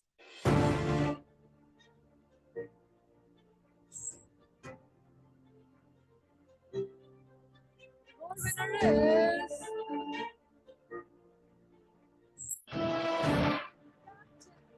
Technology Services India.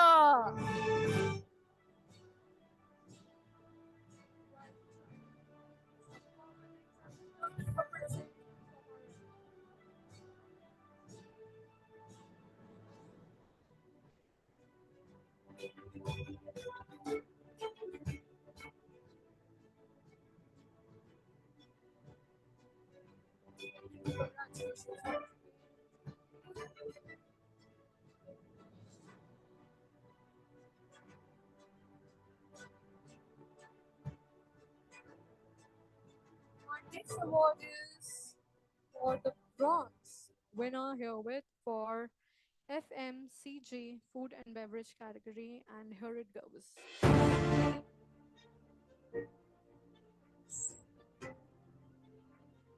The bronze winner is MTR Foods. Watch your weight on Lord.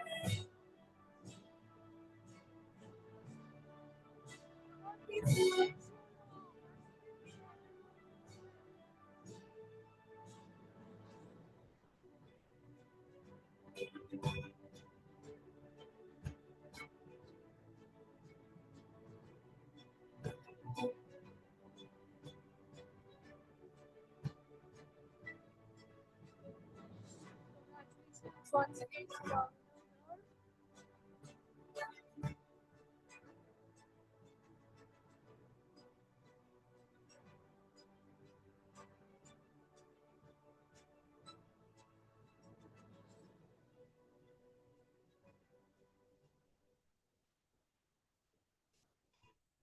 congratulations. Moving forward to our next award now. Can we please have the AV?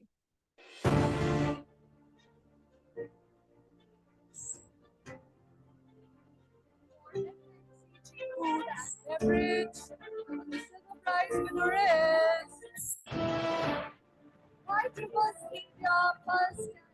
Can we give a round of applause for the winning team?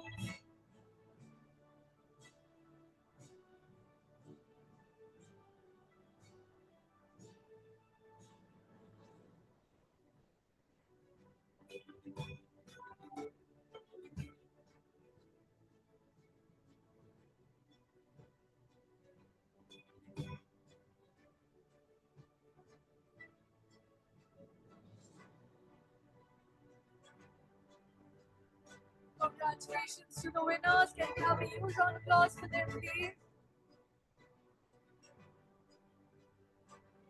Moving forward to our next category now.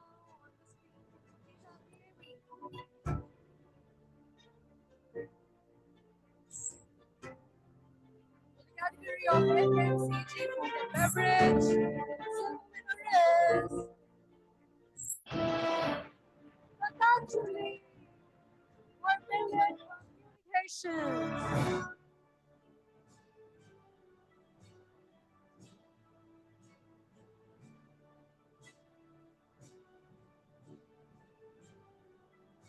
Congratulations to our winners.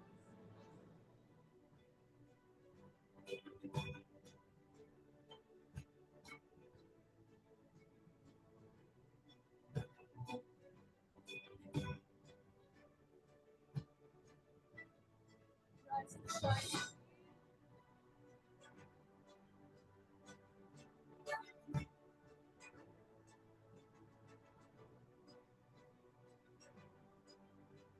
Thank you so much. I would like to now thank our presenters. Kindly take a seat. I would request Anurag sir to stay back. Thank you, Mr. Bhatia. Thank you, Nilamaji. Thank you so much. For our next award category, I would now be requesting the humble presence of Mr. Pankaj Krishna, founder, CEO, Chrome DM, and of course, Mr.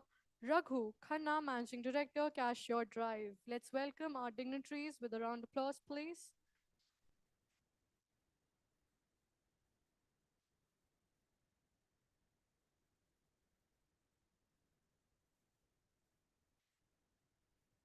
Mr. Pankaj Krishna, I would be requesting your humble presence here on the stage. Okay, I would now be calling upon Mr. Ajay Pandey, Vice President Media and Digital, to kindly join us here to present the next award category. Most welcome, sir. Please do come. Our next award is FMCG Food and Beverage for the gold winner. Let's see who it's going to be. Can we please have the AV?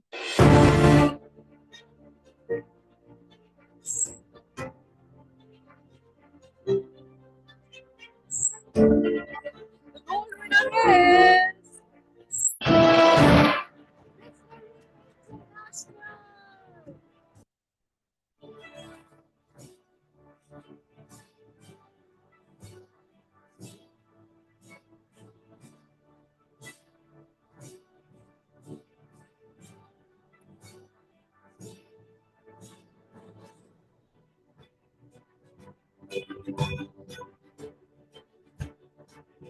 in the same category. We have another gold winner. Let's find out who it is. Can we have the AV?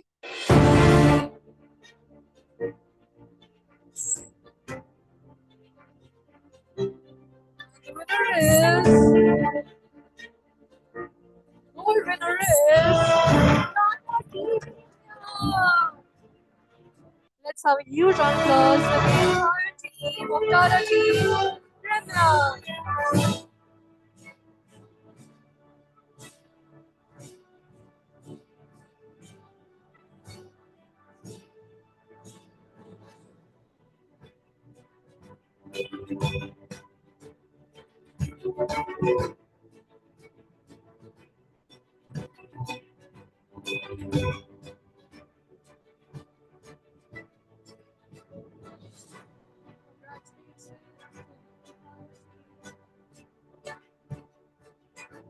Lakshya Media.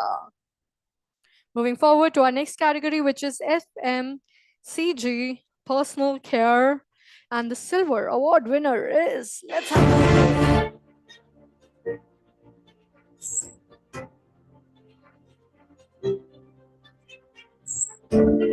silver winner is. Communications Patanjali. Lots of good blessings to the entire team.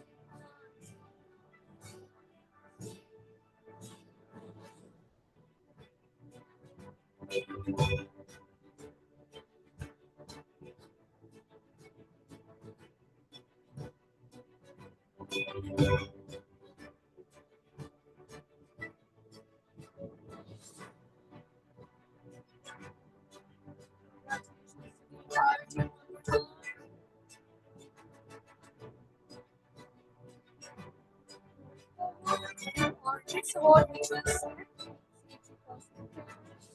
for the gold winner.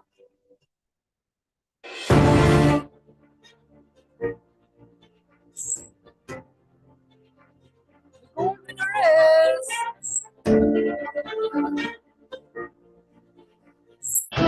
White Rivers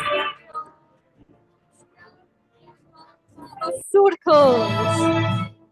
Also, humble request to all the winners. Once you receive your award, kindly move towards the left-hand corner of the stage to get an individual picture click with your award, and then only go back to your seats. Thank you so much.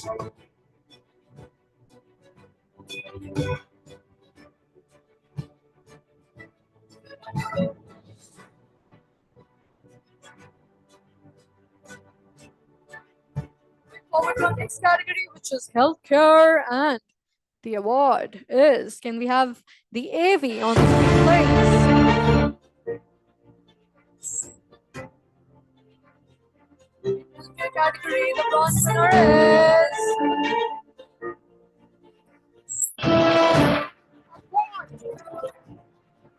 Huge round of applause for the entire team of God.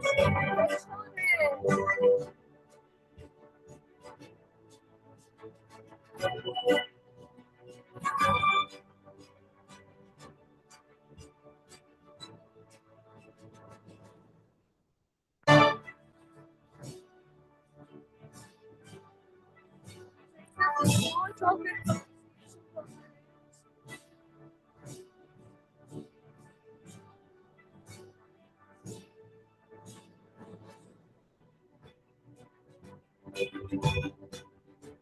forward to our next category, which is the silver winner now. Can we have the AV?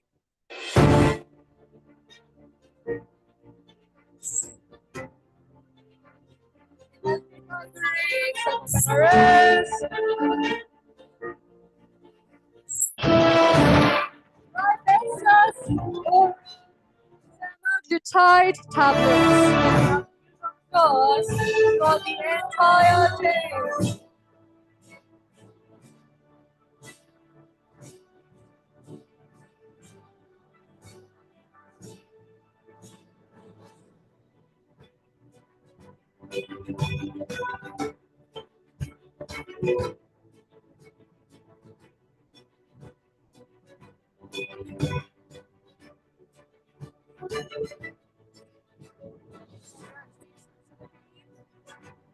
Moving forward to our next award, which is in the bronze category for media and entertainment on your screens.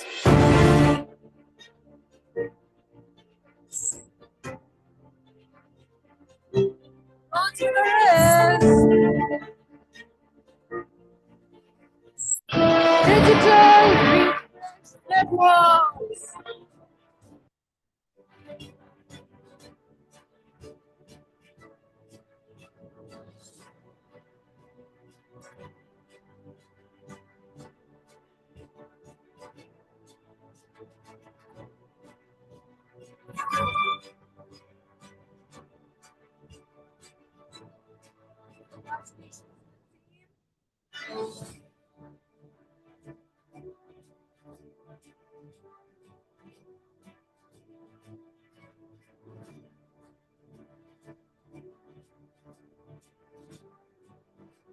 Moving on to the next award now, which is in the silver category. Can we have the AV?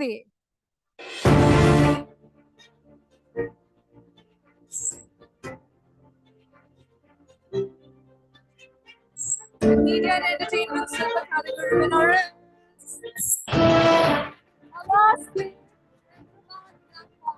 have a huge round of applause for the entire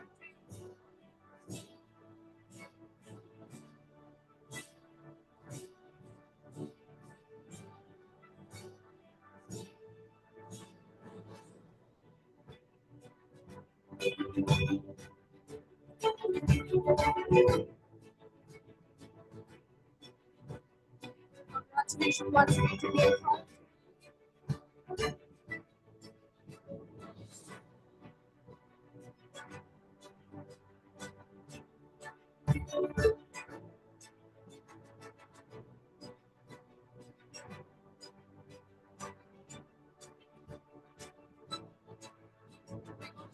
award now. Can we have the AV?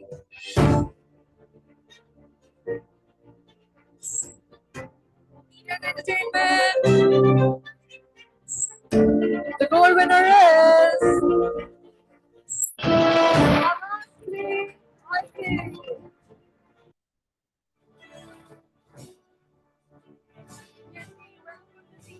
Time.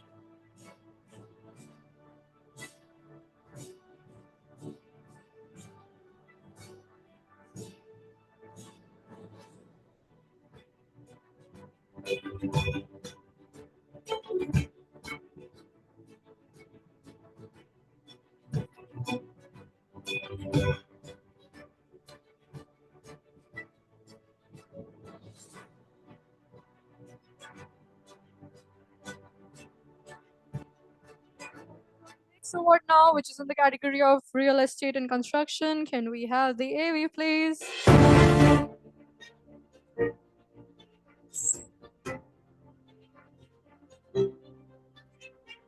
The silver award winner is Tanya Seaman.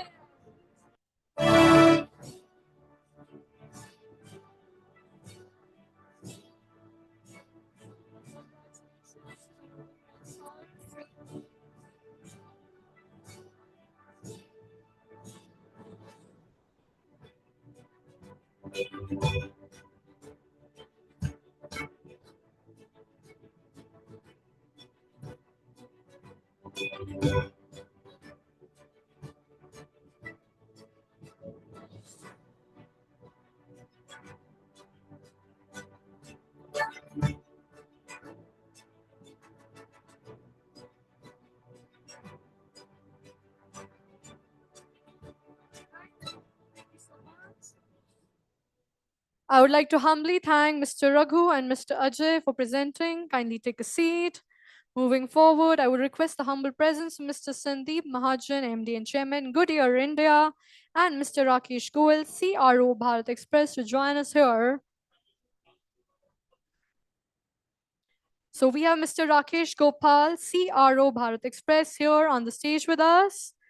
Let's welcome them with a huge round of applause, please, to present our next award category.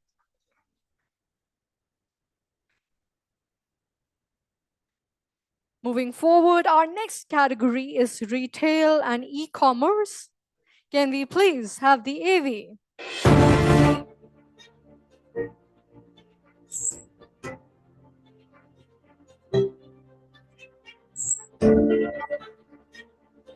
Bronze winner is Lakshya Ganesh from the entire team.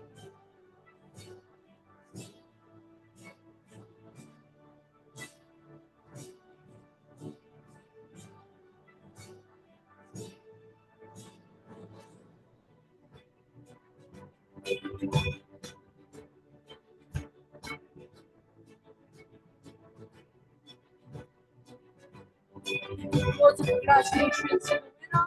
Please accept this token of appreciation from our end.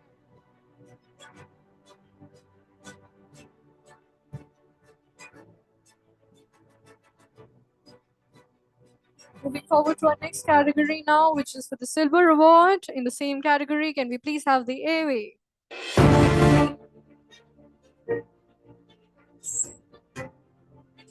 Commerce. The silver award goes to 1 million communication. Raj Cotton.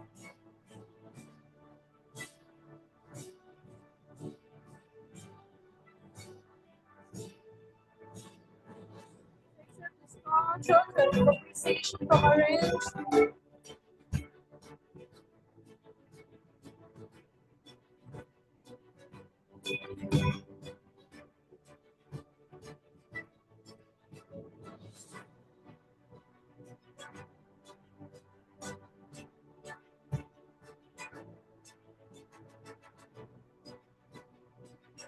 Forward to our next category. Can we please have the AV?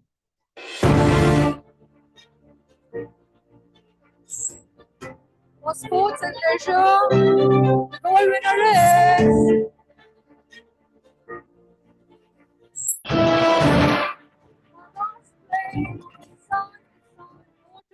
India.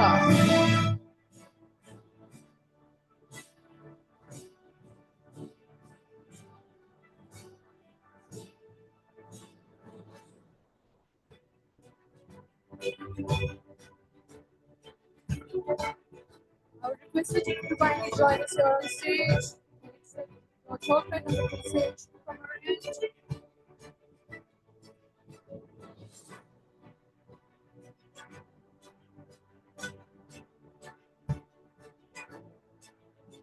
Forward to our next award category. Have the AV.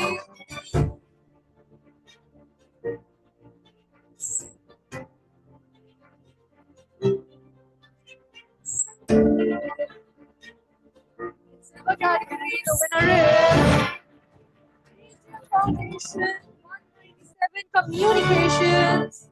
For travel, tourism, and leisure.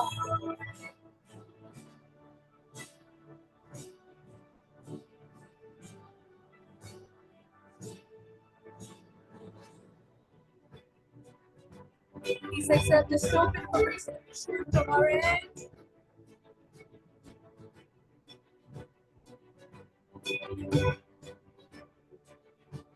Over to our next AV now. For tour, travel, and leisure, The gold prize winner is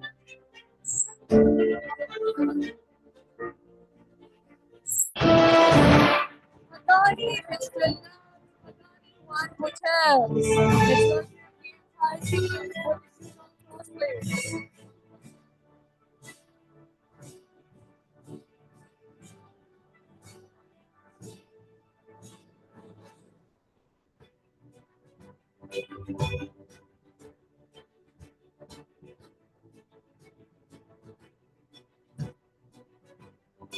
Heartfelt congratulations to the entire team.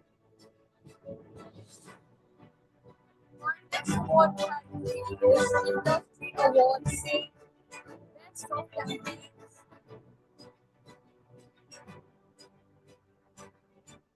Can we have the next AV, please?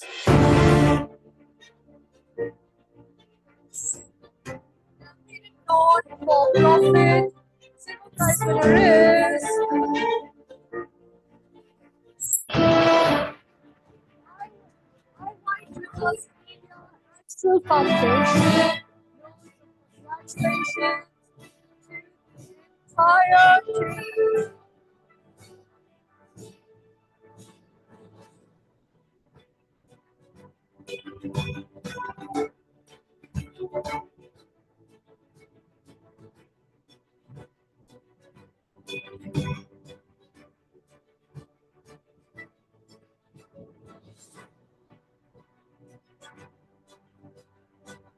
Moving forward to our next award category now.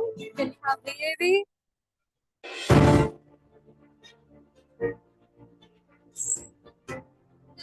In non-for-profit. Our gold winner is UPI Enterprise.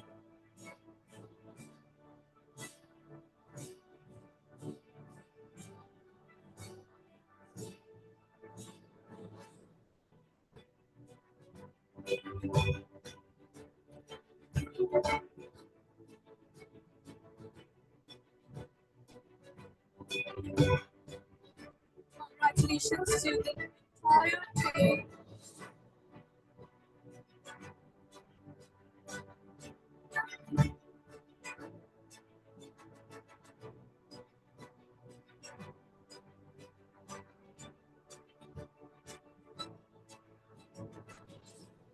Forward to our next award category now. Can we have the AV? Campaign in Corporate Social Responsibility. The bronze winner is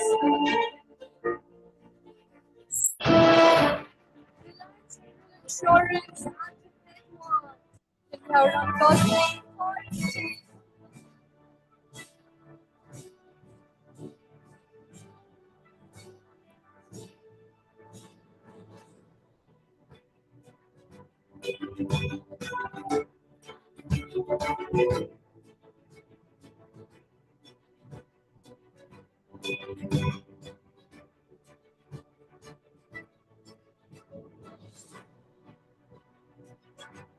Congratulations once again to you, sir. Moving forward to our next category now.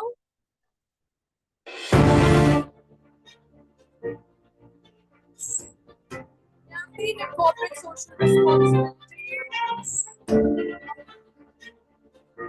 bronze winner is Vermilion Communication Export Teams.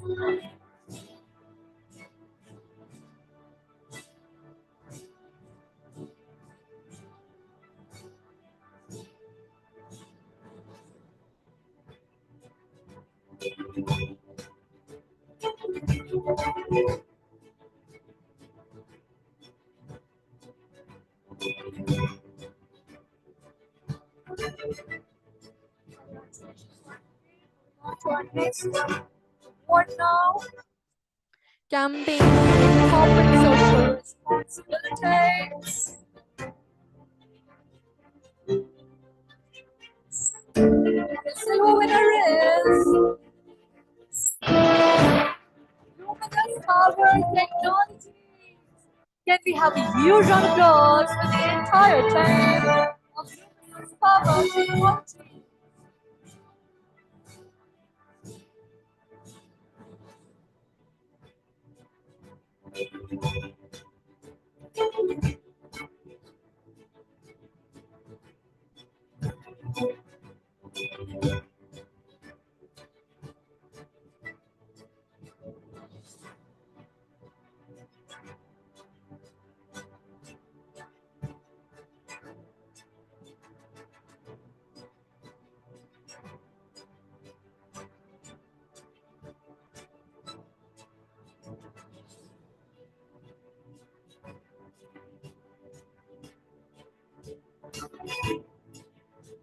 Round of applause for the entire team.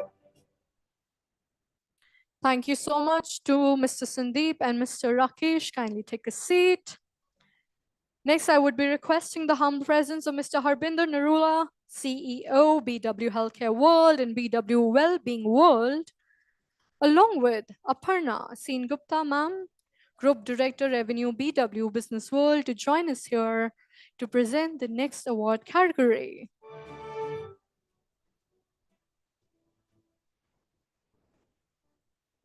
Can we please have the AV?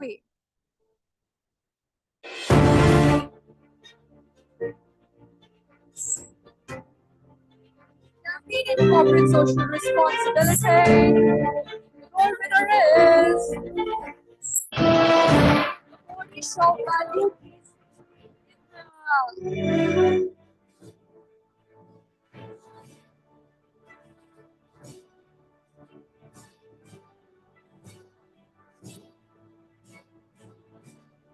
Congratulations.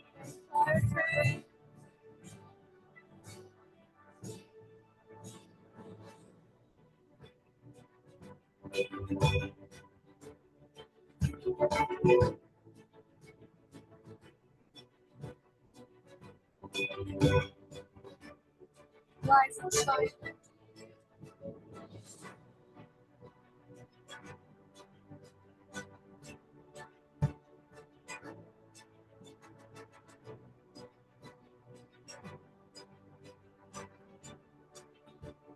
We go to our next award category now. We have the AV.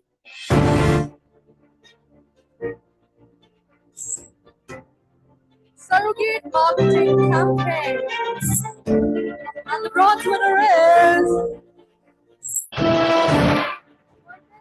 Communication Excellence.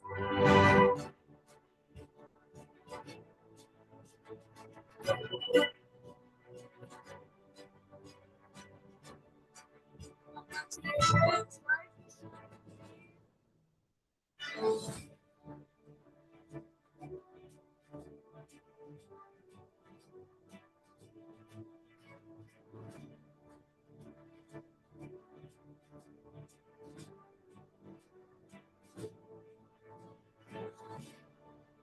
Congratulations once again. Moving on to our next award now.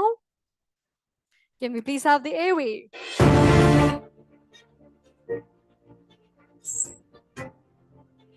For surrogate marketing campaigns, the silver award winner is Lakshya Media. From Closeness.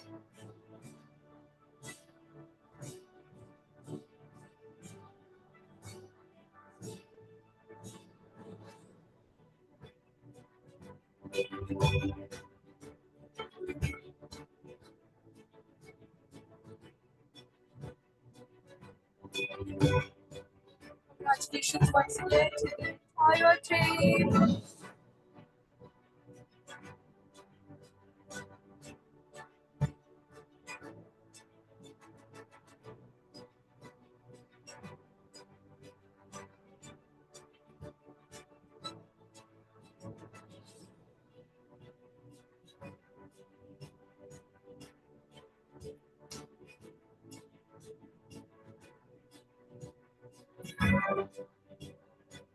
Moving on to our next category now.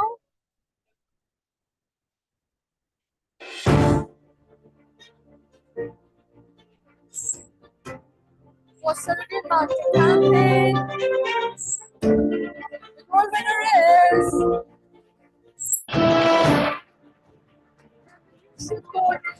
Interactive Consultancy LJ.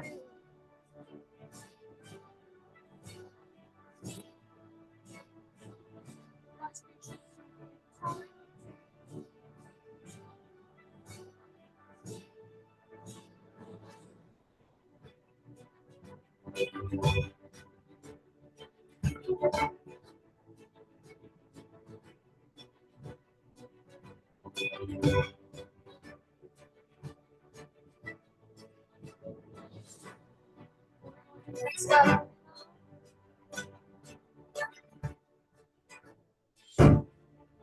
Our next category is Regional Marketing Campaign and award for the bronze category goes to our master,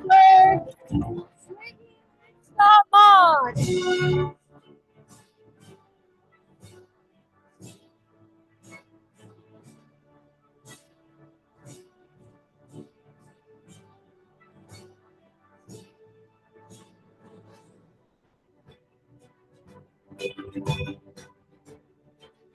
Congratulations.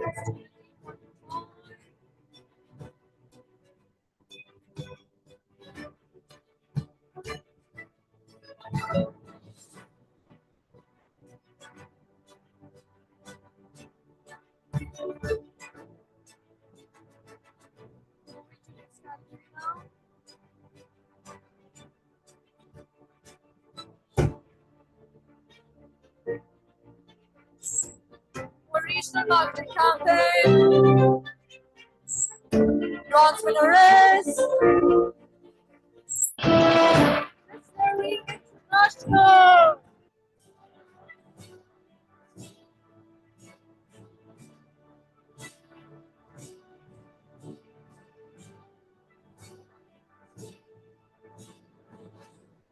I request one of the audience, come on, let's share.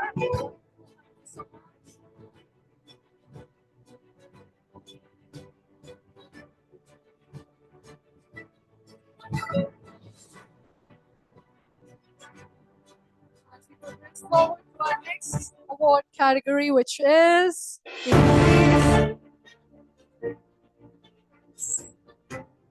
Regional Marketing Campaign. Silver award goes to Propel and Communication from Raj Cotton.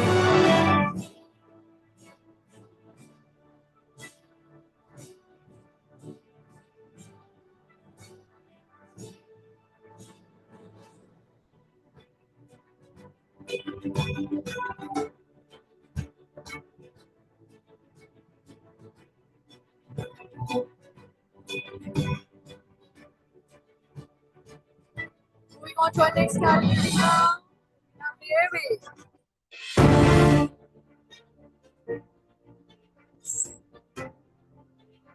Small budget campaign.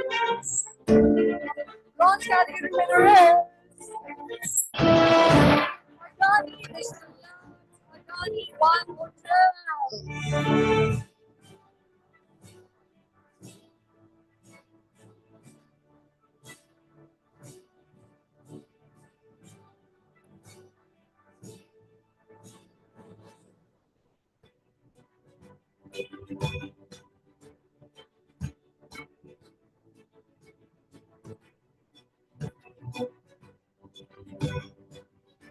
Congratulations once again to our winners.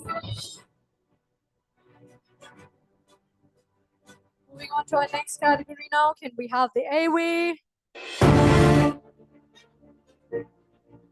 Small budget campaign. Winner is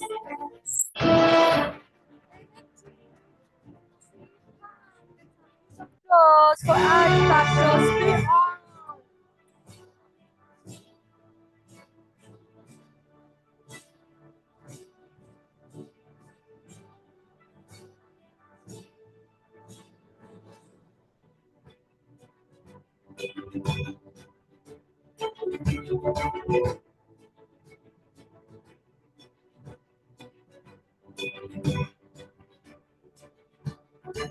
Congratulations to BW.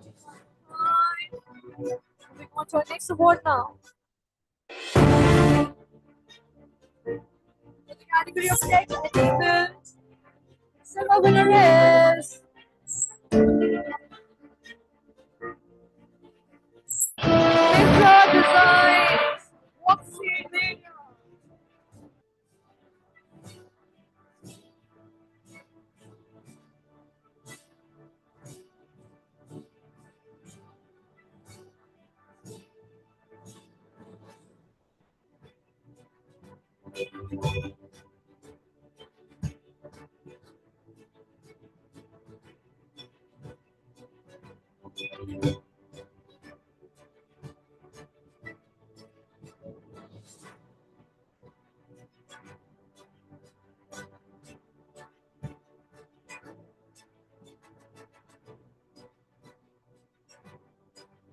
Congratulations once again to the entire team.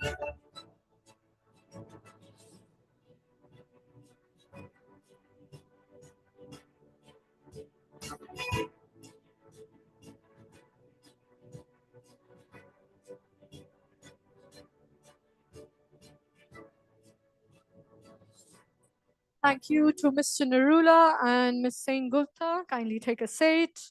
I would now be requesting the humble presence of Ms. Rinku Jha, Senior VP, Commune Brand and Communications, and Mr. Ajay Pandey, Vice President, Media and Digital Brands, Leave Well, to please join us here on the stage to present the next. Okay. So who else should I call in?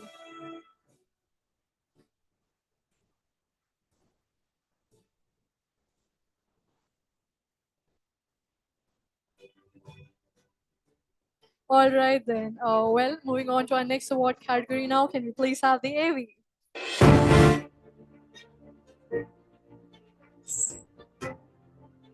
For tech-enabled categories, gold winner is Lakshya Media IIT. Ooh, Indigo!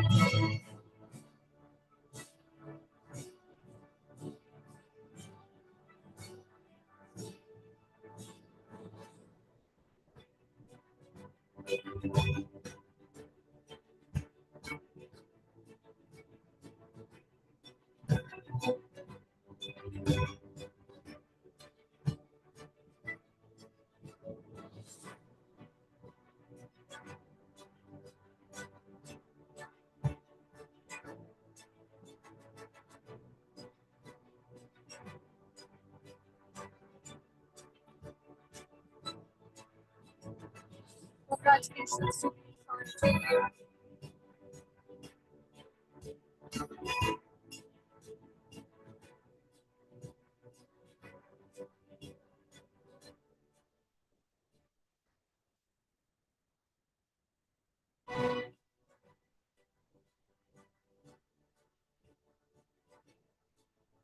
All right then, moving on to our next category. Can we please have the AV?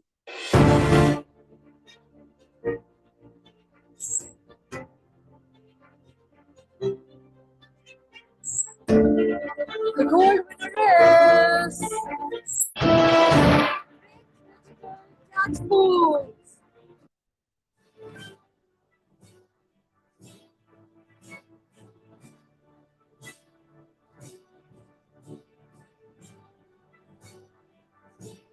Let me have the entire team of Grapes Digital Catch Food here on the stage during the award.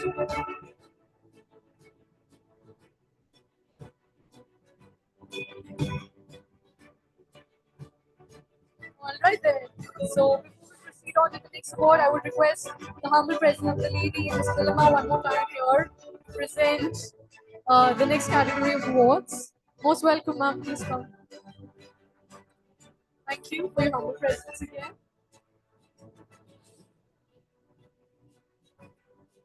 All right then, moving on to our next award now. Can we please have the AV?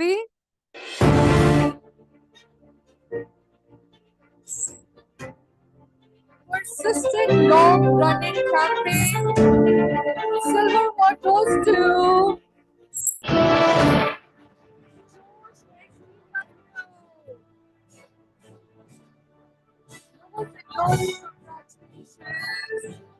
Josh XW.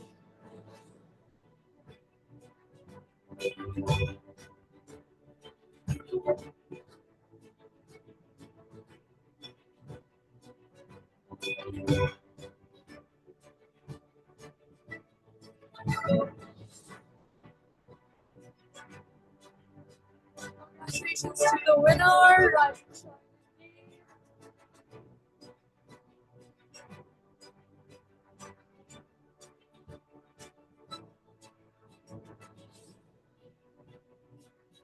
Moving forward to our next award now.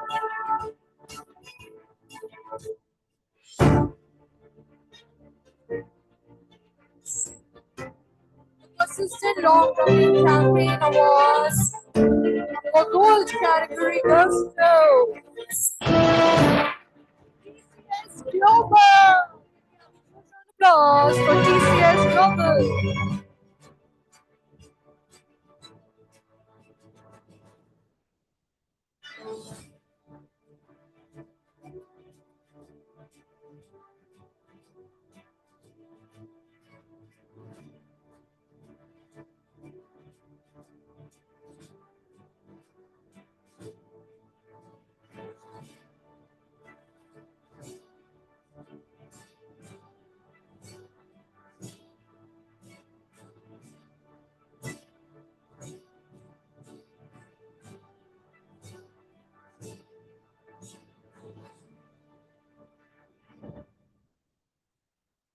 Congratulations once again to you, sir, and the entire team. Moving forward to our next category now.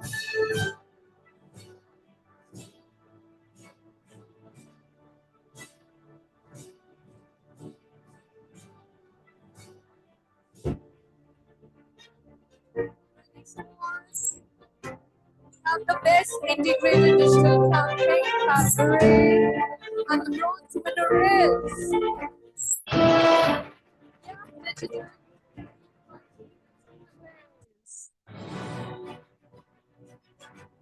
Let's call it for Gap Digital.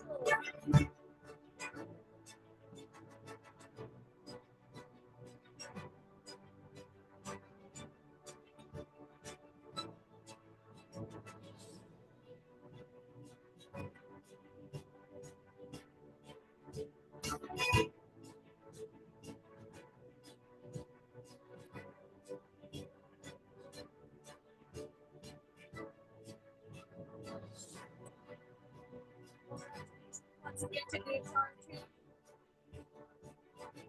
Proceeding forward to our next category.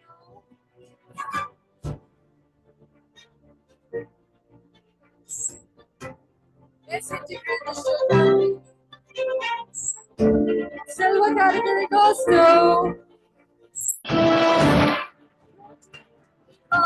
laud BI Media Private Limited.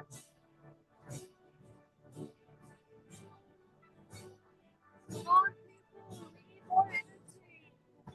More cheering from a lovely audience here. Thank you so much.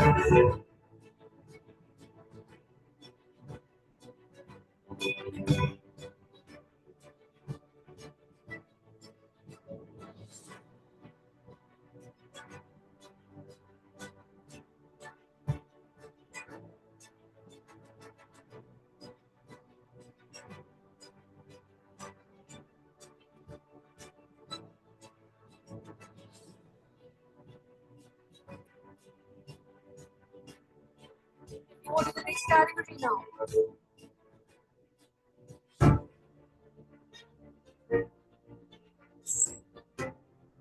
Best integrated digital campaigns. Category goes to Luminous Power Technology. Can you have a round of applause for the entire team?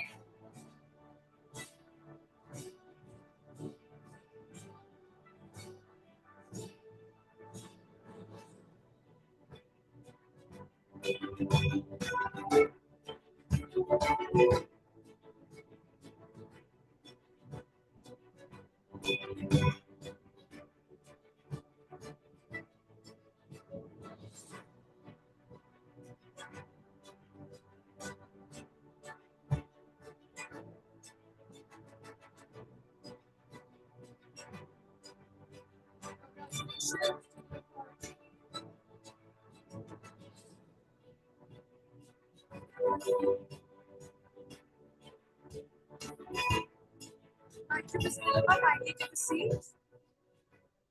I would request Ms. Nilima to kindly take a seat. Thank you so much. I would request ma'am to be stay back, stay back, stay. All right, I would now be calling upon Mr. Rakesh Gopal to grace us with his humble presence one more time, CRO Bharat Express, to present the following award categories now. Most welcome, sir. Please come. Can we move to the next award category now on your screens?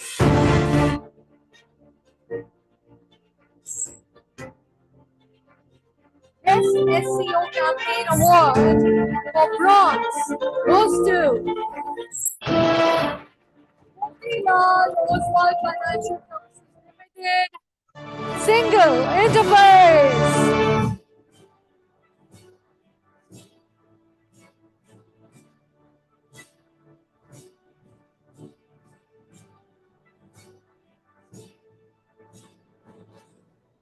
Congratulations to the entire team.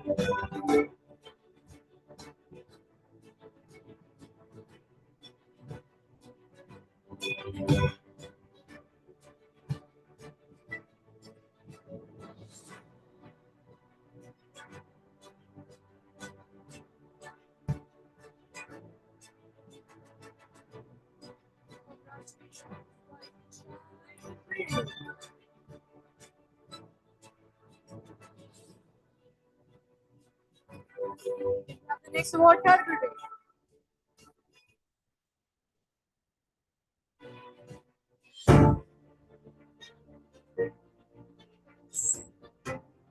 The best SEO campaign.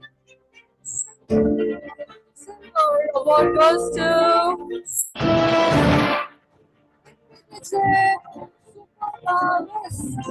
Welcome, entire team.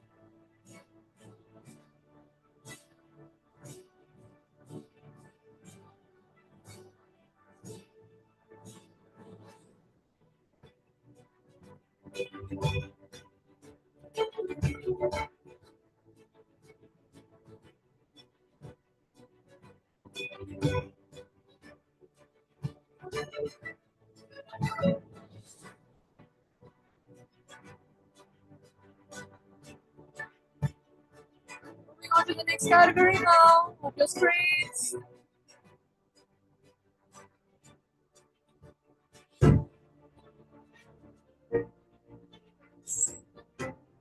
Next SEO campaign. The gold winner is Legendary International. Loads of congratulations to the team. Legendary International.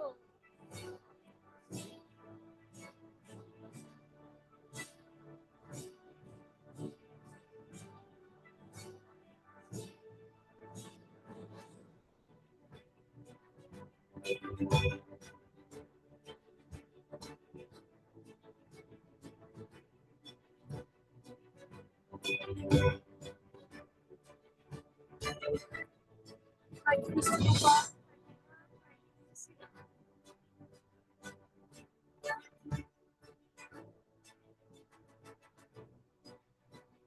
All right, then I would be requesting the humble presence of Ms. Aparna and Mr. Harbinder one more time here on the stage to grace us with the humble presence to present the next award category. Most welcome, sir.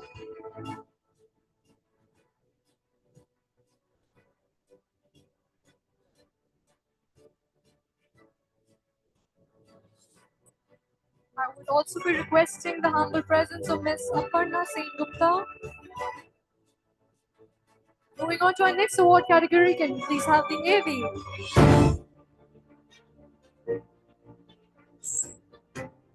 Best Organic Content Campaign winner For bronze goes to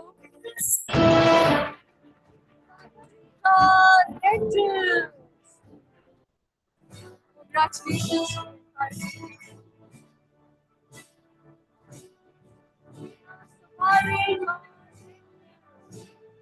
Rise and shine the entire team.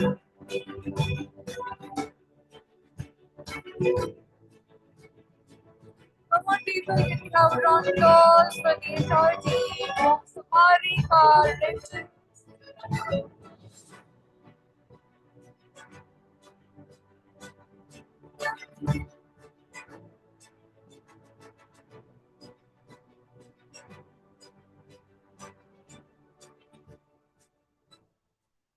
Moving forward to our next award now. Next category, and here it is.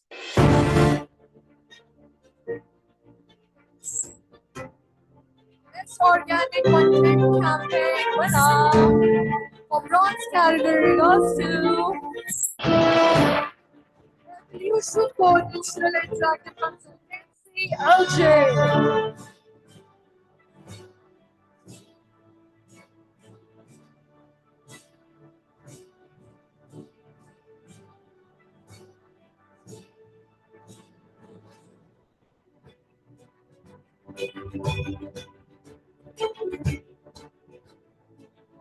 Next award now.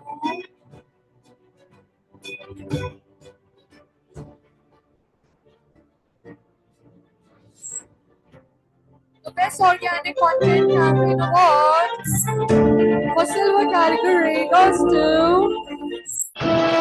Archibus Media Laud TV.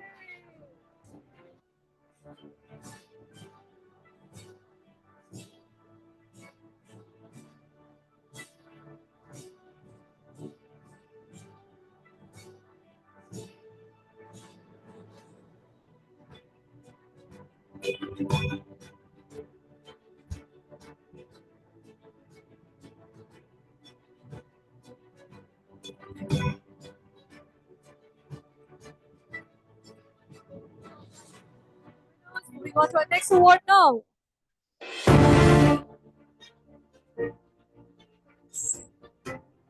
The Best Digital New Product Launch Award for silver category goes to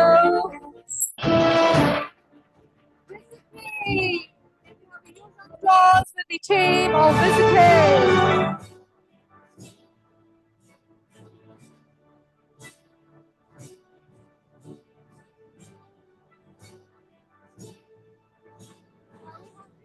Request all the winners to stay back for a group picture.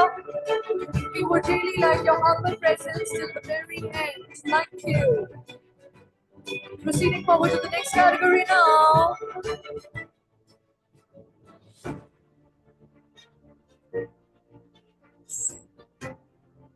The Best Digital Product Launch for silver category goes to Top Photos.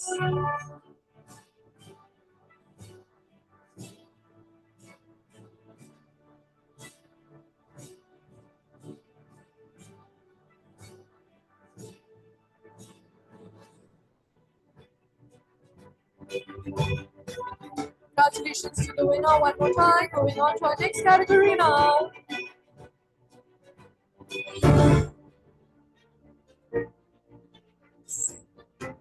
Best Digital New Product Launch. The gold winner is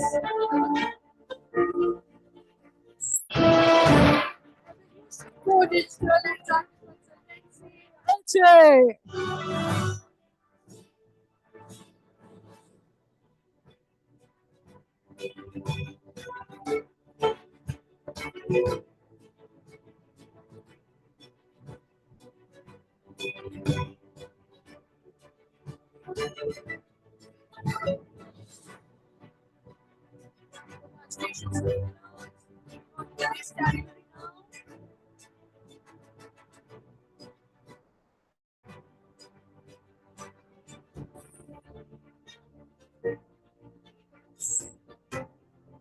Marketing campaign of the year.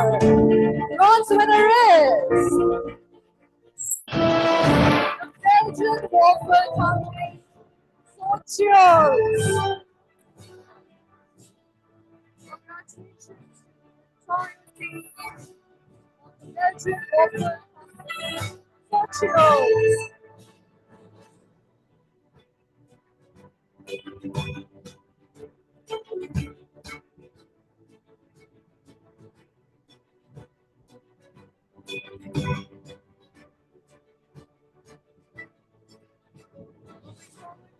What category now?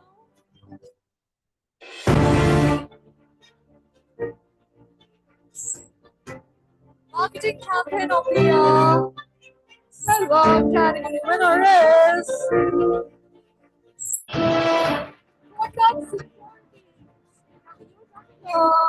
Computer Security.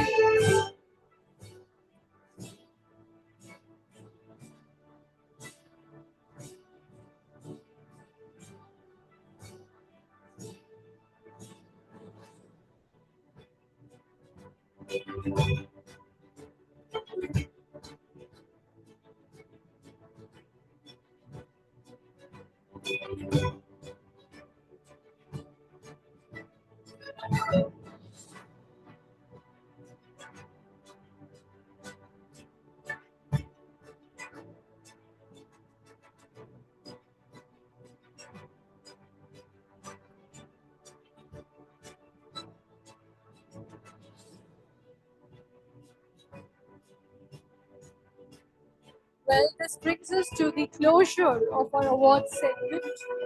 I would like to humbly thank each and every one of you for being such a wonderful audience. I would like to personally thank Mr. Anurag Batra and Mr. Harvinder Narula for their presence here with. I would now be requesting all our awardees to please join us here on the main stage area for a group picture. Please carry your award trophies along with you. I would request Mr. Mahajan to please join in. Mr. Bhatia, please join us in.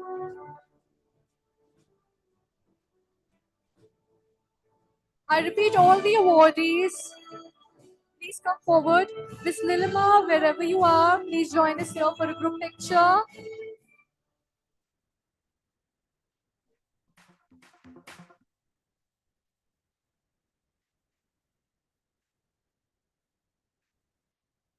I repeat, I would request all our awardees to please carry your award trophies and come for a group picture. Let's create a memory that we all will cherish years down the line.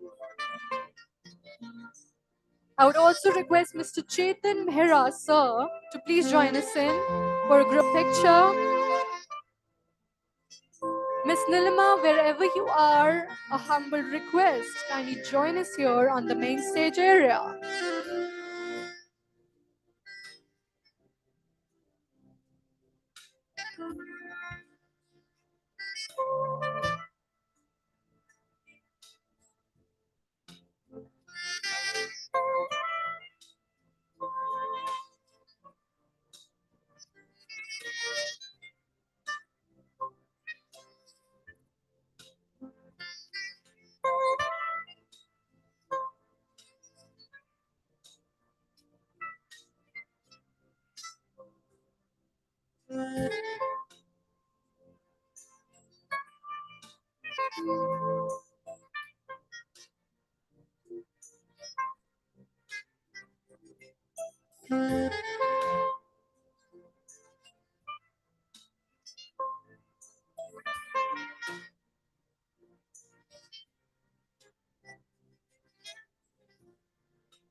Guys, don't disperse off. I would also like to join in later.